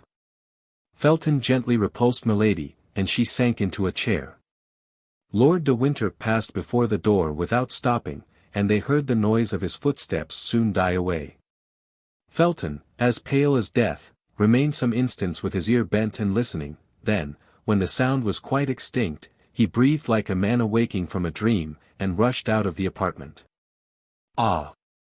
said Milady, listening in her turn to the noise of Felton's steps, which withdrew in a direction opposite to those of Lord de Winter. "At length you are mine." Then her brow darkened. "If he tells the Baron," said she, "I am lost, for the Baron, who knows very well that I shall not kill myself, will place me before him with a knife in my hand, and he will discover that all this despair is but acted." She placed herself before the glass, and regarded herself attentively. Never had she appeared more beautiful. "Oh, yes," said she, smiling, "but we won't tell him." In the evening Lord de Winter accompanied the supper. "Sir," said Milady, "is your presence an indispensable accessory of my captivity? Could you not spare me the increase of torture which your visits cause me?" "How, dear sister," said Lord de Winter. "Did not you sentimentally inform me with that pretty mouth of yours, so cruel to me today, that you came to England solely for the pleasure of seeing me at your ease? An enjoyment of which you told me you so sensibly felt the deprivation that you had risked everything for it, seasickness, tempest, captivity? Well, here I am, be satisfied. Besides, this time, my visit has a motive." Milady trembled, she thought Felton had told all. Perhaps never in her life had this woman, who had experienced so many opposite and powerful emotions, felt her heart beat so violently. She was seated. Lord de Winter took a chair, drew it toward her, and sat down close beside her. Then taking a paper out of his pocket, he unfolded it slowly. "Here," said he, "I want to show you the kind of passport which I have drawn up, and which will serve you henceforward as the rule of order in the life I consent to leave you." Then turning his eyes from Milady to the paper, he read, "Order to conduct, the name is blank," interrupted Lord de Winter. "If you have any preference you can point it out to me. And if it be not within 1,000 leagues of London, attention will be paid to your wishes. I will begin again, then. Order to conduct to, the person named Charlotte Backson, branded by the justice of the Kingdom of France, but liberated after chastisement. She is to dwell in this place without ever going more than 3 leagues from it. In case of any attempt to escape, the penalty of death is to be applied. She will receive 5 shillings per day for lodging and food." "That order does not concern me," replied Milady, coldly, "since it bears another name than mine." "A name? Have you a name, then?" "I bear that of your brother." "Aye, but you are mistaken.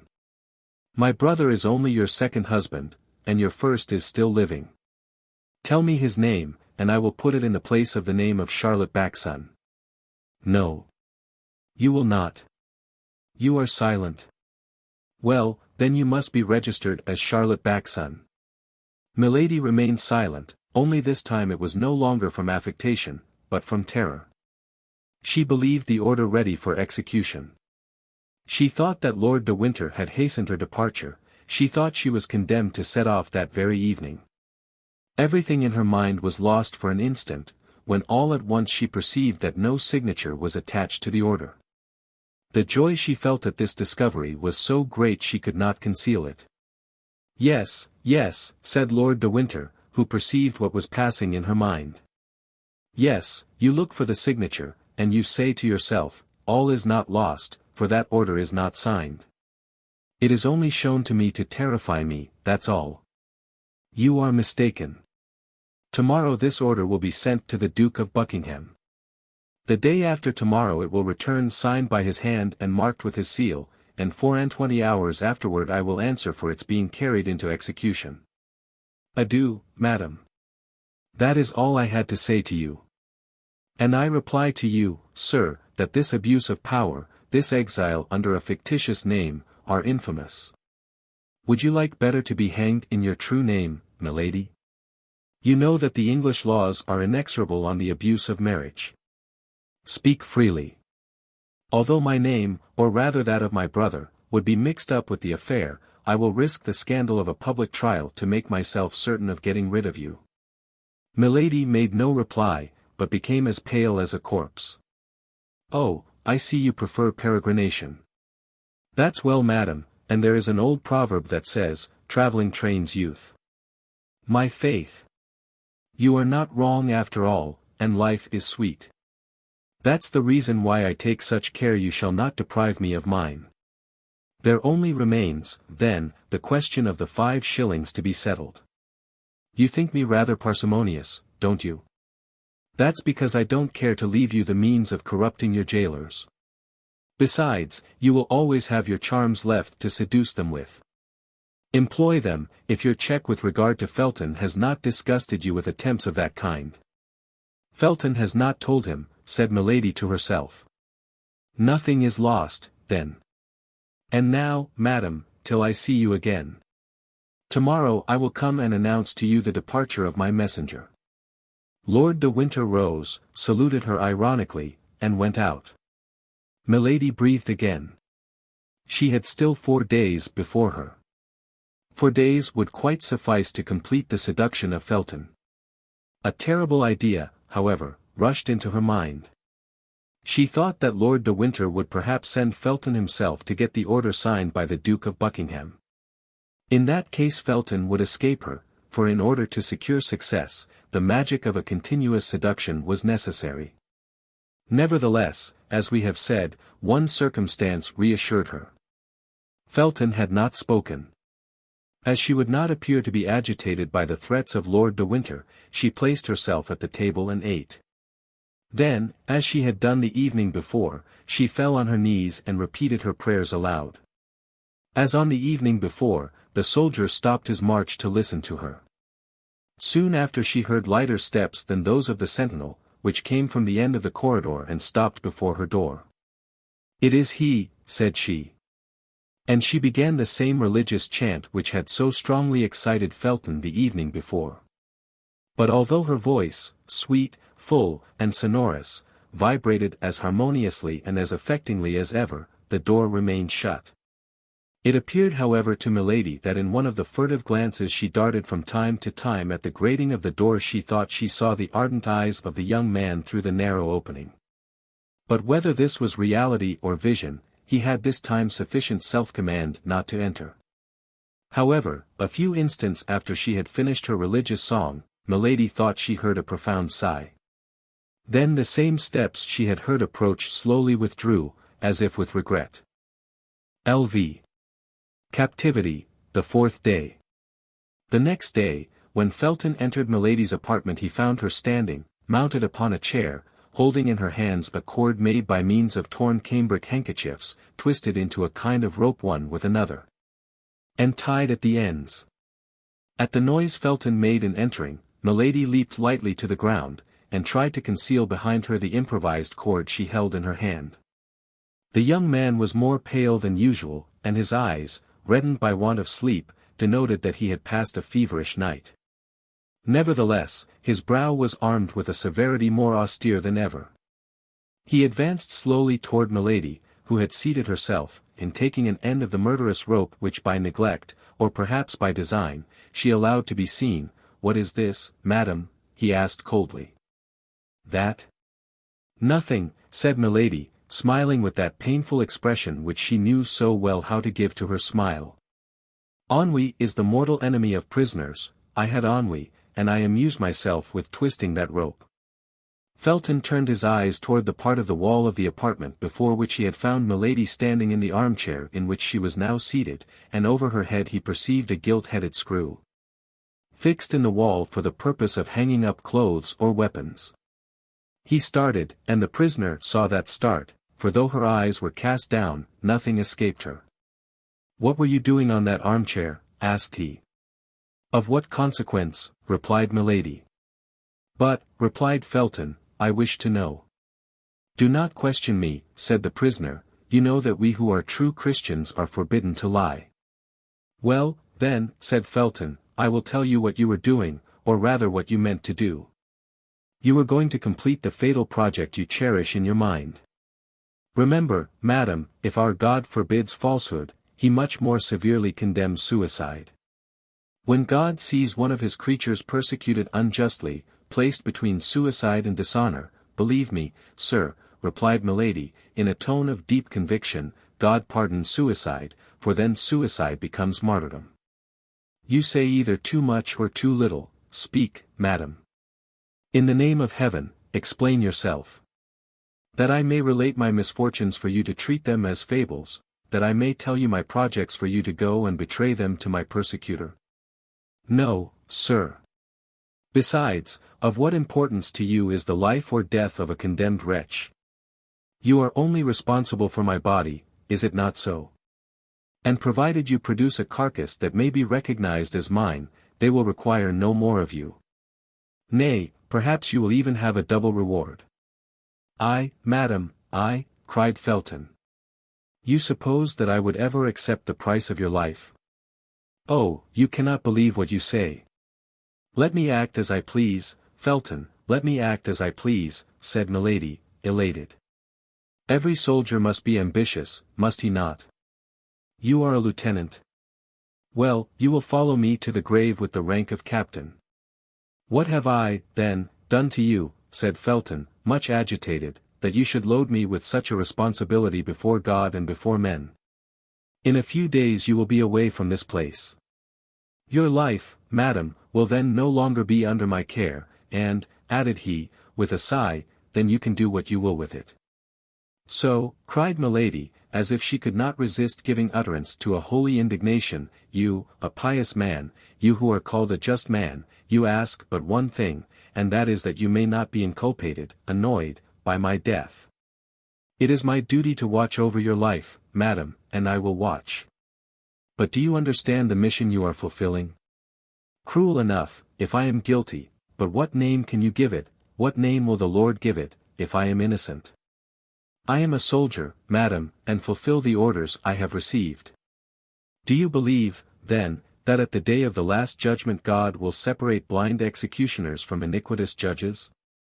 You are not willing that I should kill my body, and you make yourself the agent of him who would kill my soul. But I repeat it again to you," replied Felton, in great emotion, "no danger threatens you. I will answer for Lord de Winter as for myself." "Dunce," cried Milady, "dunce! Who dares to answer for another man, when the wisest, when those most after God's own heart, hesitate to answer for themselves, and who ranges himself on the side of the strongest and the most fortunate? To crush the weakest and the most unfortunate." "Impossible, madam, impossible," murmured Felton, who felt to the bottom of his heart the justness of this argument. "A prisoner, you will not recover your liberty through me, living, you will not lose your life through me." "Yes," cried Milady, "but I shall lose that which is much dearer to me than life, I shall lose my honor, Felton, and it is you whom I make responsible, before God and before men, for my shame and my infamy." This time Felton, immovable as he was, or appeared to be, could not resist the secret influence which had already taken possession of him. To see this woman, so beautiful, fair as the brightest vision, to see her by turns overcome with grief and threatening, to resist at once the ascendancy of grief and beauty, it was too much for a visionary. It was too much for a brain weakened by the ardent dreams of an ecstatic faith, it was too much for a heart furrowed by the love of heaven that burns, by the hatred of men that devours. Milady saw the trouble. She felt by intuition the flame of the opposing passions which burned with the blood in the veins of the young fanatic. As a skillful general, seeing the enemy ready to surrender, marches toward him with a cry of victory, she rose, beautiful as an antique priestess, inspired like a Christian virgin, her arms extended, her throat uncovered, her hair disheveled. Holding with one hand her robe modestly drawn over her breast, her look illumined by that fire which had already created such disorder in the veins of the young Puritan, and went toward him, crying out with a vehement air. And in her melodious voice, to which on this occasion she communicated a terrible energy. Let this victim to ball be sent. To the lions the martyr be thrown. Thy God shall teach thee to repent. From th abyss he'll give ear to my moan. Felton stood before this strange apparition like one petrified. Who art thou? Who art thou? Cried he, clasping his hands. Art thou a messenger from God? Art thou a minister from hell? Art thou an angel or a demon? Callest thou thyself a Loa or Astarte? Do you not know me, Felton? I am neither an angel nor a demon, I am a daughter of earth, I am a sister of thy faith, that is all. Yes, yes. Said Felton, I doubted, but now I believe. You believe, and still you are an accomplice of that child of Belial who is called Lord de Winter. You believe, and yet you leave me in the hands of mine enemies, of the enemy of England, of the enemy of God. You believe, and yet you deliver me up to him who fills and defile the world with his heresies and debaucheries, to that infamous Sardanapalus whom the blind call the Duke of Buckingham, and whom believers name Antichrist. I deliver you up to Buckingham? I. What mean you by that? They have eyes, cried Milady, but they see not, ears have they, but they hear not. Yes, yes. Said Felton, passing his hands over his brow, covered with sweat, as if to remove his last doubt. Yes, I recognize the voice which speaks to me in my dreams. Yes, I recognize the features of the angel who appears to me every night, crying to my soul, which cannot sleep, strike, save England, save thyself, for thou wilt die without having appeased God. Speak, speak. Cried Felton, I can understand you now. A flash of terrible joy, but rapid as thought, gleamed from the eyes of Milady.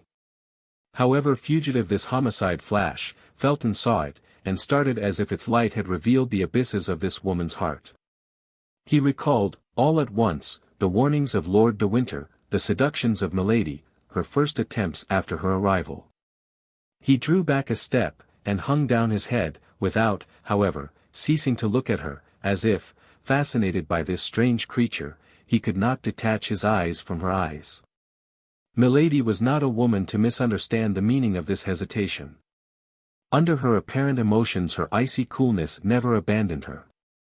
Before Felton replied, and before she should be forced to resume this conversation, so difficult to be sustained in the same exalted tone, she let her hands fall. And as if the weakness of the woman overpowered the enthusiasm of the inspired fanatic, she said, But no, it is not for me to be the Judith to deliver Bethulia from this Holofernes. The sword of the Eternal is too heavy for my arm. Allow me, then, to avoid dishonor by death, let me take refuge in martyrdom. I do not ask you for liberty, as a guilty one would, nor for vengeance, as would a pagan. Let me die, that is all. I supplicate you, I implore you on my knees, let me die, and my last sigh shall be a blessing from my preserver. Hearing that voice, so sweet and suppliant, seeing that look, so timid and downcast, Felton reproached himself. By degrees the enchantress had clothed herself with that magic adornment which she assumed and threw aside at will. That is to say, beauty, meekness, and tears, and above all, the irresistible attraction of mystical voluptuousness, the most devouring of all voluptuousness. Alas! Said Felton, I can do but one thing, which is to pity you if you prove to me you are a victim. But Lord de Winter makes cruel accusations against you. You are a Christian, you are my sister in religion. I feel myself drawn toward you, I, who have never loved anyone but my benefactor, I who have met with nothing but traitors and impious men. But you, madam, so beautiful in reality, you, so pure in appearance, must have committed great iniquities for Lord de Winter to pursue you thus. They have eyes, repeated Milady, with an accent of indescribable grief, but they see not. Ears have they, but they hear not. But, cried the young officer, speak, then, speak. Confide my shame to you, cried Milady, with the blush of modesty upon her countenance, for often the crime of one becomes the shame of another, confide my shame to you, a man, and I a woman. Oh, continued she, placing her hand modestly over her beautiful eyes, never. Never, I could not. To me, to a brother, said Felton. Milady looked at him for some time with an expression which the young man took for doubt, but which, however, was nothing but observation, or rather the wish to fascinate. Felton, in his turn a suppliant, clasped his hands. Well, then, said Milady, I confide in my brother, I will dare to. At this moment the steps of Lord de Winter were heard. But this time the terrible brother-in-law of Milady did not content himself, as on the preceding day, with passing before the door and going away again. He paused, exchanged 2 words with the sentinel, then the door opened, and he appeared. During the exchange of these 2 words Felton drew back quickly, and when Lord de Winter entered, he was several paces from the prisoner. The Baron entered slowly, sending a scrutinizing glance from Milady to the young officer. You have been here a very long time, John, said he. Has this woman been relating her crimes to you? In that case I can comprehend the length of the conversation. Felton started. And Milady felt she was lost if she did not come to the assistance of the disconcerted Puritan. Ah, you fear your prisoner should escape, said she. Well, ask your worthy jailer what favor I this instant solicited of him. You demanded a favor, said the Baron, suspiciously. Yes, my lord, replied the young man, confused. And what favor, pray, asked Lord de Winter. A knife, which she would return to me through the grating of the door a minute after she had received it, replied Felton. There is someone, then, concealed here whose throat this amiable lady is desirous of cutting, said de Winter, in an ironical, contemptuous tone. There is myself, replied Milady. I have given you the choice between America and Tyburn, replied Lord de Winter. Choose Tyburn, madam. Believe me, the cord is more certain than the knife. Felton grew pale, and made a step forward, remembering that at the moment he entered Milady had a rope in her hand. You are right, said she, I have often thought of it. Then she added in a low voice, and I will think of it again. Felton felt a shudder run to the marrow of his bones, probably Lord de Winter perceived this emotion. Mistrust yourself, John, said he. I have placed reliance upon you, my friend. Beware. I have warned you. But be of good courage, my lad. In 3 days we shall be delivered from this creature, and where I shall send her she can harm nobody. You hear him? Cried Milady, with vehemence, so that the Baron might believe she was addressing heaven, and that Felton might understand she was addressing him. Felton lowered his head and reflected. The Baron took the young officer by the arm, and turned his head over his shoulder, so as not to lose sight of Milady till he was gone out. Well, said the prisoner, when the door was shut, I am not so far advanced as I believed. De Winter has changed his usual stupidity into a strange prudence. It is the desire of vengeance, and how desire molds a man. As to Felton, he hesitates. Ah, he is not a man like that cursed D'Artagnan. A Puritan only adores virgins, and he adores them by clasping his hands. A musketeer loves women, and he loves them by clasping his arms round them. Milady waited, then, with much impatience, for she feared the day would pass away without her seeing Felton again. At last, in an hour after the scene we have just described, she heard someone speaking in a low voice at the door. Presently the door opened, and she perceived Felton. The young man advanced rapidly into the chamber, leaving the door open behind him, and making a sign to Milady to be silent. His face was much agitated. What do you want with me? Said she. Listen, replied Felton, in a low voice. I have just sent away the sentinel that I might remain here without anybody knowing it, in order to speak to you without being overheard. The Baron has just related a frightful story to me. Milady assumed her smile of a resigned victim, and shook her head. Either you are a demon, continued Felton, or the Baron, my benefactor, my father, is a monster. I have known you 4 days, I have loved him 4 years. I therefore may hesitate between you. Be not alarmed at what I say, I want to be convinced. Tonight, after 12, I will come and see you, and you shall convince me. No, Felton, no, my brother, said she. The sacrifice is too great, and I feel what it must cost you. No, I am lost, do not be lost with me. My death will be much more eloquent than my life, and the silence of the corpse will convince you much better than the words of the prisoner. Be silent, madam, cried Felton, and do not speak to me thus. I came to entreat you to promise me upon your honor, to swear to me by what you hold most sacred, that you will make no attempt upon your life. I will not promise, said Milady, for no one has more respect for a promise or an oath than I have, and if I make a promise I must keep it. Well, said Felton, only promise till you have seen me again. If, when you have seen me again, you still persist, well, then you shall be free, and I myself will give you the weapon you desire. Well, said Milady, for you I will wait. Swear. I swear it, by our God. Are you satisfied? Well, said Felton, till tonight. And he darted out of the room, shut the door, and waited in the corridor, the soldier's half-pike in his hand, and as if he had mounted guard in his place.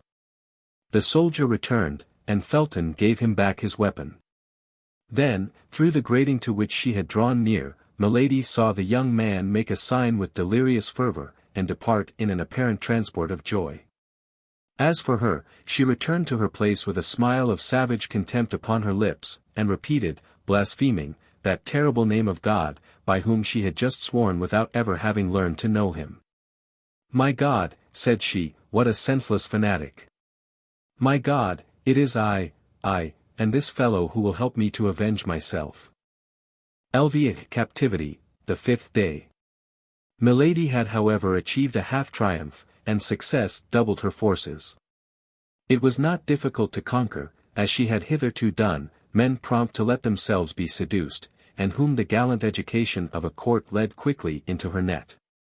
Milady was handsome enough not to find much resistance on the part of the flesh, and she was sufficiently skilful to prevail over all the obstacles of the mind. But this time she had to contend with an unpolished nature, concentrated and insensible by force of austerity. Religion and its observances had made Felton a man inaccessible to ordinary seductions. There fermented in that sublimated brain plans so vast, projects so tumultuous, that there remained no room for any capricious or material love, that sentiment which is fed by leisure and grows with corruption. Milady had, then, made a breach by her false virtue in the opinion of a man horribly prejudiced against her, and by her beauty in the heart of a man hitherto chaste and pure. In short, she had taken the measure of motives hitherto unknown to herself, through this experiment, made upon the most rebellious subject that nature and religion could submit to her study. Many a time, nevertheless, during the evening she despaired of fate and of herself. She did not invoke God, we very well know, but she had faith in the genius of evil, that immense sovereignty which reigns in all the details of human life, and by which, as in the Arabian fable, a single pomegranate seed is sufficient to reconstruct a ruined world. Milady, being well prepared for the reception of Felton, was able to erect her batteries for the next day. She knew she had only 2 days left. That when once the order was signed by Buckingham, and Buckingham would sign it the more readily from its bearing a false name, and he could not, therefore, recognize the woman in question, once this order was signed, we say. The Baron would make her embark immediately, and she knew very well that women condemned to exile employ arms much less powerful in their seductions than the pretendedly virtuous woman whose beauty is lighted by the sun of the world, whose style the voice of fashion lauds, and whom a halo of aristocracy gilds with enchanting splendors. To be a woman condemned to a painful and disgraceful punishment is no impediment to beauty, but it is an obstacle to the recovery of power. Like all persons of real genius, Milady knew what suited her nature and her means. Poverty was repugnant to her, degradation took away 2/3 of her greatness. Milady was only a queen while among queens. The pleasure of satisfied pride was necessary to her domination. To command inferior beings was rather a humiliation than a pleasure for her. She should certainly return from her exile, she did not doubt that a single instant, but how long might this exile last? For an active, ambitious nature, like that of Milady, days not spent in climbing are inauspicious days. What word, then, can be found to describe the days which they occupy in descending? To lose a year, 2 years, 3 years, is to talk of an eternity, to return after the death or disgrace of the cardinal, perhaps. To return when D'Artagnan and his friends, happy and triumphant, should have received from the queen the reward they had well acquired by the services they had rendered her, these were devouring ideas that a woman like Milady could not endure. For the rest, the storm which raged within her doubled her strength, and she would have burst the walls of her prison if her body had been able to take for a single instant the proportions of her mind. Then that which spurred her on additionally in the midst of all this was the remembrance of the cardinal. What must the mistrustful, restless, suspicious cardinal think of her silence, the cardinal, not merely her only support, her only prop, her only protector at present, but still further, the principal instrument of her future fortune and vengeance? She knew him, she knew that at her return from a fruitless journey it would be in vain to tell him of her imprisonment, in vain to enlarge upon the sufferings she had undergone. The cardinal would reply, with the sarcastic calmness of the skeptic, strong at once by power and genius, you should not have allowed yourself to be taken. Then Milady collected all her energies, murmuring in the depths of her soul the name of Felton, the only beam of light that penetrated to her in the hell into which she had fallen. And like a serpent which folds and unfolds its rings to ascertain its strength, she enveloped Felton beforehand in 1,000 meshes of her inventive imagination. Time, however, passed away. The hours, one after another, seemed to awaken the clock as they passed, and every blow of the brass hammer resounded upon the heart of the prisoner. At 9 o'clock, Lord de Winter made his customary visit, examined the window and the bars, sounded the floor and the walls, looked to the chimney in the doors, without, during this long and minute examination, he or Milady pronouncing a single word. Doubtless both of them understood that the situation had become too serious to lose time in useless words and aimless wrath. Well, said the Baron, on leaving her, you will not escape tonight. At 10 o'clock Felton came and placed the sentinel. Milady recognized his step. She was as well acquainted with it now as a mistress is with that of the lover of her heart, and yet Milady at the same time detested and despised this weak fanatic. That was not the appointed hour. Felton did not enter. 2 hours after, as midnight sounded, the sentinel was relieved. This time it was the hour, and from this moment Milady waited with impatience. The new sentinel commenced his walk in the corridor. At the expiration of 10 minutes Felton came. Milady was all attention. Listen, said the young man to the sentinel. On no pretense leave the door, for you know that last night my lord punished a soldier for having quit his post for an instant, although I, during his absence, watched in his place. Yes, I know it, said the soldier. I recommend you therefore to keep the strictest watch. For my part I am going to pay a second visit to this woman, who I fear entertains sinister intentions upon her own life, and I have received orders to watch her. Good, murmured Milady. The austere Puritan lies. As to the soldier, he only smiled. Zounds, Lieutenant, said he, you are not unlucky in being charged with such commissions, particularly if my lord has authorized you to look into her bed. Felton blushed. Under any other circumstances he would have reprimanded the soldier for indulging in such pleasantry, but his conscience murmured too loud for his mouth to dare speak. If I call, come, said he. If anyone comes, call me. I will, Lieutenant, said the soldier. Felton entered Milady's apartment. Milady arose. You are here, said she. I promised to come, said Felton, and I have come. You promised me something else. What, my God? Said the young man, who in spite of his self-command felt his knees tremble and the sweat start from his brow.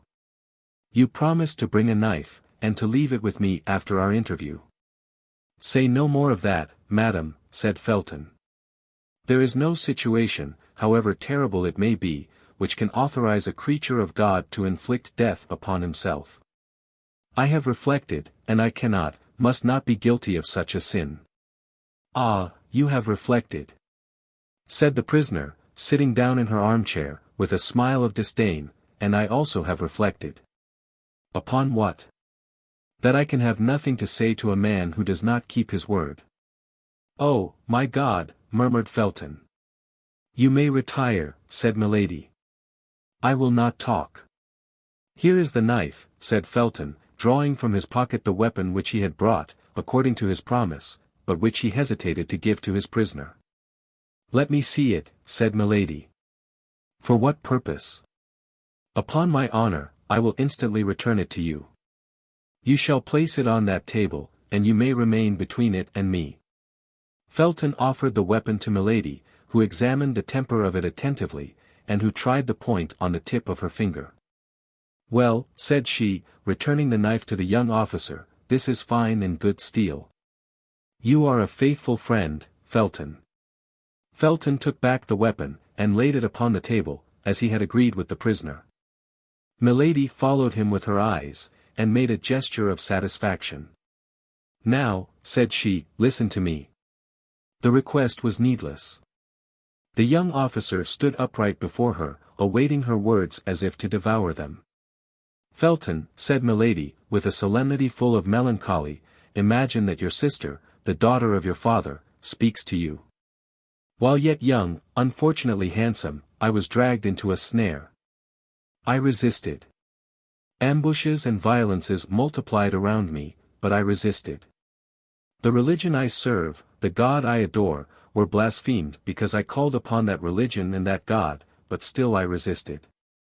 Then outrages were heaped upon me, and as my soul was not subdued they wished to defile my body forever. Finally. Milady stopped, and a bitter smile passed over her lips. Finally, said Felton, finally, what did they do? At length, one evening my enemy resolved to paralyze the resistance he could not conquer. One evening he mixed a powerful narcotic with my water. Scarcely had I finished my repast, when I felt myself sink by degrees into a strange torpor. Although I was without mistrust, a vague fear seized me, and I tried to struggle against sleepiness. I arose. I wished to run to the window and call for help, but my legs refused their office. It appeared as if the ceiling sank upon my head and crushed me with its weight. I stretched out my arms. I tried to speak. I could only utter inarticulate sounds, and irresistible faintness came over me. I supported myself by a chair, feeling that I was about to fall, but this support was soon insufficient on account of my weak arms. I fell upon one knee, then upon both. I tried to pray, but my tongue was frozen. God doubtless neither heard nor saw me, and I sank upon the floor a prey to a slumber which resembled death. Of all that passed in that sleep, or the time which glided away while it lasted, I have no remembrance. The only thing I recollect is that I awoke in bed in a round chamber, the furniture of which was sumptuous, and into which light only penetrated by an opening in the ceiling. No door gave entrance to the room. It might be called a magnificent prison. It was a long time before I was able to make out what place I was in, or to take account of the details I describe. My mind appeared to strive in vain to shake off the heavy darkness of the sleep from which I could not rouse myself. I had vague perceptions of space traversed, of the rolling of a carriage, of a horrible dream in which my strength had become exhausted. But all this was so dark and so indistinct in my mind that these events seemed to belong to another life than mine, and yet mixed with mine in fantastic duality. At times the state into which I had fallen appeared so strange that I believed myself dreaming. I arose trembling. My clothes were near me on a chair, I neither remembered having undressed myself nor going to bed. Then by degrees the reality broke upon me, full of chaste terrors. I was no longer in the house where I had dwelt. As well as I could judge by the light of the sun, the day was already 2/3 gone. It was the evening before when I had fallen asleep. My sleep, then, must have lasted 24 hours. What had taken place during this long sleep? I dressed myself as quickly as possible. My slow and stiff motions all attested that the effects of the narcotic were not yet entirely dissipated.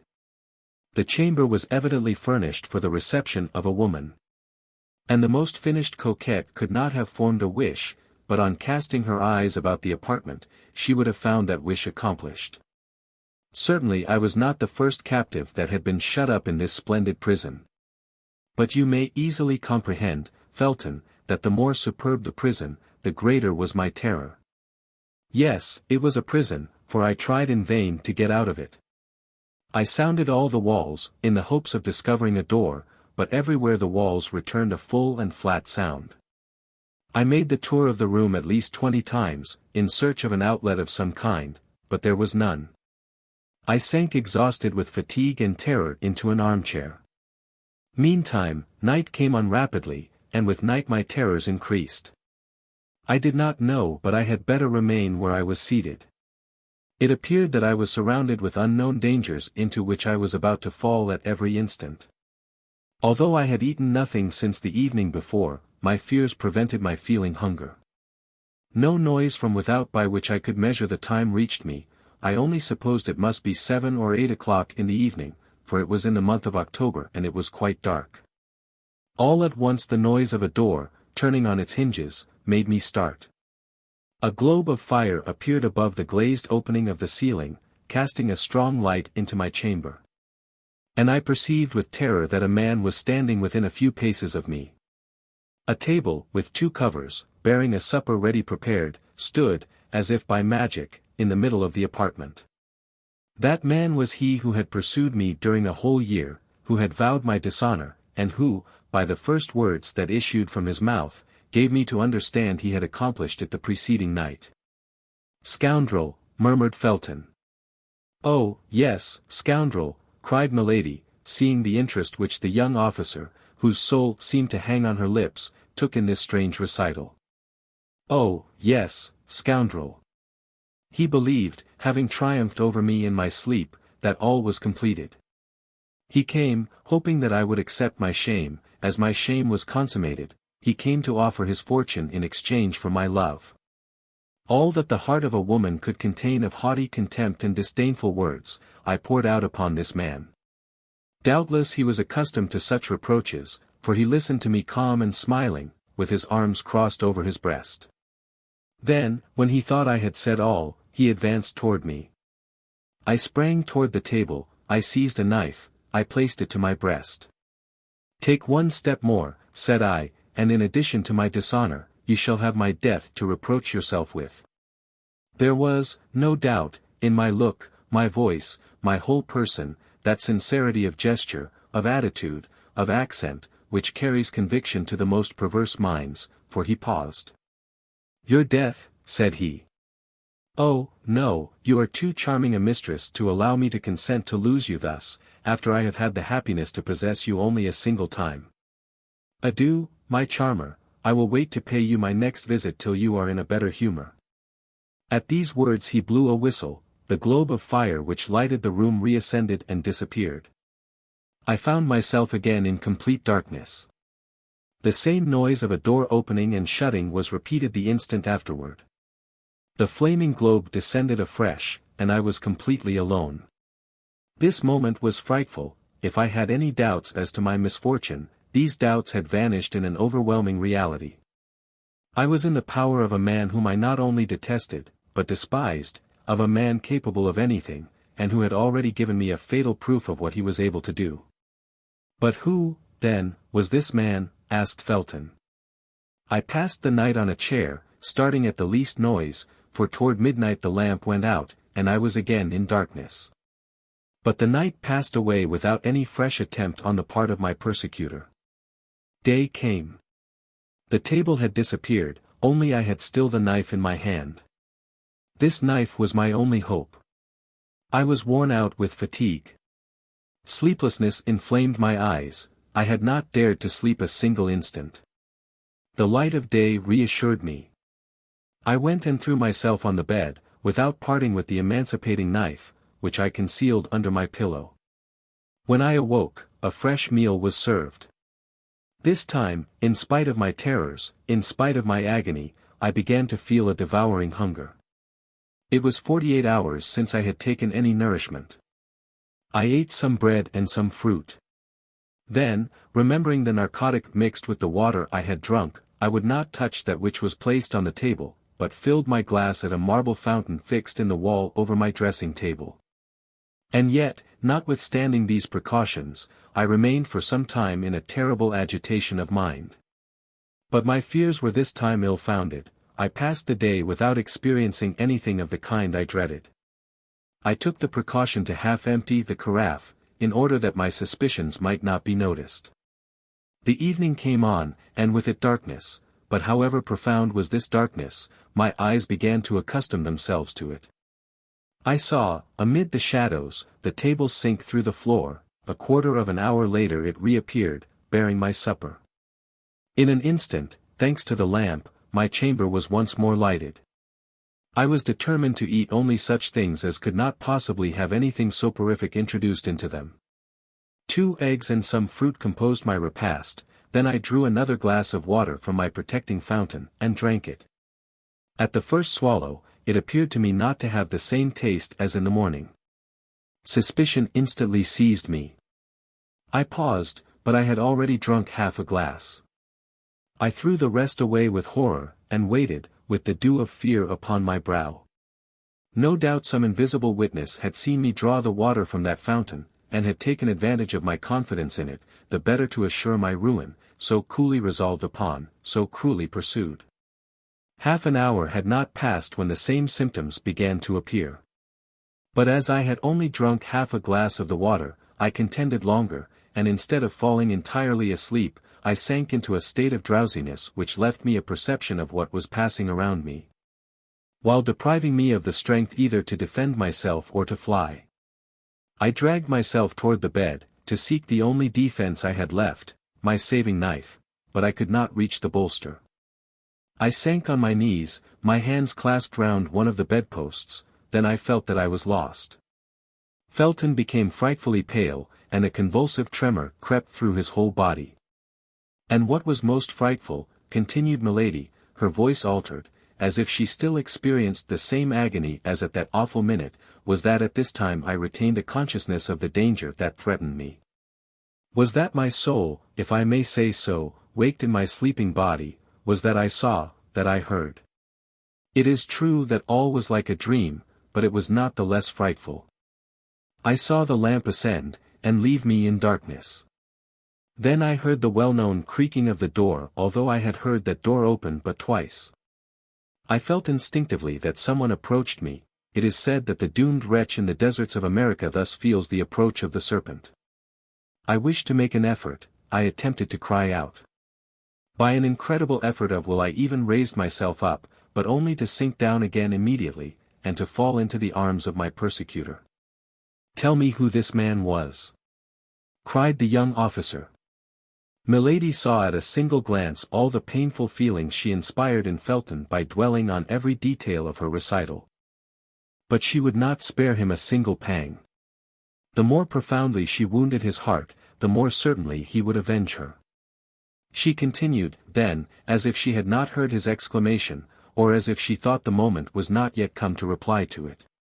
Only this time it was no longer an inert body, without feeling, that the villain had to deal with. I have told you that without being able to regain the complete exercise of my faculties, I retained the sense of my danger. I struggled, then, with all my strength, and doubtless opposed, weak as I was, a long resistance, for I heard him cry out, "These miserable Puritans!" I knew very well that they tired out their executioners, but I did not believe them so strong against their lovers. Alas! This desperate resistance could not last long. I felt my strength fail, and this time it was not my sleep that enabled the coward to prevail, but my swoon. Felton listened without uttering any word or sound, except an inward expression of agony. The sweat streamed down his marble forehead, and his hand, under his coat, tore his breast. My first impulse, on coming to myself, was to feel under my pillow for the knife I had not been able to reach. If it had not been useful for defense, it might at least serve for expiation. But on taking this knife, Felton, a terrible idea occurred to me. I have sworn to tell you all, and I will tell you all. I have promised you the truth. I will tell it, were it to destroy me.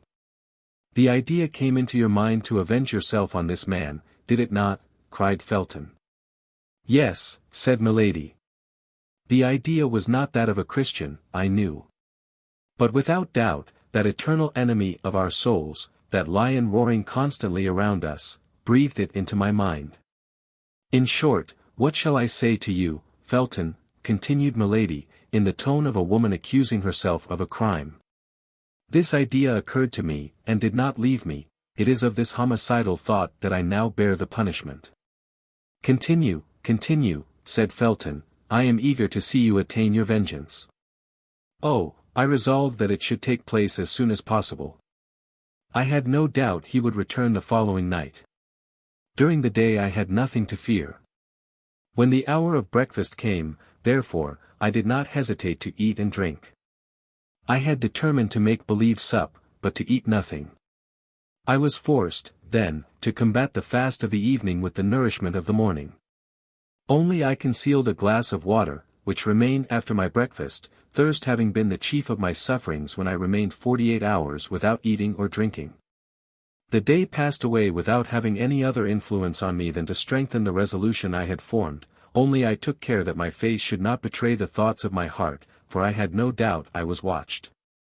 Several times, even, I felt a smile on my lips. Felton, I dare not tell you at what idea I smiled, you would hold me in horror. Go on. Go on, said Felton, you see plainly that I listen, and that I am anxious to know the end. Evening came. The ordinary events took place. During the darkness, as before, my supper was brought. Then the lamp was lighted, and I sat down to table. I only ate some fruit. I pretended to pour out water from the jug, but I only drank that which I had saved in my glass. The substitution was made so carefully that my spies, if I had any, could have no suspicion of it. After supper I exhibited the same marks of languor as on the preceding evening, but this time, as I yielded to fatigue, or as if I had become familiarized with danger, I dragged myself toward my bed, let my robe fall, and lay down. I found my knife where I had placed it, under my pillow, and while feigning to sleep, my hand grasped the handle of it convulsively.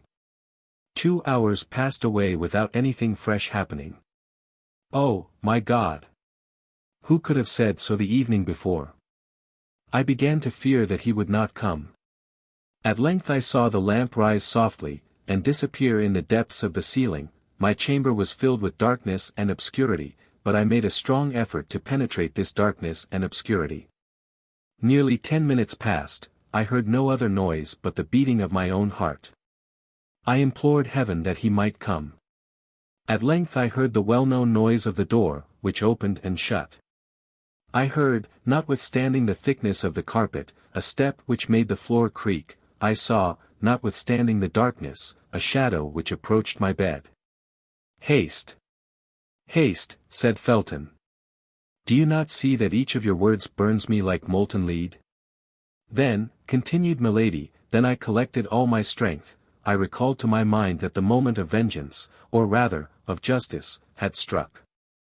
I looked upon myself as another Judith, I gathered myself up, my knife in my hand, and when I saw him near me, stretching out his arms to find his victim, then, with the last cry of agony and despair, I struck him in the middle of his breast.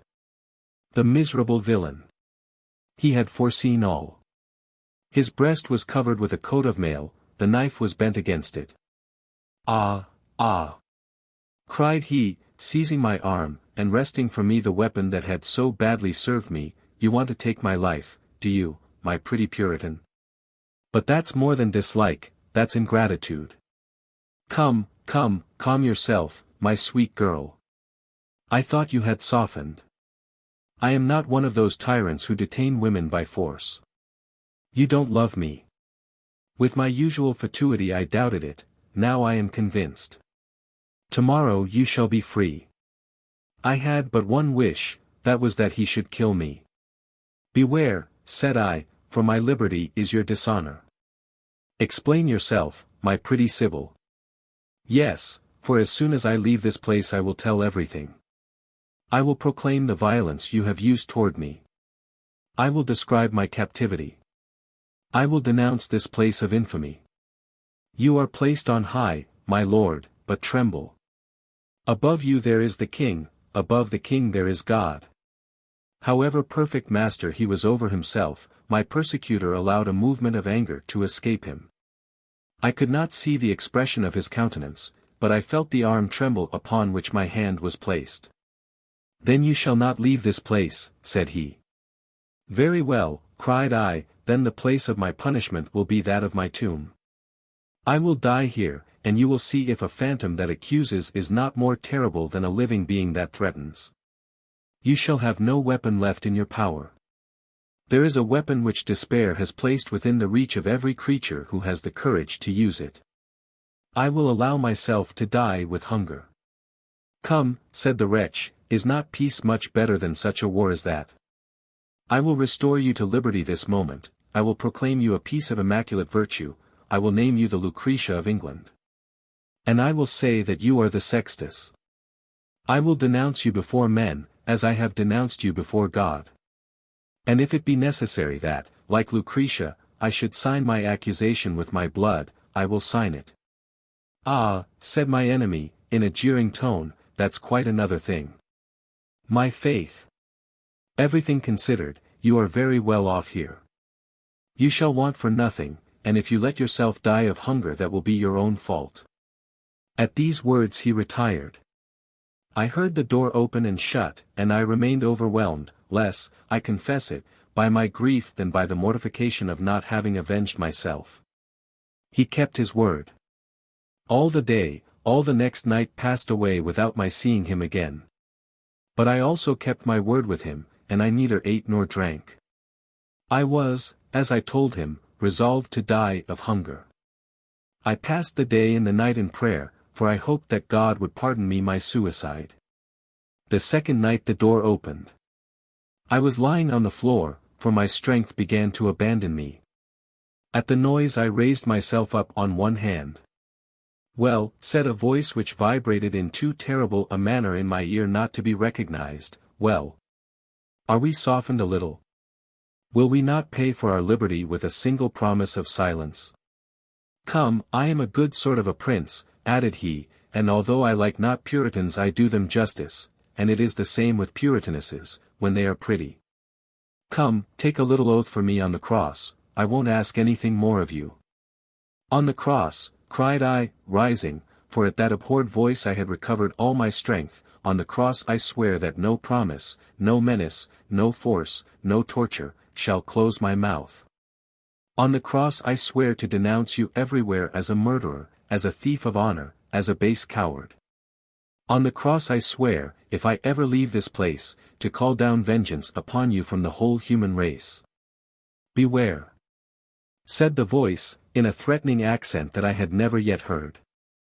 I have an extraordinary means which I will not employ but in the last extremity to close your mouth, or at least to prevent anyone from believing a word you may utter.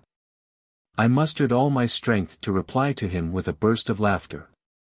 He saw that it was a merciless war between us, a war to the death. Listen, said he. I give you the rest of tonight and all day tomorrow.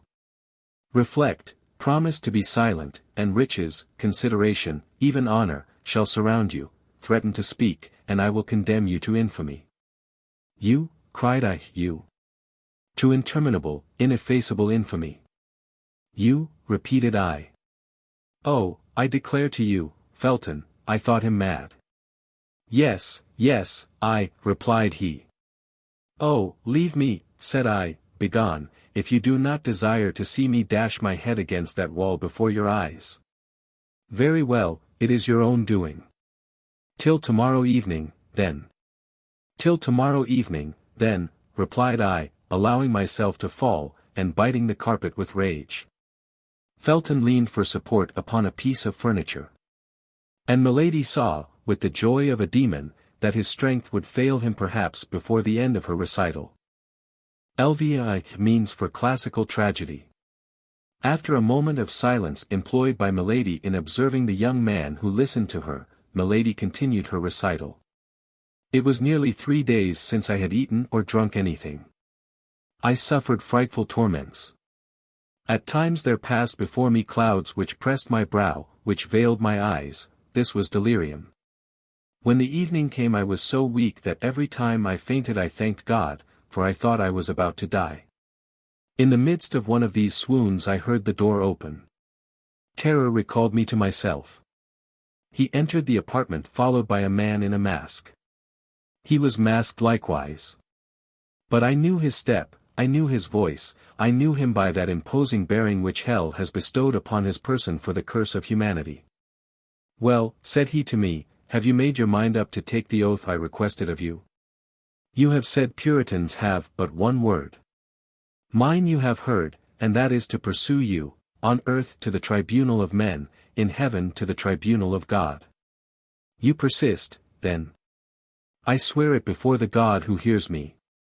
I will take the whole world as a witness of your crime, and that until I have found an avenger. You are a prostitute," said he, in a voice of thunder, "and you shall undergo the punishment of prostitutes. Branded in the eyes of the world you invoke, try to prove to that world that you are neither guilty nor mad." Then, addressing the man who accompanied him, "Executioner," said he, "do your duty." "Oh, his name," cried Felton. "His name, tell it me." Then in spite of my cries, in spite of my resistance, for I began to comprehend that there was a question of something worse than death, the executioner seized me, threw me on the floor, fastened me with his bonds, and suffocated by sobs. Almost without sense, invoking God, who did not listen to me, I uttered all at once a frightful cry of pain and shame. A burning fire, a red-hot iron, the iron of the executioner, was imprinted on my shoulder. Felton uttered a groan. "Here," said Milady, rising with the majesty of a queen, "here, Felton, behold the new martyrdom invented for a pure young girl, the victim of the brutality of a villain. Learn to know the heart of men, and henceforth make yourself less easily the instrument of their unjust vengeance." Milady, with a rapid gesture, opened her robe, tore the cambric that covered her bosom, and read with feigned anger and simulated shame, showed the young man the ineffaceable impression which dishonored that beautiful shoulder. "But," cried Felton, "that is a fleur-de-lis which I see there." "And therein consisted the infamy," replied Milady. "The brand of England. It would be necessary to prove what tribunal had imposed it on me, and I could have made a public appeal to all the tribunals of the kingdom, but the brand of France, oh, by that I was branded indeed." This was too much for Felton. Pale, motionless, overwhelmed by this frightful revelation, dazzled by the superhuman beauty of this woman who unveiled herself before him with an immodesty which appeared to him sublime. He ended by falling on his knees before her as the early Christians did before those pure and holy martyrs whom the persecution of the emperors gave up in the circus to the sanguinary sensuality of the populace. The brand disappeared, the beauty alone remained. "Pardon! Pardon!" cried Felton, "oh, pardon!" Milady read in his eyes love. "Love! Pardon for what?" asked she. "Pardon me for having joined with your persecutors." Milady held out her hand to him. "So beautiful!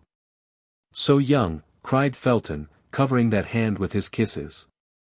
Milady let one of those looks fall upon him which make a slave of a king. Felton was a Puritan. He abandoned the hand of this woman to kiss her feet.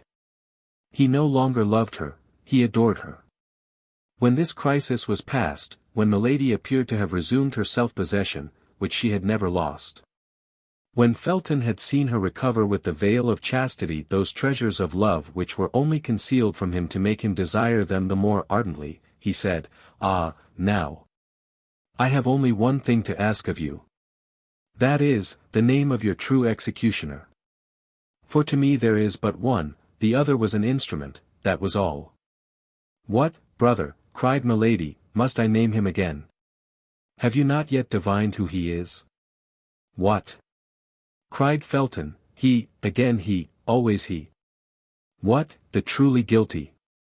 "The truly guilty," said Milady, "is the ravager of England, the persecutor of true believers, the base ravisher of the honor of so many women. he who, to satisfy a caprice of his corrupt heart, is about to make England shed so much blood? Who protects the Protestants today and will betray them tomorrow? Buckingham.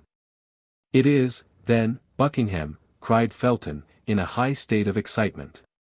Milady concealed her face in her hands, as if she could not endure the shame which this name recalled to her. Buckingham, the executioner of this angelic creature, cried Felton. And thou hast not hurled thy thunder at him, my God. And thou hast left him noble, honored, powerful, for the ruin of us all. God abandons him who abandons himself, said Milady. But he will draw upon his head the punishment reserved for the damned, said Felton, with increasing exultation. He wills that human vengeance should precede celestial justice. Men fear him and spare him. I, said Felton, I do not fear him, nor will I spare him. The soul of Milady was bathed in an infernal joy. But how can Lord de Winter, my protector, my father, asked Felton, possibly be mixed up with all this? Listen, Felton, resumed Milady, for by the side of base and contemptible men there are often found great and generous natures. I had an affianced husband, a man whom I loved, and who loved me, a heart like yours, Felton, a man like you. I went to him and told him all, he knew me, that man did, and did not doubt an instant. He was a nobleman, a man equal to Buckingham in every respect. He said nothing. He only girded on his sword, wrapped himself in his cloak, and went straight to Buckingham Palace. Yes, yes, said Felton, I understand how he would act. But with such men it is not the sword that should be employed, it is the poniard. Buckingham had left England the day before, sent as ambassador to Spain, to demand the hand of the Infanta for King Charles I, who was then only Prince of Wales. My affianced husband returned. Hear me, said he. This man has gone, and for the moment has consequently escaped my vengeance, but let us be united, as we were to have been, and then leave it to Lord de Winter to maintain his own honor and that of his wife. Lord de Winter, cried Felton. Yes, said Milady, Lord de Winter, and now you can understand it all, can you not? Buckingham remained nearly a year absent. A week before his return Lord de Winter died, leaving me his sole heir. Whence came the blow? God who knows all, knows without doubt, but as for me, I accuse nobody. Oh, what an abyss, cried Felton. Lord de Winter died without revealing anything to his brother. The terrible secret was to be concealed till it burst, like a clap of thunder, over the head of the guilty. Your protector had seen with pain this marriage of his elder brother with a portionless girl. I was sensible that I could look for no support from a man disappointed in his hopes of an inheritance. I went to France, with a determination to remain there for the rest of my life. But all my fortune is in England. Communication being closed by the war, I was in want of everything. I was then obliged to come back again. 6 days ago, I landed at Portsmouth. Well, said Felton. Well, Buckingham heard by some means, no doubt, of my return. He spoke of me to Lord de Winter, already prejudiced against me, and told him that his sister-in-law was a prostitute, a branded woman. The noble and pure voice of my husband was no longer here to defend me. Lord de Winter believed all that was told him with so much the more ease that it was his interest to believe it. He caused me to be arrested, had me conducted hither, and placed me under your guard. You know the rest. The day after tomorrow he banishes me, he transports me, the day after tomorrow he exiles me among the infamous. Oh, the train is well laid, the plot is clever. My honor will not survive it. You see, then, Felton, I can do nothing but die. Felton, give me that knife. And at these words, as if all her strength was exhausted, Milady sank, weak and languishing, into the arms of the young officer, who, intoxicated with love, anger, and voluptuous sensations hitherto unknown, received her with transport. Pressed her against his heart, all trembling at the breath from that charming mouth, bewildered by the contact with that palpitating bosom. No, no, said he. No, you shall live honored and pure, you shall live to triumph over your enemies. Milady put him from her slowly with her hand, while drawing him nearer with her look. But Felton, in his turn, embraced her more closely, imploring her like a divinity. "Oh, death, death," said she, lowering her voice and her eyelids, "oh, death, rather than shame. Felton, my brother, my friend, I conjure you." "No," cried Felton, "no, you shall live and you shall be avenged. Felton, I bring misfortune to all who surround me. Felton, abandon me. Felton, let me die. Well, then, we will live and die together," cried he, pressing his lips to those of the prisoner. Several strokes resounded on the door. This time Milady really pushed him away from her. "Hark," said she, "we have been overheard. Someone is coming. All is over. We are lost." "No," said Felton, "it is only the sentinel warning me that they are about to change the guard." "Then run to the door, and open it yourself." Felton obeyed. This woman was now his whole thought, his whole soul. He found himself face to face with a sergeant commanding a watch patrol. "Well, what is the matter?" asked the young lieutenant. "You told me to open the door if I heard anyone cry out," said the soldier, "but you forgot to leave me the key." "I heard you cry out, without understanding what you said. I tried to open the door, but it was locked inside, then I called the sergeant. And here I am," said the sergeant. Felton, quite bewildered, almost mad, stood speechless. Milady plainly perceived that it was now her turn to take part in the scene. She ran to the table, and seizing the knife which Felton had laid down, exclaimed, "And by what right will you prevent me from dying?" "Great God!" exclaimed Felton, on seeing the knife glitter in her hand. At that moment a burst of ironical laughter resounded through the corridor. The Baron, attracted by the noise, in his chamber gown, his sword under his arm, stood in the doorway. "Ah," said he, "here we are, at the last act of the tragedy. You see, Felton, the drama has gone through all the phases I named, but be easy, no blood will flow." Milady perceived that all was lost unless she gave Felton an immediate and terrible proof of her courage. "You are mistaken, my lord, blood will flow, and may that blood fall back on those who cause it to flow." Felton uttered a cry, and rushed toward her. He was too late. Milady had stabbed herself. But the knife had fortunately, we ought to say skillfully, come in contact with the steel busk, which at that period, like a cuirass, defended the chests of women. It had glided down it, tearing the robe, and had penetrated slantingly between the flesh and the ribs. Milady's robe was not the less stained with blood in a second. Milady fell down, and seemed to be in a swoon. Felton snatched away the knife. "See, my lord," said he, in a deep, gloomy tone, "here is a woman who was under my guard, and who has killed herself." "Be at ease, Felton," said Lord de Winter. "She is not dead, demons do not die so easily.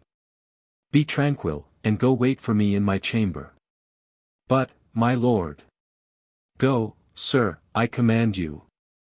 At this injunction from his superior, Felton obeyed, but in going out, he put the knife into his bosom. As to Lord de Winter, he contented himself with calling the woman who waited on Milady, and when she was come, he recommended the prisoner, who was still fainting, to her care, and left them alone. Meanwhile, all things considered and notwithstanding his suspicions, as the wound might be serious, he immediately sent off a mounted man to find a physician. LVI, escape. As Lord de Winter had thought, Milady's wound was not dangerous. So soon as she was left alone with the woman whom the Baron had summoned to her assistance, she opened her eyes. It was, however, necessary to affect weakness and pain, not a very difficult task for so finished an actress as Milady. Thus the poor woman was completely the dupe of the prisoner, whom, notwithstanding her hints, she persisted in watching all night. But the presence of this woman did not prevent Milady from thinking. There was no longer a doubt that Felton was convinced, Felton was hers. If an angel appeared to that young man as an accuser of Milady, he would take him, in the mental disposition in which he now found himself, for a messenger sent by the devil. Milady smiled at this thought, for Felton was now her only hope, her only means of safety. But Lord de Winter might suspect him, Felton himself might now be watched. Toward 4 o'clock in the morning the doctor arrived. But since the time Milady stabbed herself, however short, the wound had closed. The doctor could therefore measure neither the direction or the depth of it, he only satisfied himself by Milady's pulse that the case was not serious. In the morning Milady, under the pretext that she had not slept well in the night and wanted rest, sent away the woman who attended her. She had one hope, which was that Felton would appear at the breakfast hour, but Felton did not come. Were her fears realized? Was Felton, suspected by the Baron, about to fail her at the decisive moment? She had only 1 day left. Lord de Winter had announced her embarkation for the 23rd, and it was now the morning of the 22nd. Nevertheless she still waited patiently till the hour for dinner. Although she had eaten nothing in the morning, the dinner was brought in at its usual time.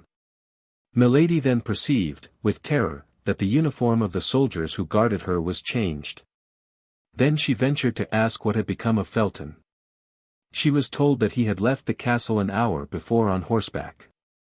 She inquired if the Baron was still at the castle.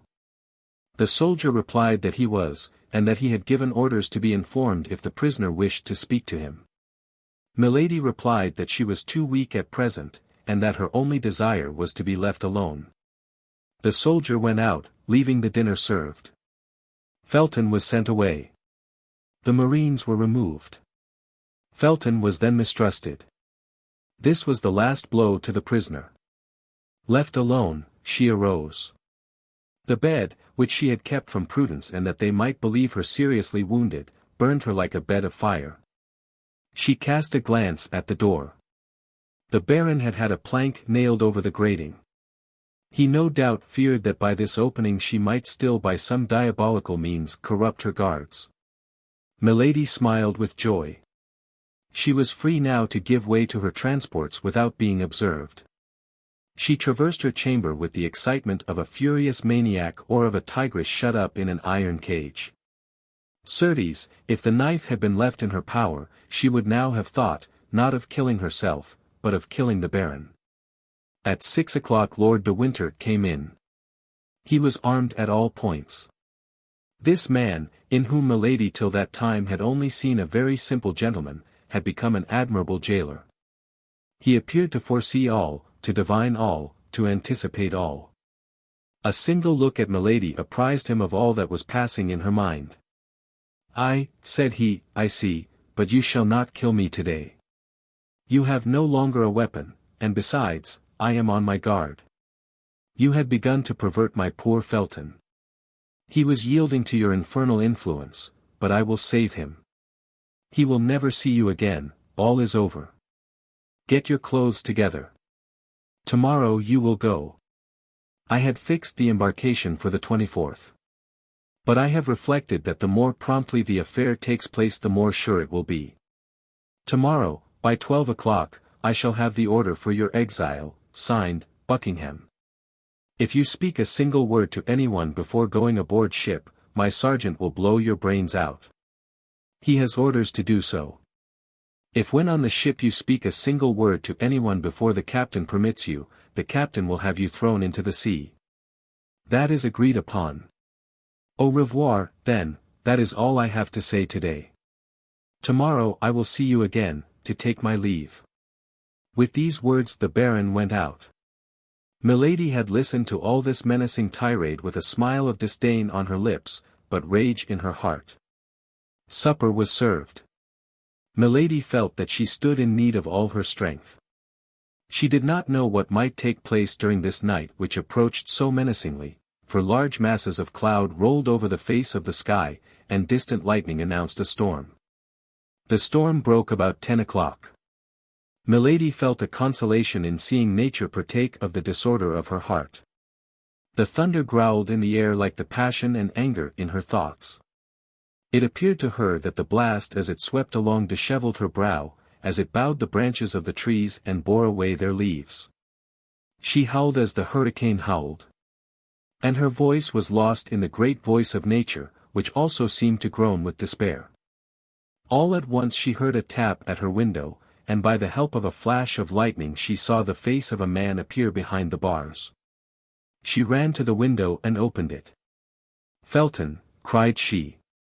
"I am saved." "Yes," said Felton, "but silence, silence. I must have time to file through these bars. Only take care that I am not seen through the wicket." "Oh, it is a proof that the Lord is on our side, Felton," replied Milady. "They have closed up the grating with a board." "That is well, God has made them senseless," said Felton. "But what must I do?" asked Milady. "Nothing, nothing, only shut the window. Go to bed, or at least lie down in your clothes. As soon as I have done I will knock on one of the panes of glass. But will you be able to follow me?" "Oh, yes. You're wound. Gives me pain, but will not prevent my walking. Be ready, then, at the first signal." Milady shut the window, extinguished the lamp, and went, as Felton had desired her, to lie down on the bed. Amid the moaning of the storm she heard the grinding of the file upon the bars, and by the light of every flash she perceived the shadow of Felton through the panes. She passed an hour without breathing, panting, with a cold sweat upon her brow, and her heart oppressed by frightful agony at every movement she heard in the corridor. There are hours which last a year. At the expiration of an hour, Felton tapped again. Milady sprang out of bed and opened the window. 2 bars removed formed an opening for a man to pass through. "Are you ready?" asked Felton. "Yes." "Must I take anything with me?" "Money, if you have any." "Yes, fortunately they have left me all I had." "So much the better, for I have expended all mine in chartering a vessel." "Here," said Milady, placing a bag full of louis in Felton's hands. Felton took the bag and threw it to the foot of the wall. "Now," said he, "will you come?" "I am ready." Milady mounted upon a chair and passed the upper part of her body through the window. She saw the young officer suspended over the abyss by a ladder of ropes. For the first time an emotion of terror reminded her that she was a woman. The dark space frightened her. "I expected this," said Felton. It's nothing," said Milady. "I will descend with my eyes shut." "Have you confidence in me?" said Felton. "You ask that? Put your 2 hands together. Cross them, that's right."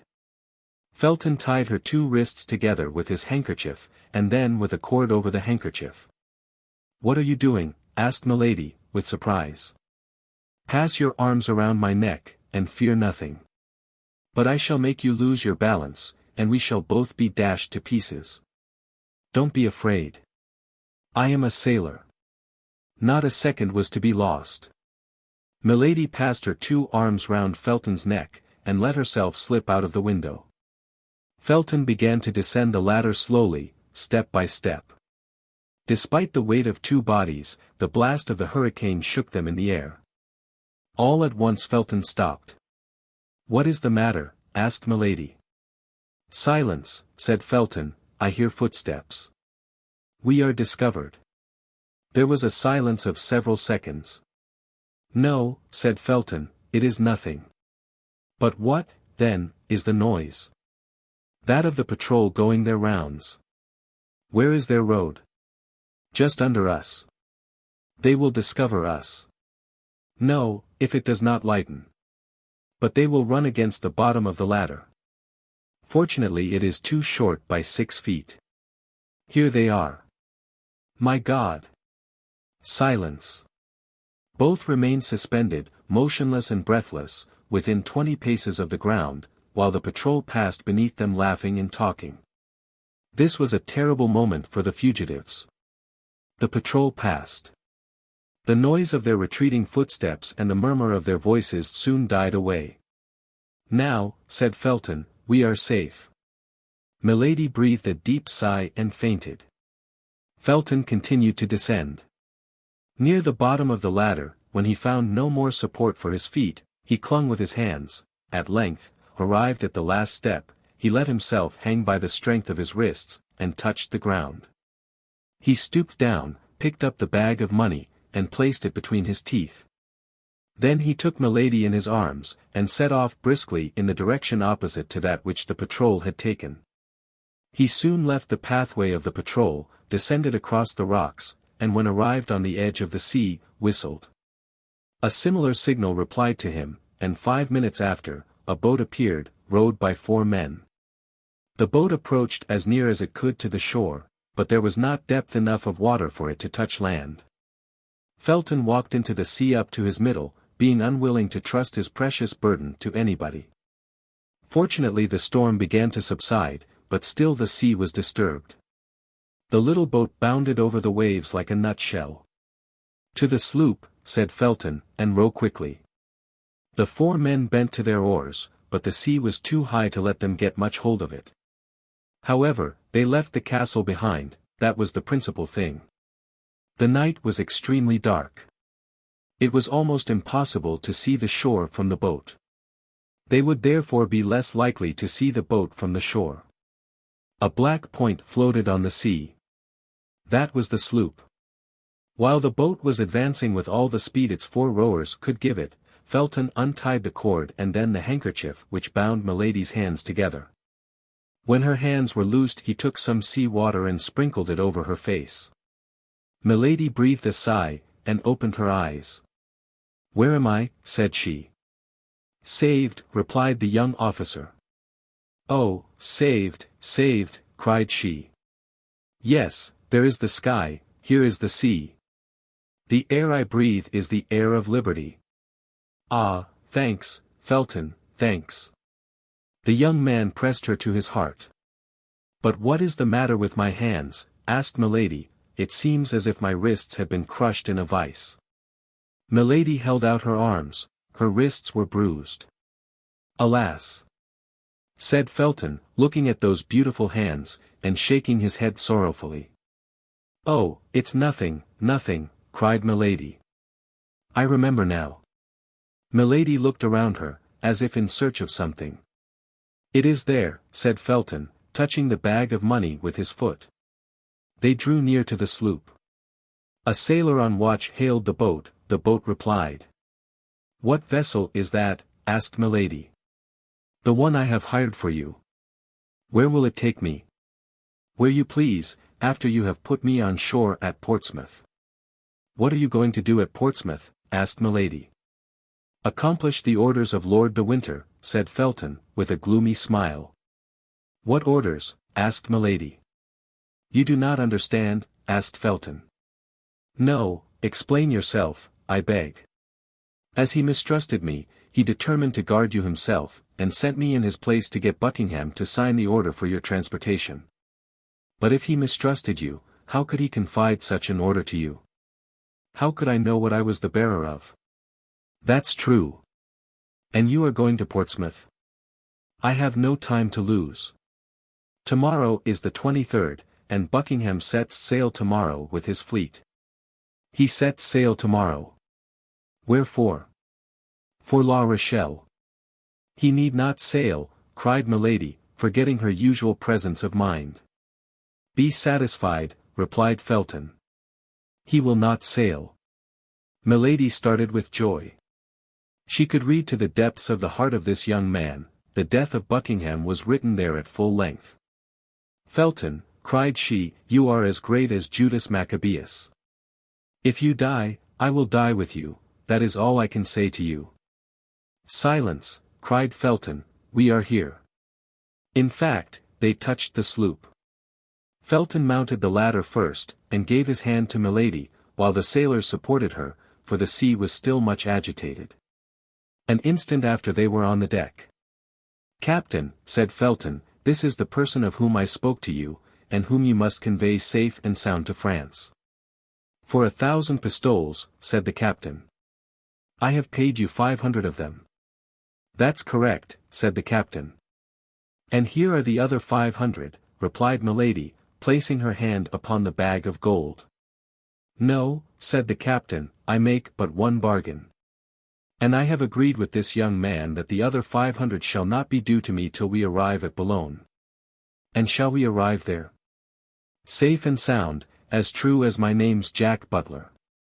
Well, said Milady, if you keep your word, instead of 500, I will give you 1,000 pistoles.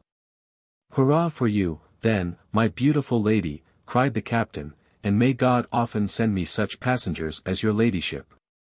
Meanwhile, said Felton, convey me to the little bay of, you know it was agreed you should put in there. The captain replied by ordering the necessary maneuvers, and towards 7 o'clock in the morning the little vessel cast anchor in the bay that had been named. During this passage, Felton related everything to Milady, how, instead of going to London, he had chartered the little vessel, how he had returned. How he had scaled the wall by fastening cramps in the interstices of the stones, as he ascended, to give him foothold, and how, when he had reached the bars, he fastened his ladder. Milady knew the rest. On her side, Milady tried to encourage Felton in his project, but at the first words which issued from her mouth, she plainly saw that the young fanatic stood more in need of being moderated than urged. It was agreed that Milady should wait for Felton till 10 o'clock, if he did not return by 10 o'clock she was to sail. In that case, and supposing he was at liberty, he was to rejoin her in France, at the convent of the Carmelites at Bethune. Lix. What took place at Portsmouth, August 23, 1628. Felton took leave of Milady as a brother about to go for a mere walk takes leave of his sister, kissing her hand. His whole body appeared in its ordinary state of calmness, only an unusual fire beamed from his eyes, like the effects of a fever, his brow was more pale than it generally was. His teeth were clenched, and his speech had a short dry accent which indicated that something dark was at work within him. As long as he remained in the boat which conveyed him to land, he kept his face toward Milady, who, standing on the deck, followed him with her eyes. Both were free from the fear of pursuit. Nobody ever came into Milady's apartment before 9 o'clock, and it would require 3 hours to go from the castle to London. Felton jumped on shore, climbed the little ascent which led to the top of the cliff, saluted Milady a last time, and took his course toward the city. At the end of 100 paces, the ground began to decline, and he could only see the mast of the sloop. He immediately ran in the direction of Portsmouth, which he saw at nearly half a league before him, standing out in the haze of the morning, with its houses and towers. Beyond Portsmouth the sea was covered with vessels whose masts, like a forest of poplars despoiled by the winter, bent with each breath of the wind. Felton, in his rapid walk, reviewed in his mind all the accusations against the favourite of James I and Charles I, furnished by 2 years of premature meditation and a long sojourn among the Puritans. When he compared the public crimes of this minister, startling crimes, European crimes, if so we may say, with the private and unknown crimes with which Milady had charged him, Felton found that the more culpable of the two men which formed the character of Buckingham was the one of whom the public knew not the life. This was because his love, so strange, so new, and so ardent, made him view the infamous and imaginary accusations of Milady de Winter as, through a magnifying glass. One views as frightful monsters atoms in reality imperceptible by the side of an ant. The rapidity of his walk heated his blood still more. The idea that he left behind him, exposed to a frightful vengeance, the woman he loved, or rather whom he adored as a saint, the emotion he had experienced, present fatigue, altogether exalted his mind above human feeling. He entered Portsmouth about 8 o'clock in the morning. The whole population was on foot, drums were beating in the streets and in the port, the troops about to embark were marching toward the sea. Felton arrived at the Palace of the Admiralty, covered with dust and streaming with perspiration. His countenance, usually so pale, was purple with heat and passion. The sentinel wanted to repulse him. But Felton called to the officer of the post, and drawing from his pocket the letter of which he was the bearer, he said, "A pressing message from Lord de Winter." At the name of Lord de Winter, who was known to be one of his Grace's most intimate friends, the officer of the post gave orders to let Felton pass, who, besides, wore the uniform of a naval officer. Felton darted into the palace. At the moment he entered the vestibule, another man was entering likewise, dusty, out of breath, leaving at the gate a post-horse, which, on reaching the palace, tumbled on his 4 knees. Felton and he addressed Patrick, the Duke's confidential lackey, at the same moment. Felton named Lord de Winter, the unknown would not name anybody, and pretended that it was to the Duke alone he would make himself known. Each was anxious to gain admission before the other. Patrick, who knew Lord de Winter was in affairs of the service, and in relations of friendship with the Duke, gave the preference to the one who came in his name. The other was forced to wait, and it was easily to be seen how he cursed the delay. The valet led Felton through a large hall in which waited the deputies from La Rochelle, headed by the Prince de Soubise, and introduced him into a closet where Buckingham, just out of the bath, was finishing his toilet, upon which, as at all times, he bestowed extraordinary attention. "Lieutenant Felton, from Lord de Winter," said Patrick. "From Lord de Winter," repeated Buckingham, "let him come in." Felton entered.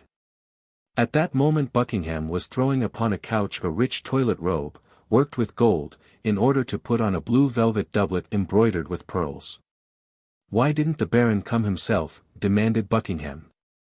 "I expected him this morning." "He desired me to tell your Grace," replied Felton, "that he very much regretted not having that honor, but that he was prevented by the guard he is obliged to keep at the castle." "Yes, I know that," said Buckingham, "he has a prisoner." "It is of that prisoner that I wish to speak to your Grace," replied Felton. "Well, then, speak. That which I have to say of her can only be heard by yourself, my lord." "Leave us, Patrick," said Buckingham. "But remain within sound of the bell. I shall call you presently." Patrick went out. "We are alone, sir," said Buckingham, "speak." "My lord," said Felton, "the Baron de Winter wrote to you the other day to request you to sign an order of embarkation relative to a young woman named Charlotte Backson." "Yes, sir. And I answered him, to bring or send me that order and I would sign it." "Here it is, my lord." "Give it to me," said the Duke. And taking it from Felton, he cast a rapid glance over the paper, and perceiving that it was the one that had been mentioned to him, he placed it on the table, took a pen, and prepared to sign it. "Pardon, my lord," said Felton, stopping the Duke. "But does your Grace know that the name of Charlotte Backson is not the true name of this young woman?" "Yes, sir, I know it," replied the Duke, dipping the quill in the ink. "Then your Grace knows her real name?" asked Felton, in a sharp tone. "I know it," and the Duke put the quill to the paper. Felton grew pale. "And knowing that real name, my lord," replied Felton, "will you sign it all the same?" "Doubtless," said Buckingham, "and rather twice than once." "I cannot believe," continued Felton, in a voice that became more sharp and rough, "that your Grace knows that it is to Milady de Winter this relates." "I know it perfectly, although I am astonished that you know it." "And will your Grace sign that order without remorse?" Buckingham looked at the young man haughtily. "Do you know, sir, that you are asking me very strange questions, and that I am very foolish to answer them?" "Reply to them, my lord," said Felton, "the circumstances are more serious than you perhaps believe." Buckingham reflected that the young man, coming from Lord de Winter, undoubtedly spoke in his name, and softened. "Without remorse," said he.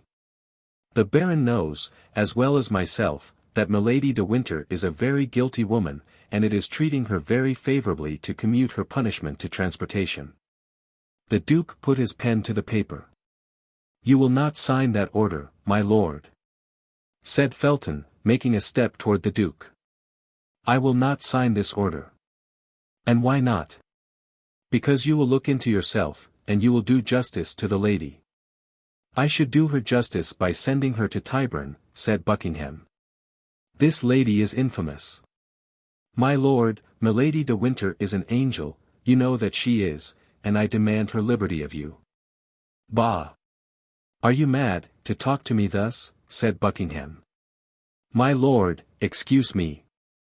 I speak as I can, I restrain myself." "But, my lord," think of what you're about to do, and beware of going too far. What do you say?" "God pardon me," cried Buckingham, "I really think he threatens me." "No, my lord," I still plead. "And I say to you, one drop of water suffices to make the full vase overflow, one slight fault may draw down punishment upon the head spared, despite many crimes." "Mr. Felton," said Buckingham, "you will withdraw, and place yourself at once under arrest. You will hear me to the end, my lord. You have seduced this young girl, you have outraged, defiled her. Repair your crimes toward her. Let her go free, and I will exact nothing else from you." "You will exact," said Buckingham, looking at Felton with astonishment, and dwelling upon each syllable of the 3 words as he pronounced them.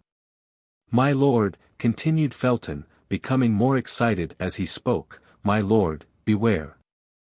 All England is tired of your iniquities, my lord, you have abused the royal power, which you have almost usurped, my lord, you are held in horror by God and men. God will punish you hereafter, but I will punish you here." "Ah, this is too much," cried Buckingham, making a step toward the door. Felton barred his passage. "I ask it humbly of you, my lord," said he. "Sign the order for the liberation of Milady de Winter. Remember that she is a woman whom you have dishonored." "Withdraw, sir," said Buckingham, "or I will call my attendant, and have you placed in irons." "You shall not call," said Felton, throwing himself between the duke and the bell placed on a stand encrusted with silver. "Beware, my lord, you are in the hands of God." "In the hands of the devil, you mean," cried Buckingham, raising his voice so as to attract the notice of his people, without absolutely shouting. "Sign, my lord, sign the liberation of Milady de Winter," said Felton, holding out a paper to the duke. "By force? You are joking." "Holloa, Patrick." "Sign, my lord." "Never. Never." "Help," shouted the duke, and at the same time he sprang toward his sword. But Felton did not give him time to draw it. He held the knife with which Milady had stabbed herself, open in his bosom. At one bound he was upon the duke. At that moment Patrick entered the room, crying, "A letter from France, my lord." "From France!" cried Buckingham, forgetting everything in thinking from whom that letter came. Felton took advantage of this moment, and plunged the knife into his side up to the handle. "Ah, traitor," cried Buckingham, "you have killed me." "Murder!" screamed Patrick.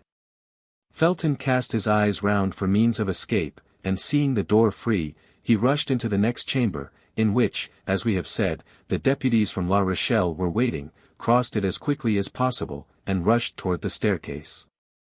But upon the first step he met Lord de Winter, who, seeing him pale, confused, livid, and stained with blood both on his hands and face, seized him by the throat, crying, "I knew it. I guessed it. But too late by a minute, unfortunate, unfortunate that I am." Felton made no resistance. Lord de Winter placed him in the hands of the guards, who led him, while awaiting further orders, to a little terrace commanding the sea. And then the Baron hastened to the Duke's chamber. At the cry uttered by the Duke and the scream of Patrick, the man whom Felton had met in the antechamber rushed into the chamber. He found the Duke reclining upon a sofa, with his hand pressed upon the wound. "Laporte," said the Duke, in a dying voice, "Laporte, do you come from her?" "Yes, Monseigneur," replied the faithful cloak-bearer of Anne of Austria, "but too late, perhaps." "Silence, Laporte, you may be overheard. Patrick, let no one enter." "Oh, I cannot tell what she says to me. My God, I am dying." And the Duke swooned.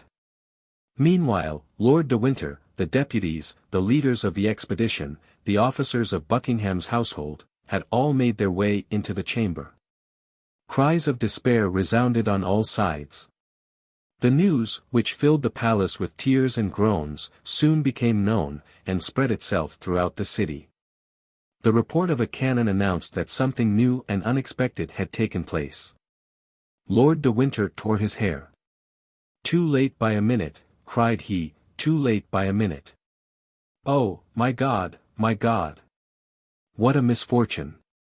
He had been informed at 7 o'clock in the morning that a rope ladder floated from one of the windows of the castle. He had hastened to Milady's chamber, had found it empty, the window open, and the bars filed, had remembered the verbal caution D'Artagnan had transmitted to him by his messenger, had trembled for the duke. And running to the stable without taking time to have a horse saddled, had jumped upon the first he found, had galloped off like the wind, had alighted below in the courtyard, had ascended the stairs precipitately, and on the top step, as we have said, had encountered Felton. The duke, however, was not dead. He recovered a little, reopened his eyes, and hope revived in all hearts. "Gentlemen," said he, "leave me alone with Patrick and Laporte." "Ah, is that you, De Winter? You sent me a strange madman this morning. See the state in which he has put me." "Oh, my lord," cried the Baron, "I shall never console myself." "And you would be quite wrong, my dear De Winter," said Buckingham, holding out his hand to him. "I do not know the man who deserves being regretted during the whole life of another man, but leave us, I pray you." The Baron went out sobbing. There only remained in the closet of the wounded Duke Laporte and Patrick. A physician was sought for, but none was yet found. "You will live, my lord, you will live," repeated the faithful servant of Anne of Austria, on his knees before the duke's sofa. "What has she written to me?" said Buckingham, feebly, streaming with blood, and suppressing his agony to speak of her he loved. "What has she written to me? Read me her letter." "Oh, my lord," said Laporte. "Obey, Laporte, do you not see I have no time to lose?" Laporte broke the seal, and placed the paper before the eyes of the duke, but Buckingham in vain tried to make out the writing. "Read," said he, "read." "I cannot see." "Read, then. For soon, perhaps, I shall not hear, and I shall die without knowing what she has written to me." Laporte made no further objection, and read. "My lord, by that which, since I have known you, have suffered by you and for you, I conjure you, if you have any care for my repose, to countermand those great armaments which you are preparing against France, to put an end to a war of which it is publicly said religion is the ostensible cause, and of which, it is generally whispered, your love for me is the concealed cause. This war may not only bring great catastrophes upon England and France, but misfortune upon you, my lord, for which I should never console myself. Be careful of your life, which is menaced, and which will be dear to me from the moment I am not obliged to see an enemy in you. Your affectionate Anne." Buckingham collected all his remaining strength to listen to the reading of the letter. Then, when it was ended, as if he had met with a bitter disappointment, he asked, "Have you nothing else to say to me by the living voice, Laporte? The Queen charged me to tell you to watch over yourself, for she had advised that your assassination would be attempted." "And is that all? Is that all?" replied Buckingham, impatiently. "She likewise charged me to tell you that she still loved you." "Ah," said Buckingham, "God be praised. My death, then, will not be to her as the death of a stranger." Laporte burst into tears. "Patrick," said the duke, "bring me the casket in which the diamond studs were kept." Patrick brought the object desired, which Laporte recognized as having belonged to the Queen. Now the sent bag of white satin, on which her cipher is embroidered in pearls. Patrick again obeyed. "Here, Laporte," said Buckingham, "these are the only tokens I ever received from her, this silver casket and these 2 letters. You will restore them to her Majesty, and as a last memorial," he looked round for some valuable object, "you will add." He still sought. But his eyes, darkened by death, encountered only the knife which had fallen from the hand of Felton, still smoking with the blood spread over its blade. "And you will add to them this knife," said the duke, pressing the hand of Laporte. He had just strength enough to place the scent bag at the bottom of the silver casket, and to let the knife fall into it, making a sign to Laporte that he was no longer able to speak. Then, in a last convulsion, which this time he had not the power to combat, he slipped from the sofa to the floor. Patrick uttered a loud cry. Buckingham tried to smile a last time. But death checked his thought, which remained engraved on his brow like a last kiss of love. At this moment the Duke's surgeon arrived, quite terrified. He was already on board the Admiral's ship, where they had been obliged to seek him. He approached the Duke, took his hand, held it for an instant in his own, and letting it fall, "All is useless," said he is dead. "Dead, dead," cried Patrick. At this cry all the crowd re-entered the apartment, and throughout the palace and town there was nothing but consternation and tumult. As soon as Lord de Winter saw Buckingham was dead, he ran to Felton, whom the soldiers still guarded on the terrace of the palace. "Wretch!" said he to the young man, who since the death of Buckingham had regained that coolness and self-possession which never after abandoned him, "Wretch! What have you done?" "I have avenged myself," said he. "Avenged yourself," said the Baron. "Rather say that you have served as an instrument to that accursed woman, but I swear to you that this crime shall be her last." "I don't know what you mean," replied Felton, quietly, "and I am ignorant of whom you are speaking, my lord. I killed the Duke of Buckingham because he twice refused you yourself to appoint me captain. I have punished him for his injustice, that is all." De Winter, stupefied, looked on while the soldiers bound Felton, and could not tell what to think of such insensibility. One thing alone, however, threw a shade over the pallid brow of Felton. At every noise he heard, the simple Puritan fancied he recognized the step and voice of Milady coming to throw herself into his arms, to accuse herself, and die with him. All at once he started. His eyes became fixed upon a point of the sea, commanded by the terrace where he was. With the eagle glance of a sailor he had recognized there, where another would have seen only a gull hovering over the waves, the sail of a sloop which was directed toward the coast of France. He grew deadly pale, placed his hand upon his heart, which was breaking, and at once perceived all the treachery. "One last favor, my lord," said he to the Baron. "What?" asked his lordship. "What o'clock is it?" The Baron drew out his watch. "It wants 10 minutes to 9, said he. Milady had hastened her departure by an hour and a half. As soon as she heard the cannon which announced the fatal event, she had ordered the anchor to be weighed. The vessel was making way under a blue sky, at great distance from the coast. "God has so willed it," said he, with the resignation of a fanatic. But without, however, being able to take his eyes from that ship, on board of which he doubtless fancied he could distinguish the white outline of her to whom he had sacrificed his life. De Winter followed his look, observed his feelings, and guessed all. "Be punished alone, for the first, miserable man," said Lord de Winter to Felton, who was being dragged away with his eyes turned toward the sea. "But I swear to you by the memory of my brother whom I have loved so much that your accomplice is not saved." Felton lowered his head without pronouncing a syllable. As to Lord de Winter, he descended the stairs rapidly, and went straight to the port. LX, in France. The first fear of the King of England, Charles I, on learning of the death of the Duke, was that such terrible news might discourage the Rochellais. He tried, says Richelieu in his memoirs, to conceal it from them as long as possible, closing all the ports of his kingdom, and carefully keeping watch that no vessel should sail until the army which Buckingham was getting together had gone. Taking upon himself, in default of Buckingham, to superintend the departure.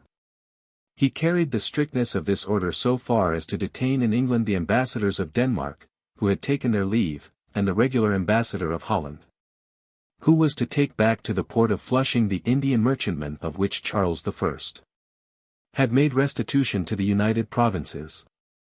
But as he did not think of giving this order till 5 hours after the event, that is to say, till 2 o'clock in the afternoon, 2 vessels had already left the port, the one bearing, as we know, Milady, who, already anticipating the event, was further confirmed in that belief by seeing the black flag flying at the masthead of the Admiral's ship.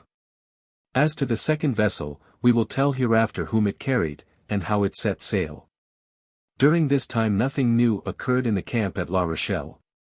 Only the king, who was bored, as always, but perhaps a little more so in camp than elsewhere, resolved to go incognito and spend the festival of St. Louis at Saint-Germain, and asked the cardinal to order him an escort of only 20 musketeers. The cardinal, who sometimes became weary of the king, granted this leave of absence with great pleasure to his royal lieutenant, who promised to return about the 15th of September. M. de Treville, being informed of this by his eminence, packed his portmanteau. And as without knowing the cause he knew the great desire and even imperative need which his friends had of returning to Paris, it goes without saying that he fixed upon them to form part of the escort. The 4 young men heard the news a quarter of an hour after M. de Treville, for they were the first to whom he communicated it. It was then that D'Artagnan appreciated the favor the cardinal had conferred upon him in making him at last enter the musketeers, for without that circumstance he would have been forced to remain in the camp while his companions left it. It goes without saying that this impatience to return toward Paris had for a cause the danger which Madame Bonacieux would run of meeting at the convent of Bethune with Milady, her mortal enemy. Aramis therefore had written immediately to Marie Michon, the seamstress at Tours who had such fine acquaintances, to obtain from the Queen authority for Madame Bonacieux to leave the convent, and to retire either into Lorraine or Belgium. They had not long to wait for an answer. 8 or 10 days afterward Aramis received the following letter. My dear cousin, here is the authorization from my sister to withdraw our little servant from the convent of Bethune, the air of which you think is bad for her. My sister sends you this authorization with great pleasure, for she is very partial to the little girl, to whom she intends to be more serviceable hereafter. I salute you. Marie Michon. To this letter was added an order, conceived in these terms. At the Louvre, August 10th. 1628. The superior of the convent of Bethune will place in the hands of the person who shall present this note to her the novice who entered the convent upon my recommendation and under my patronage. Anne. It may be easily imagined how the relationship between Aramis and a seamstress who called the queen her sister amused the young men. But Aramis, after having blushed 2 or 3 times up to the whites of his eyes at the gross pleasantry of Porthos, begged his friends not to revert to the subject again, declaring that if a single word more was said to him about it, he would never again implore his cousins to interfere in such affairs. There was no further question, therefore, about Marie Michon among the 4 musketeers, who besides had what they wanted, that was, the order to withdraw Madame Bonacieux from the convent of the Carmelites of Bethune. It was true that this order would not be of great use to them while they were in camp at La Rochelle, that is to say, at the other end of France. Therefore D'Artagnan was going to ask leave of absence of M. de Treville, confiding to him candidly the importance of his departure, when the news was transmitted to him as well as to his 3 friends that the king was about to set out for Paris with an escort of 20 musketeers. And that they formed part of the escort. Their joy was great. The lackeys were sent on before with the baggage, and they set out on the morning of the 16th. The cardinal accompanied his majesty from Saint-Gervais to Mazas. And there the king and his minister took leave of each other with great demonstrations of friendship.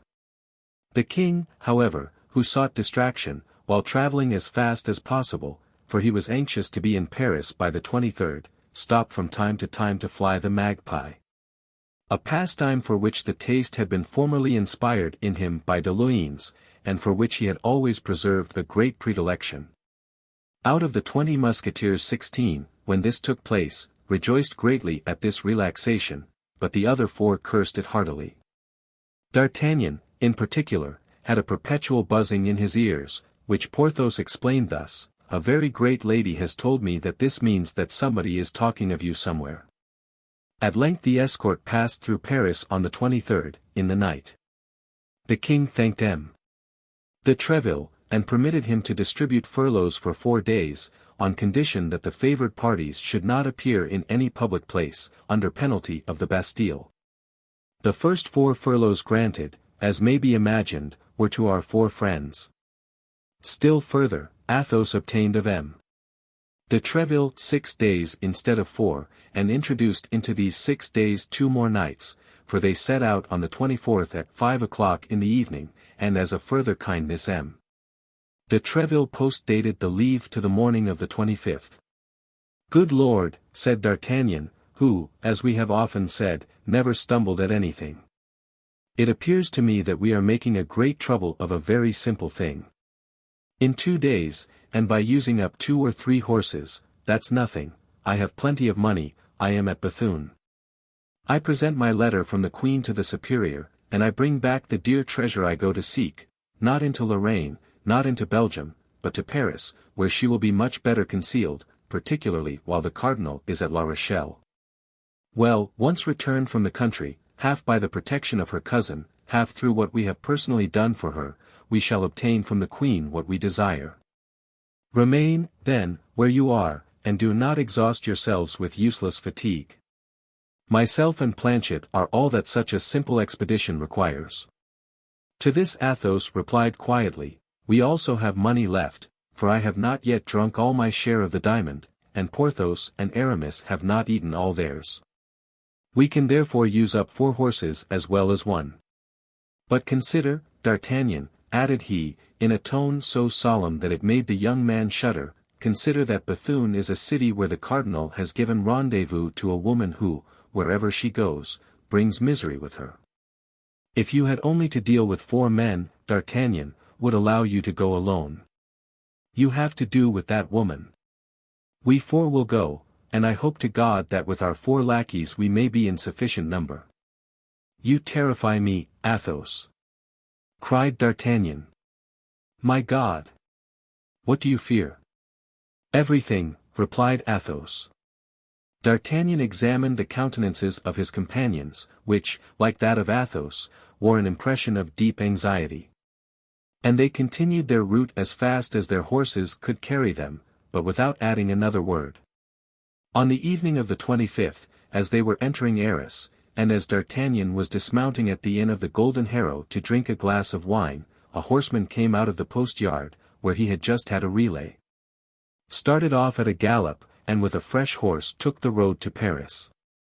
At the moment he passed through the gateway into the street, the wind blew open the cloak in which he was wrapped, although it was in the month of August, and lifted his hat, which the traveller seized with his hand the moment it had left his head, pulling it eagerly over his eyes.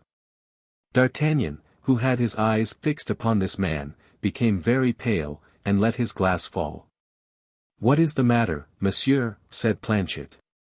Oh, come, gentlemen, my master is ill. The 3 friends hastened toward D'Artagnan, who, instead of being ill, ran toward his horse. They stopped him at the door. Well, where the devil are you going now? Cried Athos. It is he, cried D'Artagnan, pale with anger, and with the sweat on his brow, it is he. Let me overtake him. He. What he? Asked Athos. He, that man. What man? That cursed man, my evil genius, whom I have always met with when threatened by some misfortune, he who accompanied that horrible woman when I met her for the first time, he whom I was seeking when I offended our Athos. He whom I saw on the very morning Madame Bonacieux was abducted. I have seen him, that is he. I recognized him when the wind blew upon his cloak. The devil, said Athos, musingly. To saddle, gentlemen. To saddle. Let us pursue him, and we shall overtake him. My dear friend, said Aramis, remember that he goes in an opposite direction from that in which we are going, that he has a fresh horse, and ours are fatigued, so that we shall disable our own horses without even a chance of overtaking him. Let the man go, D'Artagnan, let us save the woman. Monsieur, monsieur, cried a hostler, running out and looking after the stranger, monsieur, here is a paper which dropped out of your hat. Monsieur, Friend, said D'Artagnan, a half-pistole for that paper. My faith, monsieur, with great pleasure. Here it is. The hostler, enchanted with the good day's work he had done, returned to the yard. D'Artagnan unfolded the paper. Well? Eagerly demanded all his 3 friends. Nothing but 1 word, said D'Artagnan. Yes, said Aramis, but that 1 word is the name of some town or village. Armentières, read Porthos, Armentières. I don't know such a place. And that name of a town or village is written in her hand, cried Athos. Come on, said D'Artagnan, let us keep that paper carefully, perhaps I have not thrown away my half-pistole. To horse, my friends, to horse. And the four friends flew at a gallop along the road to Bethune. XXXII. The Carmelite convent at Bethune. Great criminals bear about them a kind of predestination which makes them surmount all obstacles, which makes them escape all dangers. Up to the moment which a wearied Providence has marked as the rock of their impious fortunes. It was thus with Milady. She escaped the cruisers of both nations, and arrived at Boulogne without accident. When landing at Portsmouth, Milady was an Englishwoman whom the persecutions of the French drove from La Rochelle. When landing at Boulogne, after a 2 days' passage, she passed for a Frenchwoman whom the English persecuted at Portsmouth out of their hatred for France. Milady had, likewise, the best of passports, her beauty, her noble appearance, and the liberality with which she distributed her pistoles. Freed from the usual formalities by the affable smile and gallant manners of an old governor of the port, who kissed her hand, she only remained long enough at Boulogne to put into the post a letter. Conceived in the following terms. To His Eminence Monseigneur the Cardinal Richelieu, in his camp before La Rochelle. Monseigneur, let your Eminence be reassured. His Grace the Duke of Buckingham will not set out for France. Milady de Boulogne, evening of the 25th. P.S. According to the desire of your Eminence, I report to the convent of the Carmelites at Bethune, where I will await your orders. Accordingly, that same evening Milady commenced her journey. Night overtook her, she stopped, and slept at an inn. At 5 o'clock the next morning she again proceeded, and in 3 hours after entered Bethune. She inquired for the convent of the Carmelites, and went thither immediately. The superior met her, Milady showed her the cardinal's order. The abbess assigned her a chamber, and had breakfast served. All the past was effaced from the eyes of this woman. And her looks, fixed on the future, beheld nothing but the high fortunes reserved for her by the cardinal, whom she had so successfully served without his name being in any way mixed up with the sanguinary affair. The ever-new passions which consumed her gave to her life the appearance of those clouds which float in the heavens, reflecting sometimes azure, sometimes fire, sometimes the opaque blackness of the tempest. And which leave no traces upon the earth behind them but devastation and death. After breakfast, the abbess came to pay her a visit. There is very little amusement in the cloister, and the good superior was eager to make the acquaintance of her new boarder. Milady wished to please the abbess. This was a very easy matter for a woman so really superior as she was. She tried to be agreeable, and she was charming, winning the good superior by her varied conversation and by the graces of her whole personality. The abbess, who was the daughter of a noble house, took particular delight in stories of the court, which so seldom travel to the extremities of the kingdom, and which, above all, have so much difficulty in penetrating the walls of convents. At whose threshold the noise of the world dies away. Milady, on the contrary, was quite conversant with all aristocratic intrigues, amid which she had constantly lived for 5 or 6 years. She made it her business, therefore, to amuse the good abbess with the worldly practices of the court of France, mixed with the eccentric pursuits of the king. She made for her the scandalous chronicle of the lords and ladies of the court, whom the abbess knew perfectly by name, touched lightly on the amours of the Queen and the Duke of Buckingham. Talking a great deal to induce her auditor to talk a little. But the abbess contented herself with listening and smiling without replying a word. Milady, however, saw that this sort of narrative amused her very much, and kept at it, only she now let her conversation drift toward the cardinal. But she was greatly embarrassed. She did not know whether the abbess was a royalist or a cardinalist, she therefore confined herself to a prudent middle course. But the abbess, on her part, maintained a reserve still more prudent, contenting herself with making a profound inclination of the head every time the fair traveller pronounced the name of his eminence. Milady began to think she should soon grow weary of a convent life. She resolved, then, to risk something in order that she might know how to act afterward. Desirous of seeing how far the discretion of the good abbess would go, she began to tell a story, obscure at first, but very circumstantial afterward, about the cardinal, relating the amours of the minister with Madame d'Aiguillon, Marion de Lorme, and several other gay women. The abbess listened more attentively, grew animated by degrees, and smiled. Good, thought Milady, she takes a pleasure in my conversation. If she is a cardinalist, she has no fanaticism, at least. She then went on to describe the persecutions exercised by the cardinal upon his enemies. The abbess only crossed herself, without approving or disapproving. This confirmed Milady in her opinion that the abbess was rather royalist than cardinalist. Milady therefore continued, coloring her narrations more and more. I am very ignorant of these matters, said the abbess, at length. But however distant from the court we may be, however remote from the interests of the world we may be placed, we have very sad examples of what you have related. And one of our boarders has suffered much from the vengeance and persecution of the cardinal. One of your boarders, said Milady, oh, my God! Poor woman! I pity her, then. And you have reason, for she is much to be pitied. Imprisonment, menaces, ill-treatment, she has suffered everything. But after all, resumed the abbess, Monsieur Cardinal has perhaps plausible motives for acting thus. And though she has the look of an angel, we must not always judge people by the appearance. Good, said Milady to herself, who knows? I am about, perhaps, to discover something here, I am in the vein. She tried to give her countenance an appearance of perfect candor. Alas, said Milady, I know it is so. It is said that we must not trust to the face, but in what, then, shall we place confidence, if not in the most beautiful work of the Lord? As for me, I shall be deceived all my life perhaps, but I shall always have faith in a person whose countenance inspires me with sympathy.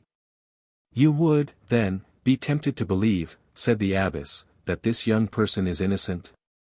The cardinal pursues not only crimes, said she, there are certain virtues which he pursues more severely than certain offences.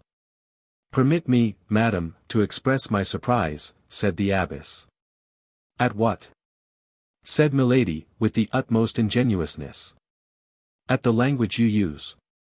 What do you find so astonishing in that language, said Milady, smiling. You are the friend of the cardinal, for he sends you hither, and yet I speak ill of him, replied Milady, finishing the thought of the superior. At least you don't speak well of him. That is because I am not his friend, said she, sighing, but his victim. But this letter in which he recommends you to me is an order for me to confine myself to a sort of prison, from which he will release me by one of his satellites. But why have you not fled? Whither should I go? Do you believe there is a spot on the earth which the cardinal cannot reach if he takes the trouble to stretch forth his hand? If I were a man, that would barely be possible. But what can a woman do? This young boarder of yours, has she tried to fly? No, that is true, but she, that is another thing, I believe she is detained in France by some love affair. Ah, said Milady, with a sigh, if she loves she is not altogether wretched. Then, said the abbess, looking at Milady with increasing interest, I behold another poor victim. Alas, yes, said Milady.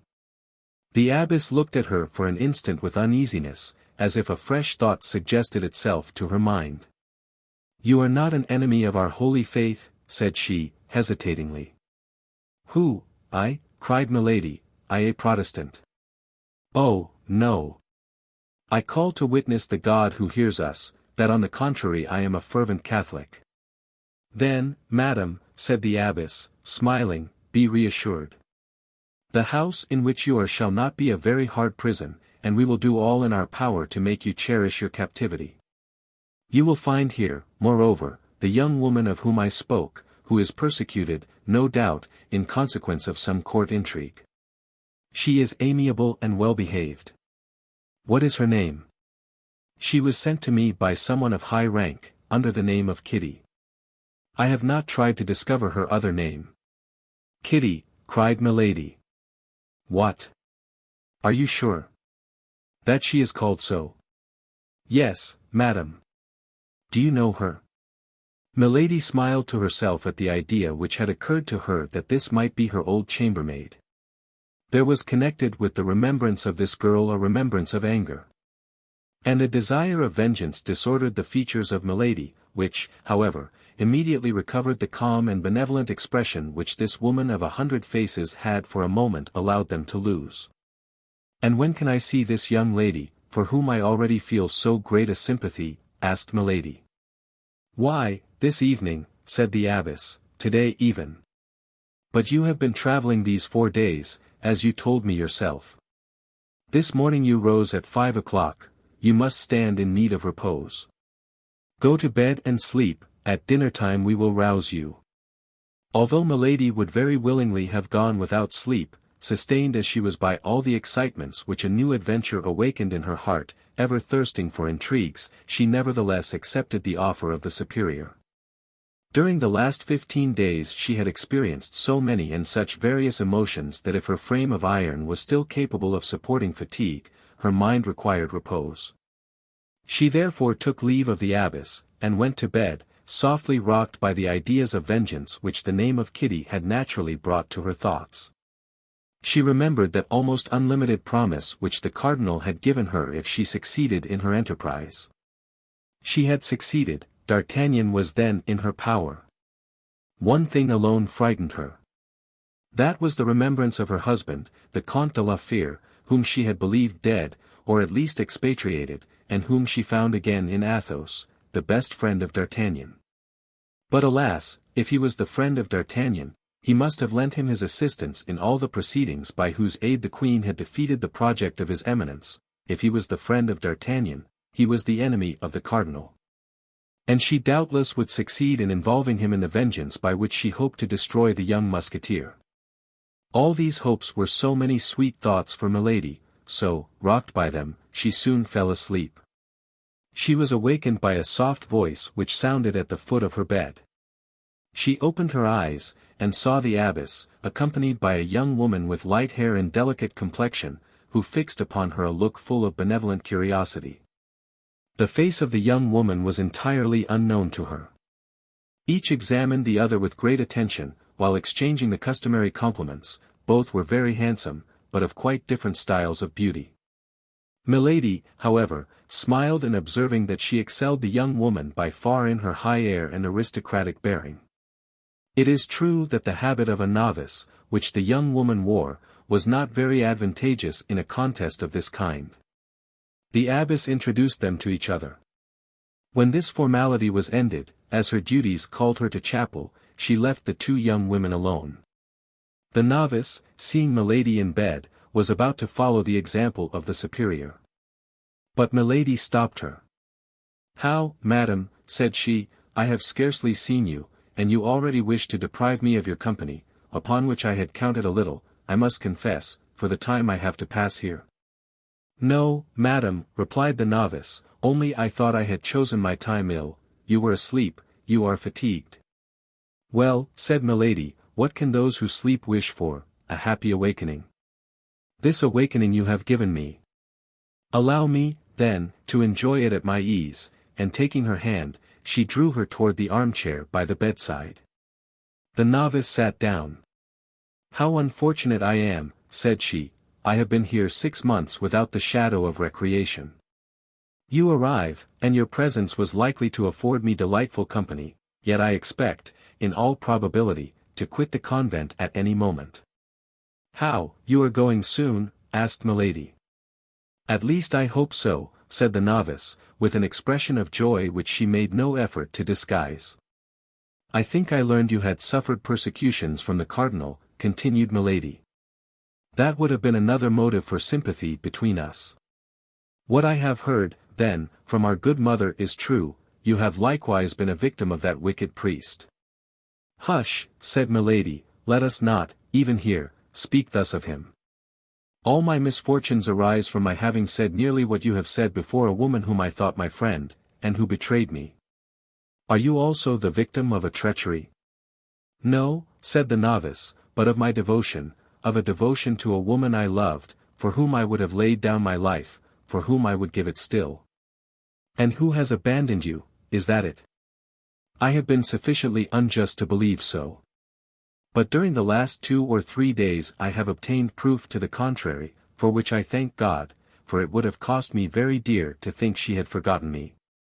But you, madam, you appear to be free, continued the novice. And if you were inclined to fly it only rests with yourself to do so. Whither would you have me go, without friends, without money, in a part of France with which I am unacquainted, and where I have never been before?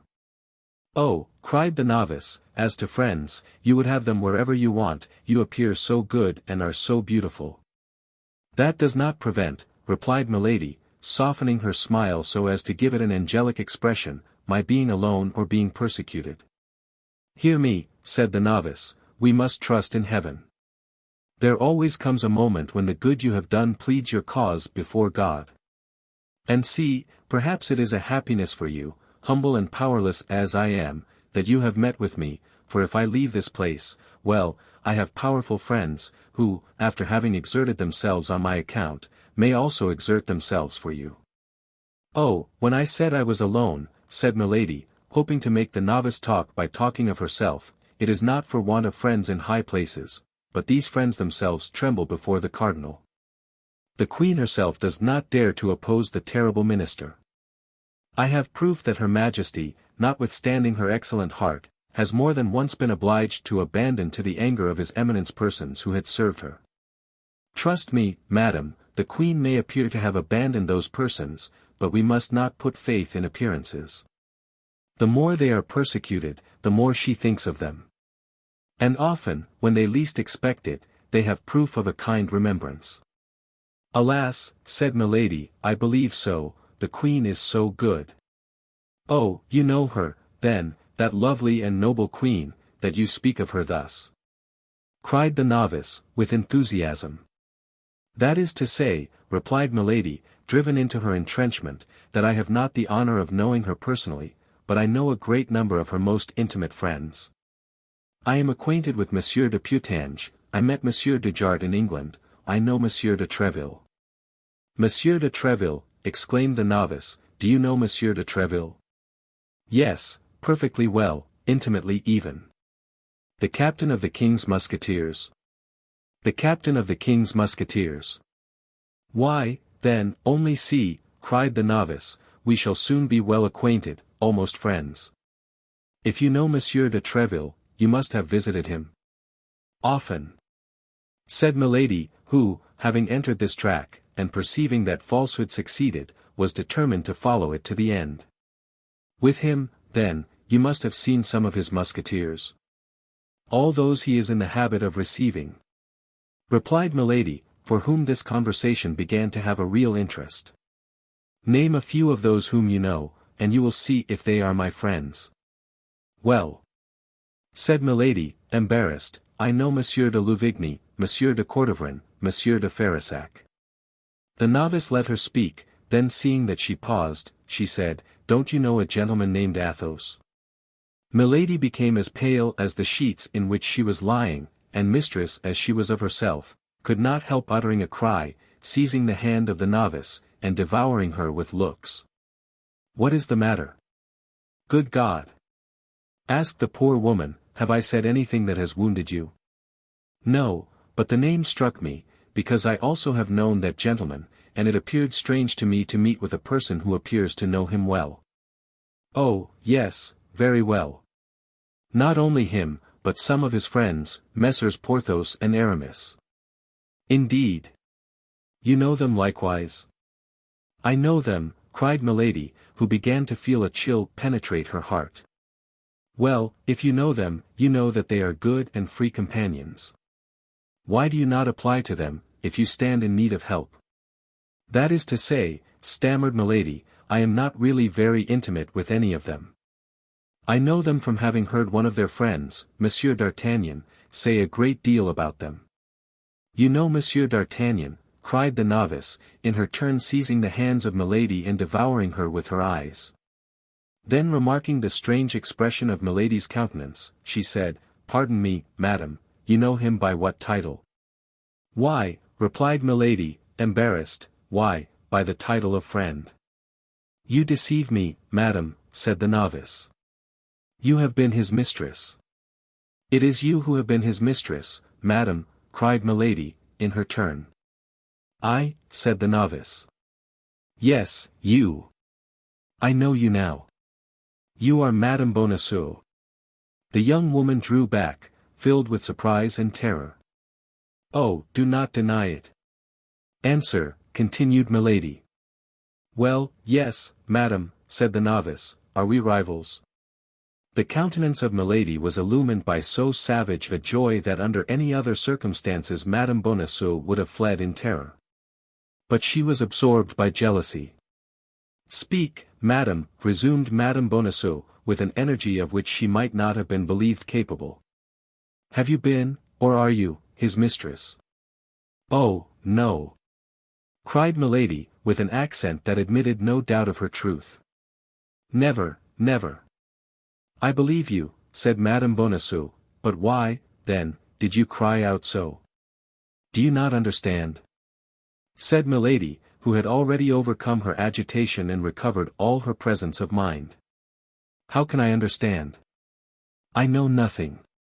Can you not understand that Monsieur d'Artagnan, being my friend, might take me into his confidence? Truly. Do you not perceive that I know all, your abduction from the little house at Saint-Germain, his despair, that of his friends, and their useless inquiries up to this moment? How could I help being astonished when, without having the least expectation of such a thing, I meet you face to face, you, of whom we have so often spoken together, you whom he loves with all his soul? You whom he had taught me to love before I had seen you. Ah, dear Constance, I have found you, then. I see you at last. And Milady stretched out her arms to Madame Bonacieux, who, convinced by what she had just said, saw nothing in this woman whom an instant before she had believed her rival but a sincere and devoted friend. Oh, pardon me, cried she, sinking upon the shoulders of Milady. Pardon me, I love him so much. These two women held each other for an instant in a close embrace. Certainly, if Milady's strength had been equal to her hatred, Madame Bonacieux would never have left that embrace alive. But not being able to stifle her, she smiled upon her. Oh, you beautiful, good little creature, said Milady.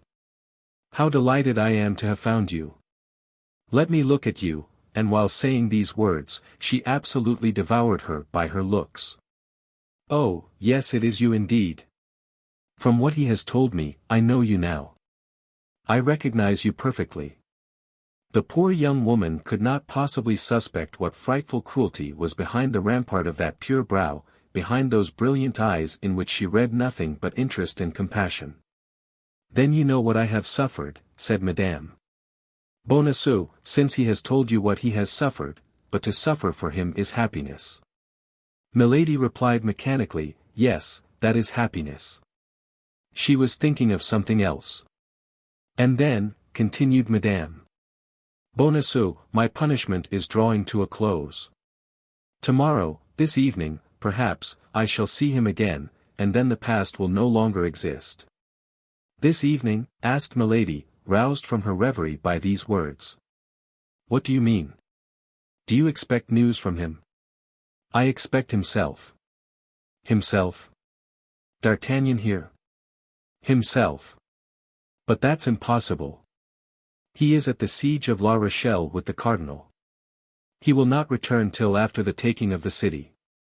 Ah, you fancy so. But is there anything impossible for my D'Artagnan, the noble and loyal gentleman? Oh, I cannot believe you. Well, read, then, said the unhappy young woman, in the excess of her pride and joy, presenting a letter to Milady. The writing of Madame de Chevreuse, said Milady to herself. Ah, I always thought there was some secret understanding in that quarter. And she greedily read the following few lines. My dear child, hold yourself ready. Our friend will see you soon, and he will only see you to release you from that imprisonment in which your safety required you should be concealed. Prepare, then, for your departure, and never despair of us. Our charming Gascon has just proved himself as brave and faithful as ever. Tell him that certain parties are grateful for the warning he has given." "Yes, yes," said Milady, "the letter is precise." "Do you know what that warning was?" "No, I only suspect he has warned the Queen against some fresh machinations of the Cardinal." "Yes, that's it, no doubt," said Milady, returning the letter to Madame Bonacieux, and letting her head sink pensively upon her bosom. At that moment they heard the gallop of a horse. "Oh," cried Madame Bonacieux, darting to the window, "can it be he?" Milady remained still in bed, petrified by surprise. So many unexpected things happened to her all at once that for the first time she was at a loss. He, murmured she, "can it be he?" And she remained in bed with her eyes fixed. "Alas, no," said Madame Bonacieux. "It is a man I don't know, although he seems to be coming here. Yes, he checks his pace, he stops at the gate, he rings." Milady sprang out of bed. "You are sure it is not he?" said she. "Yes, yes, very sure. Perhaps you did not see well." "Oh, if I were to see the plume of his hat, the end of his cloak, I should know him." Milady was dressing herself all the time. "Yes, he has entered. It is for you or me. My God, how agitated you seem." "Yes, I admit it. I have not your confidence, I fear the Cardinal." "Hush," said Madame Bonacieux, "somebody is coming." Immediately the door opened, and the superior entered. "Did you come from Boulogne?" demanded she of Milady. "Yes," replied she, trying to recover her self-possession. "Who wants me?" "A man who will not tell his name, but who comes from the Cardinal." "And who wishes to speak with me?" "Who wishes to speak to a lady recently come from Boulogne." "Then let him come in, if you please." "Oh, my God," cried Madame Bonacieux. "Can it be bad news?" "I fear it. I will leave you with this stranger, but as soon as he is gone, if you will permit me, I will return." "Permit you? I beseech you." The superior and Madame Bonacieux retired. Milady remained alone, with her eyes fixed upon the door. An instant later, the jingling of spurs was heard upon the stairs, steps drew near, the door opened, and a man appeared. Milady uttered a cry of joy. This man was the Comte de Rochefort, the demoniacal tool of his eminence. XXXII, two varieties of demons. "Ah," cried Milady and Rochefort together, "it is you." "Yes, it is I." "And you come?" asked Milady. "From La Rochelle, and you?" "From England." "Buckingham?" "Dead or desperately wounded, as I left without having been able to hear anything of him. A fanatic has just assassinated him." "Ah," said Rochefort, with a smile, "this is a fortunate chance, one that will delight his eminence. Have you informed him of it?" "I wrote to him from Boulogne." "But what brings you here?" "His eminence was uneasy, and sent me to find you." "I only arrived yesterday." "And what have you been doing since yesterday?" "I have not lost my time." "Oh, I don't doubt that. Do you know whom I have encountered here?" "No." "Guess." "How can I?" "That young woman whom the Queen took out of prison." "The mistress of that fellow D'Artagnan?" "Yes." Madame Bonacieux, with whose retreat the Cardinal was unacquainted. "Well, well," said Rochefort, "here is a chance which may pair off with the other. Monsieur Cardinal is indeed a privileged man. Imagine my astonishment," continued Milady, "when I found myself face to face with this woman." "Does she know you?" "No." "Then she looks upon you as a stranger?" Milady smiled. "I am her best friend." "Upon my honor," said Rochefort, "it takes you, my dear Countess, to perform such miracles." "And it is well I can, Chevalier," said Milady, "for do you know what is going on here?" "No." "They will come for her tomorrow or the day after, with an order from the Queen." "Indeed. And who?" "D'Artagnan and his friends." Indeed, they will go so far that we shall be obliged to send them to the Bastille. Why is it not done already? What would you? The cardinal has a weakness for these men which I cannot comprehend. Indeed. Yes. Well, then, tell him this, Rochefort. Tell him that our conversation at the Inn of the Red Dovecot was overheard by these 4 men. Tell him that after his departure one of them came up to me and took from me by violence the safe-conduct which he had given me. Tell him they warned Lord de Winter of my journey to England, that this time they nearly foiled my mission as they foiled the affair of the studs. Tell him that among these 4 men 2 only are to be feared, D'Artagnan and Athos. Tell him that the third, Aramis, is the lover of Madame de Chevreuse. He may be left alone, we know his secret, and it may be useful. As to the fourth, Porthos, he is a fool, a simpleton, a blustering booby, not worth troubling himself about. But these 4 men must be now at the Siege of La Rochelle. I thought so, too. But a letter which Madame Bonacieux has received from Madame the Constable, and which she has had the imprudence to show me, leads me to believe that these 4 men, on the contrary, are on the road hither to take her away.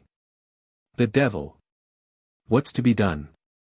What did the cardinal say about me? I was to take your dispatches, written or verbal, and return by post, and when he shall know what you have done, he will advise what you have to do. I must, then, remain here. Here, or in the neighborhood. You cannot take me with you. No, the order is imperative. Near the camp you might be recognized, and your presence, you must be aware, would compromise the cardinal. Then I must wait here, or in the neighborhood. Only tell me beforehand where you will wait for intelligence from the cardinal, let me know always where to find you. Observe, it is probable that I may not be able to remain here. Why? You forget that my enemies may arrive at any minute. That's true, but is this little woman, then, to escape his eminence? Bah, said Milady, with a smile that belonged only to herself, you forget that I am her best friend. Ah, that's true. I may then tell the cardinal, with respect to this little woman. That he may be at ease. Is that all? He will know what that means. He will guess, at least. Now, then, what had I better do? Return instantly.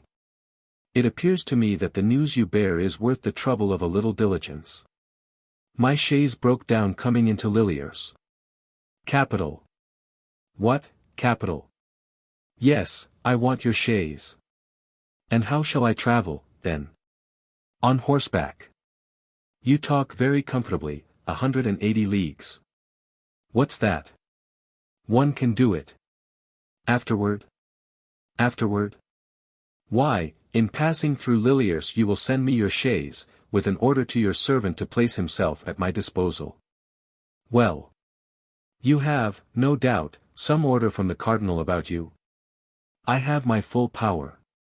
Show it to the abbess, and tell her that someone will come and fetch me either today or tomorrow, and that I am to follow the person who presents himself in your name.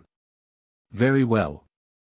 Don't forget to treat me harshly in speaking of me to the abbess. To what purpose? I am a victim of the cardinal. It is necessary to inspire confidence in that poor little Madame Bonacieux. That's true.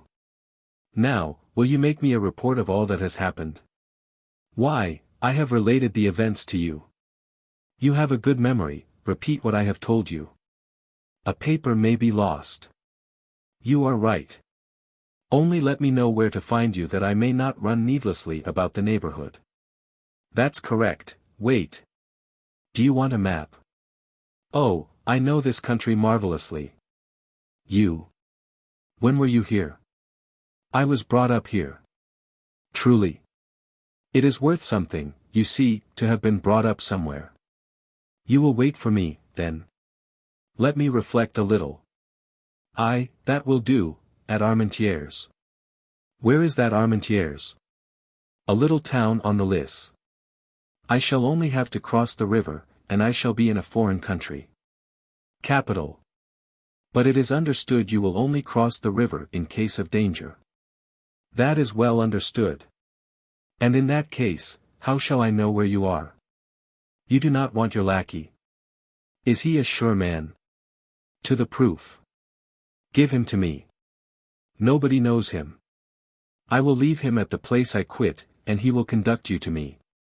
And you say you will wait for me at Armentières? At Armentières. Write that name on a bit of paper, lest I should forget it. There is nothing compromising in the name of a town. Is it not so? Who knows? Never mind, said Milady, writing the name on half a sheet of paper, I will compromise myself. Well, said Rochefort, taking the paper from Milady, folding it, and placing it in the lining of his hat, you may be easy. I will do as children do, for fear of losing the paper, repeat the name along the route. Now, is that all? I believe so. Let us see, Buckingham dead or grievously wounded, your conversation with the cardinal overheard by the Four Musketeers, Lord de Winter warned of your arrival at Portsmouth, D'Artagnan and Athos to the Bastille. Aramis the lover of Madame de Chevreuse, Porthos an ass, Madame Bonacieux found again, to send you the chaise as soon as possible, to place my lackey at your disposal. To make you out a victim of the cardinal in order that the abbess may entertain no suspicion, Armentières, on the banks of the Lys. Is that all, then? In truth, my dear Chevalier, you are a miracle of memory. A propos, add one thing. What? I saw some very pretty woods which almost touched the convent garden. Say that I am permitted to walk in those woods. Who knows? Perhaps I shall stand in need of a back door for retreat. You think of everything. And you forget one thing. What? To ask me if I want money. That's true. How much do you want? All you have in gold. I have 500 pistoles, or thereabouts. I have as much. With 1,000 pistoles one may face everything. Empty your pockets. There. Right.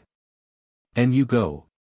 In an hour, time to eat a morsel, during which I shall send for a post-horse.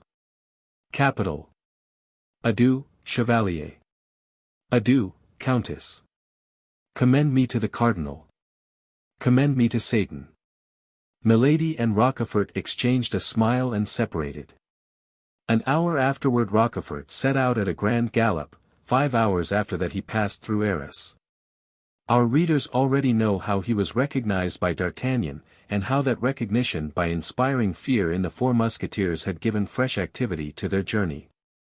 XXXII The Drop of Water. Rochefort had scarcely departed when Madame Bonacieux re-entered. She found Milady with a smiling countenance. Well, said the young woman, what you dreaded has happened. This evening, or tomorrow, the cardinal will send someone to take you away. Who told you that, my dear? Asked Milady. I heard it from the mouth of the messenger himself. Come and sit down close to me, said Milady. Here I am. Wait till I assure myself that nobody hears us. Why all these precautions? You shall know. Milady arose, went to the door, opened it, looked in the corridor, and then returned and seated herself close to Madame Bonacieux. Then, said she, he has well played his part. Who has? He who just now presented himself to the abbess as a messenger from the cardinal. It was, then, a part he was playing. Yes, my child. That man, then, was not. That man, said Milady, lowering her voice, is my brother. Your brother, cried Madame Bonacieux. No one must know this secret, my dear, but yourself. If you reveal it to anyone in the world, I shall be lost, and perhaps yourself likewise. Oh, my God! Listen. This is what has happened, my brother, who was coming to my assistance to take me away by force if it were necessary, met with the emissary of the cardinal, who was coming in search of me. He followed him. At a solitary and retired part of the road he drew his sword, and required the messenger to deliver up to him the papers of which he was the bearer.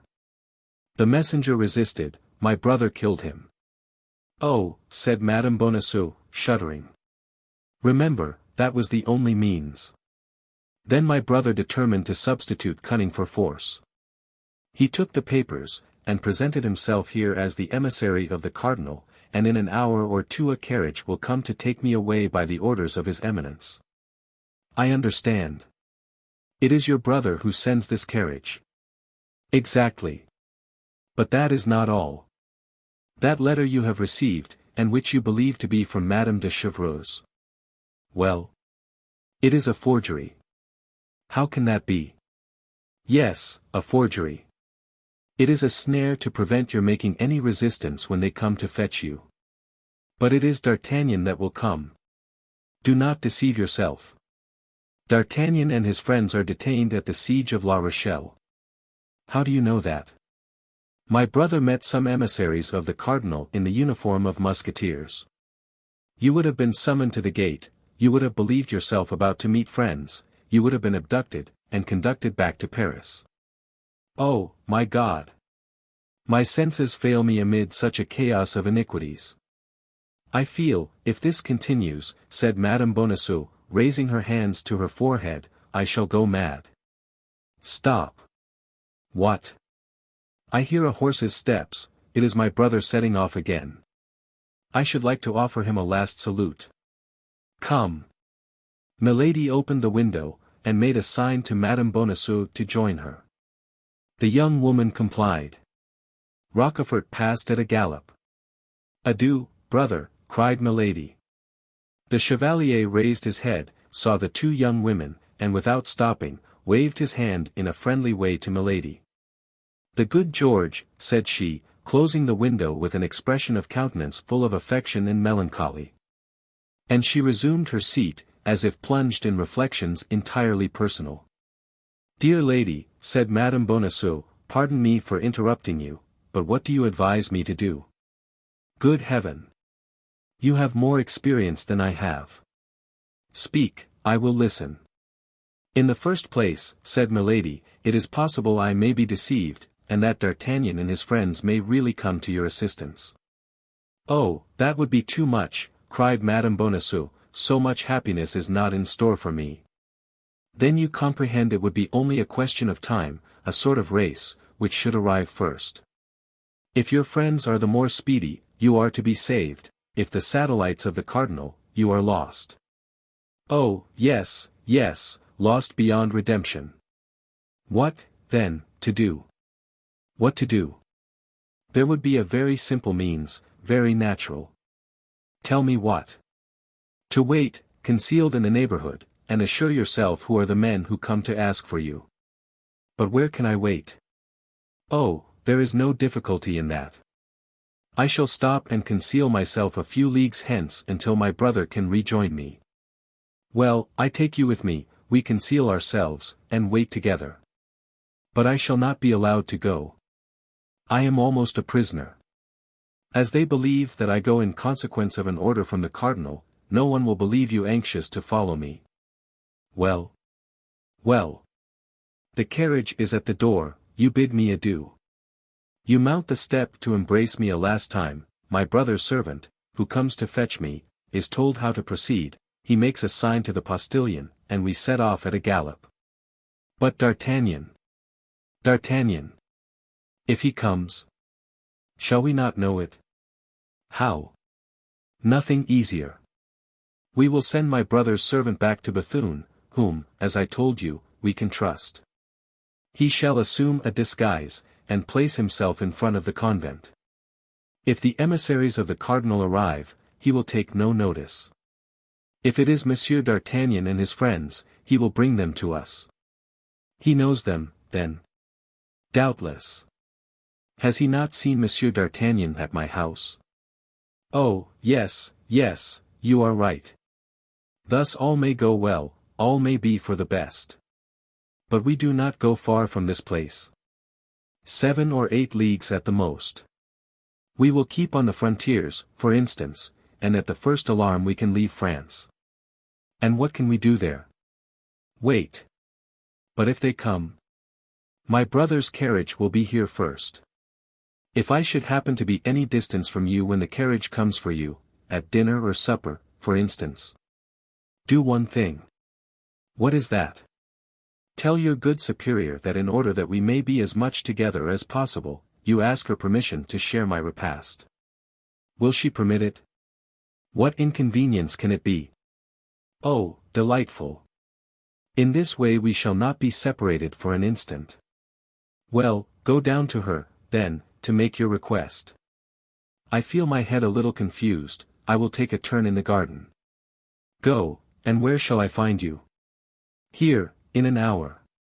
Here, in an hour. Oh, you are so kind, and I am so grateful.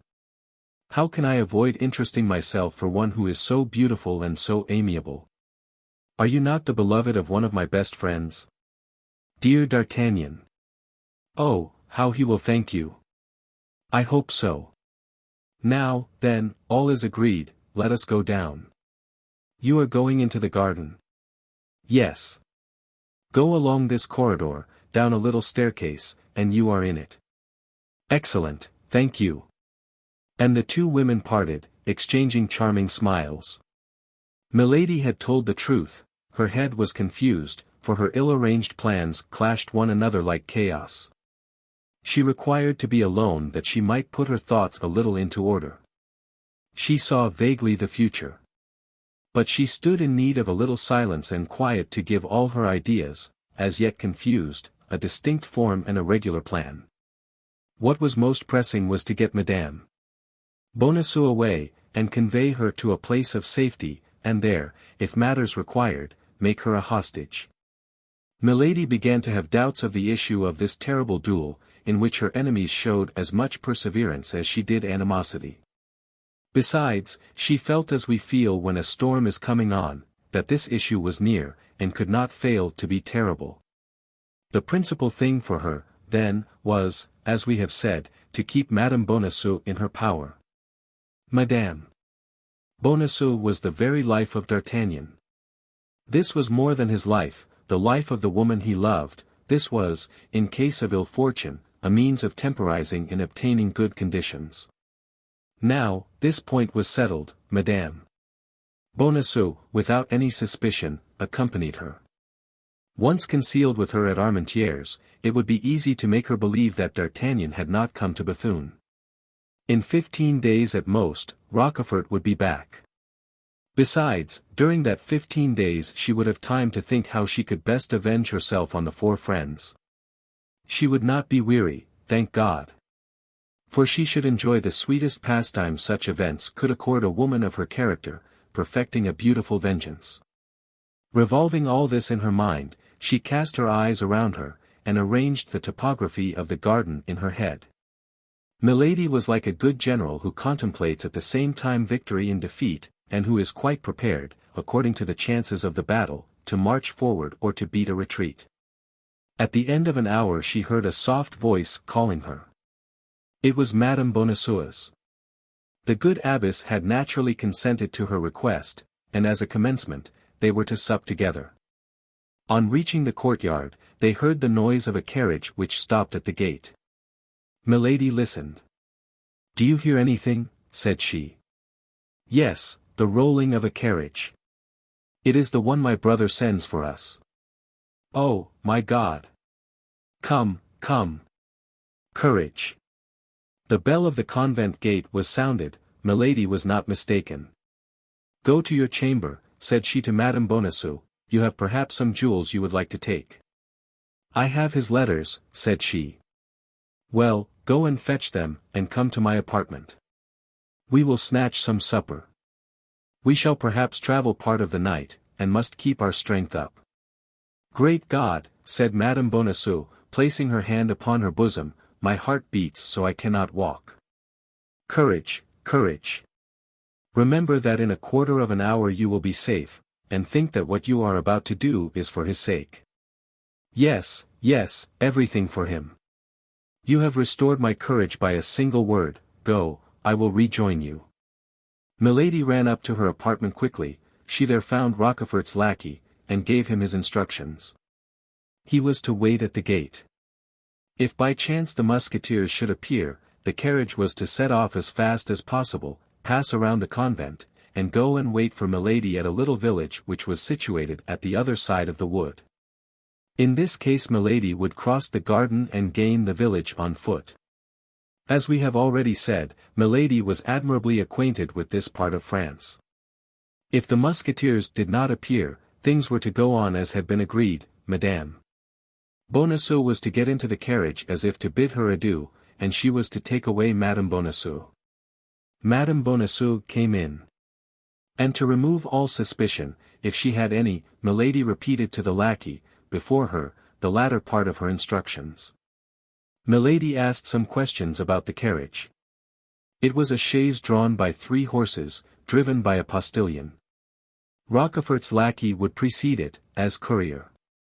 Milady was wrong in fearing that Madame Bonacieux would have any suspicion. The poor young woman was too pure to suppose that any female could be guilty of such perfidy.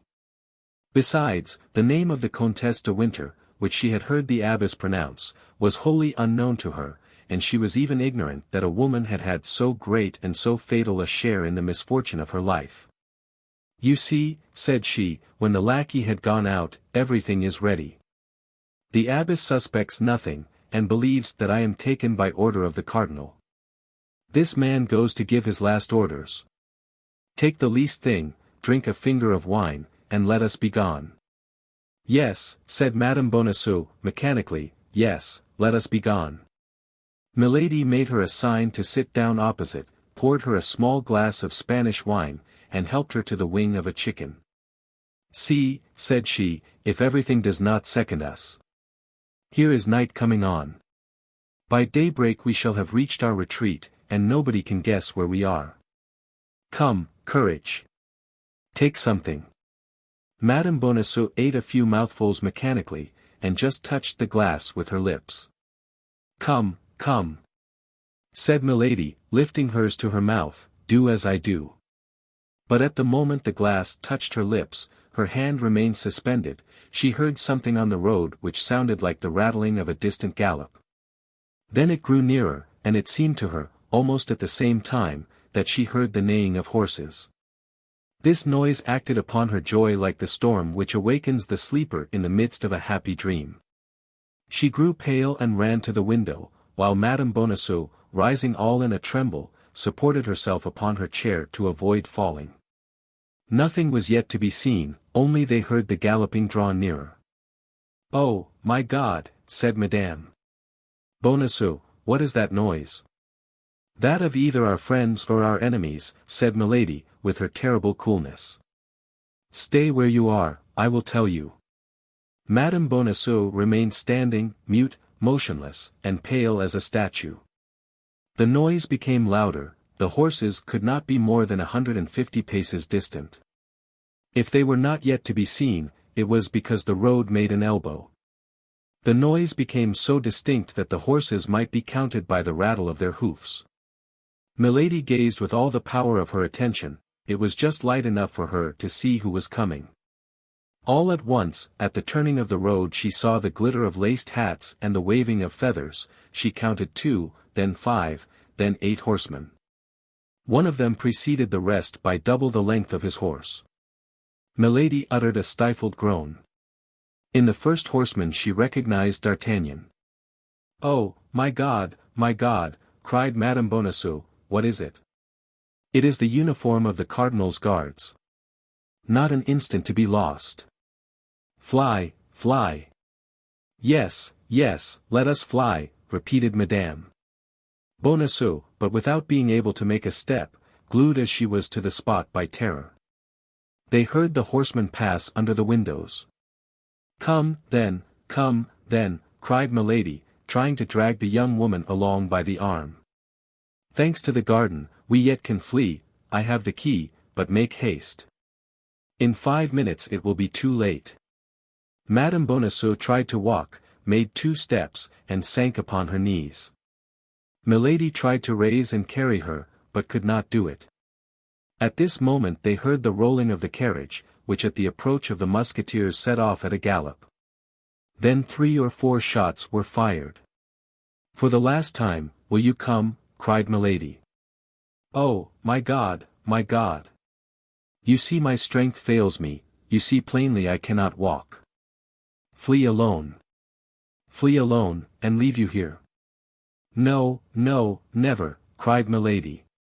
All at once she paused, a livid flash darted from her eyes, she ran to the table, emptied into Madame Bonacieux's glass the contents of a ring which she opened with singular quickness. It was a grain of a reddish color, which dissolved immediately. Then, taking the glass with a firm hand, she said, "Drink. This wine will give you strength, drink." And she put the glass to the lips of the young woman, who drank mechanically. "This is not the way that I wish to avenge myself," said Milady, replacing the glass upon the table, with an infernal smile, "but, my faith, we do what we can." And she rushed out of the room. Madame Bonacieux saw her go without being able to follow her. She was like people who dream they are pursued, and who in vain try to walk. A few moments passed, a great noise was heard at the gate. Every instant Madame Bonacieux expected to see Milady, but she did not return. Several times, with terror, no doubt, the cold sweat burst from her burning brow. At length she heard the grating of the hinges of the opening gates. The noise of boots and spurs resounded on the stairs. There was a great murmur of voices which continued to draw near, amid which she seemed to hear her own name pronounced. All at once she uttered a loud cry of joy, and darted toward the door. She had recognized the voice of D'Artagnan. "D'Artagnan! D'Artagnan!" cried she, "is it you? This way! This way! Constance!" "Constance," replied the young man, "where are you? Where are you? My God!" At the same moment the door of the cell yielded to a shock, rather than opened, several men rushed into the chamber. Madame Bonacieux had sunk into an armchair, without the power of moving. D'Artagnan threw down a yet smoking pistol which he held in his hand, and fell on his knees before his mistress. Athos replaced his in his belt, Porthos and Aramis, who held their drawn swords in their hands, returned them to their scabbards. "Oh, D'Artagnan, my beloved D'Artagnan! You have come, then, at last. You have not deceived me. It is indeed thee. Yes, yes, Constance. Reunited. Oh, it was in vain she told me you would not come.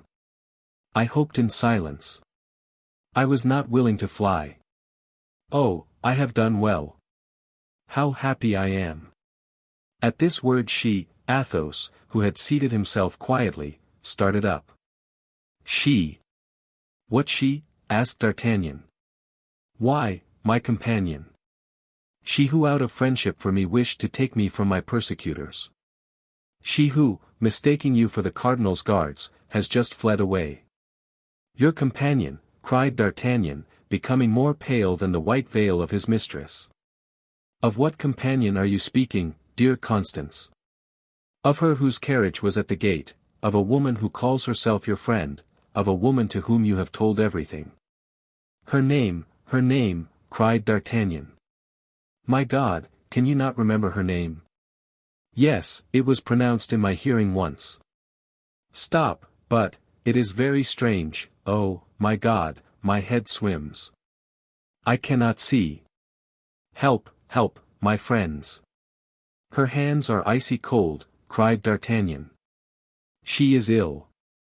Great God, she is losing her senses." While Porthos was calling for help with all the power of his strong voice, Aramis ran to the table to get a glass of water. But he stopped at seeing the horrible alteration that had taken place in the countenance of Athos. Standing before the table, his hair rising from his head, his eyes fixed in stupor, was looking at one of the glasses. And appeared a prey to the most horrible doubt. "Oh," said Athos, "oh, no, it is impossible. God would not permit such a crime." "Water, water," cried D'Artagnan. "Water." "Oh, poor woman," murmured Athos, in a broken voice.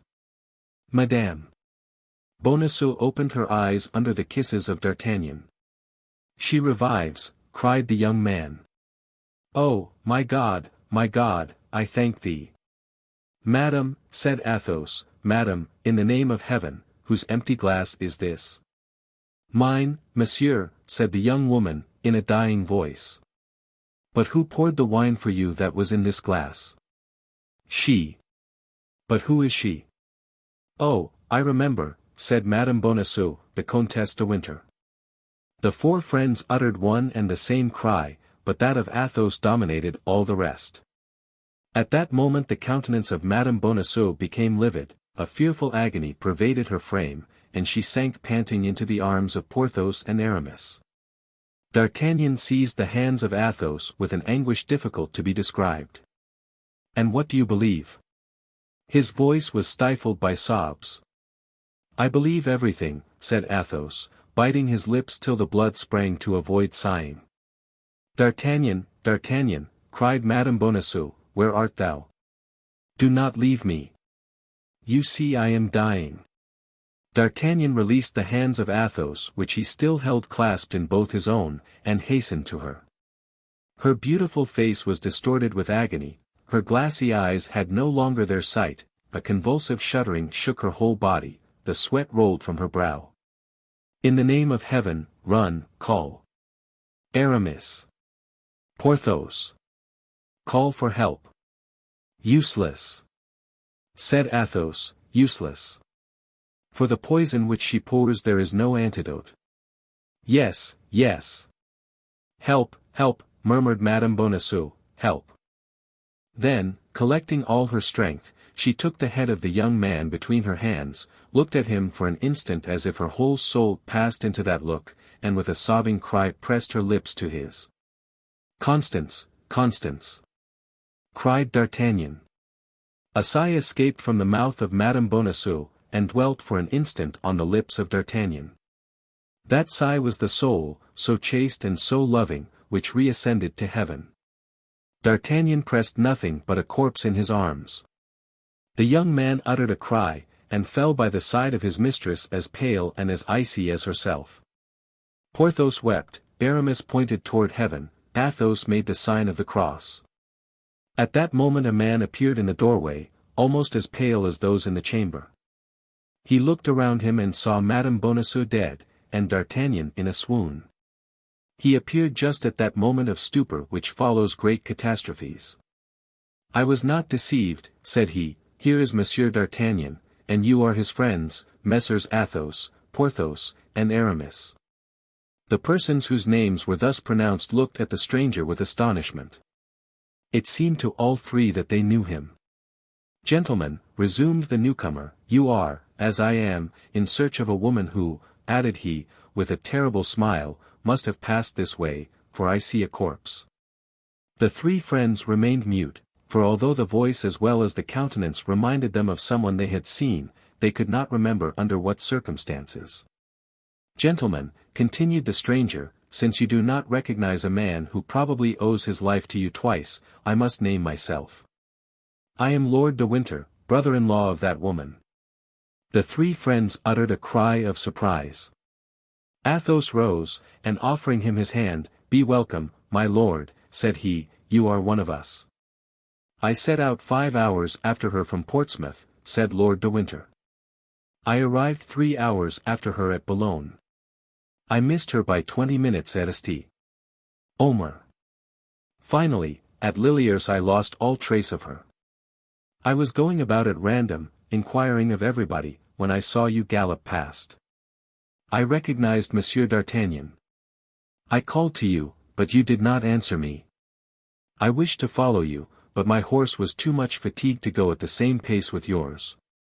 And yet it appears, in spite of all your diligence, you have arrived too late. You see," said Athos, pointing to Madame Bonacieux dead, and to D'Artagnan, whom Porthos and Aramis were trying to recall to life. "Are they both dead?" asked Lord de Winter, sternly. "No," replied Athos, "fortunately Monsieur d'Artagnan has only fainted." "Ah, indeed, so much the better," said Lord de Winter. At that moment D'Artagnan opened his eyes. He tore himself from the arms of Porthos and Aramis, and threw himself like a madman on the corpse of his mistress.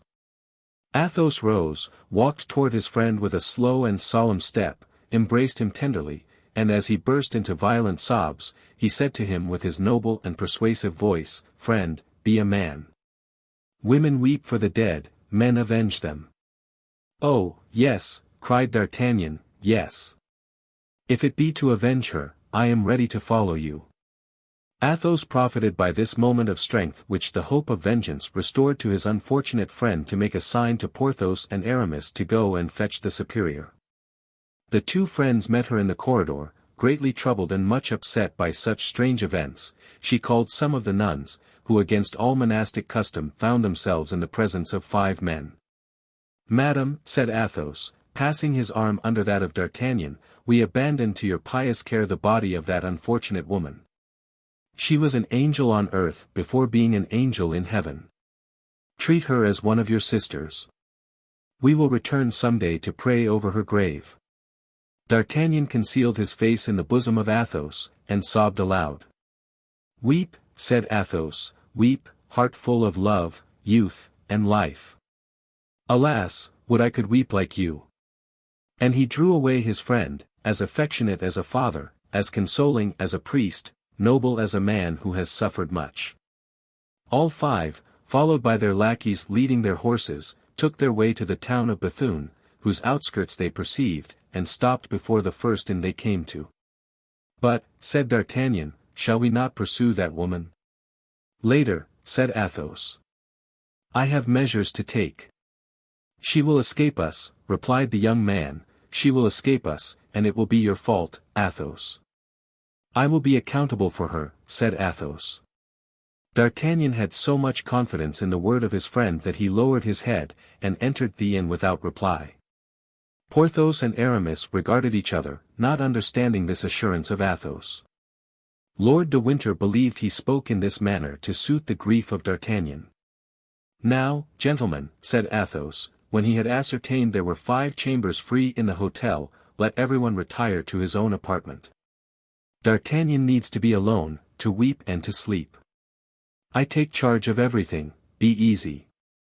"It appears, however," said Lord de Winter, "if there are any measures to take against the Countess, it concerns me, she is my sister-in-law." "And me," said Athos, "she is my wife." D'Artagnan smiled, for he understood that Athos was sure of his vengeance when he revealed such a secret. Porthos and Aramis looked at each other, and grew pale. Lord de Winter thought Athos was mad. "Now, retire to your chambers," said Athos, "and leave me to act. You must perceive that in my quality of a husband this concerns me.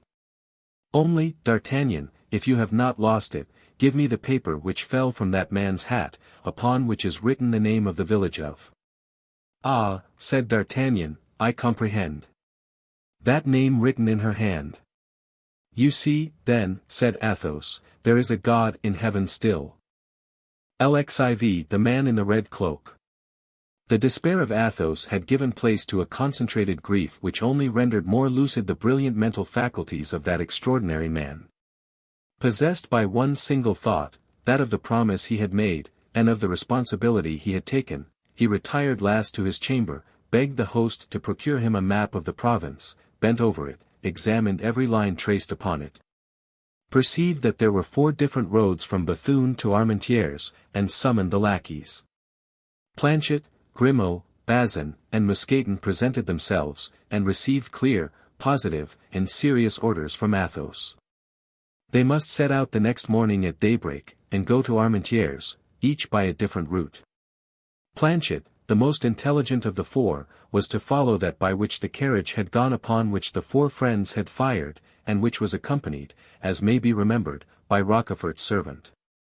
Athos set the lackeys to work first because, since these men had been in the service of himself and his friends, he had discovered in each of them different and essential qualities. Then, lackeys who ask questions inspire less mistrust than masters, and meet with more sympathy among those to whom they address themselves. Besides, Milady knew the masters, and did not know the lackeys. On the contrary, the lackeys knew Milady perfectly. All 4 were to meet the next day at 11 o'clock. If they had discovered Milady's retreat, 3 were to remain on guard. The 4th was to return to Bethune in order to inform Athos and serve as a guide to the 4 friends. These arrangements made, the lackeys retired. Athos then arose from his chair, girded on his sword, enveloped himself in his cloak, and left the hotel. It was nearly 10 o'clock. At 10 o'clock in the evening, it is well known, the streets in provincial towns are very little frequented. Athos nevertheless was visibly anxious to find someone of whom he could ask a question. At length he met a belated passenger, went up to him, and spoke a few words to him. The man he addressed recoiled with terror, and only answered the few words of the musketeer by pointing. Athos offered the man half a pistole to accompany him, but the man refused. Athos then plunged into the street the man had indicated with his finger, but arriving at 4 crossroads, he stopped again, visibly embarrassed. Nevertheless, as the crossroads offered him a better chance than any other place of meeting somebody, he stood still. In a few minutes a night watch passed. Athos repeated to him the same question he had asked the first person he met. The night watch evinced the same terror, refused, in his turn, to accompany Athos, and only pointed with his hand to the road he was to take. Athos walked in the direction indicated, and reached the suburb situated at the opposite extremity of the city from that by which he and his friends had entered it. There he again appeared uneasy and embarrassed, and stopped for the 3rd time. Fortunately, a mendicant passed, who, coming up to Athos to ask charity, Athos offered him half a crown to accompany him where he was going. The mendicant hesitated at first, but at the sight of the piece of silver which shone in the darkness he consented, and walked on before Athos. Arrived at the angle of a street, he pointed to a small house, isolated, solitary, and dismal. Athos went toward the house, while the mendicant, who had received his reward, left as fast as his legs could carry him. Athos went round the house before he could distinguish the door, amid the red color in which the house was painted. No light appeared through the chinks of the shutters, no noise gave reason to believe that it was inhabited. It was dark and silent as the tomb. 3 times Athos knocked without receiving an answer. At the 3rd knock, however, steps were heard inside. The door at length was opened, and a man appeared, of high stature, pale complexion, and black hair and beard. Athos and he exchanged some words in a low voice, then the tall man made a sign to the musketeer that he might come in. Athos immediately profited by the permission, and the door was closed behind him. The man whom Athos had come so far to seek, and whom he had found with so much trouble, introduced him into his laboratory, where he was engaged in fastening together with iron wire the dry bones of a skeleton. All the frame was adjusted except the head, which lay on the table. All the rest of the furniture indicated that the dweller in this house occupied himself with the study of natural science. There were large bottles filled with serpents, ticketed according to their species. Dried lizards shone like emeralds set in great squares of black wood, and bunches of wild odoriferous herbs, doubtless possessed of virtues unknown to common men, were fastened to the ceiling and hung down in the corners of the apartment. There was no family, no servant, the tall man alone inhabited this house. Athos cast a cold and indifferent glance upon the objects we have described, and at the invitation of him whom he came to seek sat down near him. Then he explained to him the cause of his visit, and the service he required of him. But scarcely had he expressed his request when the unknown, who remained standing before the musketeer, drew back with signs of terror, and refused. Then Athos took from his pocket a small paper, on which 2 lines were written, accompanied by a signature and a seal, and presented them to him who had made too prematurely these signs of repugnance. The tall man had scarcely read these lines, seen the signature, and recognized the seal, when he bowed to denote that he had no longer any objection to make, and that he was ready to obey. Athos required no more. He arose, bowed, went out, returned by the same way he came, re-entered the hotel, and went to his apartment. At daybreak D'Artagnan entered the chamber, and demanded what was to be done. "To wait," replied Athos. Some minutes after, the superior of the convent sent to inform the musketeers that the burial would take place at midday. As to the poisoner, they had heard no tidings of her whatever, only that she must have made her escape through the garden, on the sand of which her footsteps could be traced, and the door of which had been found shut. As to the key, it had disappeared. At the hour appointed, Lord de Winter and the four friends repaired to the convent, the bells tolled, the chapel was open, the grating of the choir was closed. In the middle of the choir the body of the victim, clothed in her novitiate dress, was exposed. On each side of the choir and behind the gratings opening into the convent was assembled the whole community of the Carmelites, who listened to the divine service, and mingled their chant with the chant of the priests, without seeing the profane, or being seen by them. At the door of the chapel D'Artagnan felt his courage fall anew, and returned to look for Athos, but Athos had disappeared. Faithful to his mission of vengeance, Athos had requested to be conducted to the garden. And there upon the sand following the light steps of this woman, who left sharp tracks wherever she went, he advanced toward the gate which led into the wood, and causing it to be opened, he went out into the forest.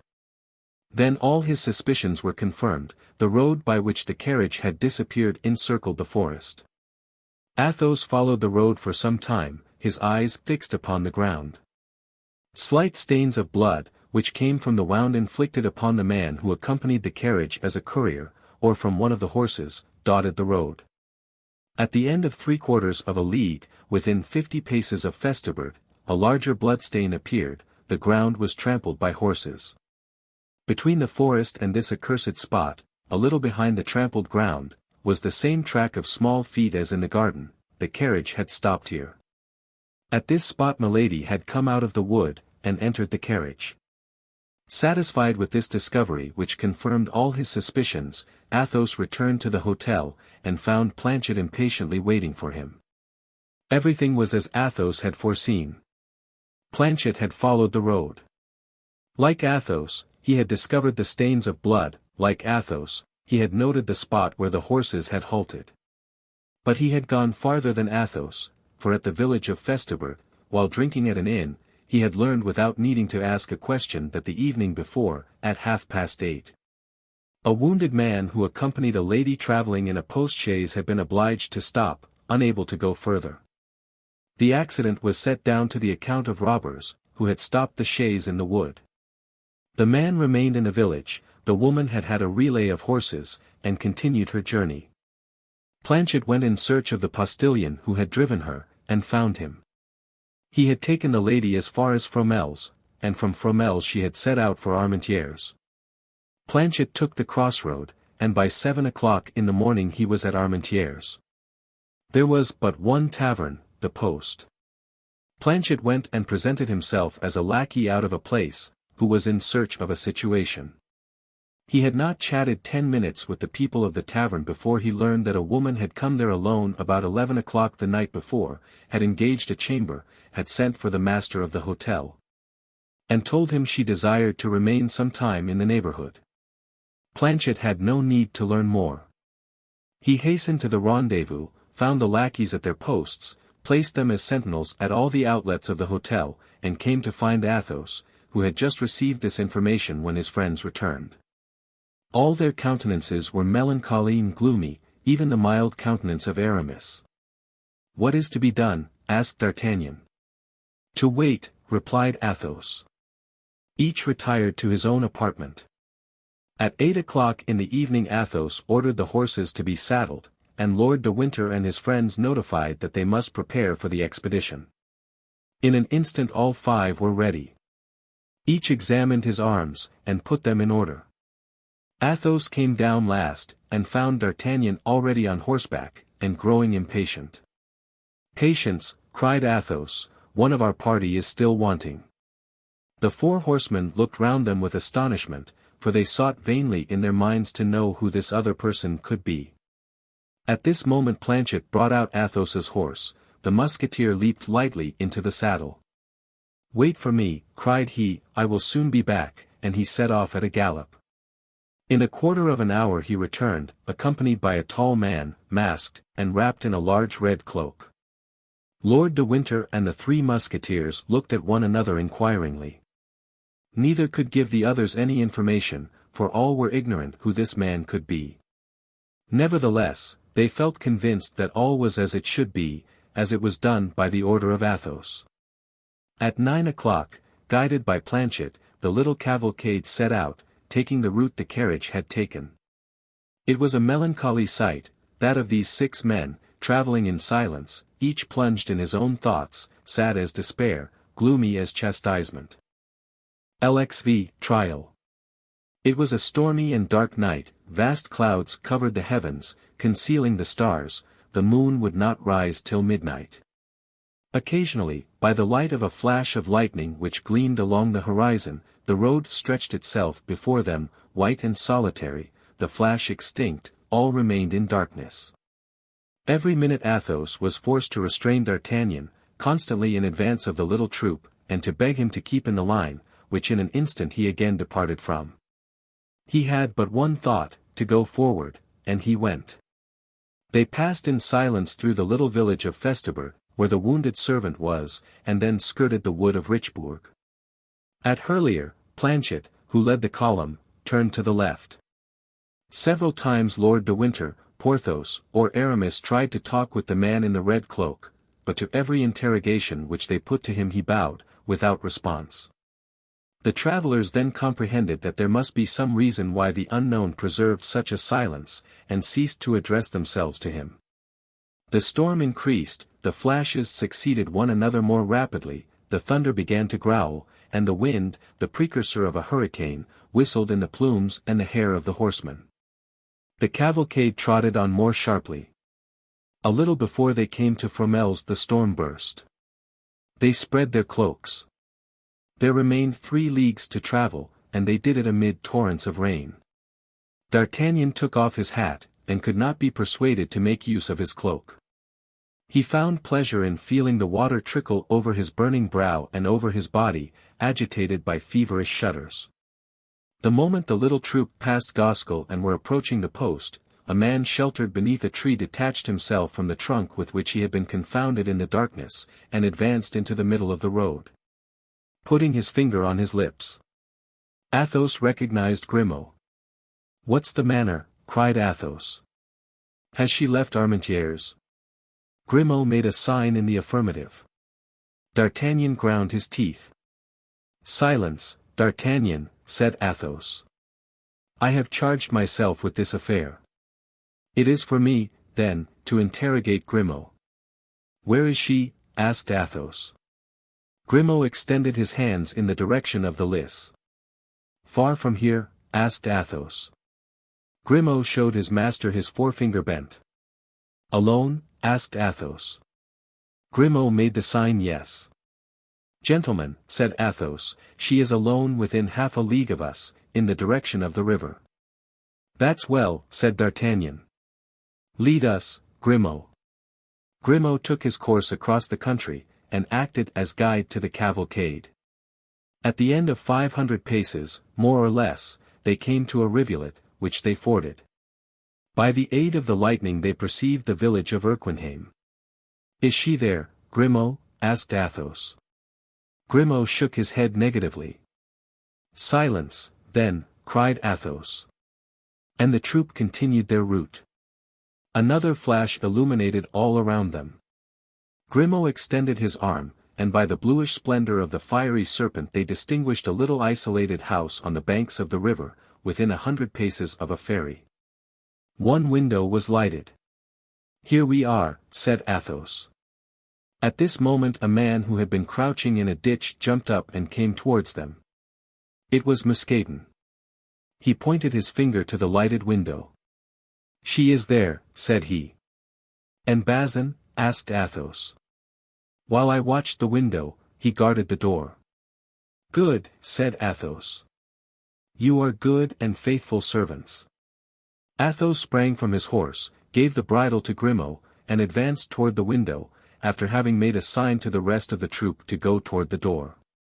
The little house was surrounded by a low, quickset hedge, 2 or 3 feet high. Athos sprang over the hedge and went up to the window, which was without shutters, but had the half-curtains closely drawn. He mounted the skirting stone that his eyes might look over the curtain. By the light of a lamp he saw a woman, wrapped in a dark mantle, seated upon a stool near a dying fire. Her elbows were placed upon a mean table, and she leaned her head upon her 2 hands, which were white as ivory. He could not distinguish her countenance, but a sinister smile passed over the lips of Athos. He was not deceived, it was she whom he sought. At this moment a horse neighed.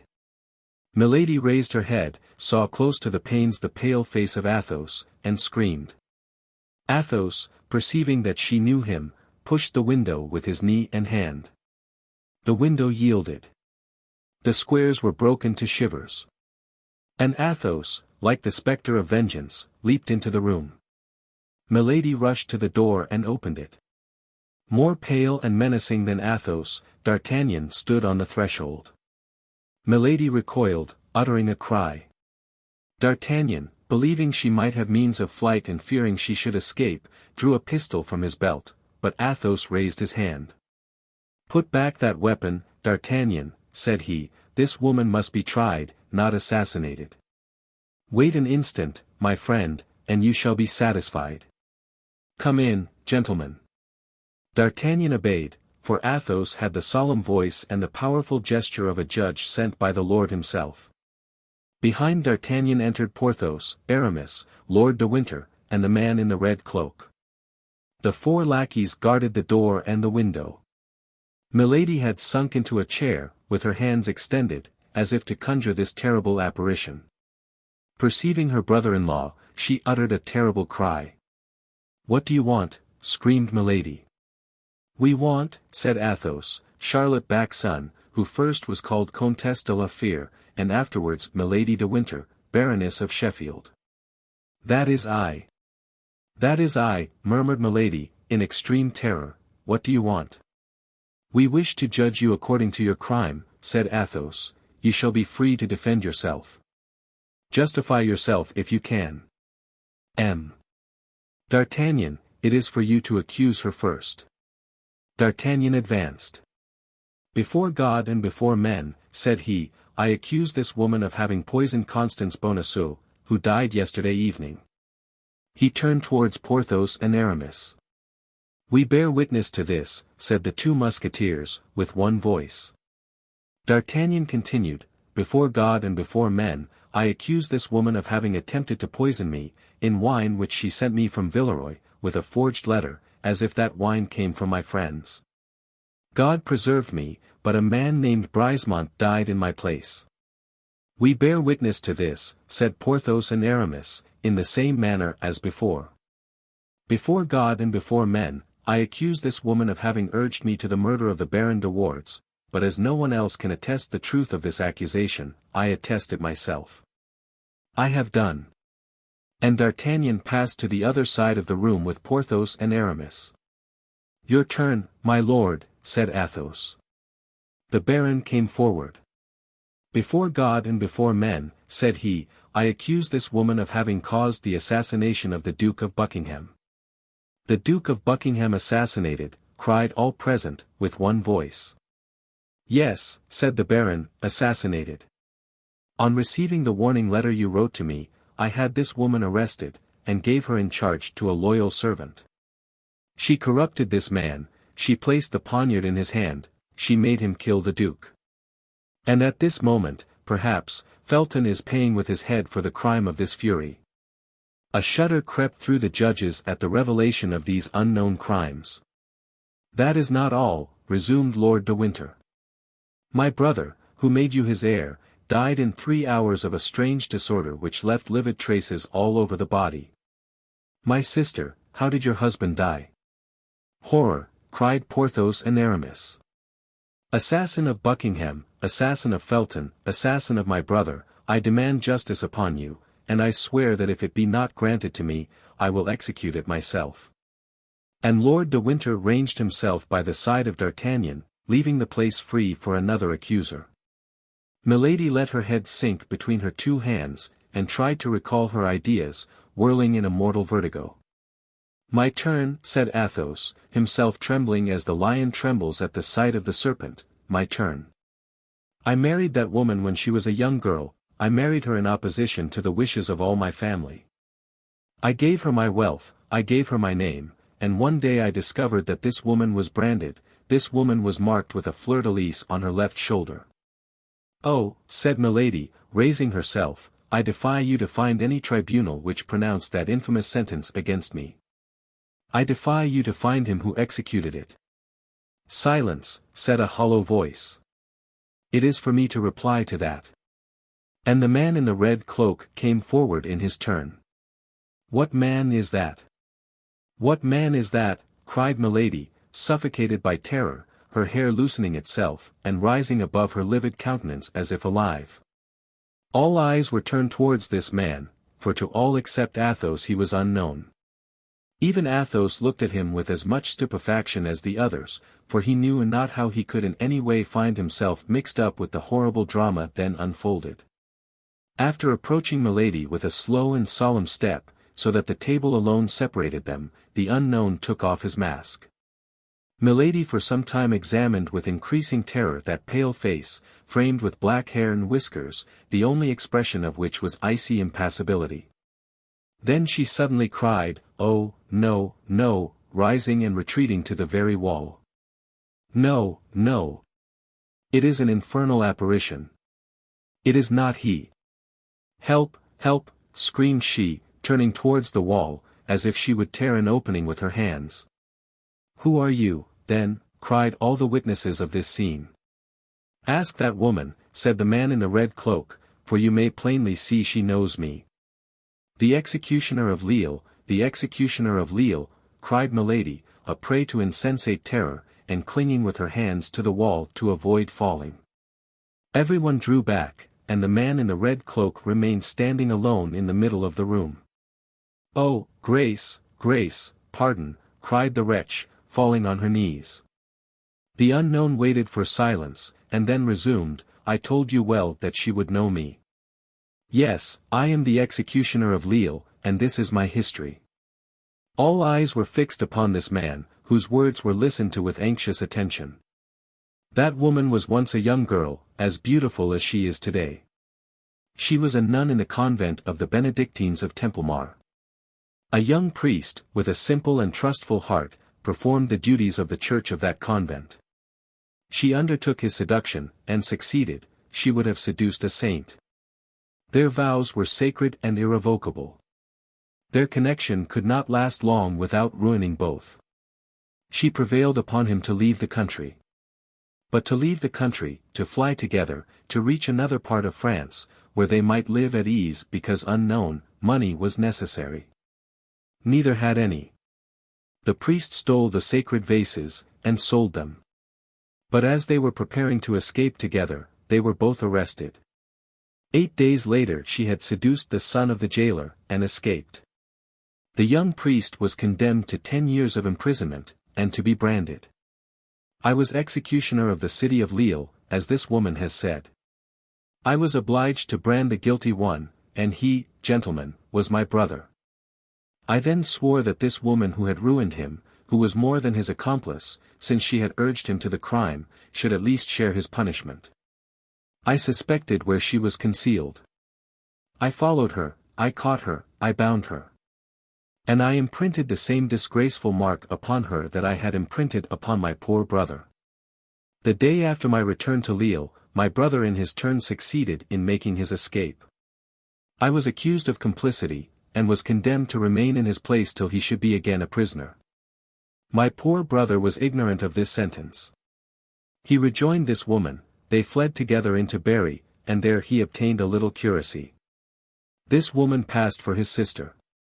The lord of the estate on which the chapel of the curacy was situated saw this pretend sister, and became enamored of her, amorous to such a degree that he proposed to marry her. Then she quitted him she had ruined for him she was destined to ruin, and became the Comtesse de la Fère. All eyes were turned towards Athos, whose real name that was. And who made a sign with his head that all was true which the executioner had said. Then, resumed he, mad, desperate, determined to get rid of an existence from which she had stolen everything, honor and happiness, my poor brother returned to Lille, and learning the sentence which had condemned me in his place, surrendered himself, and hanged himself that same night from the iron bar of the loophole of his prison. To do justice to them who had condemned me, they kept their word. As soon as the identity of my brother was proved, I was set at liberty. That is the crime of which I accuse her, that is the cause for which she was branded. Monsieur d'Artagnan, said Athos, what is the penalty you demand against this woman? The punishment of death, replied D'Artagnan. My Lord de Winter, continued Athos, what is the penalty you demand against this woman? The punishment of death, replied Lord de Winter. Messrs Porthos and Aramis, repeated Athos, you who are her judges, what is the sentence you pronounce upon this woman? The punishment of death, replied the Musketeers, in a hollow voice. Milady uttered a frightful shriek, and dragged herself along several paces upon her knees toward her judges. Athos stretched out his hand toward her. Charlotte Backson, Comtesse de la Fere, Milady de Winter, said he, your crimes have wearied men on earth and God in heaven. If you know a prayer, say it, for you are condemned, and you shall die. At these words, which left no hope, Milady raised herself in all her pride, and wished to speak, but her strength failed her. She felt that a powerful and implacable hand seized her by the hair, and dragged her away as irrevocably as fatality drags humanity. She did not, therefore, even attempt the least resistance, and went out of the cottage. Lord de Winter, D'Artagnan, Athos, Porthos, and Aramis, went out close behind her. The lackeys followed their masters, and the chamber was left solitary, with its broken window, its open door, and its smoky lamp burning sadly on the table. XXXVII Execution. It was near midnight. The moon, lessened by its decline, and reddened by the last traces of the storm, arose behind the little town of Armentières, which showed against its pale light the dark outline of its houses, and the skeleton of its high belfry. In front of them the Lys rolled its waters like a river of molten tin, while on the other side was a black mass of trees, profiled on a stormy sky, invaded by large coppery clouds which created a sort of twilight amid the night. On the left was an old abandoned mill, with its motionless wings, from the ruins of which an owl threw out its shrill, periodical, and monotonous cry. On the right and on the left of the road, which the dismal procession pursued, appeared a few low, stunted trees, which looked like deformed dwarfs crouching down to watch men traveling at this sinister hour. From time to time a broad sheet of lightning opened the horizon in its whole width, darted like a serpent over the black mass of trees, and like a terrible scimitar divided the heavens and the waters into two parts. Not a breath of wind now disturbed the heavy atmosphere. A death-like silence oppressed all nature. The soil was humid and glittering with the rain which had recently fallen, and the refreshed herbs sent forth their perfume with additional energy. Two lackeys dragged Milady, whom each held by one arm. The executioner walked behind them, and Lord de Winter, D'Artagnan, Porthos, and Aramis walked behind the executioner. Planchet and Bazin came last. The two lackeys conducted Milady to the bank of the river. Her mouth was mute, but her eyes spoke with their inexpressible eloquence, supplicating by turns each of those on whom she looked. Being a few paces in advance she whispered to the lackeys, 1,000 pistoles to each of you, if you will assist my escape, but if you deliver me up to your masters, I have near at hand avengers who will make you pay dearly for my death. Grimaud hesitated. Mousqueton trembled in all his members. Athos, who heard Milady's voice, came sharply up. Lord de Winter did the same. Change these lackeys, said he, she has spoken to them. They are no longer sure. Planchet and Bazin were called, and took the places of Grimaud and Mousqueton. On the bank of the river the executioner approached Milady, and bound her hands and feet. Then she broke the silence to cry out, you are cowards, miserable assassins, 10 men combined to murder one woman. Beware. If I am not saved I shall be avenged. You are not a woman, said Athos, coldly and sternly. You do not belong to the human species, you are a demon escaped from hell, whither we send you back again. Ah, you virtuous men, said Milady, please to remember that he who shall touch a hair of my head is himself an assassin. The executioner may kill, without being on that account an assassin, said the man in the red cloak, rapping upon his immense sword. This is the last judge, that is all. Nachrichter, as say our neighbors, the Germans. And as he bound her while saying these words, Milady uttered 2 or 3 savage cries, which produced a strange and melancholy effect in flying away into the night, and losing themselves in the depths of the woods. "If I am guilty, if I have committed the crimes you accuse me of," shrieked Milady, "take me before a tribunal. You are not judges. You cannot condemn me." "I offered you Tyburn," said Lord de Winter. "Why did you not accept it?" "Because I am not willing to die," cried Milady, struggling. "Because I am too young to die. The woman you poisoned at Bethune was still younger than you, madam, and yet she is dead," said D'Artagnan. "I will enter a cloister." "I will become a nun," said Milady. "You were in a cloister," said the executioner, "and you left it to ruin my brother." Milady uttered a cry of terror and sank upon her knees. The executioner took her up in his arms and was carrying her toward the boat.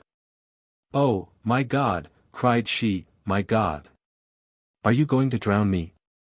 These cries had something so heartrending in them that D'Artagnan, who had been at first the most eager in pursuit of Milady, sat down on the stump of a tree and hung his head, covering his ears with the palms of his hands, and yet, notwithstanding, he could still hear her cry and threaten. D'Artagnan was the youngest of all these men. His heart failed him. "Oh, I cannot behold this frightful spectacle," said he. "I cannot consent that this woman should die thus." Milady heard these few words and caught at a shadow of hope. "D'Artagnan, D'Artagnan," cried she, "remember that I loved you." The young man rose and took a step toward her. But Athos rose likewise, drew his sword, and placed himself in the way. "If you take one step farther, D'Artagnan," said he, "we shall cross swords together."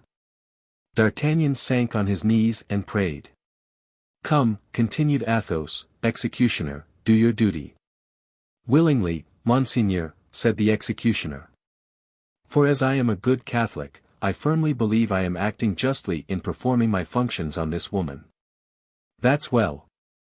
Athos made a step toward Milady. "I pardon you," said he, "the ill you have done me. I pardon you for my blasted future, my lost honor, my defiled love, and my salvation forever compromised by the despair into which you have cast me. Die in peace." Lord de Winter advanced in his turn. "I pardon you," said he, "for the poisoning of my brother, and the assassination of his Grace, Lord Buckingham. I pardon you for the death of poor Felton, I pardon you for the attempts upon my own person. Die in peace." "And I," said D'Artagnan. "Pardon me, madam, for having by a trick unworthy of a gentleman provoked your anger, and I, in exchange, pardon you the murder of my poor love and your cruel vengeance against me. I pardon you, and I weep for you. Die in peace." "I am lost," murmured Milady in English. "I must die." Then she arose of herself, and cast around her one of those piercing looks which seemed to dart from an eye of flame. She saw nothing, she listened, and she heard nothing. "Where am I to die?" said she. "On the other bank," replied the executioner. Then he placed her in the boat, and as he was going to set foot in it himself, Athos handed him a sum of silver. "Here," said he, "is the price of the execution, that it may be plain we act as judges." "That is correct," said the executioner, "and now in her turn, let this woman see that I am not fulfilling my trade, but my debt." And he threw the money into the river. The boat moved off toward the left-hand shore of the Lys, bearing the guilty woman and the executioner. All the others remained on the right-hand bank, where they fell on their knees. The boat glided along the ferry rope under the shadow of a pale cloud which hung over the water at that moment. The troop of friends saw it gain the opposite bank, the figures were defined like black shadows on the red-tinted horizon. Milady, during the passage had contrived to untie the cord which fastened her feet. On coming near the bank, she jumped lightly on shore and took to flight. But the soil was moist. On reaching the top of the bank, she slipped and fell upon her knees. She was struck, no doubt, with a superstitious idea. She conceived that heaven denied its aid, and she remained in the attitude in which she had fallen, her head drooping and her hands clasped. Then they saw from the other bank the executioner raise both his arms slowly. A moonbeam fell upon the blade of the large sword. The two arms fell with a sudden force. They heard the hissing of the scimitar and the cry of the victim, then a truncated mass sank beneath the blow. The executioner then took off his red cloak, spread it upon the ground, laid the body in it, threw in the head, tied all up by the four corners, lifted it on his back, and entered the boat again. In the middle of the stream he stopped the boat, and suspending his burden over the water cried in a loud voice, "Let the justice of God be done," and he let the corpse drop into the depths of the waters, which closed over it. 3 days afterward the four musketeers were in Paris. They had not exceeded their leave of absence, and that same evening they went to pay their customary visit to M. de Treville. "Well, gentlemen," said the brave captain, "I hope you have been well amused during your excursion." "Prodigiously," replied Athos in the name of himself and his comrades. 67. Conclusion. On the 6th of the following month the king, in compliance with the promise he had made the cardinal to return to La Rochelle, left his capital still in amazement at the news which began to spread itself of Buckingham's assassination. Although warned that the man she had loved so much was in great danger, the queen, when his death was announced to her, would not believe the fact, and even imprudently exclaimed, "It is false, he has just written to me." But the next day she was obliged to believe this fatal intelligence. Laporte, detained in England, as everyone else had been, by the orders of Charles I, arrived, and was the bearer of the Duke's dying gift to the Queen. The joy of the king was lively. He did not even give himself the trouble to dissemble, and displayed it with affectation before the Queen. Louis XIII, like every weak mind, was wanting in generosity. But the king soon again became dull and indisposed. His brow was not one of those that long remain clear. He felt that in returning to camp he should re-enter slavery. Nevertheless, he did return. The cardinal was for him the fascinating serpent, and himself the bird which flies from branch to branch without power to escape. The return to La Rochelle, therefore, was profoundly dull. Our four friends, in particular, astonished their comrades. They travelled together, side by side, with sad eyes and heads lowered. Athos alone from time to time raised his expansive brow. A flash kindled in his eyes, and a bitter smile passed over his lips, then, like his comrades, he sank again into reverie.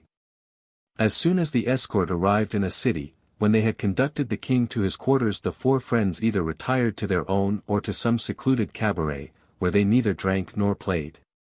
They only conversed in a low voice, looking around attentively to see that no one overheard them. One day, when the king had halted to fly the magpie, and the four friends, according to their custom, instead of following the sport had stopped at a cabaret on the high road, a man coming from La Rochelle on horseback pulled up at the door to drink a glass of wine, and darted a searching glance into the room where the four musketeers were sitting.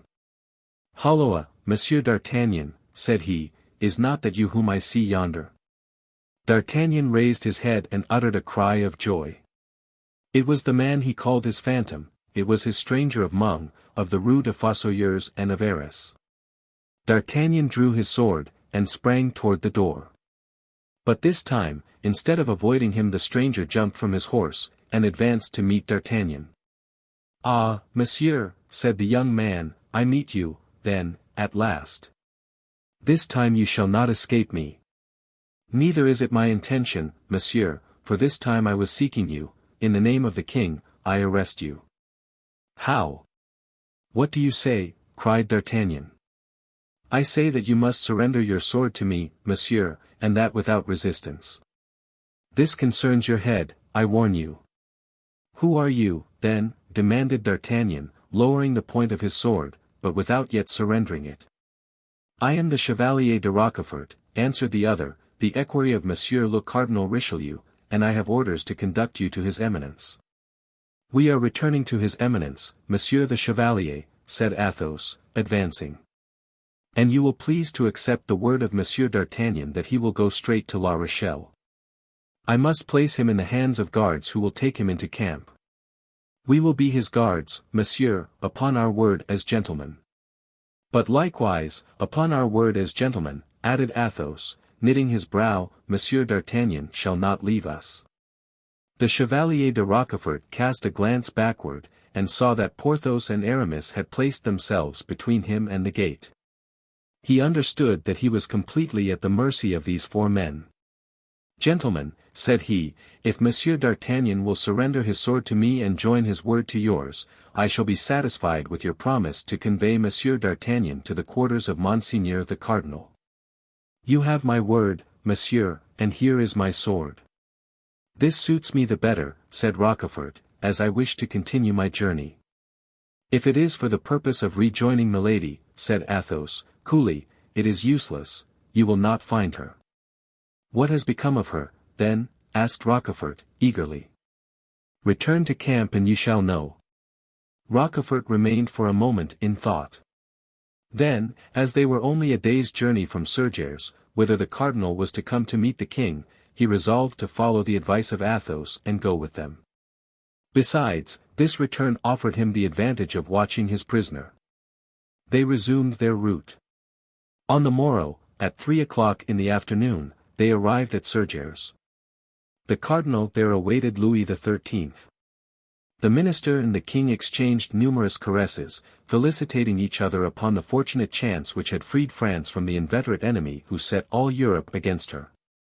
After which, the cardinal, who had been informed that D'Artagnan was arrested and who was anxious to see him, took leave of the king, inviting him to come the next day to view the work already done upon the dike. On returning in the evening to his quarters at the bridge of La Pierre, the cardinal found, standing before the house he occupied, D'Artagnan, without his sword, and the 3 Musketeers armed. This time, as he was well attended, he looked at them sternly, and made a sign with his eye and hand for D'Artagnan to follow him. D'Artagnan obeyed. "We shall wait for you, D'Artagnan," said Athos, loud enough for the cardinal to hear him. His Eminence bent his brow, stopped for an instant, and then kept on his way without uttering a single word. D'Artagnan entered after the cardinal, and behind D'Artagnan the door was guarded. His Eminence entered the chamber which served him as a study, and made a sign to Rochefort to bring in the young musketeer. Rochefort obeyed and retired. D'Artagnan remained alone in front of the cardinal. This was his second interview with Richelieu, and he afterward confessed that he felt well assured it would be his last. Richelieu remained standing, leaning against the mantelpiece. A table was between him and D'Artagnan. "Monsieur," said the cardinal, "you have been arrested by my orders." "So they tell me, Monseigneur." "Do you know why?" "No, Monseigneur, for the only thing for which I could be arrested is still unknown to your Eminence." Richelieu looked steadfastly at the young man. "Holloa," said he, "what does that mean?"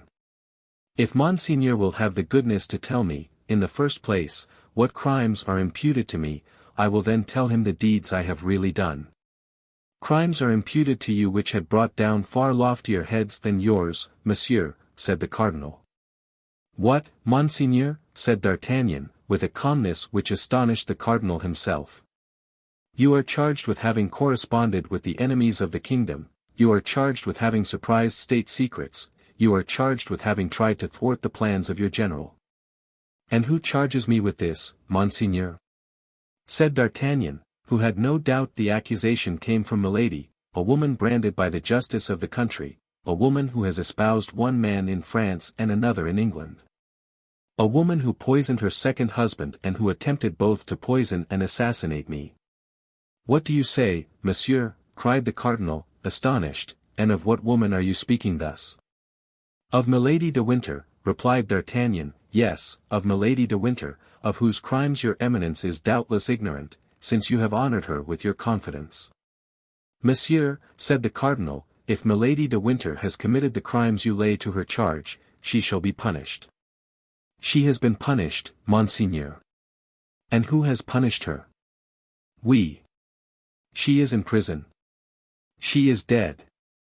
"Dead," repeated the cardinal, who could not believe what he heard. "Dead.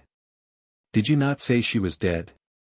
3 times she attempted to kill me, and I pardoned her, but she murdered the woman I loved. Then my friends and I took her, tried her, and condemned her."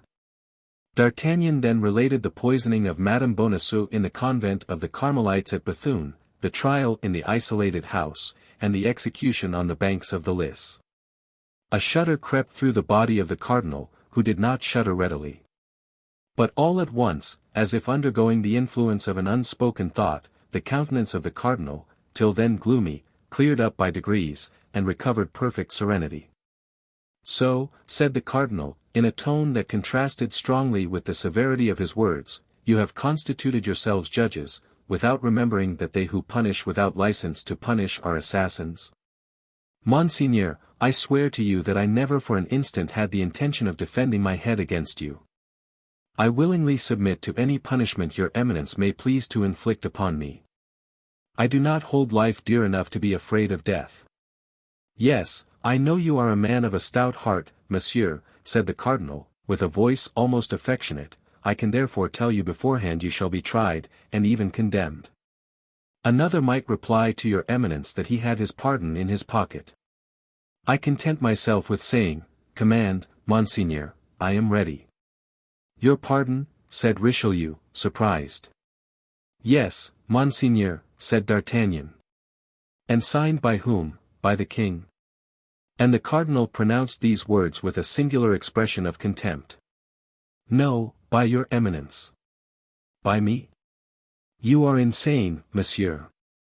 Monseigneur will doubtless recognize his own handwriting. And D'Artagnan presented to the cardinal the precious piece of paper which Athos had forced from Milady, and which he had given to D'Artagnan to serve him as a safeguard. His eminence took the paper, and read in a slow voice, dwelling upon every syllable. December 3rd, 1627. It is by my order and for the good of the state that the bearer of this has done what he has done. Richelieu.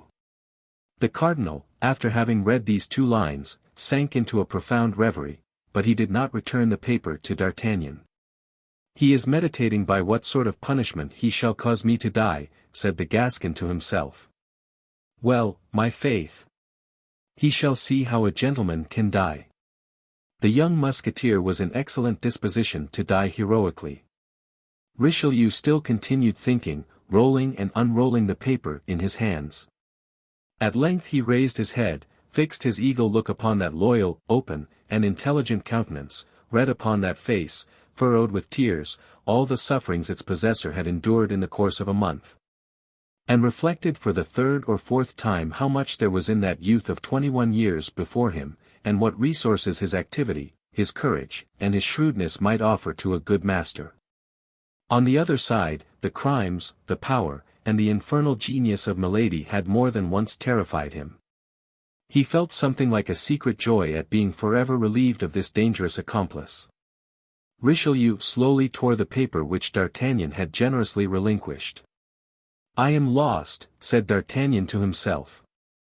And he bowed profoundly before the cardinal, like a man who says, Lord, thy will be done. The cardinal approached the table, and without sitting down, wrote a few lines upon a parchment of which 2/3 were already filled, and affixed his seal. That is my condemnation, thought D'Artagnan. He will spare me the ennui of the Bastille, or the tediousness of a trial. That's very kind of him. Here, monsieur, said the cardinal to the young man. I have taken from you 1 carte blanche to give you another. The name is wanting in this commission, you can write it yourself. D'Artagnan took the paper hesitatingly and cast his eyes over it. It was a lieutenant's commission in the Musketeers. D'Artagnan fell at the feet of the cardinal. Monseigneur, said he, my life is yours, henceforth dispose of it. But this favor which you bestow upon me I do not merit. I have 3 friends who are more meritorious and more worthy. You are a brave youth, D'Artagnan, interrupted the cardinal, tapping him familiarly on the shoulder, charmed at having vanquished this rebellious nature. Do with this commission what you will, only remember, though the name be blank, it is to you I give it. I shall never forget it, replied D'Artagnan. Your eminence may be certain of that. The cardinal turned and said in a loud voice, Rochefort. The chevalier, who no doubt was near the door, entered immediately. Rochefort, said the cardinal, you see Monsieur D'Artagnan. I receive him among the number of my friends. Greet each other, then, and be wise if you wish to preserve your heads. Rochefort and D'Artagnan coolly greeted each other with their lips, but the cardinal was there, observing them with his vigilant eye. They left the chamber at the same time. We shall meet again, shall we not, monsieur? When you please, said D'Artagnan. An opportunity will come, replied Rochefort. Hey, said the cardinal, opening the door. The two men smiled at each other, shook hands, and saluted his eminence. We were beginning to grow impatient, said Athos. Here I am, my friends, replied D'Artagnan, not only free, but in favor. Tell us about it. This evening. But for the moment, let us separate. Accordingly, that same evening D'Artagnan repaired to the quarters of Athos, whom he found in a fair way to empty a bottle of Spanish wine, an occupation which he religiously accomplished every night. D'Artagnan related what had taken place between the cardinal and himself, and drawing the commission from his pocket, said, Here, my dear Athos, this naturally belongs to you. Athos smiled with one of his sweet and expressive smiles. Friend, said he, for Athos this is too much, for the Comte de la Fere it is too little. Keep the commission, it is yours. Alas! You have purchased it dearly enough. D'Artagnan left Athos's chamber and went to that of Porthos. He found him clothed in a magnificent dress covered with splendid embroidery, admiring himself before a glass. Ah! Is that you, dear friend? Exclaimed Porthos. How do you think these garments fit me? Wonderfully, said D'Artagnan. But I come to offer you a dress which will become you still better. What? Asked Porthos. That of a lieutenant of musketeers. D'Artagnan related to Porthos the substance of his interview with the cardinal, and said, taking the commission from his pocket, Here, my friend, write your name upon it and become my chief. Porthos cast his eyes over the commission and returned it to D'Artagnan, to the great astonishment of the young man. Yes, said he, yes, that would flatter me very much, but I should not have time enough to enjoy the distinction.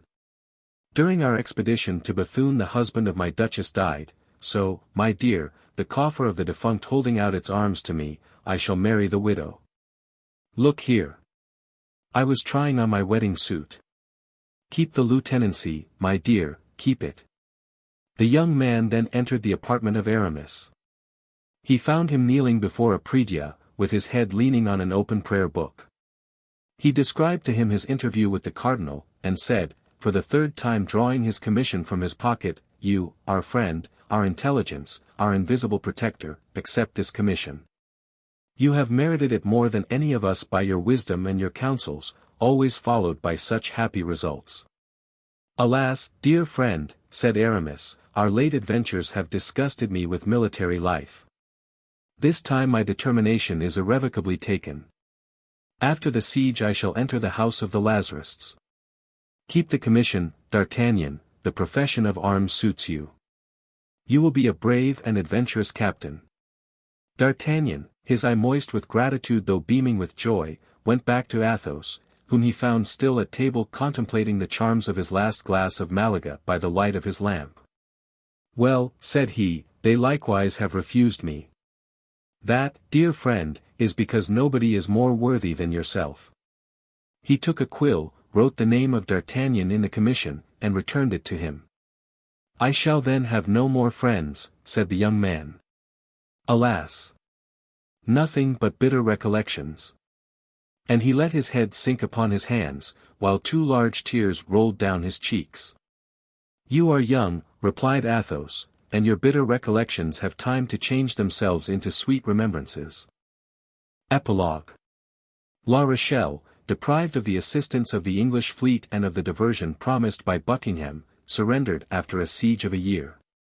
On the 28th of October, 1628, the capitulation was signed. The king made his entrance into Paris on the 23rd of December of the same year. He was received in triumph, as if he came from conquering an enemy and not Frenchmen. He entered by the Faubourg Saint-Jacques, under verdant arches. D'Artagnan took possession of his command.